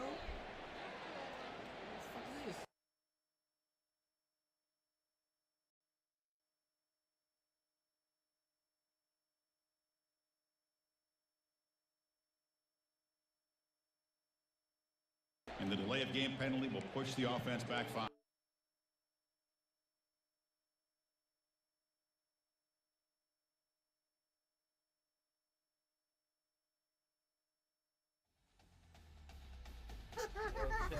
EA Sports.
Not you, but that information.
Bite.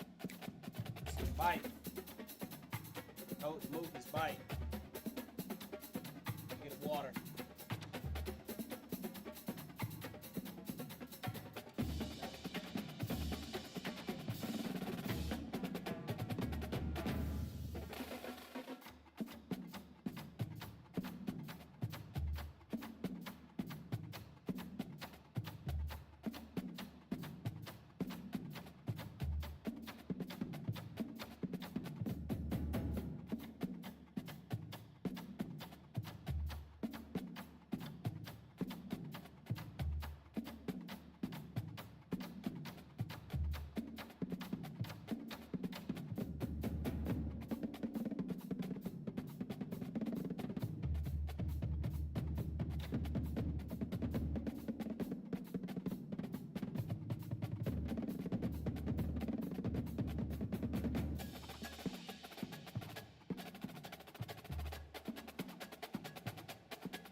That shit right on my screen.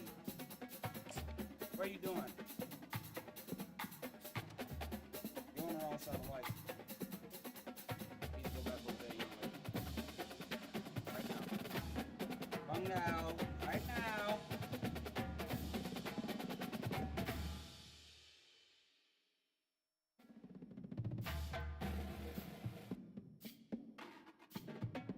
Lyric Symphony.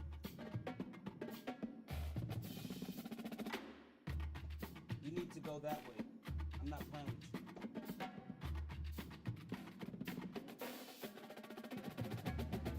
You need to go to head that way.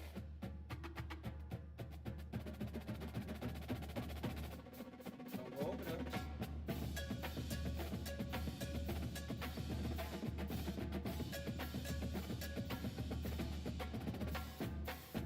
Go over there. You're not coming in here.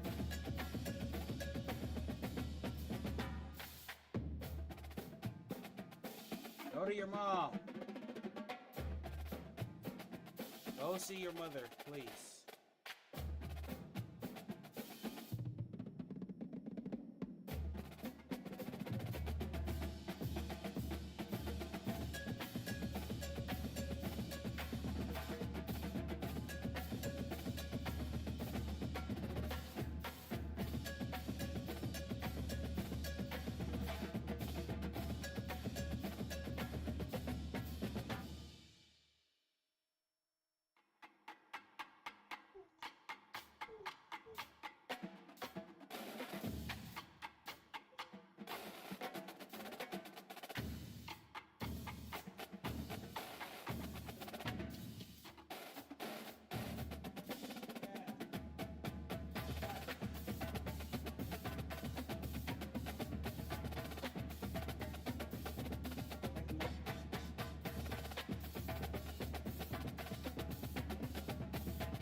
It's fucking nap time. Oh, move this motherfucker.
So plain.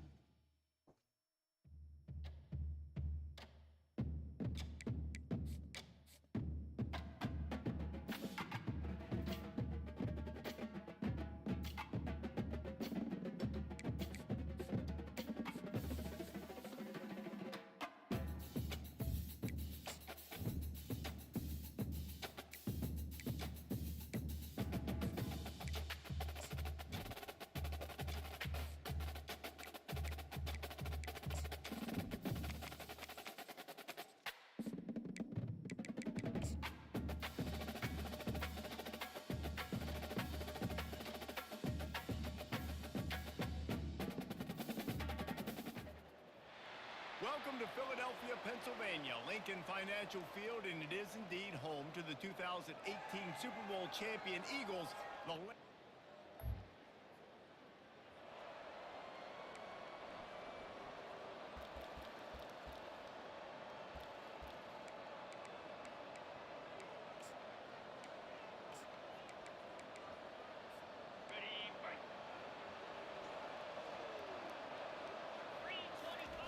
They'll run the option.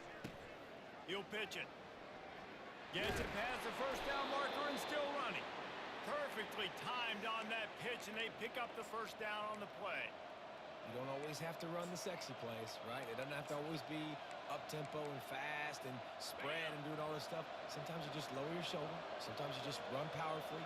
You get the first down, and that's all that matters. Couldn't find anybody to throw to. He'll just toss it away. It'll be second down. Really important for a ranked team going into a hostile environment like this one, not to give the underdog reason to believe. Yes, reason to believe, and don't give the fans reason to get jacked up and excited. Come out early, be in a business mode mindset. You got to start fast. You got to have a sense of urgency. You cannot come sleepwalking into an environment like this, because if you do and you make some mistakes, this crowd will pounce on you and seize momentum. Use the play fake. Now to throw. And the quarterback runs out of time, and down he goes at the 38. When it's a play-action pass, that quarterback really has to sell the fake. He can't tell his offensive lineman's getting beat right away while he's selling the fake. He had no shot. Really nice stop there from this senior leader. No, I think a big part of this isn't necessarily scoring a touchdown on that play, but you're just trying to get your offensive line in the rhythm of the game. Let those big fellas get lathered up. Now the quarterback changing the original play call. A strike downfield. And sure, tackling there to keep him from getting to the first down marker. He just didn't have a chance to get loose and make his way to that first down marker. I think fans get upset sometimes, like run your route past the sticks so we get the first down, but nice job by the defense understanding where the sticks were and forcing the fourth down. The throw to the outside is complete. Well, it's a heck of being conservative, right? I mean, that essentially would have just been a chip shot field goal with where they were on that fourth down, but they decided to go for it, throw it. They're looking for 6. They're going for a touchdown. They are being aggressive. They make the stop, but a good pickup there on first down. Operating in the red zone here on second down. Love the execution there on the screen. The running running back shows pass protect. Last second turns around, so he's able to get the ball. The D linemen have already run past him, and now he can turn upfield for a big gainer. Boy, they'd love to move the sticks here and take a shot at it on 1st and goal. On 3rd and short, trying to impose their will and move the chains. And there were some collisions in there. The D finally stops him short of the mark. FAU racing to the line. Trying to pick up the first out of the backfield. Knocked down after a short game, but enough to move those chains. They've got it 1st and goal from the 7, looking for the first score of this game. They'll try to get it in with the run. And he's loose, and he'll take it to the house. Touchdown, Owls!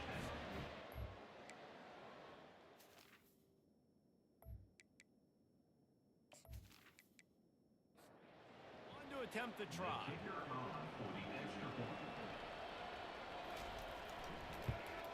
And the extra point makes it 7-0. They put it in the end zone with a 12-play scoring drive. And he found his way to the end zone from the 7 to cap it. From inside the 10-yard line, he'll bring it back. Didn't find any crease in that kickoff coverage, and he'll be stopped at the 17. Temple takes over, and the Owls send the offense back onto the field. The give is to Smith. They shut it down quickly, but he gets 2 out to the 18. Picked up 2 yards on that last one. They need 8 on 2nd down. He's looking to throw. Pressure coming. That pass is incomplete, and they might be fortunate it wasn't knocked free for a fumble. It'll be 3rd down. To the air, it's Brock. Gets rid of it. Come on. He's got his man. They'll move those chains, getting it out to the 29-yard line and trying to get this drive rolling. That's got to feel really good for this quarterback. It's early in the game, so these 3rd downs are big. You're trying to get your offense into a rhythm and flow. Nice job reading the defense. Beautiful. They'll move the chains after he gets it to the 43-yard line. The Owls have this offense rolling. And here we go. If you're an offense, you got to get that ground game going so you can have some balance, and then you give it to your quarterback, Palmer, and let him make some plays down the field later on. Yeah, exactly. And then coming into this game, this offense knew they were going to have to some way, somehow, at least establish a semblance of a running game for exactly what you just said. You got to be able to use play-action pass later in this game to get some explosive plays down the field, and it's a play like that we just saw, which can help them get that going. Able to pick his way forward for a decent game before the defense gets him down. They'll try to pick it up on the ground. Bulls his way forward. That'll be enough for the 1st down as they stop him at the 43-yard line. And the Owls come to the line with a new set of downs. I think to be a good 3rd down offense, guys, you've got to be able to run the football. You're going to come upon these 3rd and short situations multiple times throughout the course of the year. But you've got to be able to get and push up front, and it helps when you have a talent like that to turn around and hand the football off. On 2nd down, he'll try to make the connection. Grabbed over the middle. It's Adams. That is exactly what you're looking for when you talk explosive plays. The defense finally able to make the stop. That was a really nice catch. Even better run after the grab. Yeah, and get that ball to your playmaker. And the rush will get to him at the 25. All right, offense has got to be better. You've done a nice job getting the football to this point in the red zone, but now you can't go backwards. You've got to be able to get rid of the football if it's not there, and that was a terrible play giving up the sack.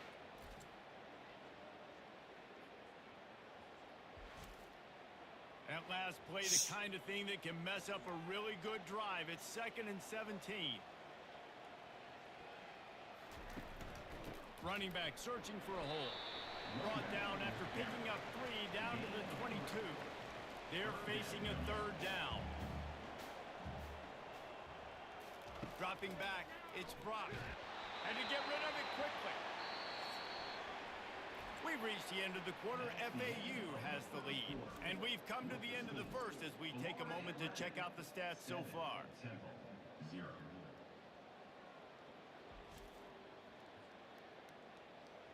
Lots of time left, and we're ready to get back to it and open the 2nd period. They'll play it safe and try for 3. It's good. The kick is good.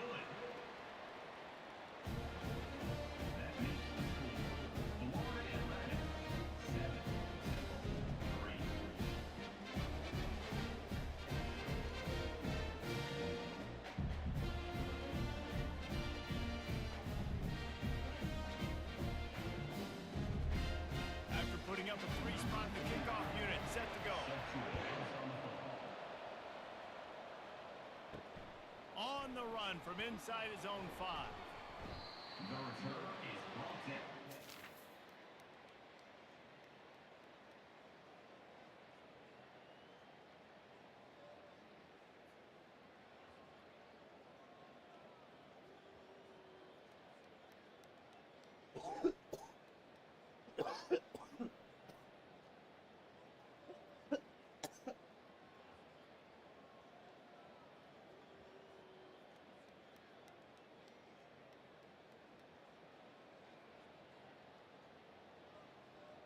At the 16. FAU has it back as the Owls offense will go back to work. Boy, David, they would love to stack another touchdown on top of that last drive. And this offense did such a good job on the last drive. Everything in rhythm. And he makes the grab and gets the foot down. What a job for a huge gain there. How about that last big play? You're backed up, and now you've got it 1st and 10 from the 46. And a decent gain there before the defense makes the stop. I like this guy as a running back because he can run between the tackles and he can also go outside. He can really do it all. Halfway there on 1st down, it's 2nd and 5. He's looking to throw. And he fires. All right, that's a good result for the defense. We knew coming into this year they wanted to really improve their pass defense and their secondary and coverage. Nice job there. 2nd and 2. Back to throw, it's Fancher. Setting up the screen. And he's still running after the move. And the completion gives him a fresh set of downs and keeps this drive moving. Ball marked at the 26. It's 1st and 10. Another 1st down. Man, this defense couldn't stop a nosebleed right now. It's that bad.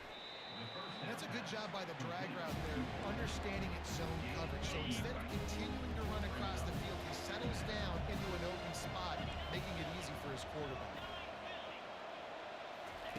Wants to throw on 2nd down.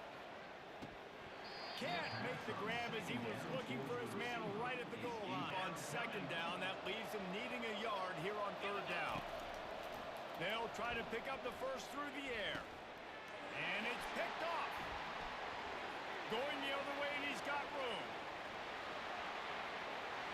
He's inside the 40. At the 20. And it's going to be a pick. Touchdown, Owls!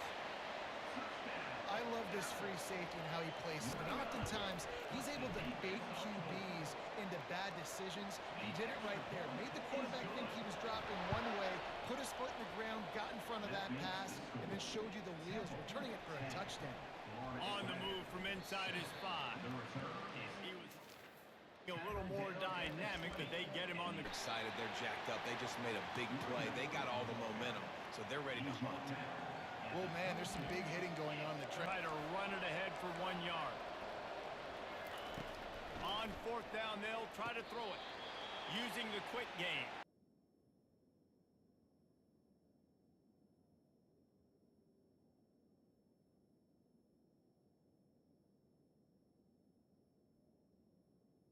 OBS, are we back?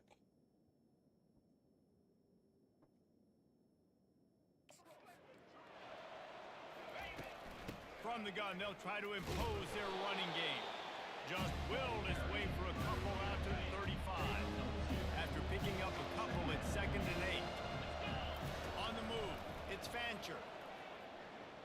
Trying to make magic with his feet. Able to get just a few before sliding to avoid the hits. Well, great job there by the defense because they weren't able to get him sacked right away, but you saw the coverage in the back end. Nowhere for the quarterback to throw the football. Didn't get the sack, obviously. You don't get the negative play, but you also don't give up a big one. You're feeling pretty good about where you are right now in this game. And perhaps a touchdown-saving tackle as he gets him down at the 37. This FAU offense is moving quickly. And that is is such great execution by this offense. 3rd down and 2. They know you're running the football, but they were physical. Great job creating a little bit of space. Not only do you get the 1st down, you chew up a bunch more yards too. Nice execution by this offense. Oh, what a move. They get him stopped at the 30, but not before he gets 5 yards.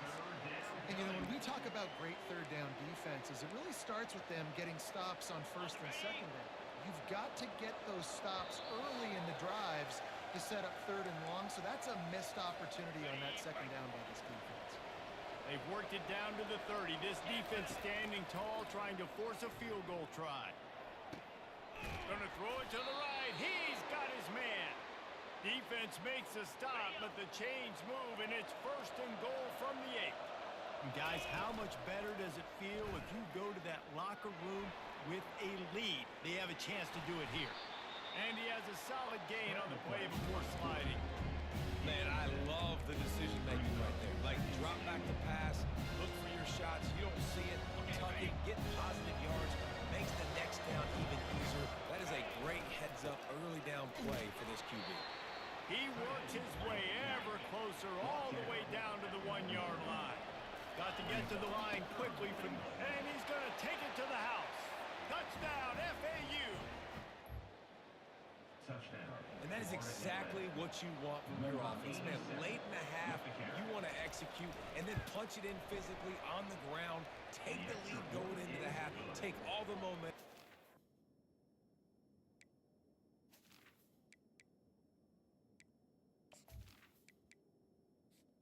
Let's go, man.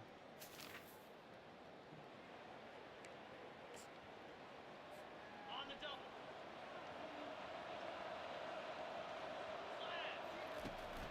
The handoff to Johnson. And I think they'll give him 2 on that one. 2nd and 8 coming up. Got a little work done on 1st down. Now back to the line. And the defense doing a great job committing to the run. When you commit to the run like this, obviously you can give up some plays in the passing game, but you got to stop the run first. Reacted well to the tip, but just couldn't squeeze the football. Instead of the turnover, it'll be 3rd down. They line up with some serious work to do if they want to convert this one. Receivers telling the quarterback what they see. Catch in the middle, it's Moore. There's a timeout called as this offense tries to find a way to draw a little closer. Offense lines up for a 1st and 10 from the 43. He's looking to throw it. Fires toward the target. Got his man downfield. A huge gain on that one before he ran out of bounds, and he has the 1st down. Time dwindling away as they try to put points on the board right before the half. Looking to throw, it's Fancher. And he's going to take it into the end zone. Touchdown.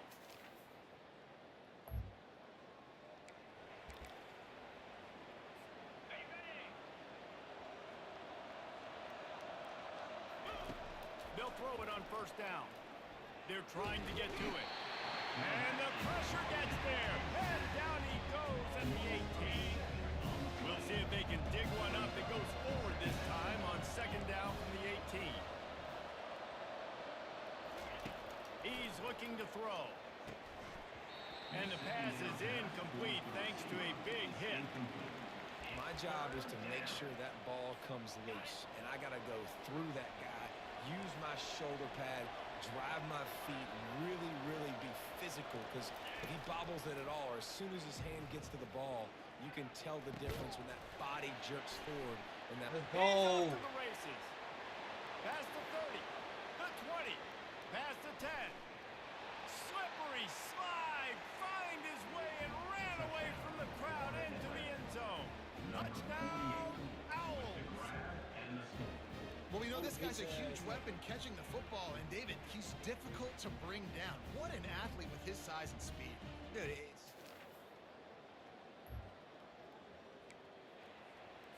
On the ready.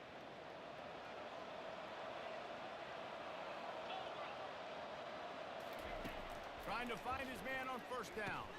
That's caught. It's Johnson. That stiff arm got him a little space, but he'll be knocked down at the 11. I love offenses and quarterbacks that are willing to take the easy going to take big shots down the field, too. But don't forget, it's easier to pick up 2nd and 5, 3rd and 5 than it is when we start getting those long yardage situations. So 3rd and short from inside the 20. You convert here, and this drive takes on a different complexion.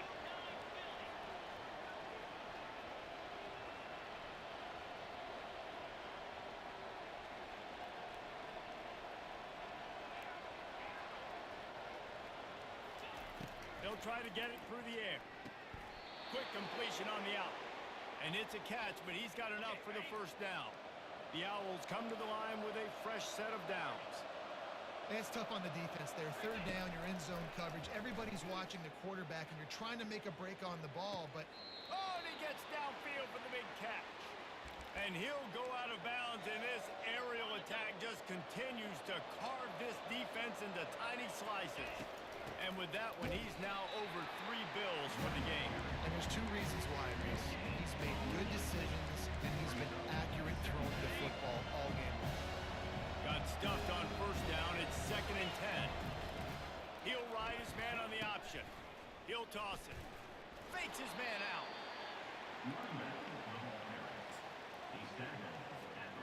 If they can convert here, that type of play can really give you a shot of momentum. To throw, it's Fancher. And they couldn't hold off the heat, and he goes down with the sack. FAU will send out the punt team. They'll tell you that somebody's always going to pop open, but it didn't happen in time before they got the sack.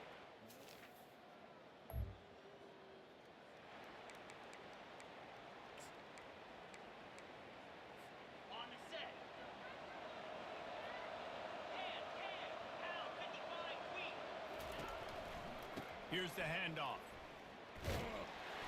He is going nowhere. Stop at the line of scrimmage. Great job by the whole defense, but how about the little league defensive back throwing his face in the fan? I ain't scared. I don't just cover guys. I make tackles. And he was fortunate not to lose yardage on that play, able to wedge it back to the line of scrimmage. Yeah, nice job by the defense. That's what you're supposed to do. As soon as they catch the football, you want to limit that yards after the catch, and he went nowhere after the catch. Nice job by the D. Right down the middle. Finds the big tight end. They stay aggressive and push their way out to the 33, and it's first down. Well, so much for just relying on the running game in the snow after that big play. And you know, you always hear the offenses say, I have the advantage. I know where I'm going when the weather's not great. The snow, no problem. Push the ball down the field. Nice pitch and catch with the inclement weather. Got 3 on first down at 2nd and 7. Back to the ground with the running back. And he gets it to the 44-yard line. It'll be a first down. Well, the offense knew what they needed to get that first down, so they dial up the running play, and they get just enough to keep the drive alive. And the Owls are moving quickly down the field. Quarterback reacting to what the D is showing. Toss sweep right. He's dropped behind the line of scrimmage. That'll be a loss of 3. Linebackers in today's football, obviously, guys have gotten smaller. They got to play in space more, cover fast guys out on the perimeter. But how about this linebacker coming downhill and making a physical tackle in the hole? That pass is incomplete, and they're probably fortunate that it wasn't knocked free for a... Receivers or anybody running routes. And the ball is intercepted. He was trying to get that.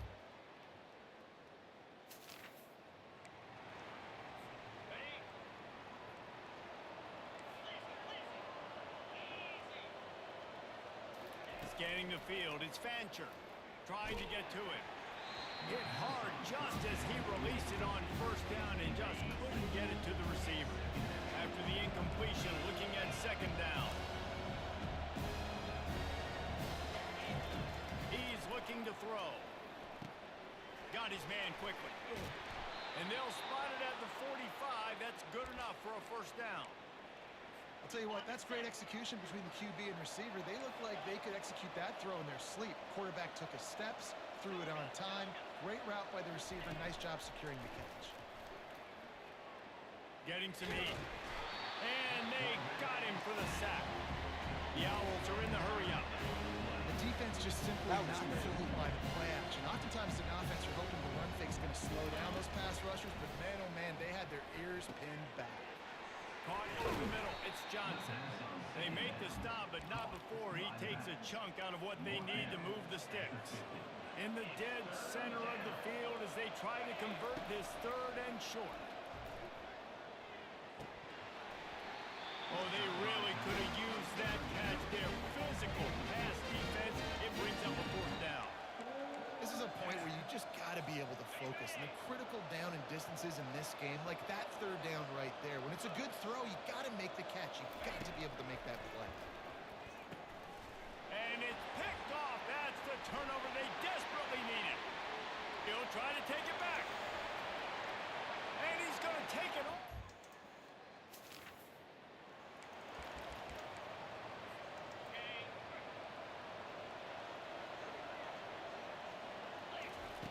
Comes out throwing on 1st down.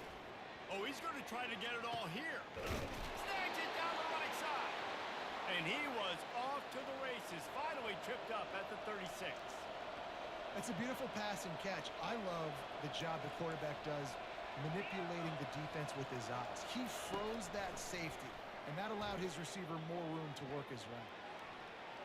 And they won't be able to connect downfield, looking for a big-time play. After the misfire, it's 2nd down. I think when you go through these progressions as a quarterback, you want to find the right guy to throw to, obviously. I didn't think he was the right guy. I didn't think he was really that open. And listen, he sailed and he overthrew, but I might have surveyed the middle of the field a little bit better. Ball's at the 27. It's 3rd and short. Can they avoid making that 4th down decision? Looking to throw it again. It's caught.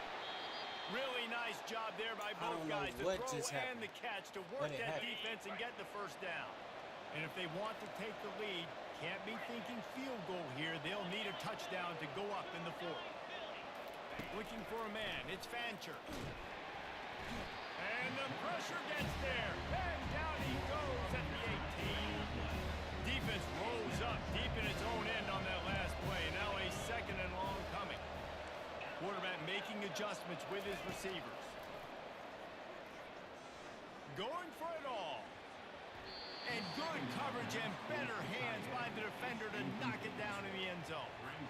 Good job in coverage defending your own end zone there, because you're trying to compress these windows and make it tough for the quarterback, and they were able to tip that one up in the air, and obviously it falls incomplete.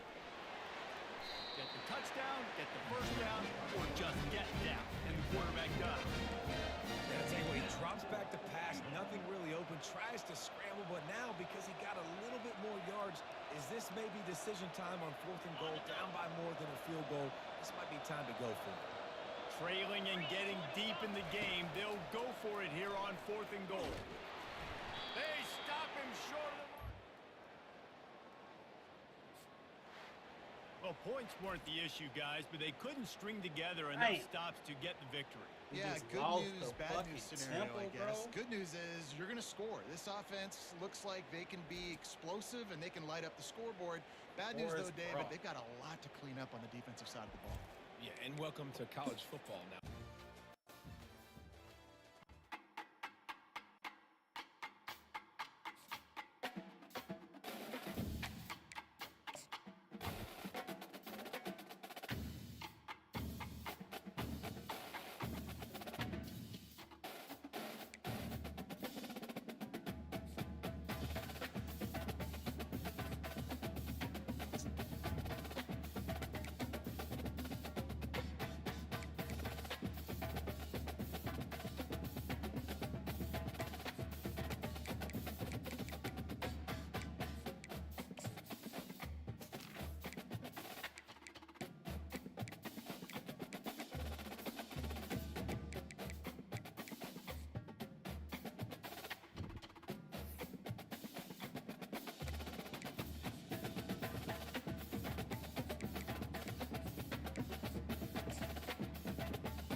spectacular ocean views not far away from the home of the...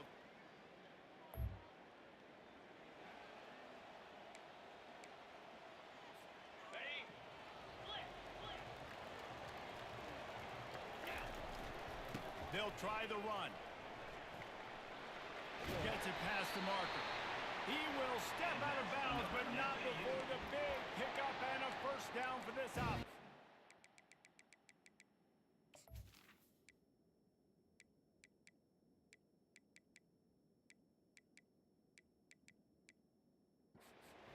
And I don't care if I get it by 2, by 20, by 30, by 40. I just want to get the first down, understanding the situation, understanding where the sticks are. Doesn't have to be sexy, but I got to make sure I get to that stick, get to the first down mark. You want to make sure to maximize those types of runs, and he gets it out to the 41. 6-yard pickup on first down, leaves him with 2nd and 4. Quarterback will audible. Wants to throw. It's Fancher. Just gets rid of it to the running back underneath. And they knock him down, but he got past the line to gain. FAU working with a fresh set of downs. I just love quarterbacks that aren't greedy and that aren't always true. And he's all bottled up, and now it's worse. The ball's loose. Defense.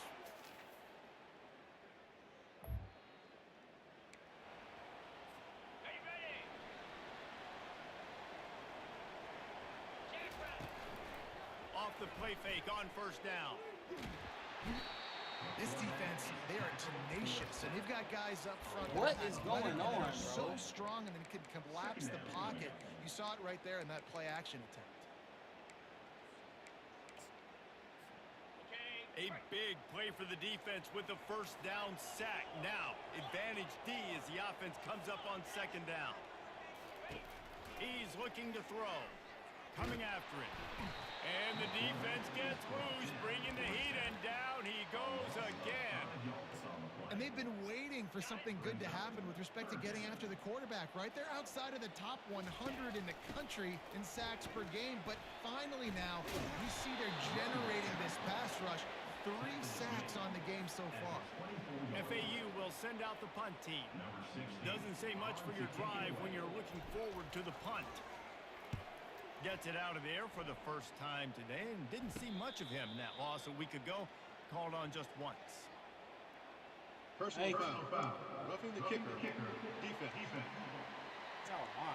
So the decision has been made, and the coach will take the penalty. So the offense keeps its drive alive thanks to the roughing the punter penalty. On the option, the pitch.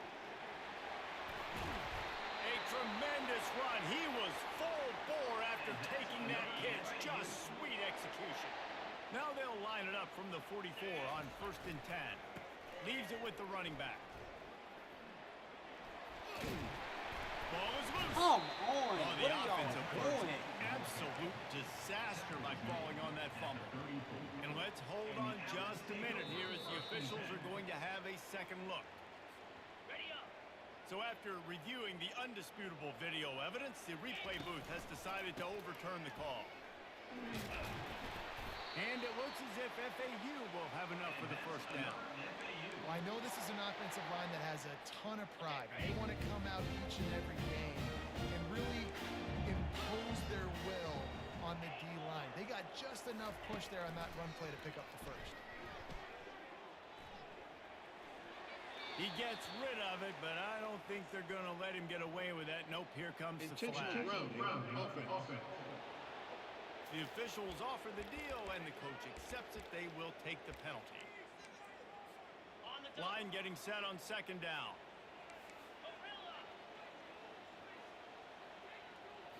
Looking to throw, it's Fancher. Makes a grab over the middle. At the 35, he's open. And they get him down. They're within field goal range at the 29. Let's see if they can pick up a few or the first down on 3rd and long. Got it in the middle, it's Tucker. There to make the tackle, and that's how we'll wrap up this first period. Time has expired here in the quarter, and it's Charlotte on top. And after that first quarter, let's see if these guys can get back in the game in the second. FAU looking for the score from the red zone. Trying to cap this drive with the pass. Got it in the middle. It's Horton. They stop him almost immediately. Short gain there, and still a little ground to cover to pick up the first. Operating in the red zone here on second down. Quarterback checking off.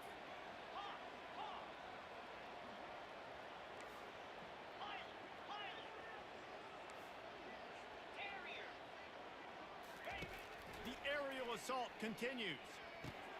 Catch in the middle. It's Johnson.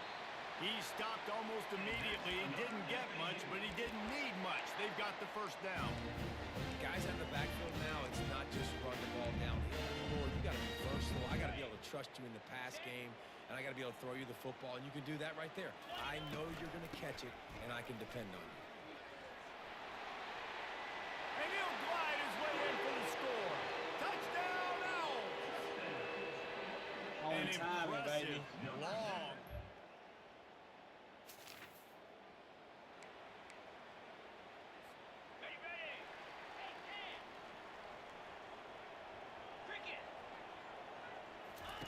To the air on first down. Safe completion on the screen. They finally get him stopped, but what a good job by that front wall to set up the screen and create some lanes for their running back. Now they've got it at the 44 on 1st and 10. They're bringing heat, using his feet to buy time. On the run, and he'll slide to avoid the big hit. And now on second down for this offense. Yeah, I think you're just seeing the experience this guy has, right? He's so poised that initially he's flushed out of the pocket, nothing's open, and he doesn't panic. He's not throwing it away. He's not sliding early. He just knows where the defense isn't, and he's able to attack that space with his speed and get a positive play. He'll come out throwing on first down, feeling some heat. That's reeled in. It's Tucker. Tackle is made, but not until he gets the first down. And the Owls come to the line with a new set of downs.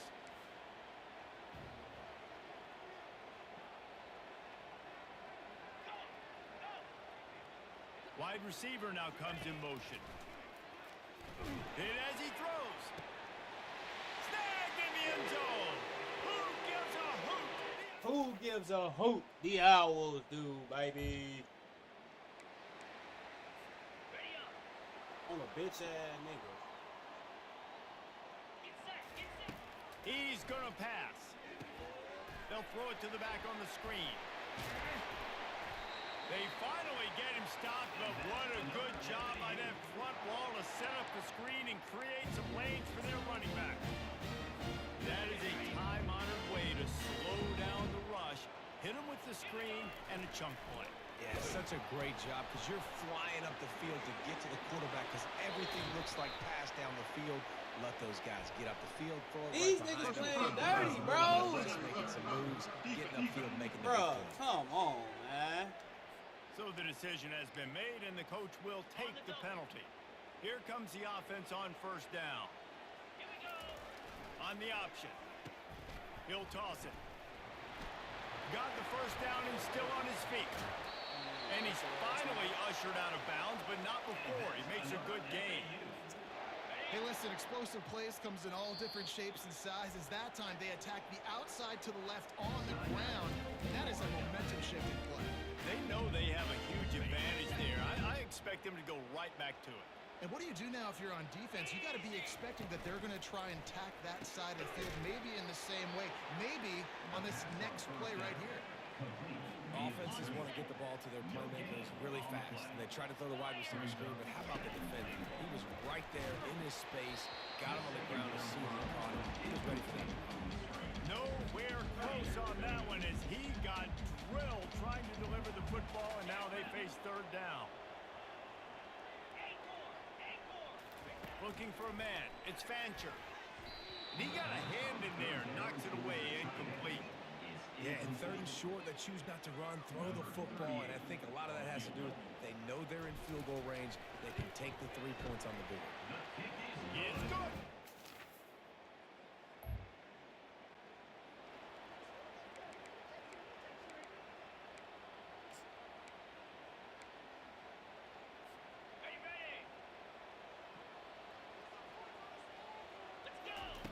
They're going to open this drive with a pass. Makes the catch. It's Johnson. He was not going to be denied, discarding tacklers, running behind his pads, and finally down at the 40. Now here on second down, see if they keep tossing it around. He's looking to throw. Going to try to get it himself. Still running at the 40. He's run out of bounds, but not before. Turning in a big pickup and moving the sticks for a first down. This offense is like running a perfection drill in practice against air. Chunk play after chunk play, and here they come again. And that incomplete pass caused by the big hit on first down. Second down coming. Well, that looked like it was going to be a completion, but how about the defender making the hit and forcing the incompletion? Just a few seconds remaining here as they try to put something up before halftime. The option look. He'll toss it. Picks up the first down, still moving. And he's out of bounds after a terrific run and a nice pickup. From the 25-yard line, it's first and 10. Quarterback checking the play. Wants to throw on first down. Fires to the wideout. Touchdown, Owls! And they made it to the house when they found it.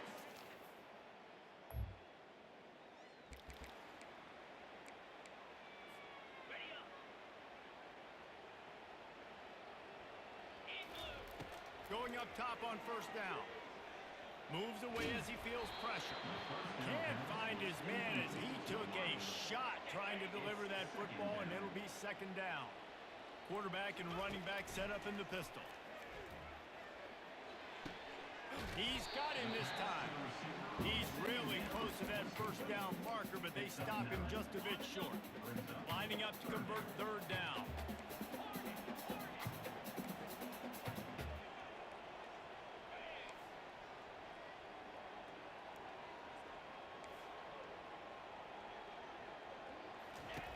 Looking to throw for it. And a missed opportunity on third down as the defense knocks it free, and fourth down is coming up. Well, in the first half, this offense was up and down the field. It seemed like everything they were dialing up was working. And here we are in the third quarter, and there's a very rare incompletion on their own end of the field. Maybe that's the play the defense... They can't corral the pitch. The ball's on the ground. Oh, we look like shit.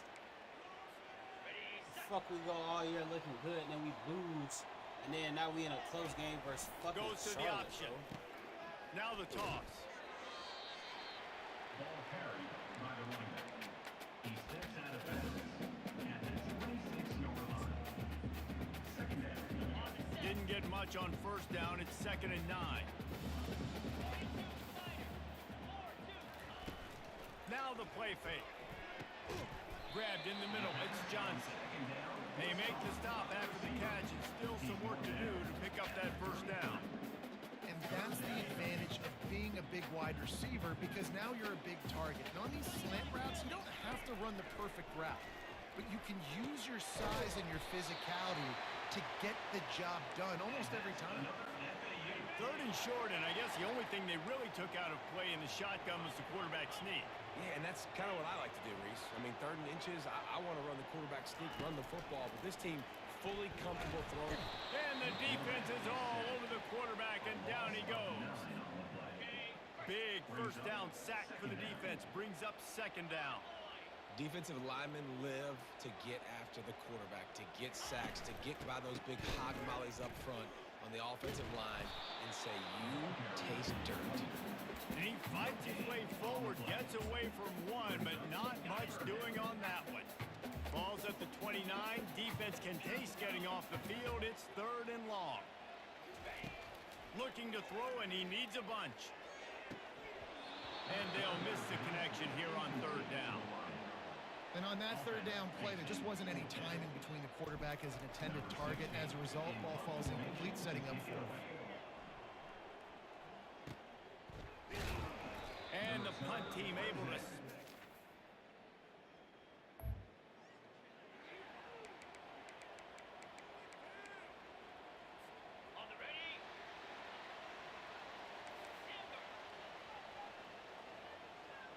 Back to pass, it's Fancher. Fired that thing out in a heartbeat, but it's incomplete.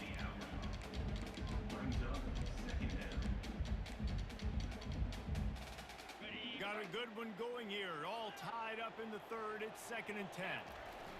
They'll run the option. Oh, there's a loose football on the bad pitch. And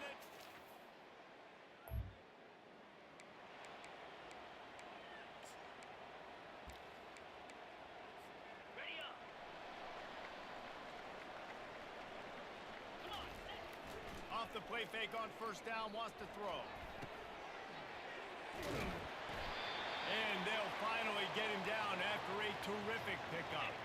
The offense setting up shop at the 46, 1st and 10. They pick up the first down on the drag route. I know that seems like a simple route, but it's actually a lot more complex than what it looks like, because that route changes based on whether it's man or zone. If it's man coverage, he's flying across the field. If it's zone, he's got to sit down over the ball in a soft spot, giving his quarterback a place to go with it. Nice job of those guys being on the same page there. Off play action. And then pressure just engulfed him. A sack for this defense. 6 yards on the play. 3rd down coming up. Here they come, facing 3rd and long from the 40. Now on the option. He'll pitch it. Shows him the stiff arm. And he'll step out of bounds after a very productive play. Hold it. Open. So the penalty will not be enforced. The defense declines and stands on the result of the play. Time has expired here in the quarter, and it's Charlotte on top. Let's take a quick look at the national rankings to see how this playoff race is shaping up.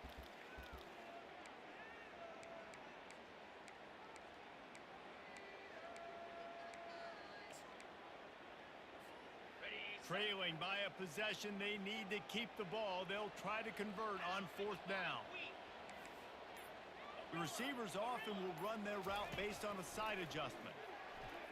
Gonna take a shot. And he hauls it in inside the 30. And they finally get him to the ground. An easy conversion for this offense. Defense not exactly the perfect 4th down call there. Looking to pass. It's Fancher. Throws toward the end zone. And that one falls incomplete, trying to get a chunk play on that one. Last play didn't go as planned. Now 2nd and 10 from the 26. Well, the defense didn't get caught napping there. In this situation, you know they have to stay alert for the deep ball. Yeah, so what defense am I going to call? I'm going to keep some DBs back deeper. I'm going to keep my safety a little bit deeper, understanding they're down. They're going to have to attack down the field. I'm going to stick to my passing sets, my nickels, my dimes. Ball is at the 20. They'll try to convert this 3rd and short. He's looking to throw. Dumps it to the back. Caught near the sticks. It's Johnson. And they wrap him up, but not before he gets enough on the catch for the 1st down. Well, look, that wasn't a touchdown, but that was a massive play for this offense. They needed some momentum. They needed to find a rhythm. What better way than converting on 3rd down? Awesome job by the quarterback getting through his progression. Into the end zone. And it's caught. Touchdown out.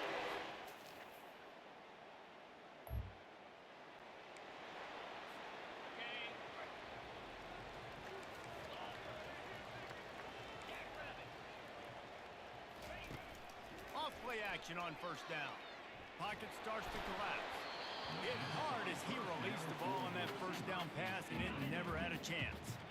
Still at their own 20 after that last incompletion. It's 2nd and 10.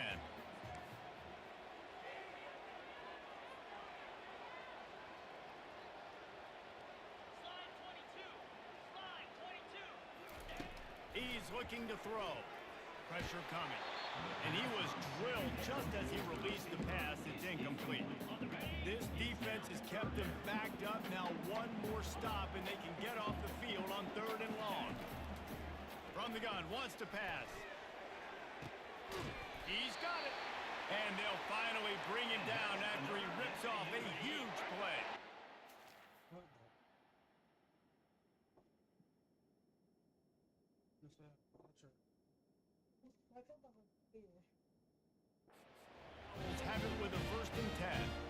And I love the awareness wide receiver on that play because I'm not sure that route was supposed to be that. And there was nowhere to go for this quarterback, and down he goes. After the big first down sack, it's second down. And if your job is to irritate, to confuse, to hit, to make quarterbacks feel very uncomfortable, this defense is definitely doing their job. 6 sacks, that's the way to make the quarterback feel like he's having a hard day. He's had no response. This offensive line has no response, just a sack party. Throws for the tight end. He's got it. He puts him in business across the 50 into the 46-yard line. It'll be first down. So, Jesse, they're able to connect on the crossing route against the zone. You run that pattern against that coverage. What do you have to keep in mind? Well, the receiver needs to know where the soft spot is in the defense so he can gear himself down. And the quarterback, Reese, has to play with great timing. Because if he's too early...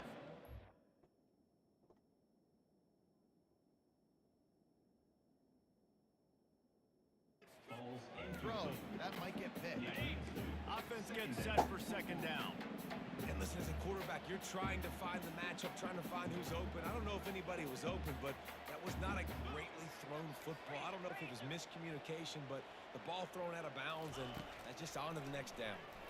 Looking down the middle. Rolls it in. He's there to make the stop, but the damage has been done as they pick up the first down on the throw and catch. Using him out of the slot, he has just been unstoppable. And I love putting dynamic athletes in the slot that I can move around, that I can put in motion, that I can make him go in or out. I can put him off the ball so you can't get hands on him, and they've really featured this guy today. Quarterback changing the plays at the line. And back to the air on second down. Grabbed over the middle. It's Moore. They make the stop at the 5-yard line, and they've got it first and goal. And this offense can just about haste taking the lead in the fourth quarter, but you do want to be careful not to score too quickly. Dances away. Touchdown, Florida Atlantic. They move on top here in the fourth.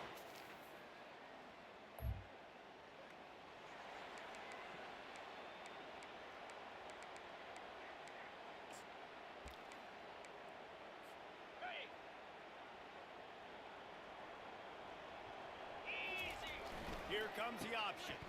Quick toss. Got enough for the first down. And he's sprinting. He'll take it.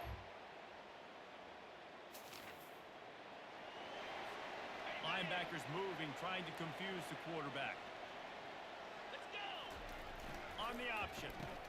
Now the toss. Fakes his man out. And they'll ride him down, but not before he picked up the first down. And how about the timing on that pitch? Timeout called there by the defense, desperate to get the ball back and save as much time as possible. Power football with the run. Able to scrounge 3 yards out of that one somehow. It's 2nd and 7. Quick timeout called by the defense, stopping the clock to save as much time as possible for their offense. After the 3-yard pickup, they come to the line. And now on the pitch, the ball's loose. Got a lot of running room. He's inside the 40. The 20. He's at the 10. And he's...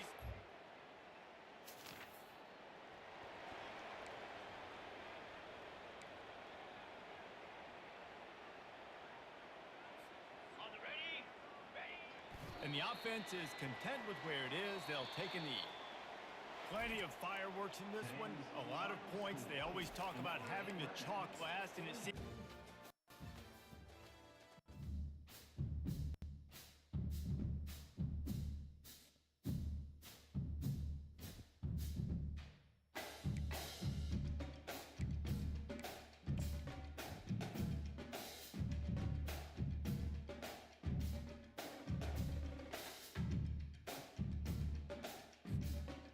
Center, got the center, nigga.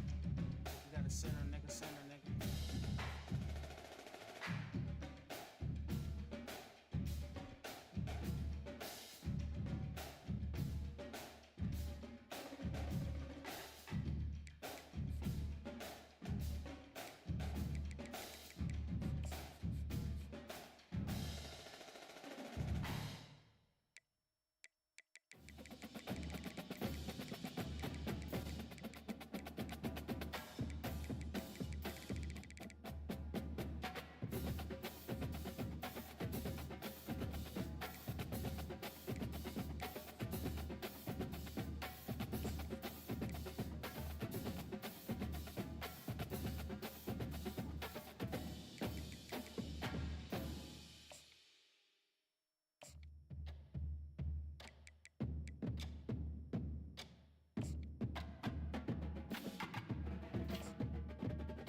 Come on, man. They got 4 losses, bro.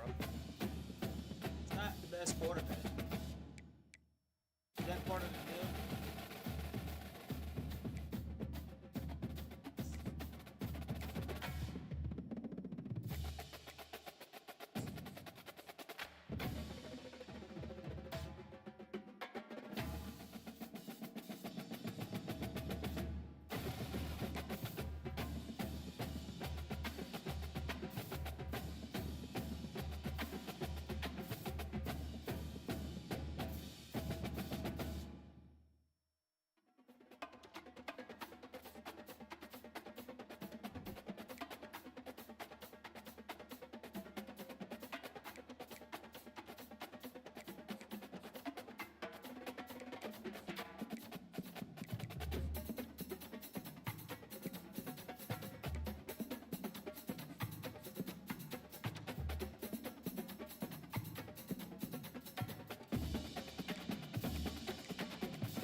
Tulsa, Oklahoma, home to the Tulsa Golden Hurricane in Skelly Field, where the fans have gathered and they are ready to see those Hurricanes gather some strength.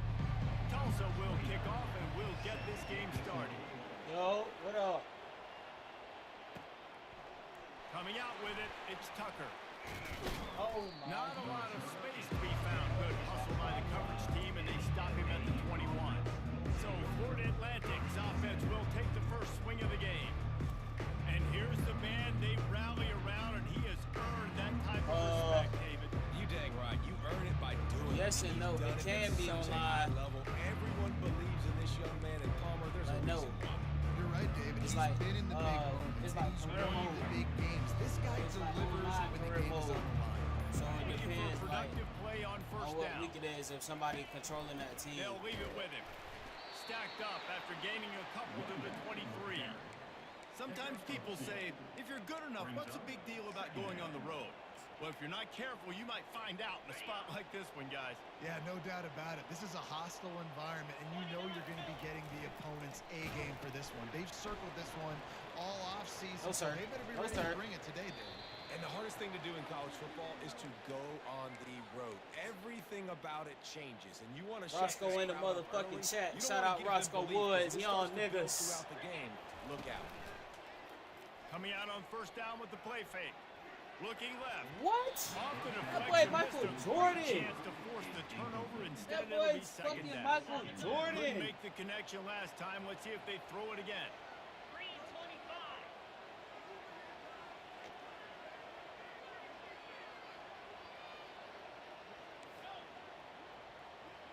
Dropping back, it's Fancher.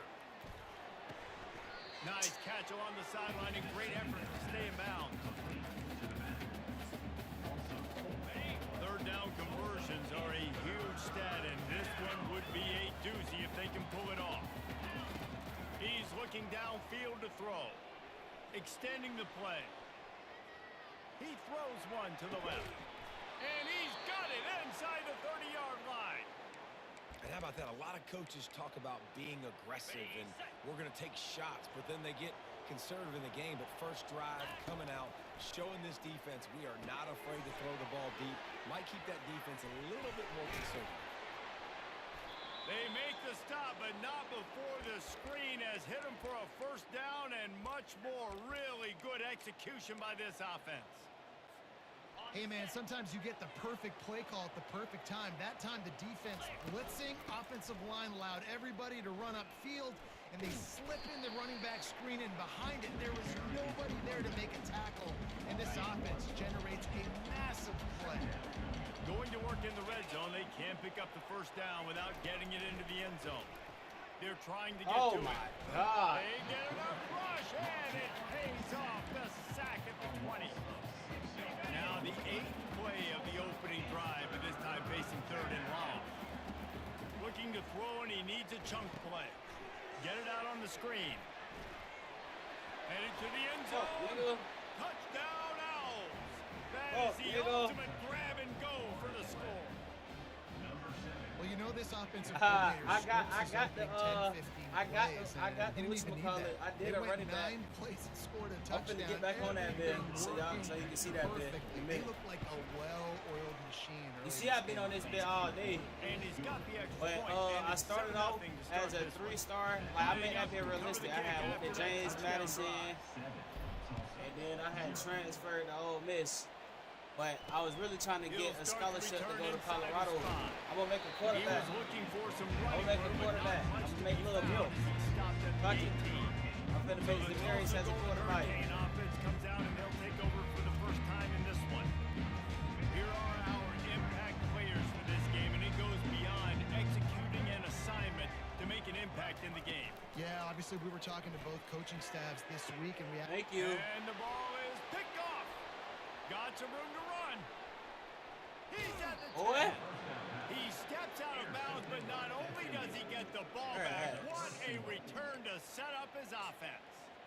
Not the start this kid was looking for. Very first pass of the day gets picked off. This is a defense that's got a lot of ball hawks on the back end, and he's got to be real careful with his eyes. We got a lot of ball hawks. You heard what he said, bro. Right there.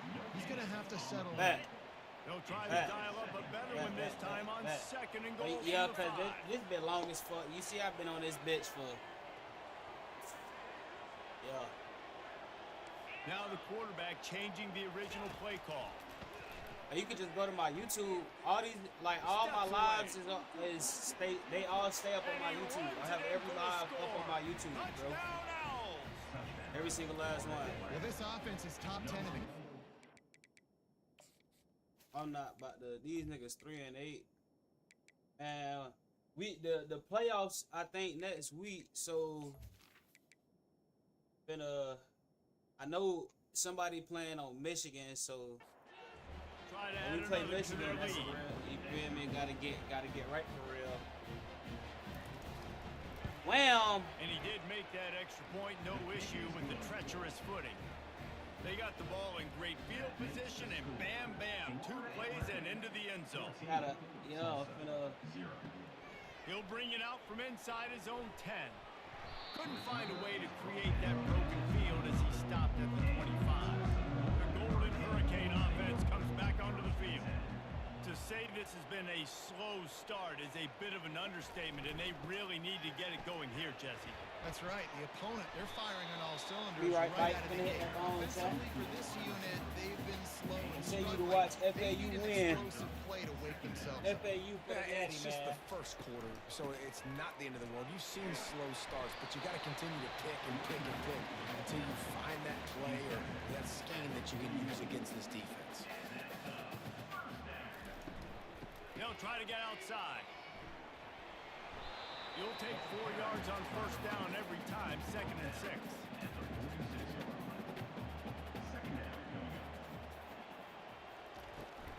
Leaves it with the back. And he's swallowed up at the line of scrimmage by the big defensive tackle. But quite a ways to go to keep this drive going. It's 3rd down from the 45. It'll be a draw. Shakes off the tackler. And they're able to get a 3rd down stop here. See if they go for it on 4th. Tulsa will be forced to send out the punt team. This will be their first punt of the afternoon. And the punt goes out of bounds.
Might be a great girl.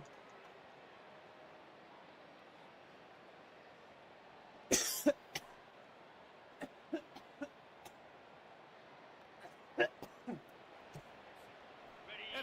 has it back as the Owls offense will go back to work. David, they'd love to do what they did last time and put this one in the end zone. You ain't lying. They did a great job. The offense was clicking. Everything went well, Palmer. They executed and got the touchdown. And they really were in a nice rhythm as well. And I'd love to see that here on the next drive, too. Just keep doing what you're doing. Everything seems to be working, and you seem to have this defense on their heels. Ran the ball on first down. Let's see what they do on second. Lets it fly. And he's got it at the 30. Oh my At God. the 20, he's got space.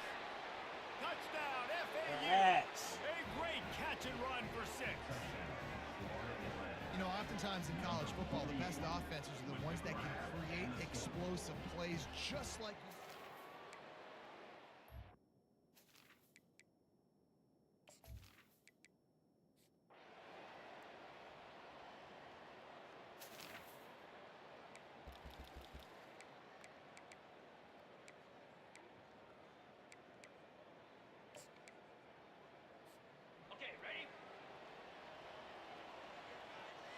Look at they stand, bro.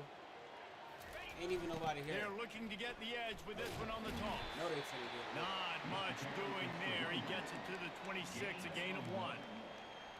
And sticking to the run. I'll tell you what, a lot of teams that are really good are really stubborn, and they continue to run the football even with little success. So this offense is going to continue to focus on running the football, you can tell. They make the stop right there. Good pickup. It's still short of the first down. That last completion still leaving them with a 3rd down. They'll try to power their way ahead. And works it to the 40-yard line. That'll be a first down. FAU working with a fresh set of downs. Well, this offense is sending a little bit of a message here. Of course, we know how much they've struggled on 3rd down all season long. They're just never able to seem to get into a rhythm. But after that last running play, moving the sticks, you just wonder what that does for their confidence. That completion leaves us with 2nd and medium. Trying play action. Looking for an open area to his left.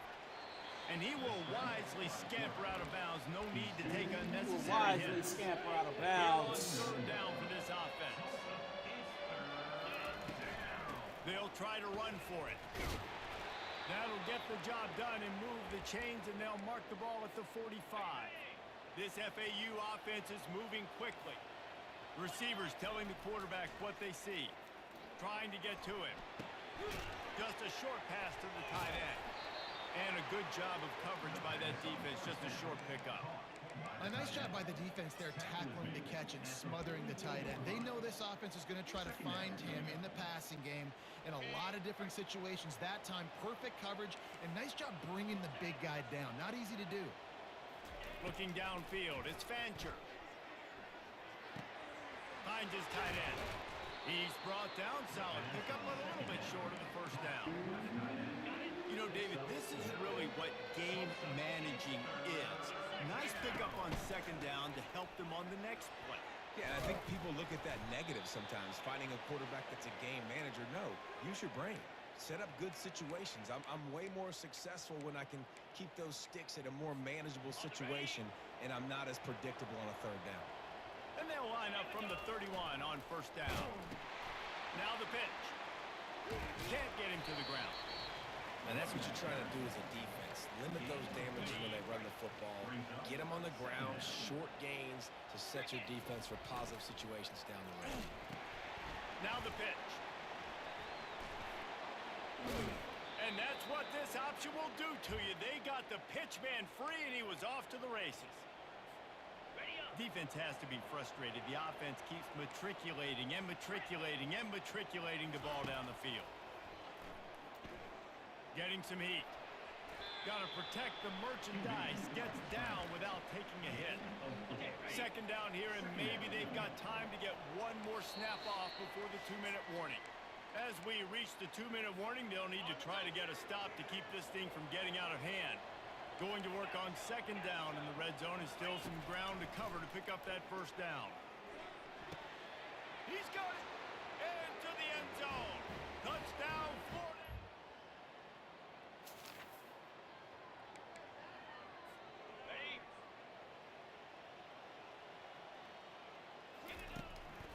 On the ground, it's Mobley. Got the first down and more. And they'll finally get him down after a terrific pickup. They're down to the 32-yard line on 1st and 10. Might as well run him until they stop him. He's got it again. Run game is good. Balance is good. Now listen, if the run game isn't good, then you got to pass the football a little bit more. But sometimes you got to keep them honest, take them chunk by chunk. Didn't get much on 1st down. It's 2nd and 9. They'll run play action. Quick strike complete. Put it right on him. Sweet play. Good pickup, and they'll move the chains with the 1st down. FAU looking for the score from the red zone. They'll run the option. He'll pitch it. Got some room, entered to the goal line. And he'll sprint in for the score.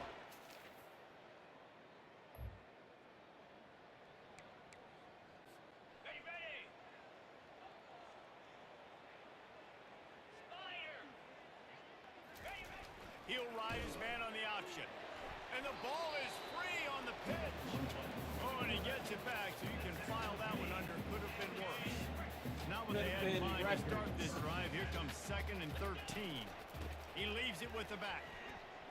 Past the 1st down marker and still running. Is that stiff arm even a human arm? It looks like some type of steel bludgeoning device on his way to a 1st down. Running out of time here in the 1st half. They're going to have to be efficient to put some points on the board before the break. At the 45 on his way. And he'll ramble to the 34 before he's finally knocked down. This will likely be the last play of the half. The give to the tailback. He'll be brought down, and that's the final play of the half. 1st half in the books. Time now to join Kevin Connors in our halftime update. FAU will try to kick it deep and break the seal on this 2nd half.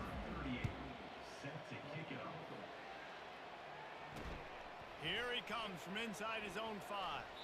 He was looking for more running.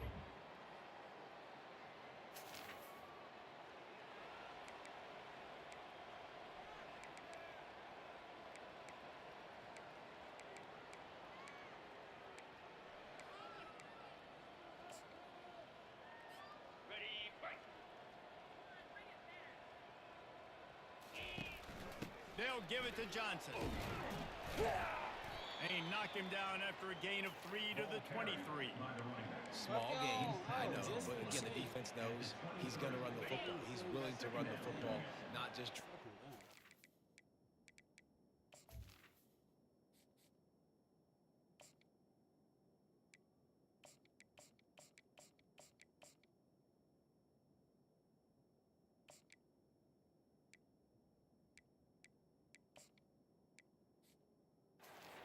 Make him honor the run game. You got to do a lot of this. Into a mass of giant bodies. We'll call it a 1-yard gain to the 24. How bold will they be on 3rd down after that last run? Back to throw. It's Fancher. And the incomplete pass on 3rd down, but there is a flag on the field. We'll see what that's about. These niggas be playing dirty. Look, you want to make the quarterback feel you. Why You y'all want to get playing pressure dirty, in his face. bro? That was so close, Let me know but just something, a tad man. late. The offense Let me know comes back something, out bro. with a new set of downs after the penalty. They'll ride the running back and leave it with him. And he won't quite get there, but boy, after that pickup, just a few inches to go for the 1st. An array of possibilities here. Man, when I can run the football like that on 1st down and create 2nd and inches and stay way ahead of the sticks and... Oh, and he can't hold the pitch, and the ball's loose. Woo. Deep breath, right? Man, you fumble that thing, you cough it up, you're like, oh, I really appreciate you, brother. I can't tell you how much I thank you because the coaches would have been all over me, but big-time break for the offense. He'll toss it. He has the 1st and still on his feet.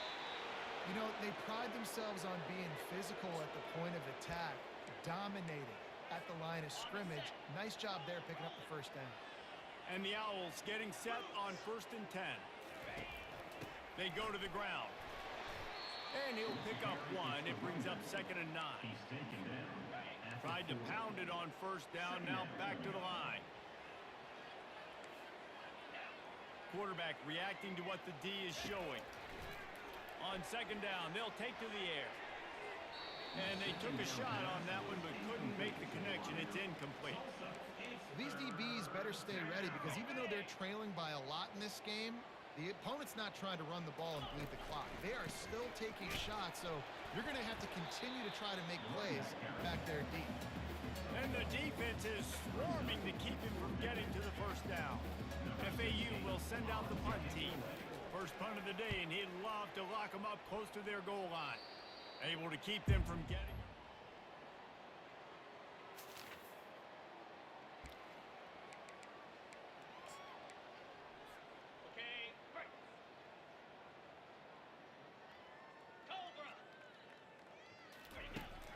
He'll start this drive firing. He's open on the right.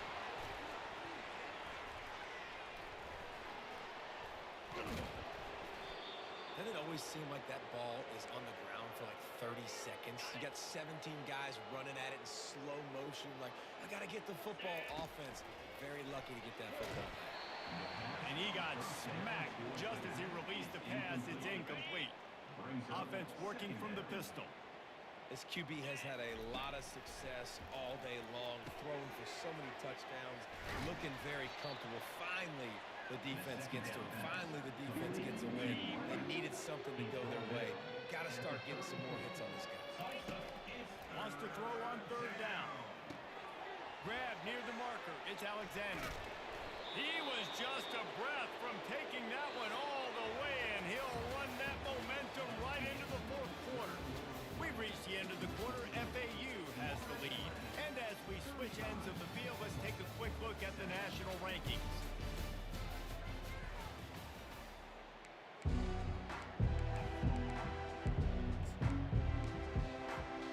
They'll break the seal on this quarter here on 1st down. On the option, the pitch.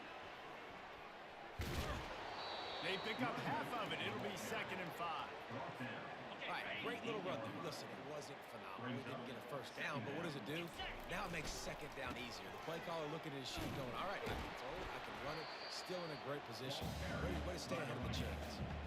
It's going to be tough sledding for the offense here. They're trying to ice this game by running the football and bleeding the clock. They've got a pretty good lead here late in the game, but the defense knows the run's coming, right? So they're going to be loading the line of scrimmage, getting stops like what they just did. Be interesting to see what the offense does on this next one. It falls incomplete. He was trying to find his man for 6. Looks as if they'll send out the field goal unit. Got to give the defense credit on that play, taking everything away, forcing the incompletion now.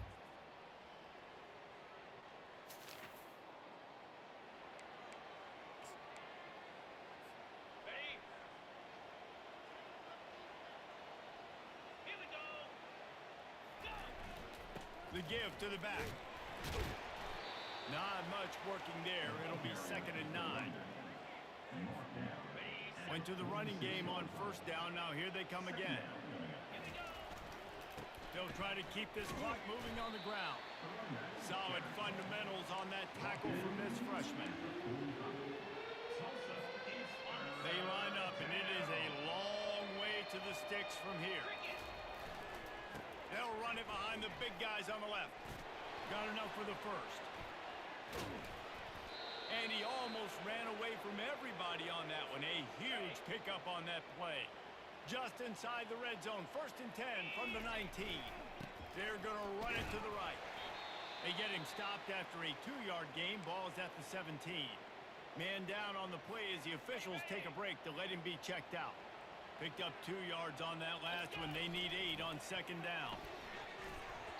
And that's not the way they drew it up. It's incomplete.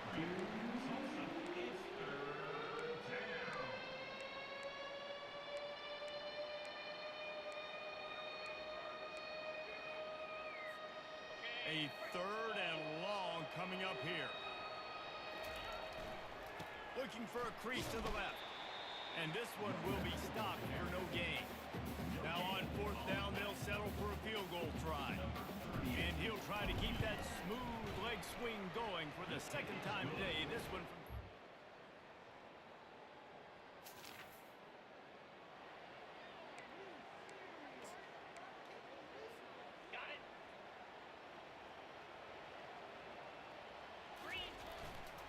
Using his legs, it's Campbell. That play just never had a chance. They knock him down for a loss of 5. Looks as if we have an injury on that last play, and we'll take a break to check him out. Second down here, and maybe they've got time to get one more snap off before the 2-minute warning. He'll toss it. We've reached the 2-minute warning, and this offense is that much closer to salting away a victory. Coming to the These niggas so trash for not bringing out the playbook for them. On the option. He'll toss it. They'll finally make the tackle, but that option was executed to perfection. Man, this is a punch to the gut. When you know you're losing, and you know you got to get a stop, and you know they're going to run the football, and they still run the football down your throat. It's been that kind of day for this defense. And they'll stop him just short of the first down, just inches away from moving the sticks. FAU looking for the score from the red zone. Gives it to the back on the draw. They get him on the ground, but it's a first down. I love when players understand situations, and they understand where the first down marker is, and they understand where I got to get to. A lot of people you'll see run north-south and try to bounce out wide and make big plays. Headed to the end zone. Touchdown, Owls! And the punishment has been extended.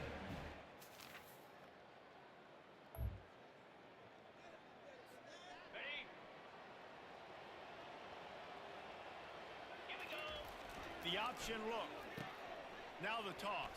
And he goes out of bounds after a nice pickup on that one. Yeah, and that's exactly what you want to do. Late in the ball game with the lead, establish the run, establish the physicality. And you know what helps?